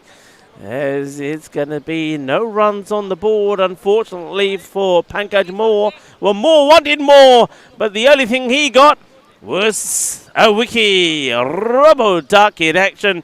As we see, I think it ends up being a 6-ball duck there for Moore. So he will go. So Pankaj Moore departs without scoring. And leg before. And it came right at the end of the over as well. Back to the left armour. No run there. And the appeal was quite sensational. He was doing the forward roll, the cartwheel. Well, you might get 8 out of 10 for the bowling itself, but for the appeal, definitely 10 out of 10. That's a big, wild swing. He's like he was trying to swat a pie. That'd be nice. Try a fly, Rico. Put my teeth back in. I need another coffee, folks. Oh, a defensive forward roll. So over by over scores went 9, 21, 5, 5, and only 3 of that last.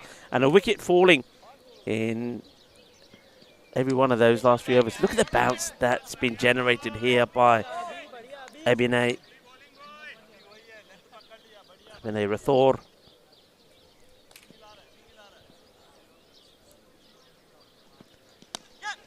Gets into good position and pushes this. Just going to be a single this time. Shooters, just to remind you, they lost their first match. They put 134 on the board. And Sporting Alfes got there. It caused them a few problems with the bowling. There was good bowling on that occasion from Murali, who haven't seen him yet, and Asif Mohammadi. Alfes lost 6 wickets getting there, but would win with 12 balls to go. So shooters are keen to get a win here. They wouldn't want to go play 2 lost 2, the same as what we've seen from Green Sock, because that then becomes quite the crunch matches to come up. Norbury playing there first. Let's have a look at the maximum rate. Of course, tells a different story in a way in T20 because, you know, it doesn't make a huge significant difference to the match, you would say. But Sporting Alfes and, of course, Green Sock, both who have played 2 matches, you would expect them to be up front. And considering that in both those teams you had Christian and also Alexandra score centuries, looking pretty impressive. And, of course, you can't read too much into the others. Norbury, they've only just started and they have hit 1-6, so that's why they have registered a 6. It's delicately played, straight to the fielder. Good running, good backing up from the non-striker, Mali. And this is Naik, and of course, on the European Cricket Network, we know a few Naiks, don't we? We saw both the Naik father and son, Samir and Manav, playing there in Granada.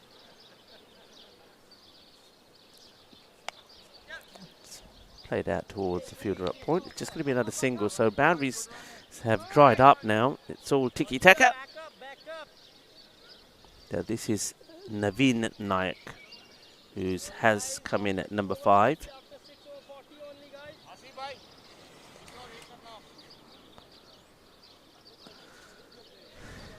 Niraj continues with the ball.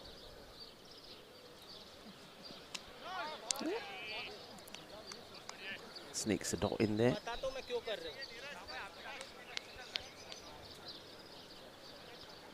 So over by over scores just going the wrong way at the moment.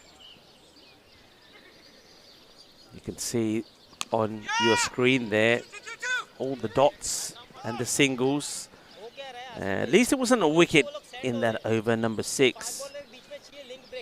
But only 2 runs came from it. This one is going very much the same way. Single, single, dot, single, tiki-taka, tiki-taka. And just have a look at the old Manhattan. It's going the wrong way. That's played away, trying to get it in the gap, but they've got the field set here. It's almost like they've taken a leaf out of the Sporting Outfest field placements. 3 men kind of straight down the ground. Of course, the power play is now completed, so long off, long on, mid-wicket, all back. Square leg is back on the boundary, and 1 sweeper at extra cover.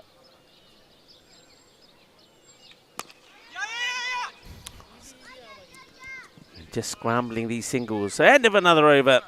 That takes us to the 50. 50 for 3 after 7.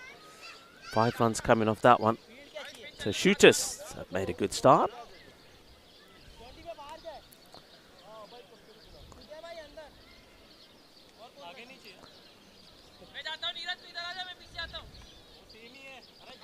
And a very important day is celebrated around the world today. Some studies have shown that 80% of the thoughts running through an average person's mind are negative, tipping the scale much too far away from the positive thoughts that most people desire. To live a healthy and happy life, people may need to do a bit to work on creative thoughts, habits, and more positive and beneficial healthy thoughts.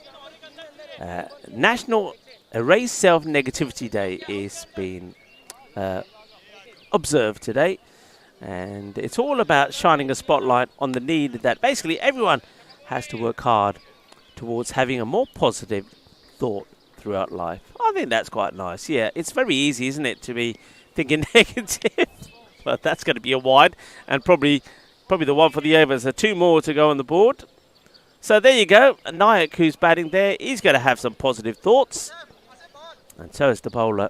Yeah, we do sometimes always think too much negativity. We always think the worst, don't we? It's the norm. It's human nature. Just flicked away for another single. So, National Erase Self-Negativity Day shines a spotlight on the need that basically everyone has to work towards having a more positive thought in life. I like that. And that's something that we can certainly share with everybody. So be more positive. And that's what shooters are going to try and be after the defeat in their first match. And so far, it's serving them well. They, despite 1 over going for a humongous 21, you can see that on your screen there.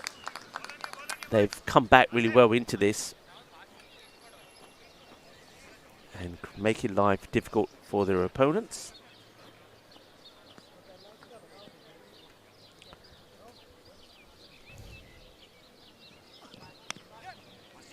And going to take you back to 1990, which is question time. It's the last match of the day, so there's always going to be some Rico questions. So 1990, the day who broke English hearts. In 1990, England were playing and somebody broke their hearts. Anybody? Back in 1990, and I remember this day so well.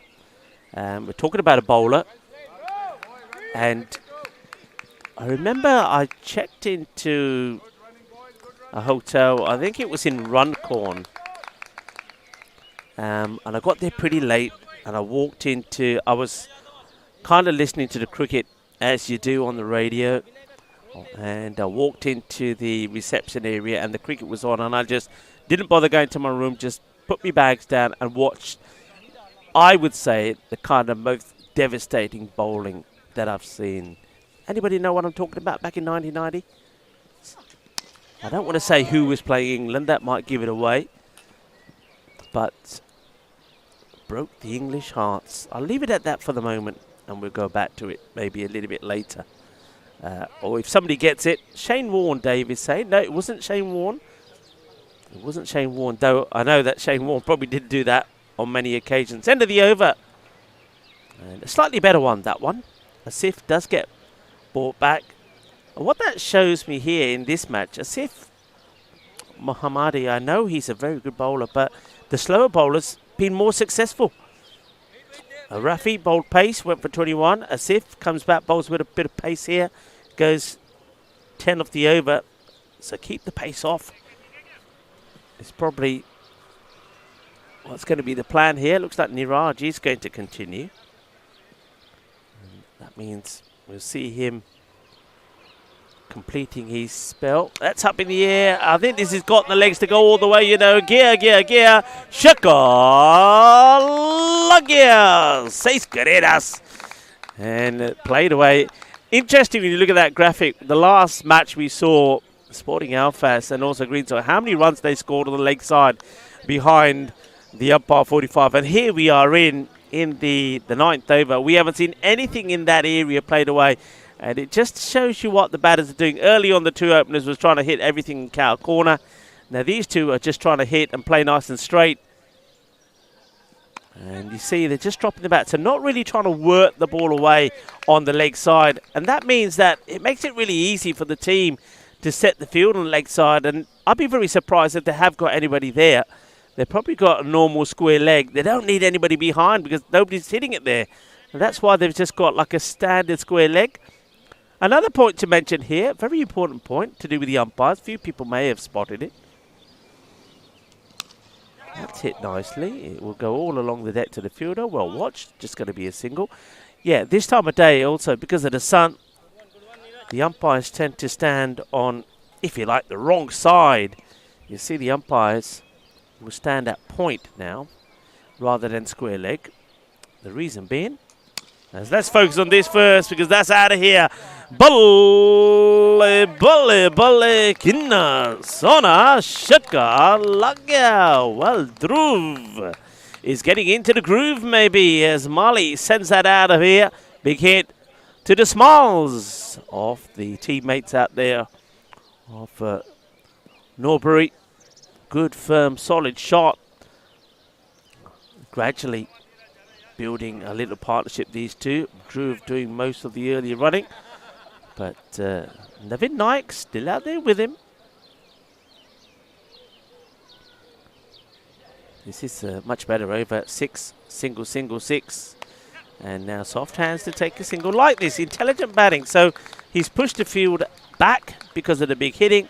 And then he's sensibly turning the good balls into singles using the acres of space that he's created. So after a number of low-scoring overs, after that big one of 21, 5, 5, 3, 2, 5, it's gone 10.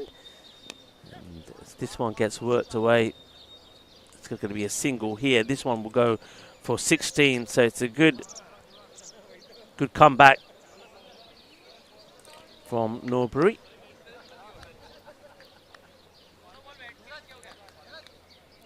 Over is called, 76 for 3, so getting to the halfway point. I tell you what, we'll get to the 10 over mark and come back to it. Nobody's come up with the answer so far. So basically I was saying on this day, back in 1990, a particular bowler broke the English hearts. And I tell you what, I'll give you what Wisden said about this. So Jack Bannister described in Wisden Cricket Monthly as bringing a lump to the throat, and this was to do with a particular batter who had to, let's just say, face the bombardment coming from the bowler.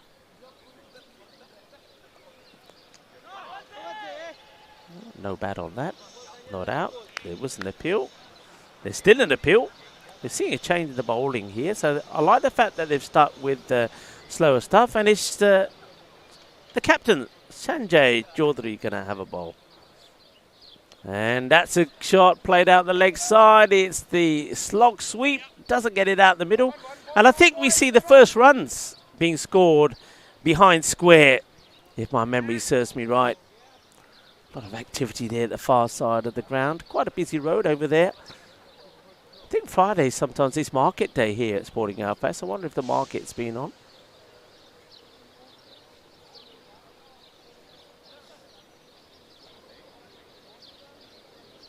So Sanjay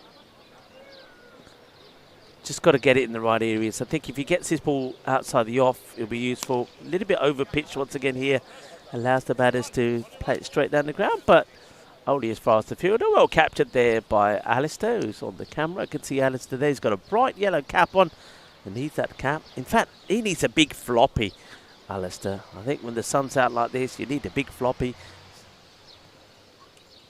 He's going to struggle in the sun soon. No doubt about that. That's too short, but he's got a wicket. Can you believe it?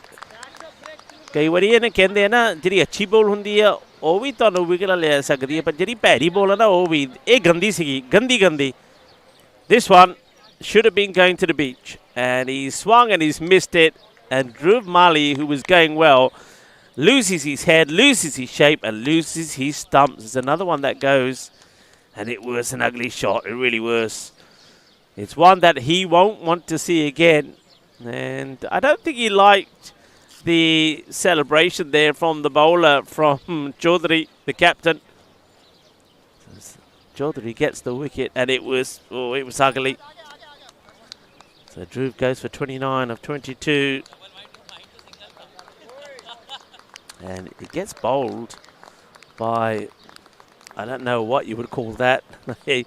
I suppose there's the old saying that if you keep it straight, there's always a chance. Well, Sanjay Chaudhary, he did keep it straight, and it's a case of, well, if you miss, I hit, and that's what happened. Dhruv saw the gundy ball, thought he was going to whack it for 6, completely misses it, and his stumps get knocked backwards. So Nevin Naik will be joined by a new batter.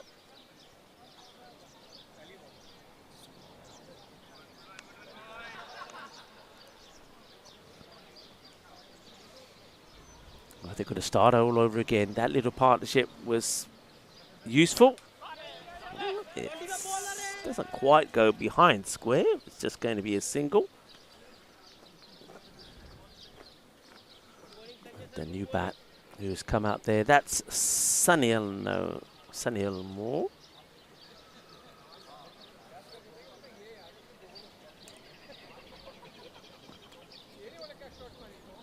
And he's done better than Pankaj.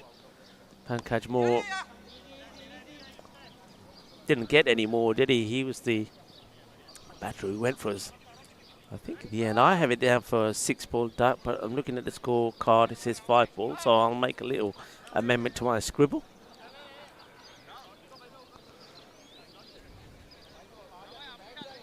And a few people says negative. Always tries to steal the positive, going back to one of the days being celebrated today. Why don't we go through the days being celebrated today? Dog Lovers Day. So if you're a dog owner, it's a day you have to hug your dog because it is National Hug Your Dog Day. We also celebrate the simple yet practical safety pin on International Safety Pin Day. Yes, there is a day.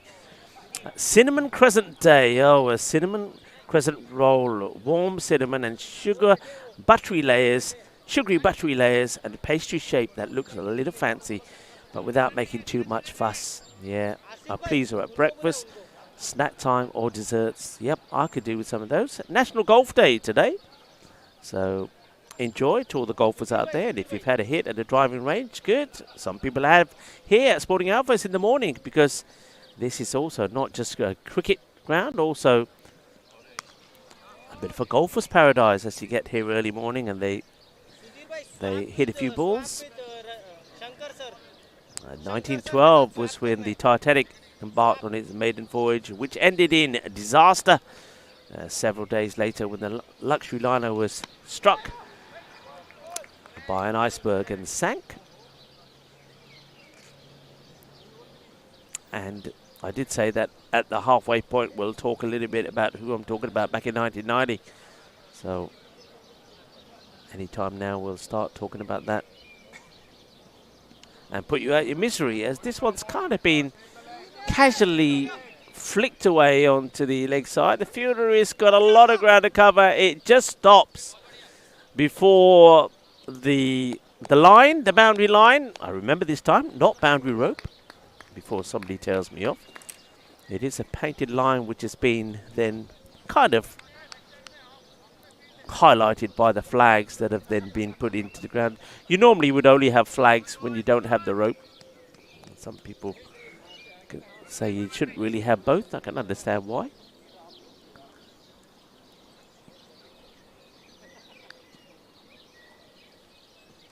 Well, this one will go all the way to the boundary. That's going to be 4 runs, even though there is a fielder there. So, starting to see a few more runs. There you go.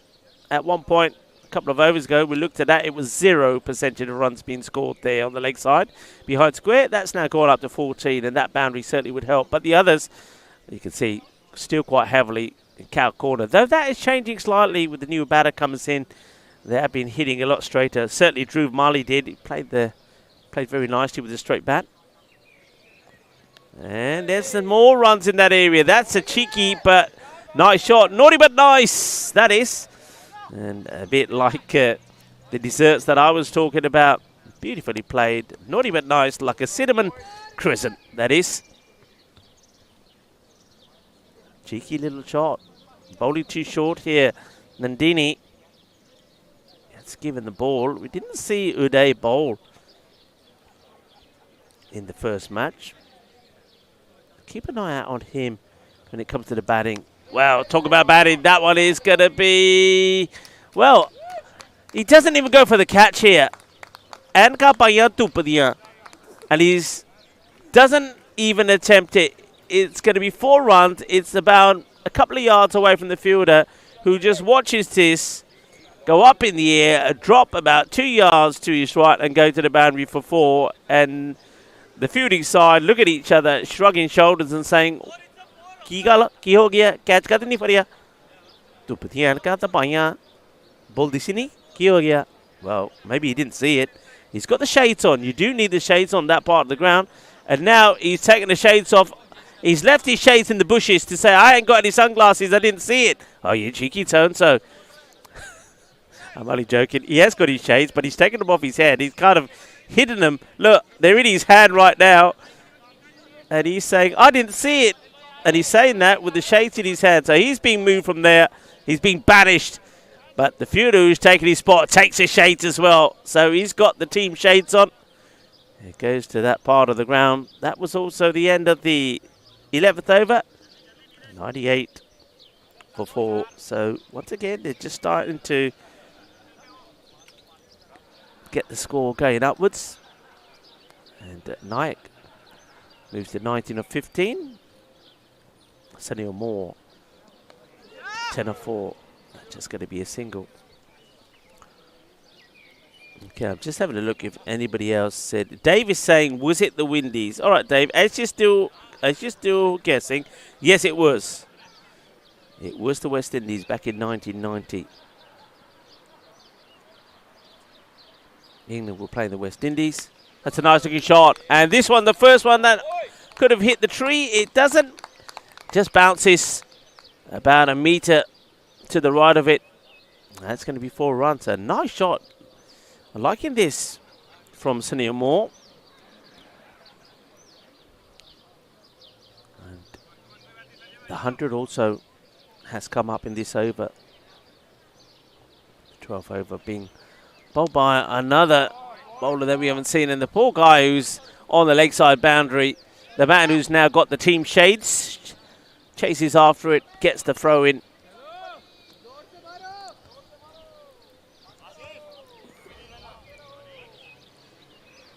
Yeah, this is Sudhir Madirala. So someone else who we didn't see in the first match. So they've made a few changes for this one.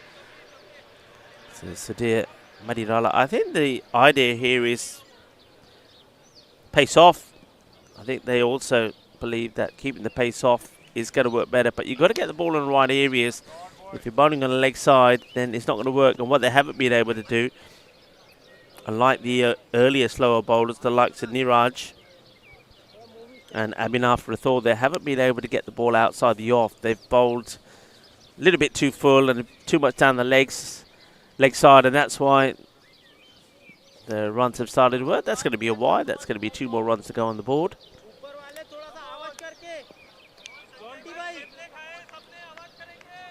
So Dave is saying, so who was bowling in the 1990s for the West Indies? Well, there was a lot of good bowlers, Dave. Okay, is this going to be caught? Yes, it is. Great catch. Well held.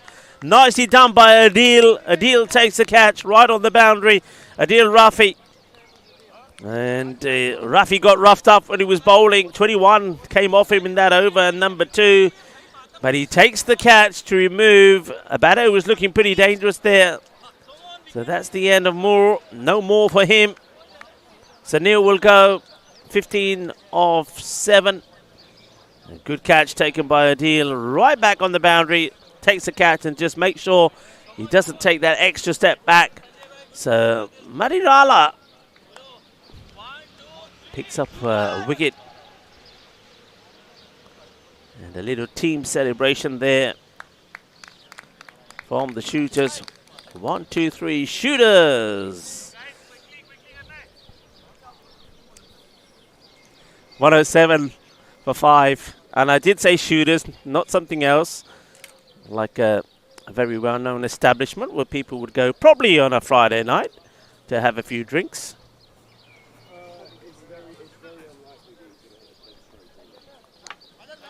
Speaking of drinks, thanks to Marzi, who's now hiding behind me because he's trying to get away from the sun, for bringing me a nice coffee. That was a nice coffee, that'll keep me going for the rest of this match.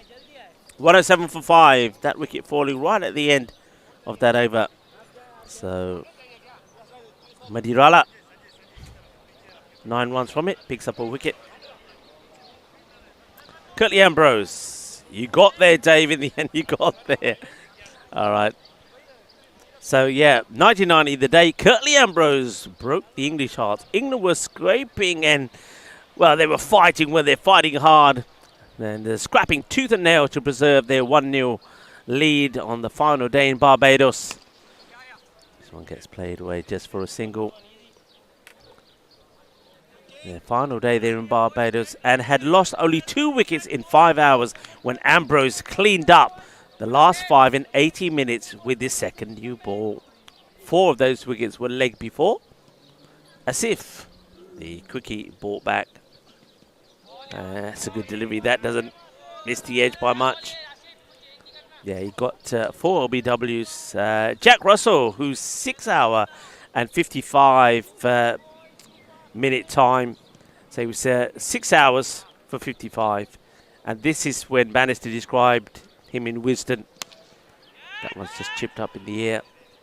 And Wisden Cricket Monthly is bringing a lump to the throat because, I mean, Jack Russell, he fought and fought and fought for those 6 hours for that 55, but he was torpedoed as well. Robin Smith, who batted almost 10 hours in the match for 102, was left unbeaten as the drama unfolded at the other end. Ambrose, 8 for 45. That's played rather cleverly. Will it be stopped there in the outfield? No, it won't. That's going to be 4 runs. That's cleverly played. It's a short delivery. Probably is one that I think the umpires might note. Yes, it is. One for the over. You can see Braithwaite signaling that to the bowler and the batting side because that was banged in unnecessarily short by Asif. You can see the fielders now really struggling with that sun that's coming from the mountain end. Oh, that was a quick delivery, but well played away. Using the pace of the ball, and it's rolling, rolling, rolling. It removes the pigeons, or the pigeons are out. Look at the pigeons there flying around. All in just that part of the ground, so there's something there that they're feeding on. Somebody must have dropped a plate of food or something down there. Or maybe somebody had a picnic that part of the ground earlier in the day. Yeah, Curtly Ambrose, 8 for 45, remained his best figures in Test. But I do remember when he took that 8 for 45, it was quite unbelievable. Ambrose. Oh, that's got to be a no ball. And it has been called by John Howden. So no ball. So no free hit, remember. It's just going to be, it's one of those strange tournament regs. Until the last over, no balls and wides are just going to be 2 extra runs. You see it there again, the playing conditions. So you are just joining us. And if you're a little bit puzzled why the last ball was a no ball and called over, that's why. So just familiarise yourself with those. So wides, 2 runs, and not reballed, same as no balls. Only in the last over, the 20th over, is when not wides and no balls are rebowled. Any front foot or back foot no balls, they will be rebowled. So that will be a free hit, but you still get the 2 runs. And then you also saw on there that the 12th man cannot bat but can bowl. And we've seen that a number of times in, well, we've seen it all the matches that we've had so far today. And I'm guessing that we might see Morala come on and have a bowl as well, though I know he is nursing an injury. That's why we're seeing Chaudhary come back.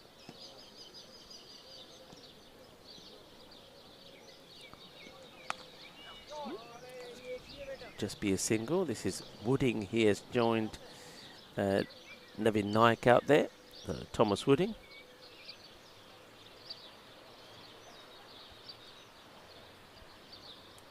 So well done, Dave. You got there in the end. It was Ambrose, and it was electrifying bowling. It really was. And that's out. Batter's walking, so it's going to be another wicket. So Chaudhary, the captain, Sanjay, takes his second. Demon bowler, 2 for 7. Halfway through his second over. And that's it. Navin, so both batters that were going pretty well, just getting partnerships going.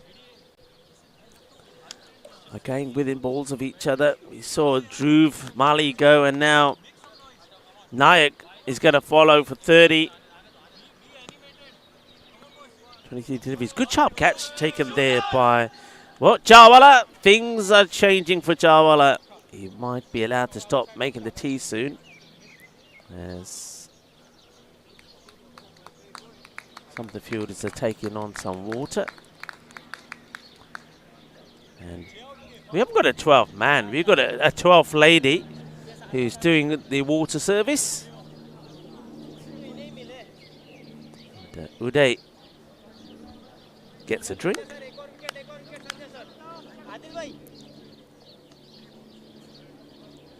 Hello to Ash. Ash is just asking a question. What do people think about the rules? Ash, I think we've had this discussion already. I mean, it's a little bit different, but hey, there's nothing wrong with being different. And Ash, what you're going to understand is, look at the time of day we're at now.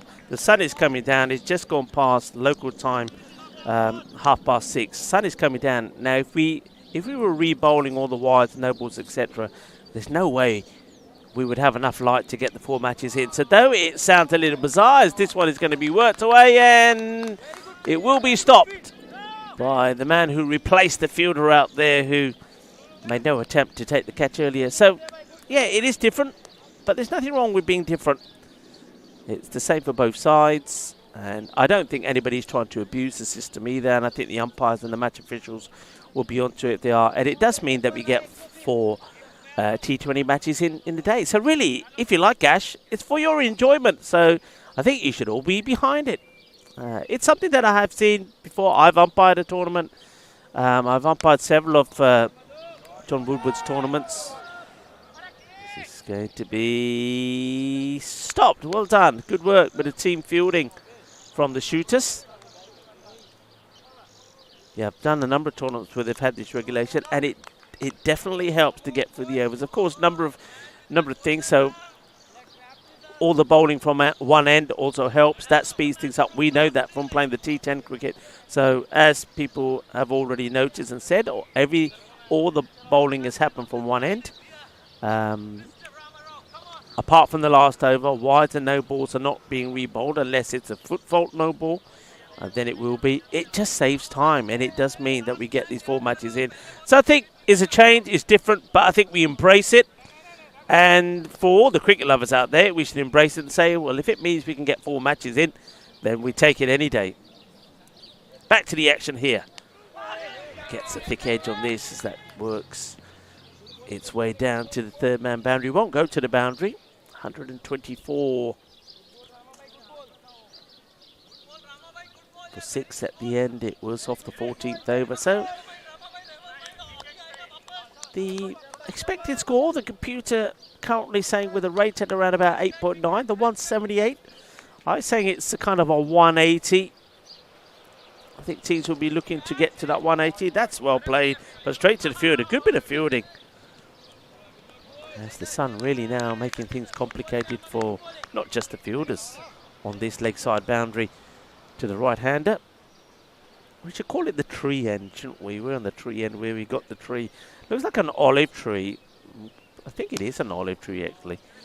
But the fielders will struggle. We're struggling now as well. Marzi's got his shades on.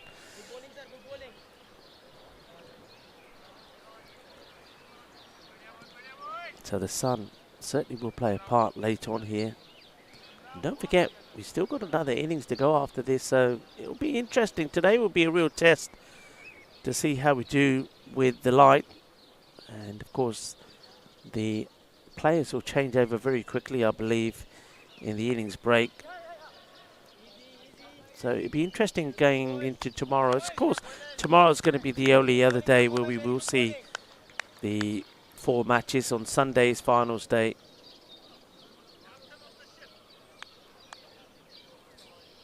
Where there's 3 matches. Could give you the...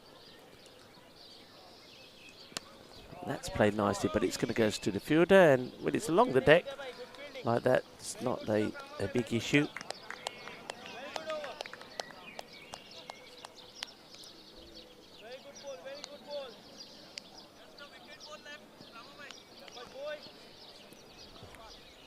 So 4 matches tomorrow. We will start with... oh, that's crunched. Let's talk about this first. Yeah, put them up in the air like you just don't care. That's gone a long way. Well, Wooding, he uses a bit of wood. That's the bit of wood in his hand. That's been crunched. Massive hit. And comes right at the end of the over. Wooding goes boom, shakalugya. He moves to 12, doubles his score with that one hit. 15 overs now completed. 136 for 6. And, well, Murala, his first over didn't quite go to plan. 12 from it.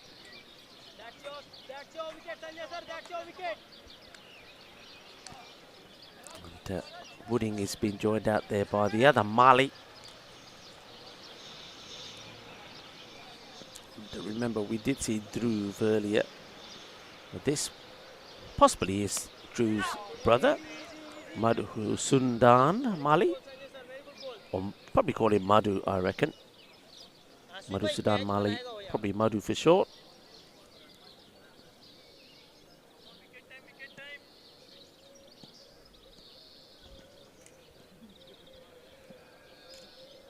Right, gets it, and that's going to go all the way. Forget about it. Watch out in the clubhouse, right on top of the clubhouse roof. 6 runs. Shaba, Kinna, Sona, Shakalagya. You can see that they will struggle to see these as well in the sunshine. Best place to be. And, well, you see there, that was the good shot of the Green Sock players. Well, they're certainly saying it's been a tough day for us. It's a good time to be at the bar. Quick look at the lengths that are being bowled here at the moment. That tells you a story, really. There's been too many balls that are too short. And very few that have been pitched right up. That, and again, you see, if you're moving your feet, well, you're going to get boundaries. That's another very nice shot. And Wooding, yeah, he is using that wood pretty well. Thomas, that's 4 more to him. Giving them a good flurry here. And that graphic there with Wiki, hello Wiki, shows you once again that 36 balls in that area. They're the ones where batters are going to get those away. The heavy length ball needs to be slightly further up, and we've only seen by that graphic about 5 deliveries that have been in that area. They had a good phase, didn't they? And in the first, there was that one big over of 21 in the first sort of 10 overs, if you like. Other than that, there was one other over that went double figures. That was over number 8. So they've come back into it well. I quite like the approach, actually, from Norbury. They're not hanging around. Right from the start, you saw the way that Sharma was going over it. Ravi also was looking to play his shots. Ravi Dahiya just leans into this, takes a single. So Chaudhary getting a little bit of punishment in this way. in this over. And that finishes over number 16 with the 150 on the board. So 14 runs coming off that. This is turning out to be a nice little partnership actually between these two. And, Wooding doing most of the work, but Madhumali also providing good support. So tomorrow, Saturday, we will start with the DEFRA All-Stars. All-Stars only played the one match today, and that was that victory against Green Sock, which nobody really thought was going to happen. They take on Norbury, so Norbury also played just the one today. They'll start the proceedings off tomorrow morning, 8:45 local time, remember? That's that. Oh, through the fielder. Should have been nothing there, but again, too short. And in a way, I think that shooters are a little bit lucky that Norbury haven't capitalised more on the length that's been bowled to them.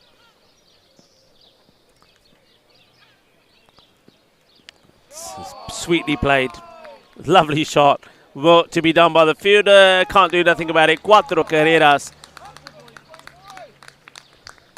Straying on the leg side. Gets right across. This time it's Madhumali's turn to hit the boundary. Lovely sweep shot. We've seen this from all the teams actually. Now that we've seen all teams in action, they played the sweep shot really well.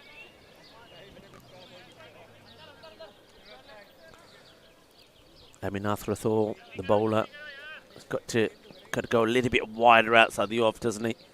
Let's see if he's able to adjust his line. He does. It's dug out. We'll get just a single this time. Singles, if you get the ball in right, yeah, you're going to need those. The shades, not particularly where he's fielding, but he could certainly offload those to the fielders that are on the leg side, who definitely do need them. Aminath again short, cut away. Could be, should be out, will be out. Right, scorers have a gonna have a hard time here working this one out. Both batters went straight away, and then both at the same time decided no. They ended up in the middle. So who's walking off here? Let's have a look who's gone. It's going to be an interesting one. Did they cross over? They both at one point started to run in the same direction. So it looks like Wooding is staying. Wooding said, I'm not going, so Mali's the one who's going to go here. So, yeah, Mali will go. He joins Wooding out there, and the batter that's gone out there looks like this is Vishwas Rao Villas. What a name that is. Vishwas Rao Villas, also listed as the wicketkeeper, and he's in there because we saw the run out of Madhumali. That's a shame. These two just started to get a move on, and then, well, they got it all wrong. That's exactly what happened, and it's Mali who gets barbecued as the communication failure. Chal mere hati mere sati. It didn't happen. They went in different directions, and that's why Mali is now going back. And well, what's that that's gone flying off? Well, it looked like more than the ball. Bias being signalled. Thought something came off. Something else came off the keeper there for a moment.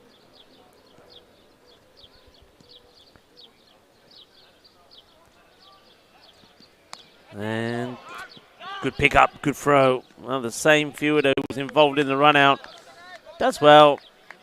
Good keeping as well from Rachit Jawala. He certainly has improved as the day's gone on. He's been much better in this second match, and I think we'll see that. I think a lot of players have said it's kind of the first time they're really playing serious cricket, particularly outdoors.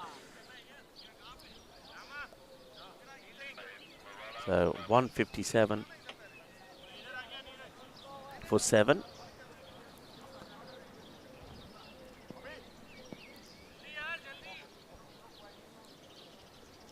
I must admit, I starting to get a little bit concerned about the light. As this one gets played away, let's hope that big call of no. I mean, I'm kind of talking to you now like we were coming to the close of the day like the last innings, but of course it's not. We have the shooters to go out there and try and chase this. So let's see how the light goes here today. Single will get taken. Of course, that very close match, the one between the All-Stars and Green Sox, ran a little bit over, which meant that we started the next match some 15 minutes later. And of course, that just had a little knock-on on our timings. Skied it away just for another single.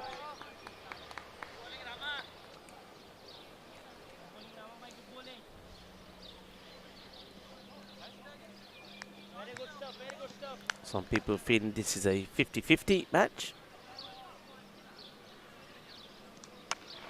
It's played away nicely and well stopped. He's done well since he's replaced the fielder who was in that area before, who kind of catch avoidance saw him moved from that area.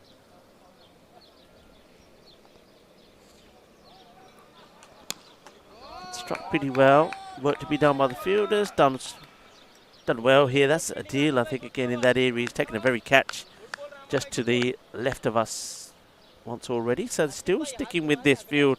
They've stuck with the same field basically all the way through. 3 men straight down the ground, long on, long off, and kind of one in between the two. One sweeper on the offside, and this one is probably going into the road.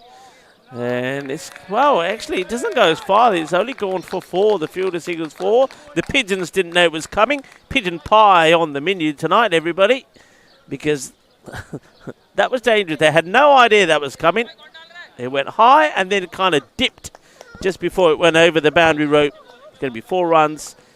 Over comes to an end, 166 for 7. 2 overs to go then in this first innings of the final match of the day, match number 4.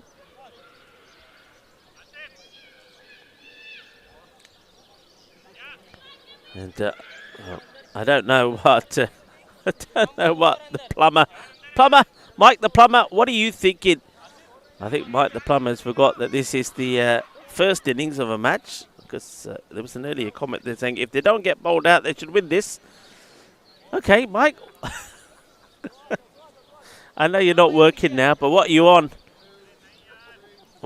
What's your poison, Mike? What's your poison? In fact, I know what your poison is. You guys that were staying in the villa there in Malta. I think he went by the name of Jameson.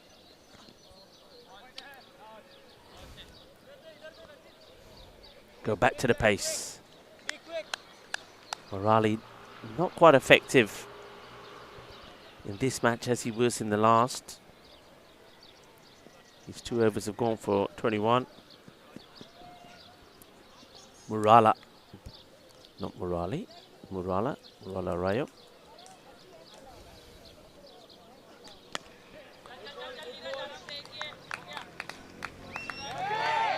Oh, misfield.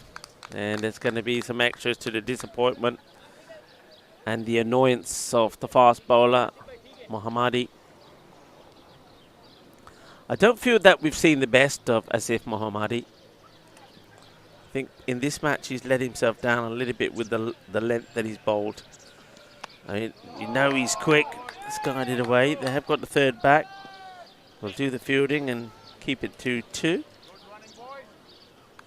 I think we've seen little snippets of him at his best, and when he's getting the ball in the right areas, he's sharp and he's quick and he will cause problems. But every so often, a couple of times and over, he delivers the loose delivery, which is kind of a hit-me delivery. I don't know if that's because he's trying to take the pace off the occasional ball to bowl the slower ball in, or he just loses his shape a bit.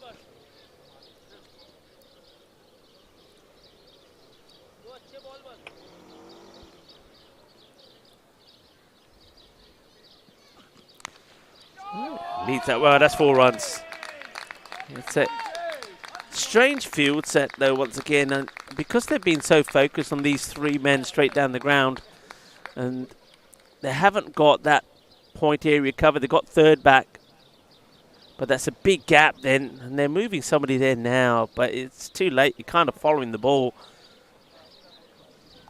So to make this change, it looks like the long off comes into the circle.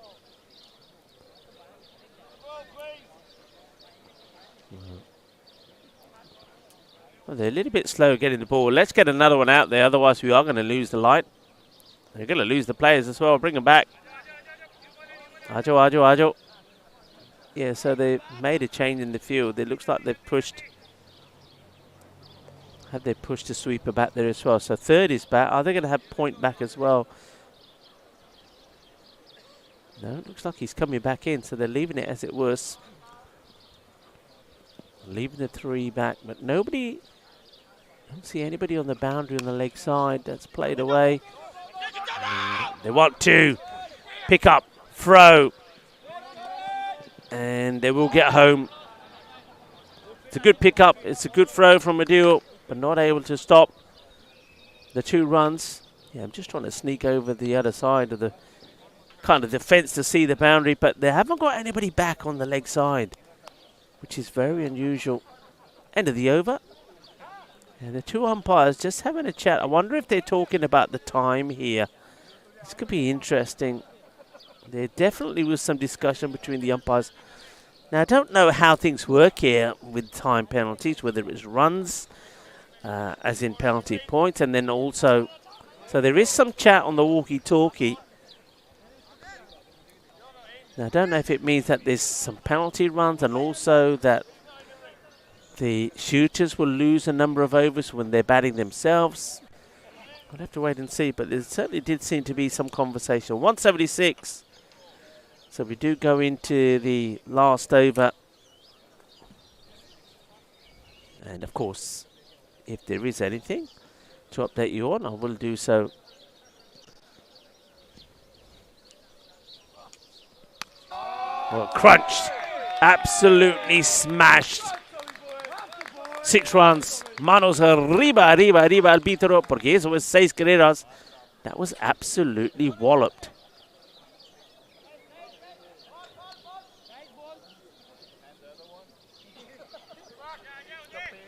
What a big finish.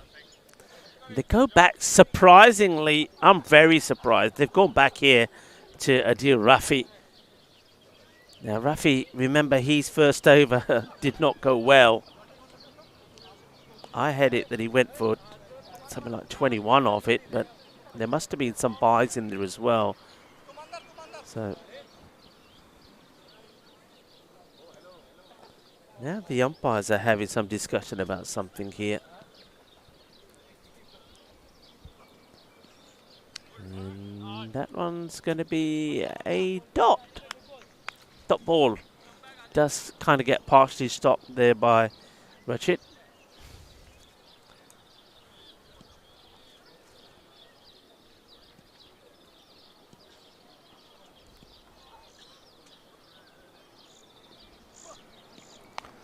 Played that out on the offside. They have got that sweeper back now. He takes it on the bounce and gets it back to Jawal pretty quickly.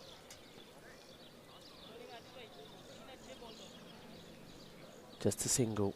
So we're in that 180. I still think that 180 is a par score. And they've done well to get to this. Then that is going to be saved. Good work done out there on the boundary.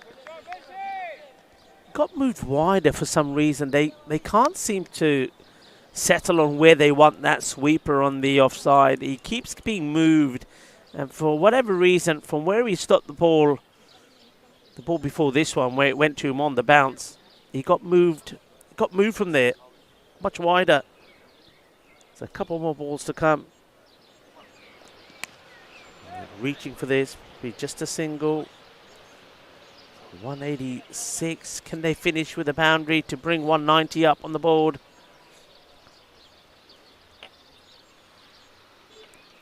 Norbury playing the first match.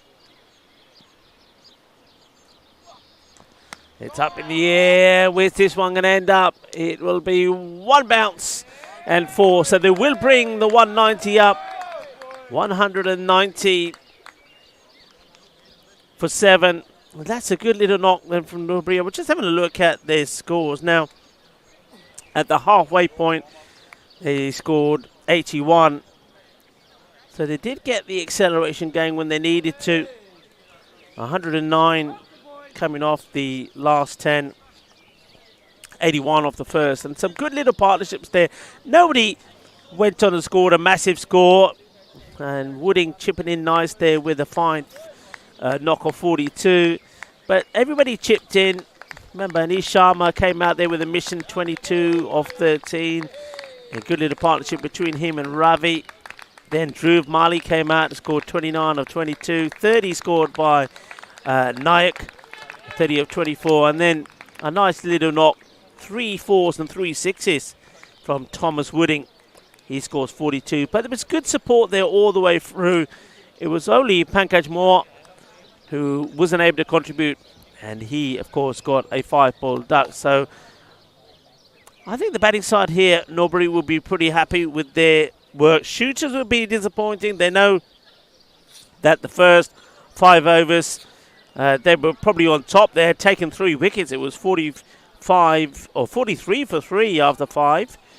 And but then there was that partnership, a good partnership worth about 40-odd runs. Took the score to 81 at the halfway point.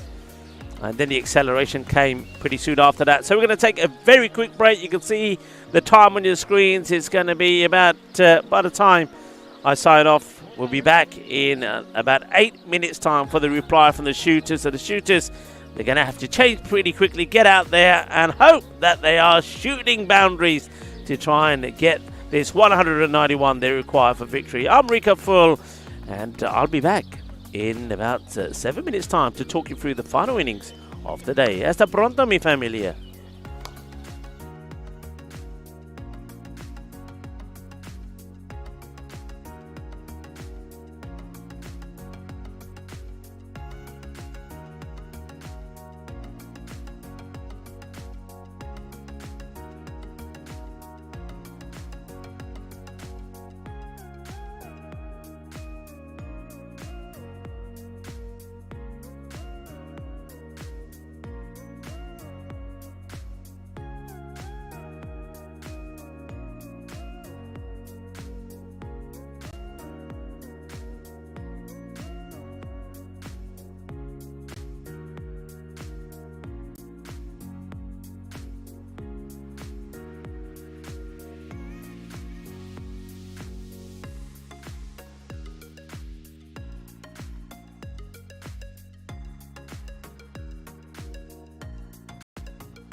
This European cricket event is proudly brought to you by our official timing partner, Rado, and our official charity partner, Share the Meal by the United Nations World Food Programme. Hello world and welcome back. We are back. A very quick changeover. The shooters are now out there, bat in hand, and they need to go well. 191 required if they're to get a win. Their first of the day, and it will be against Norbury, who are playing their first match of the day. Now, I did say I will find out where the shooters are from. They are from the UK. Well, that much we knew, but I can tell you more precisely which part of the UK. Let's see this first delivery first. Oh, that's high. Now, what the umpires think about this? That looked too high to me. The two umpires have not called it. That looked very high. Maybe the benefit of the doubt. look at the batter. He's doing some stretching. Also look at the umpire and say, hey, arms, wasn't that too high? I think he gets away with that. There's the bowler, Pankaj. And now Pankaj gets stopped. Not sure why. Maybe because the batter can't believe he doesn't get a free hit there.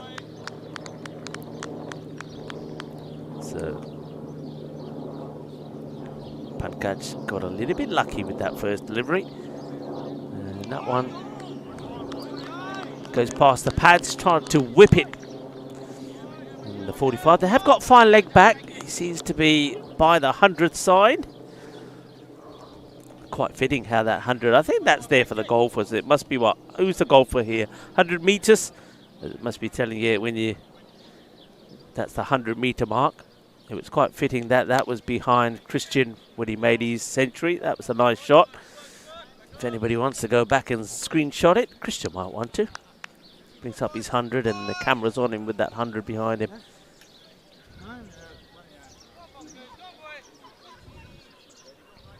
Pankaj more.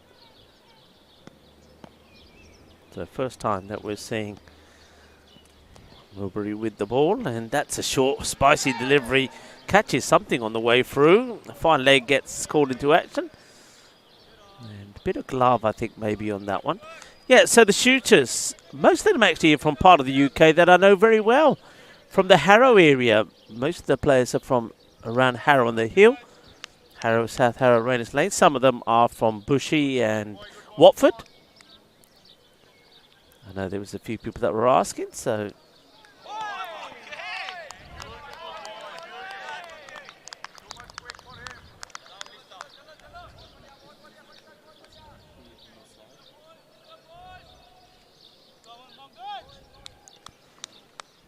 Of course, I know Harrow very well, especially the South Harrow, Rayners Lane area. That's up in the air, will bounce kindly. Oh, and oh, he's had to slide, full slide, gets himself in. There was a point where you almost let go off the bat, and if the bat had come out of his hand and the bail's knocked off at that point, he would have been out. End of the over. Yeah, so mainly from the Harrow, the Watford area. Of course, I grew up in, when my family moved from South or Middlesex, moved to Rayners Lane, which came under South Harrow, so I know that area very well. And then eventually, I did finish my last number of years living in the Kings Langley area, which again was very close to Watford. So a lot of these guys are from an area I know well. Look forward to catching up to them and having a chat. And John Howden saying, "Oh, yaar, ite ki beejana kuch? Gande beejane hai? You have a marker, get the marker." As the bowler is digging up the ground. Yeah, don't let the ground staff see you do that. Use the marker. Yeah, don't want to be upsetting John Howden. 2 then off the first over. And wide ball, 2 runs. 2 runs for no extra ball. Remember, we'll keep telling you the rules and the regs for this particular tournament. And of course, we've got a little graphic there. We'll keep putting that up for you as well, so you can keep reminding yourself of them. But you know, look, once it happens a few times, you get used to it. So here again, so that if you look at the number of balls, it will go to 2, but the score will go to 4. There you are. And when you consider the time of day we're at now, say it's 7:10 local time. I'm just checking that my watch is still working fine. It stops on me sometimes. Yeah, it is. Just gone 10 past. It's up in the air. It's not going to go to hand there. It's an interesting field set, actually. They've gone with the two fielders that are back in the power play, back on the leg side boundary. Far leg is back, and they've also got kind of a behind square on the boundary. So it kind of tells you that the bowlers are going to try and bowl short. Maybe try and bowl short and intimidate the batters. Nandini. Well, that's another wide. It's not a good delivery. So that's 3 wides. That's 6 runs. I did say the way the shooters batted in the last match, I think we got some of the scores. I mean, the scoring went a bit astray. So I'm not gonna guess with what the batters made. That's going to be another wide. So that's 8 runs off just wides. So every wide is 2 runs. Not going to be bowled again though, but that's 9 runs off the over already with the ball to go. But what it does do, can you imagine if we were playing the normal laws of cricket, all of those balls are having to be bowled again. So when you add them all up, I mean, maybe somebody should do that. Maybe you get one of the scorers to give us the count of wides and no balls that we had. That is going to be a chase, and it's going to be an acrobatic attempt. Fielding the bari effort, the bari jorna mari apne field ne, but can't stop it. That's going to be 4 runs. That was Pankaj Moore chasing it hard. Hit the ground hard as well, trying to stop it, but that's 4.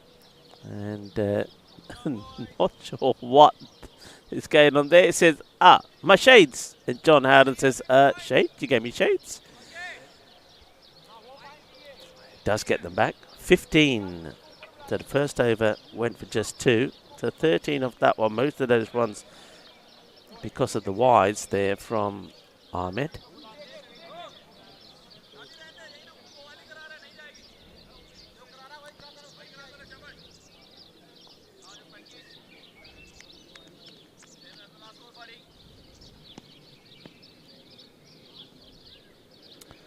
So that's Rohil Ahmed. I was trying to find him on a sheet, and the reason I didn't find him is he was listed as the 12th, but remember, the other regs, of course, is the 12th can bowl but not bat. So Rohil Ahmed in the side as a bowler, though he let his side down a little bit with all of those wides. Up in the air, catching chance, and gobbled up. Thank you very much. It's going to be Nandini who's going to have to depart. Didn't quite get this right. Went uppish. A lot of batters have played down the ground, but kept it along the deck. Nandini wants to go after this, and he's offered the chance, and it's taken. And Pankaj Moore, his day is starting to get better, of course. With the bat, he wasn't able to contribute. Made that 5-ball duck, but he has picked up a wicket here. Bowling his second over. The 1 for 3 of the 8 balls that he's bowled so far, and that's Nandani go. Now, I did say that I liked the way the opening batters went for the shooters. They never went and scored big runs. He had the likes of Niraj batted very well, and Uday Nandini, who we just see depart here, also. Sharma's another one that made good runs. Uday Sharma, I think he made 40 odd. I think a lot of his runs were given to another player, but he's definitely worth keeping an eye on. But he needs somebody to stay there with him at the moment. New bat comes out after the dismissal of Nandini. It looks like some karaoke has started at one of the bars. That shows you what time it is. It's karaoke time, everybody. Does that mean I can order a drink? Ali, I reckon it's time that we can order a drink. I mean, we've never been at a ground so long that we're here when the bars start opening and we can actually order ourselves a drink. I don't think that would be too cheeky. That's it. Sounds like a bit of Elvis. Somebody doing the old Elvis impersonation.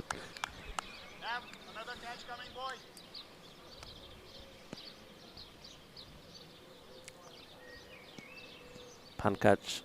Oh, that's a banged in short. Just sneaks it in. No wide. The batter gives the umpire Braithwaite a bit of a look.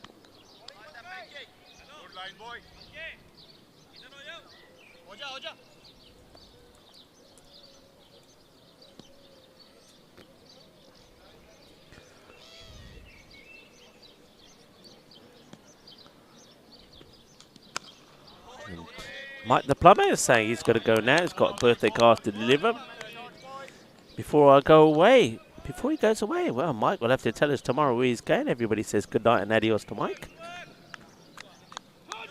Yeah, great to have you with us, Mike.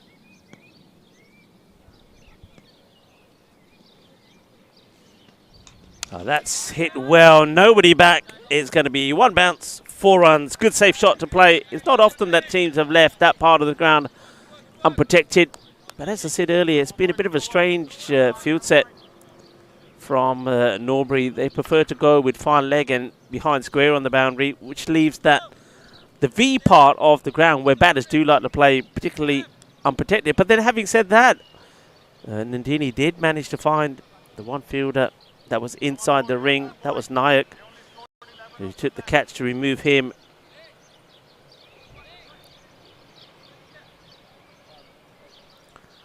Nayak, the first batter to go for 5 of 9 deliveries. So 21 for 1 after 3 overs. Means that Rafi is now on strike here. This is Adil Rafi.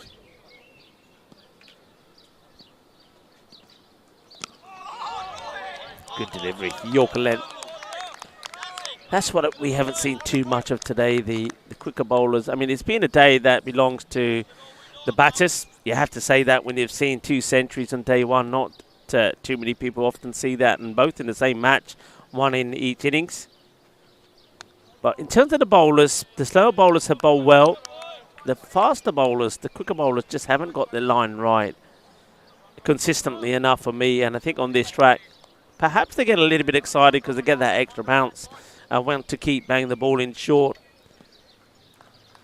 Nothing beats the Yorker length delivery. That again is short. It's played away nicely, and that's going to race away to the boundary. 4 runs. You don't have to run those. It's a nice shot played from Rafi, and that one doesn't quite climb as much. He gets right on top of it. It was a good shot. As good a cut shot that you'll see, really. As good as they get. Nicely played by Rafi. Gets his first boundary. And that's that comeback ball. Kind of comes to a standstill, doesn't he? When you watch Ahmed bowling here. This is Rohil Ahmed. So he has got a run up. It's quite a long run up. But if you watch him, as he gets to the stump, kind of comes to a stop just about here. And now he's straight that down leg side. And that's a good call from John Howden. I think even if you apply the profile system there, that was always going to go on and miss the leg stump. Yeah, so that's something that's definitely worth looking at. David's saying that Mike is on his way to Tampa to take a cruise. Well, Mike, good on you. One thing that I've never done is a proper cruise yet. They want to get buzzers here, and ooh, direct hit, and he was gone. Good pick up and throw there from Navin Nayak, and if that hit, that would have been run out. Sometimes they always say never run on a misfield. Well, they elected to take the second. Well, enjoy the cruise, Mike, and I'm sure we'll talk more to Mike tomorrow. Yeah, it will be interesting to see just how many wides that we've had in the day, not in runs, but number of wides, and then that would calculate how many overs. Well, wides and no balls, of course, apart from the foot fault. And we haven't had a no ball call for a foot fault. So all no balls and all wide so far in the day, how many we had in total. And that will tell you how many overs we've saved in the day. And I'm pretty sure if you calculate that, and if we had been playing, if you like, the normal laws of cricket, we'd still be playing with the headlights on. Well, turn the lights off maybe, because that's an easy catch taken by Dhruv Mali. Mali takes the catch, and Sharma has just given away his wicket. And Sharma celebrates. One Sharma celebrates. And one Sharma, that's Awadesh Sharma, is distraught. He doesn't want to walk off. Sharma's a talented batter, and he knows he's played a bad shot. Poor shot. Once again, the field works. It's interesting, isn't it? We've seen a lot of teams that have deployed the fielders on the boundary at mid-wicket and long on. And it just goes to show if they're in catching positions, they're in the game.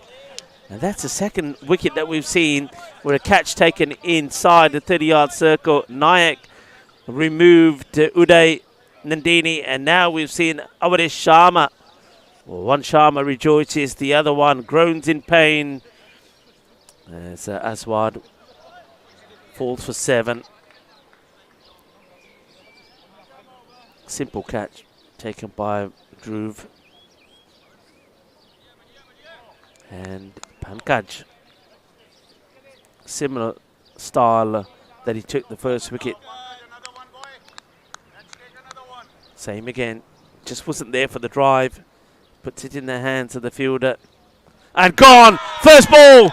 Oh, yeah. That is what I'm talking about. The old-fashioned. And you never get tired of watching the Yorker. Go back to the basics. New batter. It's full. It's straight. It's too good. Knocks the stumps over. There's the perfect delivery. And it's time to see a little bit of Wiki. Hello, Wiki. Where are you? There's Wiki. Well, Braithwaite, what have you done to upset Wiki? And there goes the batter. And there's Wiki. It was too good. Stumps knocked over.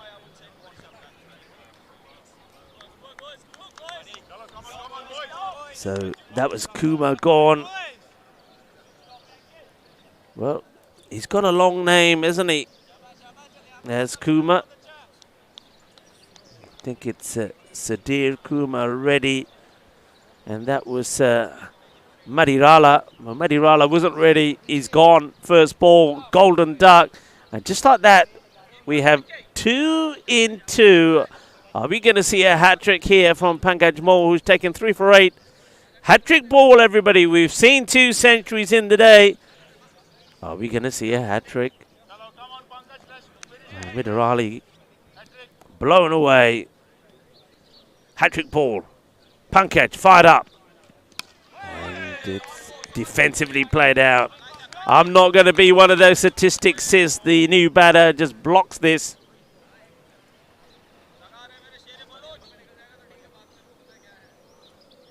Pankaj. Don't forget, he made a duck himself, 5-ball duck. But now he's the one who's creating all the problems. Another dot ball, 3 for 8. Batter that's come in now is, I think this is Gopal. Sankar Gopal.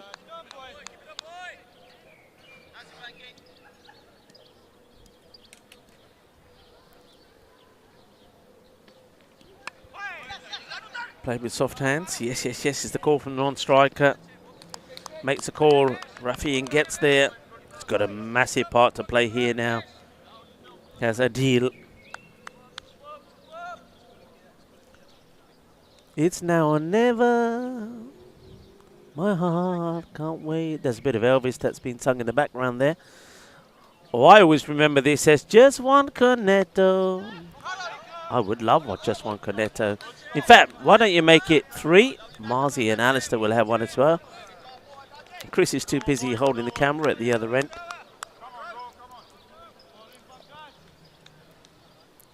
So the last match here. Always have a little bit of the karaoke music coming through from some of the bars. Plenty. That's the thing about this Sporting Alfaz cricket ground. As we get to the end of the 5th over, the 5 overs completed. Pankaj. Well, there's the Seagulls coming by as well. They've had enough of Elvis. They're saying, well, we're out of here if it's karaoke time. 32 for 3. And there's a lovely shot for you. Wow. Good work there from Chris. The sun started to come down behind the palm trees. These palm trees that are in front of the mountains there.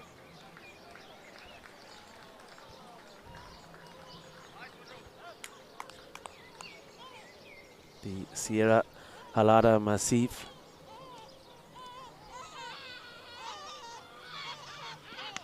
It's played away. No run there. Just stay put, says the non-striker.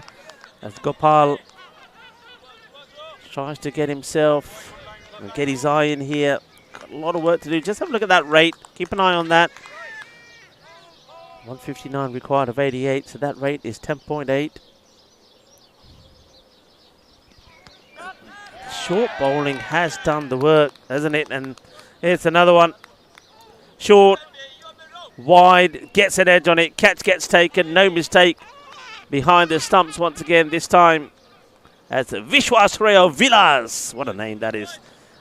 Vishwas takes the catch. And another sorry side. This is Gopal will go. He goes for just 1 of 6.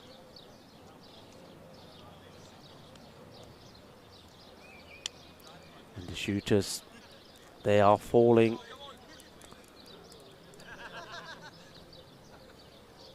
Falling quickly, 4 wickets down now. And just have a look at the ball by ball at the moment. So wicket, wicket, dot, dot, 1, dot, dot, dot, wicket.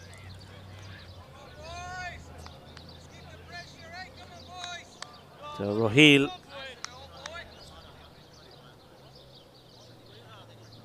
Remember, he started with all those wides. 4 wides in his first over. But he's got his length now. He's causing trouble. The batter has taken an age. I don't know how long he's got to get out there. I think it's 3 minutes. I'd be having an appeal, because it's 3 minutes to take guard and be ready. Anyway, he is there now. He has a look round.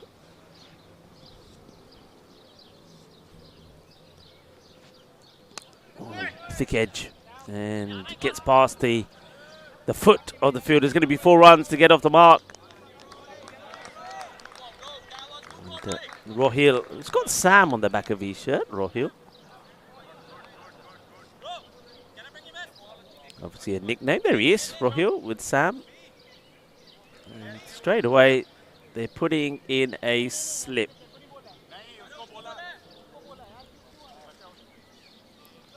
Well, if he takes the catch here and slip, I'll be absolutely amazed. But they're trying to put the pressure on the new batter. This is Rathor who gets off the mark with the boundary. And he plays that pretty well. That one just skids away from the fielder. They should be thinking of 2. 1 batter is. And Rathor puts out the stop sign. Probably wouldn't have got back, actually. So it's a good call. Abhinay Rathor. The number 6 batter.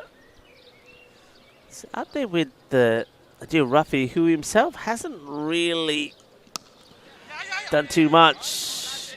Wants the single. He's disappointed that Rathor has not even thought about it. The 2 batters now having a long debate. There's a lot of arm moving and chatting and gossiping. But they'll still give each other a little fist bump. And another. Let's have another. Why don't we just have 3 fist bumps there? 37 for 4, 6 overs complete.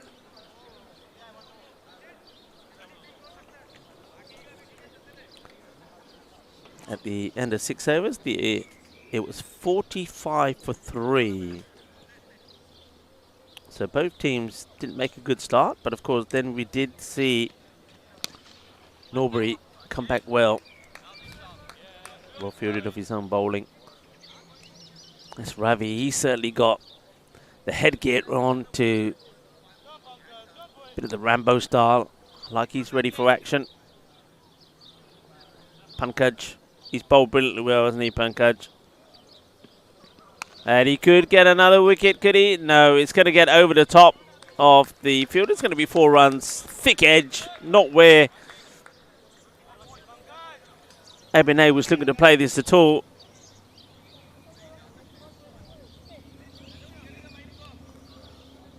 So a rare boundary of the bowling of Pankaj.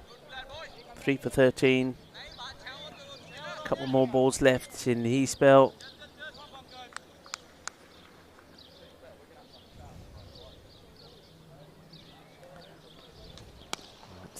That's nicely played off the back foot. Good bit of fielding. Gets a gentle throw in. No real power in it. It was always going to be a single. And those of you that can hear the karaoke in the background, of course, won't be surprised if I tell you that Spain has more bars than any other European country. And there's some extraordinary facts about this. According to a recent EU study, Andalusia, so of course Andalusia is where we were not that long ago in Granada. Andalusia in the south of the country has as many bars as, wait for it, after this delivery is no run there, and there wasn't a run there. So Andalusia in the south of the country has as many bars, which include pubs and cafes, as Ireland, Denmark, Finland and Norway combined. So that gives you an idea of the number of bars and cafes out here in Spain. And of course, here in Alfas de Pi there's plenty. It is very much a seaside tourist resort.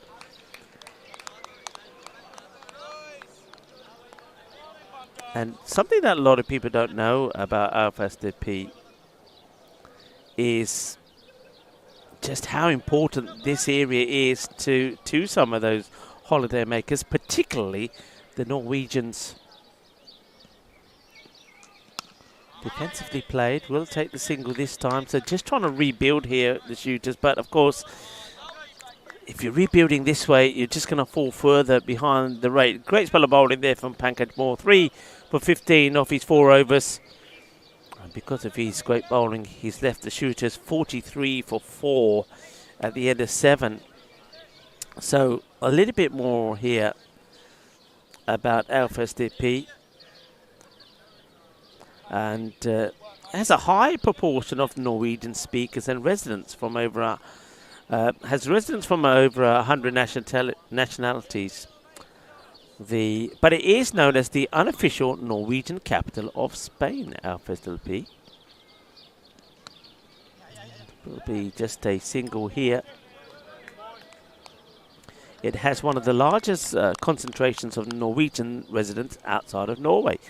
The community is so well established that it has its own Norwegian schools, elder care centres and government-funded volunteer centre.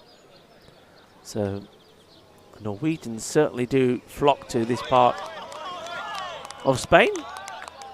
That short ball again. They've liked the short ball strategy. Just have a look at the ball height. That tells you a story. It's been short stuff. I'd like to have a look at one of the other graphics which shows us from the halfway of the pitch up to the batter's crease. Well, that one certainly, it's been called a no ball here. So, no ball. So that's going to be 6 runs. 2 for the no ball and 4 for the boundary. So the batter will get 4. 2 go on as no balls. So it must have been the second time that it's been banged in. The earlier one must have been called 1 for the over. And Rohil Ahmed didn't really take any note of it. And that's short as well, but that one's clobbered. Well, I think the batter now says, bring me some more. If you don't pitch it up, says Abinar, I'm going to send you to the cleaners. And that's what he does. He races to 20, gets that one out of the middle. So it's 6 and 6 basically. No ball 4, which was 6 runs, and the second one is the proper authentic 6, sweet out of the middle. 6 carreras. So golpe es dulce, muy dulce. Could this be the start? Ahmed pitches this one up, but it's still whipped away. And they'll take, almost another barbecue, but we don't want that. We've already seen a real mix-up.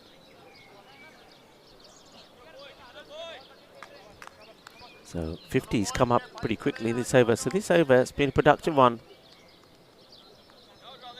14 from it so far. That's nicely played. Soft hands. That's what they've got to do here. So a couple of boundaries, pushes the fielders back, creates a bit of space, then also to take the singles. So over comes to an end. Much better over. So 15, I'll make it come off that one. So the no ball 4, the 6 and 3 singles. And that helps the cause, especially when that rate was starting to get close to that 12/13. Still at 11 to 58 for 4. 8 overs complete. Rohil. First over was not so good. The 2 in the middle was okay, and the last one was expensive as well. So, but is that banging the ball in short? Let's have a quick chat with this field. Has it changed at all? Not really. One fielder back on the boundary at square leg. Then you've got 2 men literally straight. Now they're making a little bit of a change here. What's happening here? What's the change? Right, 2 fielders just want to give each other a bit of a high five, that's all. So, square leg is back. Sweeper out on the offside. And not really sure what's... Oh, he wasn't a fielder. It's another one of these guys who are in the same kit standing up. So, we've got a long on, mid-wicket, square leg, sweeper on the off. So, they've got 4 back. They can have 1 more. Opting not to do so at the moment.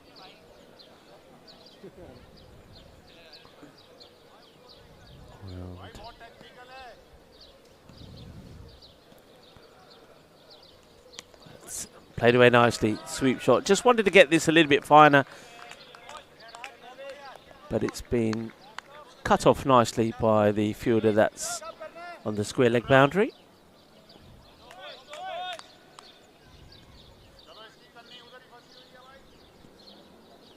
And Navin Nayak is patrolling that part of the ground. Got to have a little bit more intent than that, though, for me.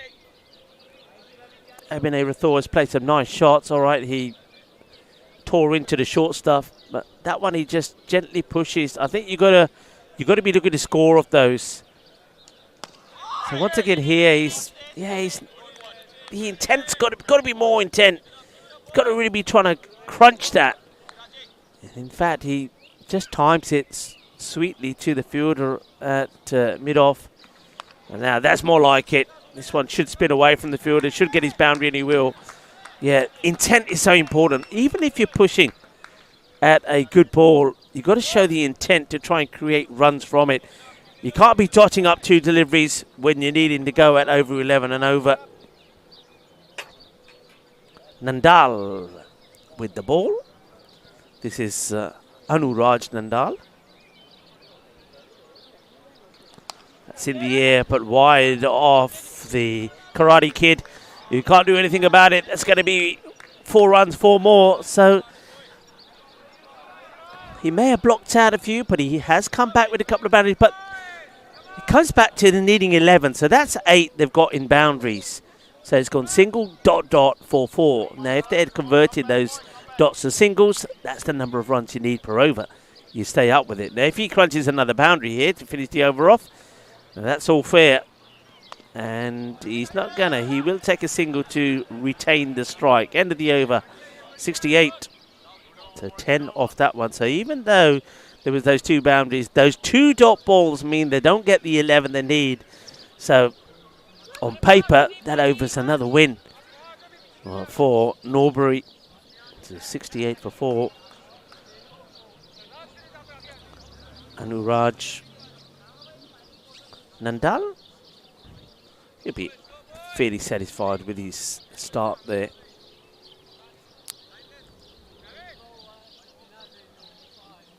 Yeah, so the Norwegian capital of Spain here, Alfaz.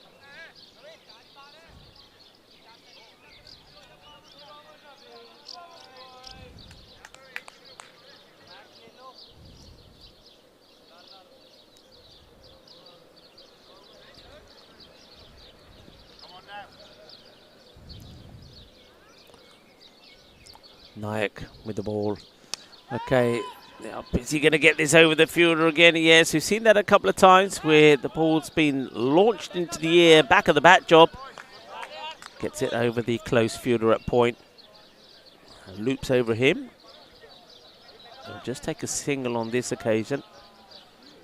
Rafa, time for him to play a few shots as well. Been there for 13 balls for 11. He's got to play a supporting role for Rathore. Well, it'll just be a single. He's just quite happy to get in line with the ball and just guide it away for singles at the moment. Quick look at where these runs have been scored. Healthy percentage runs on the offside, and that's mainly because of Rathor. He's played some lovely cut shots. A rare pitched up delivery. That'll probably be another one that's going to be right up there. Pitched up pretty high, so it's driven. So this is what I want to look at again. So yeah, quite a few that have been played behind there on the 45. A lot of cut shots and some miscues that are going over point, but not too many that have been played straight down the ground. Now that's why this one is going to be one bounce probably as it goes to the fielder, to Drew Marley. That's why Norbury have been able to deploy this field and keep the mid-off up rather than pushing him back on the boundary. So long on his back, pretty straight, looking to cover both sides of the ground. Square leg and mid-wicket is back, but they haven't pushed the mid-off back because they're not scoring runs in that department. And they're scoring plenty here, though. This is another one that is going to bounce a couple of times. Gets the pigeons out of the way. Well, there's the pigeons. They're certainly having a good feed on something over there. That's going to be 4 more runs. So, just as I said, Rafi also has to play a few shots, and he's starting to. So, a little partnership starting to form here. But can this be a productive one? The shooters, they have lost 4 wickets. They need a good partnership.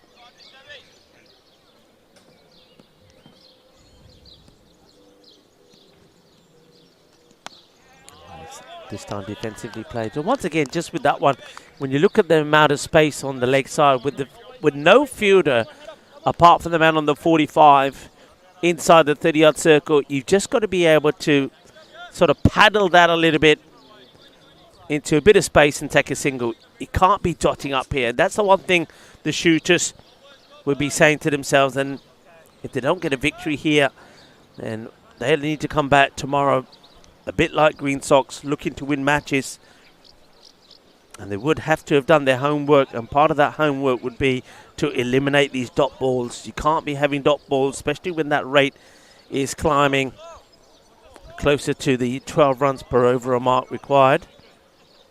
Sun now almost making its way, very hazy, making its way behind the palm trees and the mountains.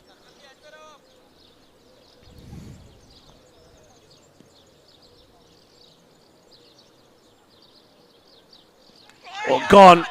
Slow, but on the money. And there goes the wicket, and it's a big wicket as well for Rathor.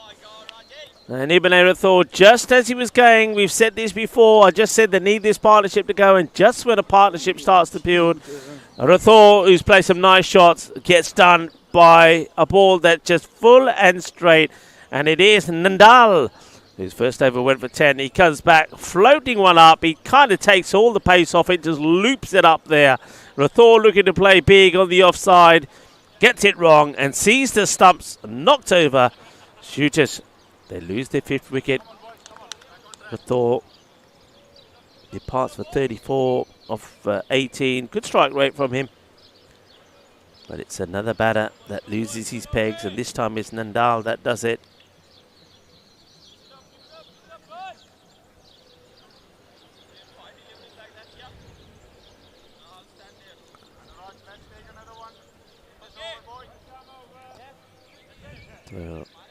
Anuraj.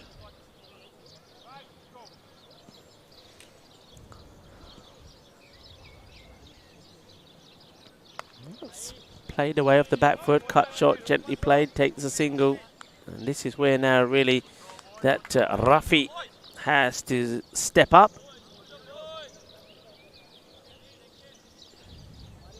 But, he's been joined out there by the wicketkeeper batter, Rachit Chawla.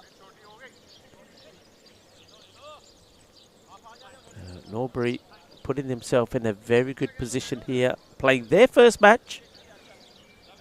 Shooters playing their second. Are they also going to go down in both of their matches? the same way that the Green Sock did. Green Sock probably still can't believe that they lost the first one against the Defra All-Stars. Chasing that 149 for victory. They fell short by 3 runs. And then, of course, against Sporting Alfaz, they were up against the might of the powerful home side. Sporting Alfaz putting the 226 on the board. It was a respectable chase from Green Sock. They got to 174. Had their own Centurion as well.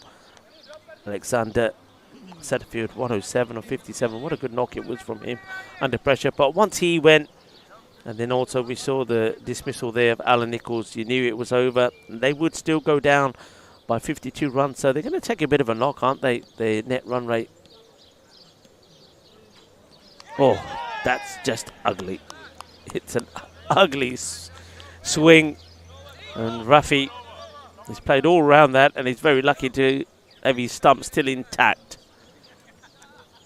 Over gone. 3 runs from that one from Ndal. 80 for 5. And once again, just thanks to everybody for tuning in. Just a reminder that, of course, the action will continue tomorrow. Another 4 matches. 4 matches of T20 tomorrow. We start with the Defra All-Stars. Having won the only match they played so far, they will take on Norbury. And Norbury looking like they're going to start with a win here. So it could be 2 teams that have played 1 and won 1. One of them will stay unbeaten. Here comes the throw, and there could be some overthrows here. It's been well backed up.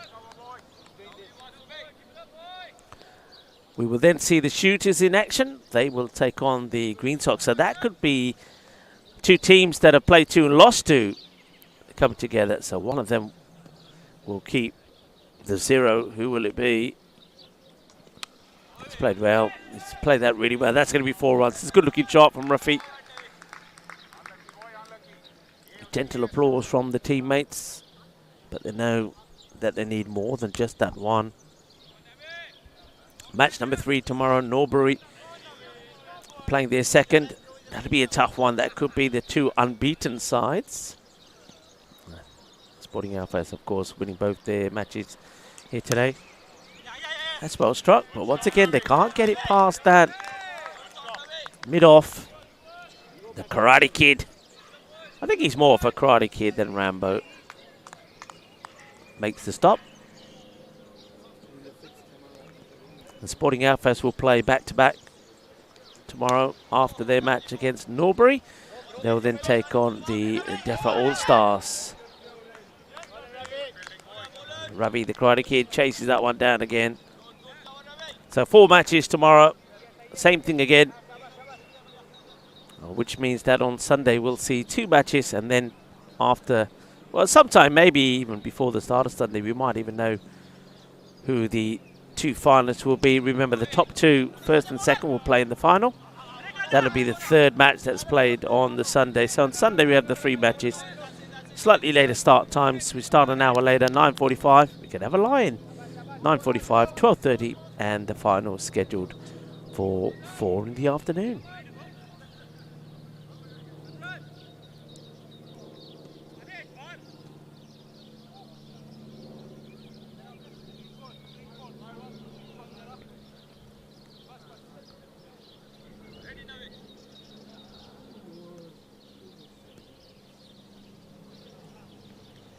That's up in the air, catching chance, and gone. Oh, well, he's not gone. He's dropped it. I thought he held on to it. He ran with it for a bit. He drops it, and now there's overthrows. And that was the Karate Kid. Oh, dear, Ravi. I was bigging him up, wasn't I? Well, the Karate Kid, he says, I'm okay taking on anything but the cricket ball. And now Ravi contemplates the drop as he drops to his knees, thinking about it. I was just about to say, another wicket goes, another catch taken inside the 30-yard circle. But he puts it down. So, opportunity to remove Ratchet. Ratchet survives. Jawla, he's on 9 of 7. Rafi's moved to 22, but the rate has also moved up. 12.4. It's played well. Need a boundary and gets the boundary. It's boundaries or bust here, I feel, from the shooters. Might as well go for it. They have lost 5 wickets. There's no point trying to protect the wickets if you're not going to get anywhere near this score. You're getting to a point where you're not far off to a ball, are you?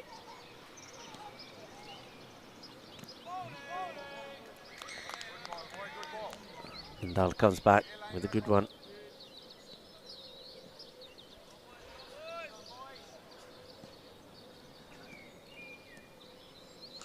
That's a good shot. That's gone a long way. Watch out in the clubhouse. There's another one that's going to go on the roof and beyond. It's a biggie. Boom. Shaka lagia. Kewa ke hanial ke grande. That one is sweet. Out of the middle of the bat. Sweeter than the bowler. Rasmalai. Speaking of Rasmalai, we've found a nice little restaurant here. And I know that, well, what's happening there? They're picking up the chairs to protect themselves, maybe. Yeah, Marzi has found a nice little restaurant. It's only a few doors down from where we're staying at the hotel.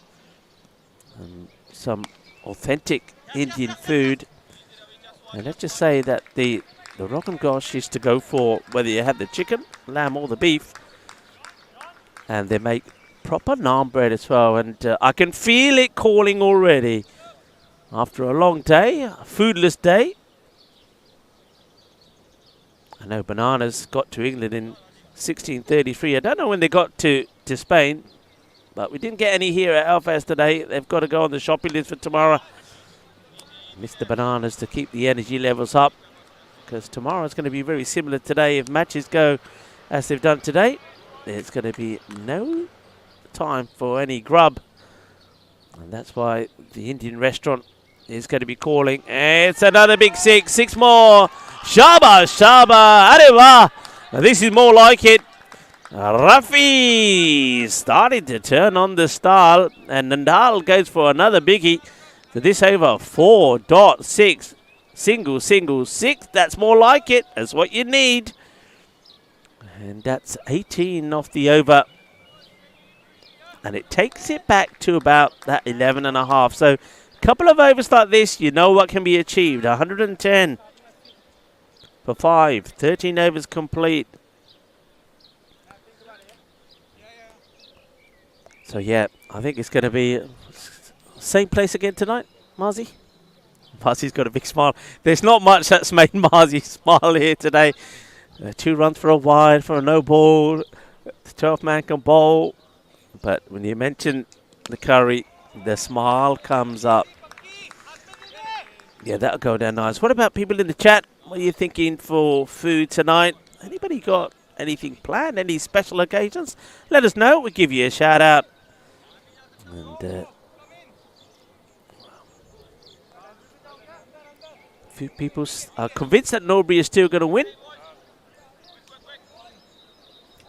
Well, some people, Bowler was saying it's still 50-50 game. He believes that the shooters, maybe in the form of Rafi, can provide something. Good Yorker-led delivery. Rafi quite happy to keep the strike be rotated. The thing is, can Rafi go on to do what other batters haven't? This is Adil, of course. Didn't quite have the best of times with the ball, but he took a really good catch. He fielded really well. But it's been a tale of partnership started and batters getting out. We just saw that from Amane Rathore, who was looking dangerous. That's played away nicely. That could be 4 as well, you know. That could be the first 4 down for Jola. And some good support here for the shooters. The boys from Harrow. Harrow on the hill. Harrow on the hill. Some of them from Bushy and also from Watford. And it looks like they brought some good support out here with them as well.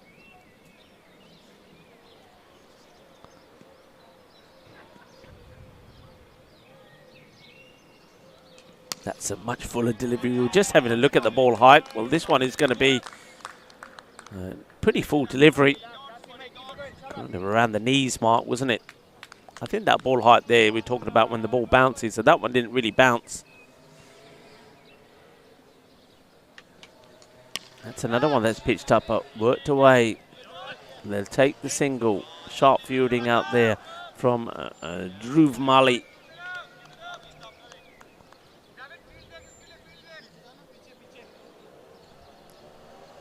Dhruv comes back to his mark. Now they are pushing for the first time. We can see that the mid-off has been pushed onto the boundary. Oh, now this one could be a wide. It will be. So that's 2 more. It's also the end of the over.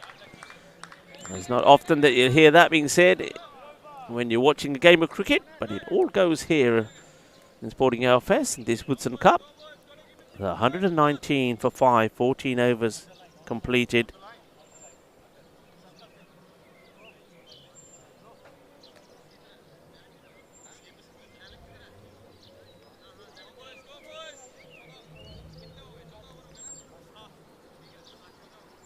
So 9 coming off that one. They just fall a little bit behind after the 18. So got to go back on it again. Exactly 12 required per over from here on in. Bowler was still saying it was 50-50.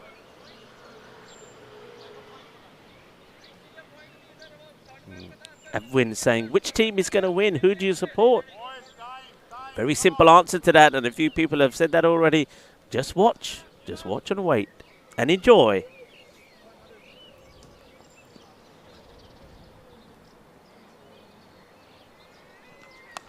Oh, total miscue, and that's going to be out. Can you believe it? Jola goes. Rachit Jola just loops it back to the bowler. And high fives. See Anish Sharma come in. Gives high fives there to the bowler, so the wicket will go. It's a bit of a nothing shot, really. I think he just reads it all wrong. Once again, it's that short length that's done the job. Have a look at this, by the way. It's not often you see that the runs that are split in all the areas are more or less the same. It's almost like a 25% all-round. And this is an interesting one. Look at the number of short balls. Just have a look. If you go from halfway up, the second and third row, 12, 10, 7. That's the number of short balls they definitely have bowled. That also was a short delivery there from Mali that gets the wicket. They definitely have got the short ball tactic. Oh, this time he just couldn't grab it. It's going to be a single. Rafi goes back on strike, and you would imagine that he now holds the key, really, if they're winning this match.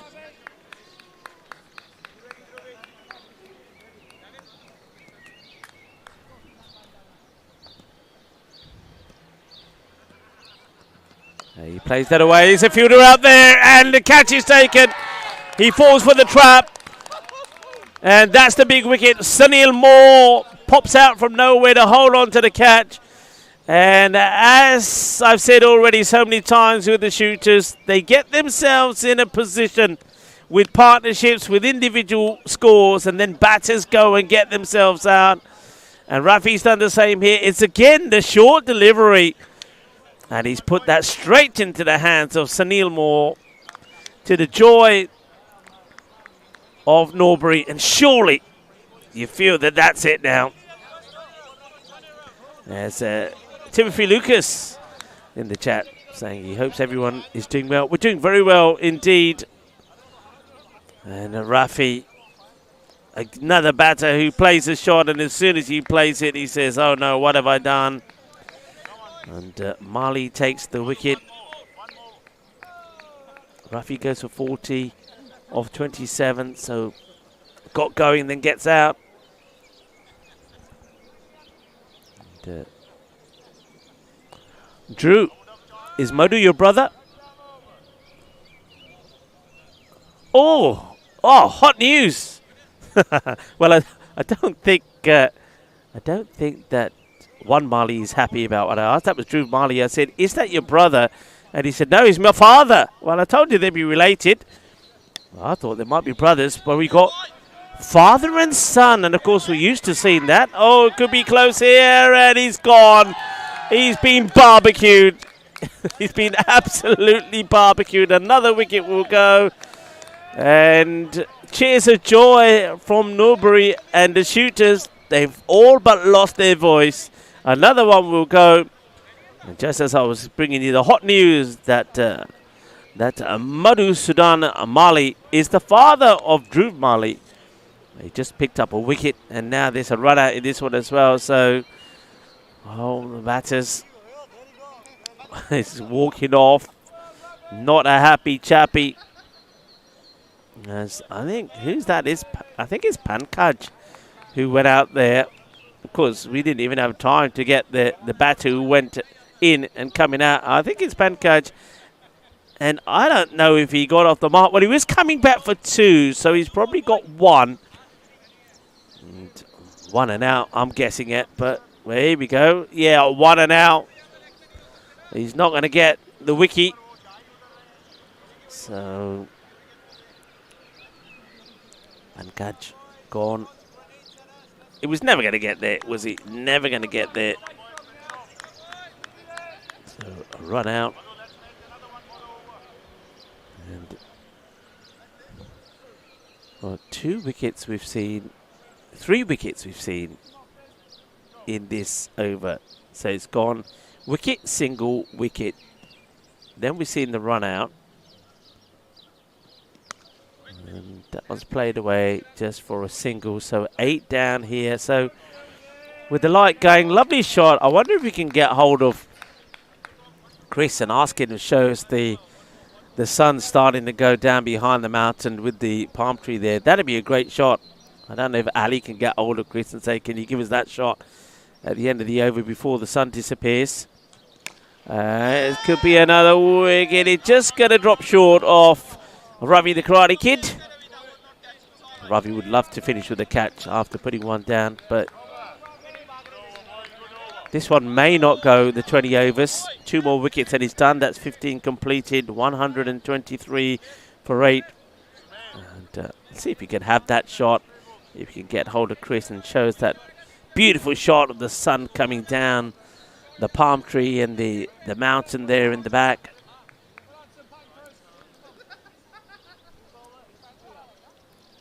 There you go. Well, that's the shaded part. I wonder if we can get if we can go around a little bit more and see actually the sun coming down. Maybe he's not able to get that angle from where he is, but the light disappearing. Top work from everybody here at the ground, to Alistair, to Chris, to Mars. That's a full toss. Hit flat down the ground. Work to be done by Fielder, who's at log on, comes all the way across.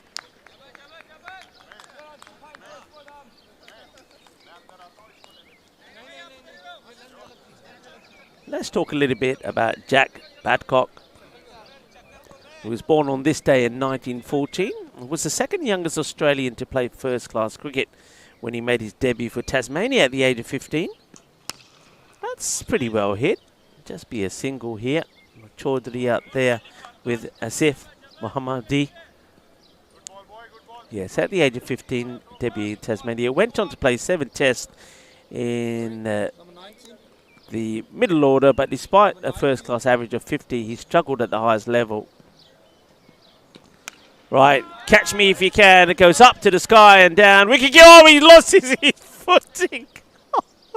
What's happened there? Well, maybe there's one of the golf balls that's been left there by the golfers and he trips over it. Well, it is National Golf Day. It should have been straightforward. It should have been in the bag. It should have been the 9th wicket. Somehow, that's Vishwas went swish-wash and didn't get anywhere near it. Vishwaswar Vilas, who's behind the stumps, and he went to take the catch, and you just saw him kind of turn his ankle. Now, I wonder if it was right on the edge of the pitch there, but what a life for the batter. Bowler can't believe it, and this is Sethi bowling his first and runs back to his mark. Bowling the 16th over. The sun all but disappeared now.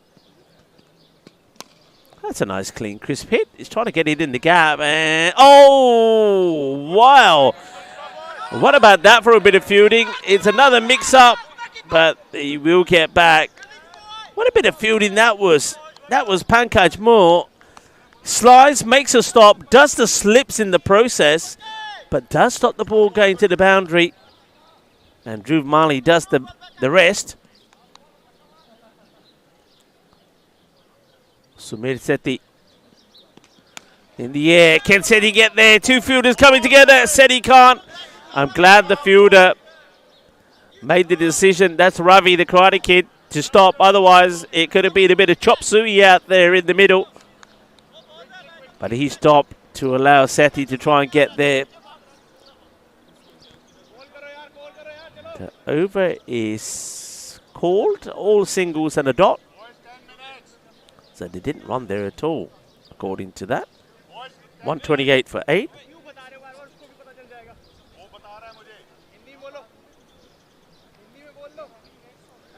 Yeah, so we was talking about Jack Bodcock. So good first-class average, but struggled at the highest level. His career was pretty remarkable, though, as that's been hit out for just will be a single.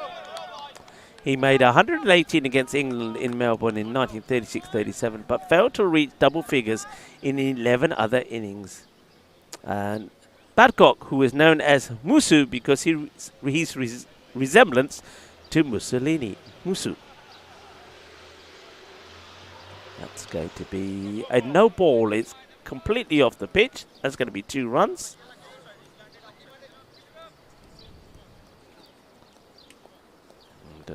This is back to Mud Hussain Mali, the father, of course, of Dhruv Mali. Now we know. And that's hit pretty well. It's going to be 4 runs. Quattro mas as that one goes into the fence. All this is a little bit too late, though. So Chaudhary does hit his first boundary. Have they got anything left to give here? 56. Required of 21 deliveries. Needing to go at 16s. Is there anything left to give? Short delivery. Gets an edge. Well, that'll help. That should go all the way to the boundary as well. Andale, andale. Iba. Meep, meep. Can't get there. That's going to be 4 more. Just when you think they're kind of out of it, a few boundaries, and people start to think, well, maybe it is possible. Yeah. Jack Bodcock, born today in 1914. Good first-class average. Was the youngest. Was training to play first-class cricket when he made a debut for Tasmania at the age of 15. 7 tests, and though he did score 118 in Melbourne in 1936-37, failed to reach double figures in 11 other innings.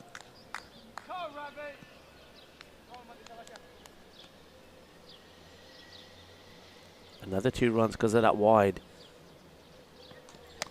Played away, worked away, gets over 1, but there is a fielder here now, but cannot stop it. It's another boundary. So just like that, with this over, let's count them up. So there was a no ball in there and a wide, so that's 4 runs. There was 3 legitimate boundaries as well. So that's 16 plus the 1 single. That's 17 off the over. They're not giving up here, the shooters. 145 for 8 of 17. And remember, there was the comical moment when the wicketkeeper should have taken a catch. I couldn't tell you if it was Chaudhary or Mohammadi who hit the ball up in the air. But this partnership should have been broken a long time ago. It's pretty productive so far. Here comes Sethi again. And that also could go to the boundary. Here's the chase. Andale. Can't get there. It's 4 more. So these two are starting to spark a little bit of concern, you feel, here from Norbury. 149. 42 of 17. They've taken the rate down from, it was approaching the 18 mark. It's gone now to just under the 15. Well, this time it's a swing and a miss, but I like the fact they're having a go. You've got nothing to lose here. This is Asif Mohammadi. The quick bowler has got Chaudhary out there with him as well. Sanjay Chaudhary, the captain.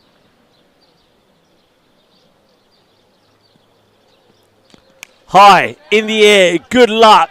I think nobody's going to get there. And he puts it down.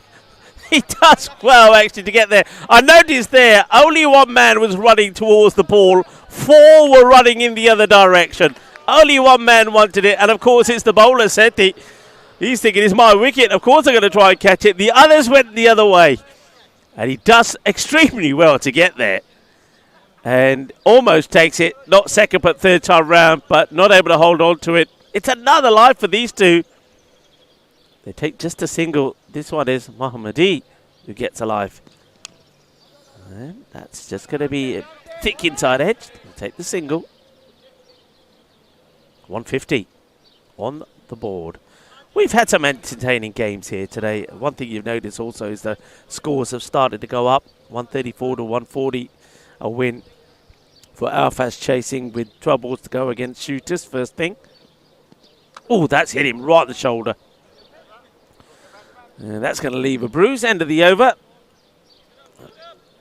And is it the end of the over? I don't think it is. I thought I heard over from John Howden, but I think there is still one to come.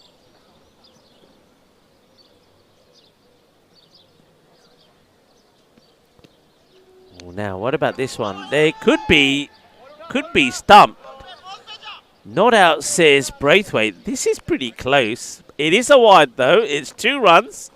So 2 will go into the score. 153 for 8. 2 overs to go. 38 required of 12. One big over here could certainly give us a interesting finish.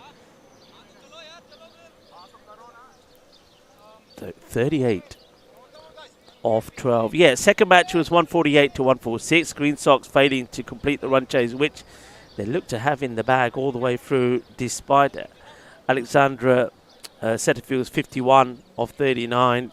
And a good little knot there from Alan Nichols, 22 of 10, but they failed to get there. They needed 6 of the last over, which then went to 4 or 5 balls and weren't able to do it. And went down by 3 runs. Navin with the ball. High in the air. Catching chance. And dropped. It's the second one that goes down. The batters only take 1, I think. Oh, you got to be looking to get 2. They could have even had 3 if they were running hard. Opportunity for Dhruv Mali to take the catch. Gets there. Gets in the right position, but puts it down. I think the only good news for Dhruv was at least it wasn't my dad bowling, because that wouldn't have gone down well at the dinner table tonight, would it? Big swing and a miss. Quicker ball this time from Nayak.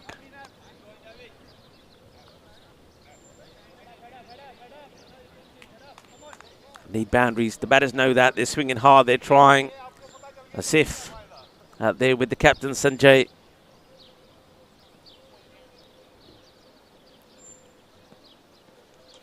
Oh, wow. That is huge. That is huge. Madre mía, qué grande golpe eso es. Eso es 6 carreras. Mamma mía. Grandísimo. Qué guay. Qué genial. Qué grande. 6 carreras. Well, I think when that one went in the air, even Elvis behind me almost choked on his microphone.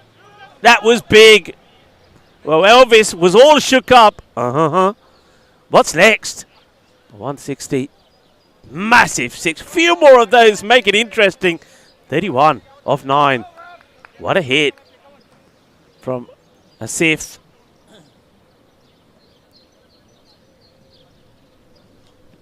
Oh, he misses out on this one. It's clever bowling, though.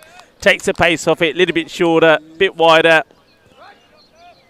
And the dot ball. Can't afford dots. Couple still to come here.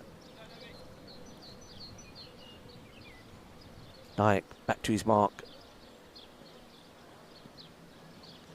Oh, that's in the air. He's going to get it over the short mid-off. And we'll get a couple. Got to come back. Got to be running hard. I mean, he's not even aware of where the ball is. He will get back as if. It looks like he's saving his energy for something. I mean, that's where you've got to run hard. You run 3 there. You run 3, and then you basically say to your captain, right, you got 1 ball, try and muller it, leave me and try for the last. Let's see what they can get off this. A boundary keeps it interesting, and it won't be a boundary. It'll just be a single. He's also going to take a sif off strike. So 28 off the last it comes down to.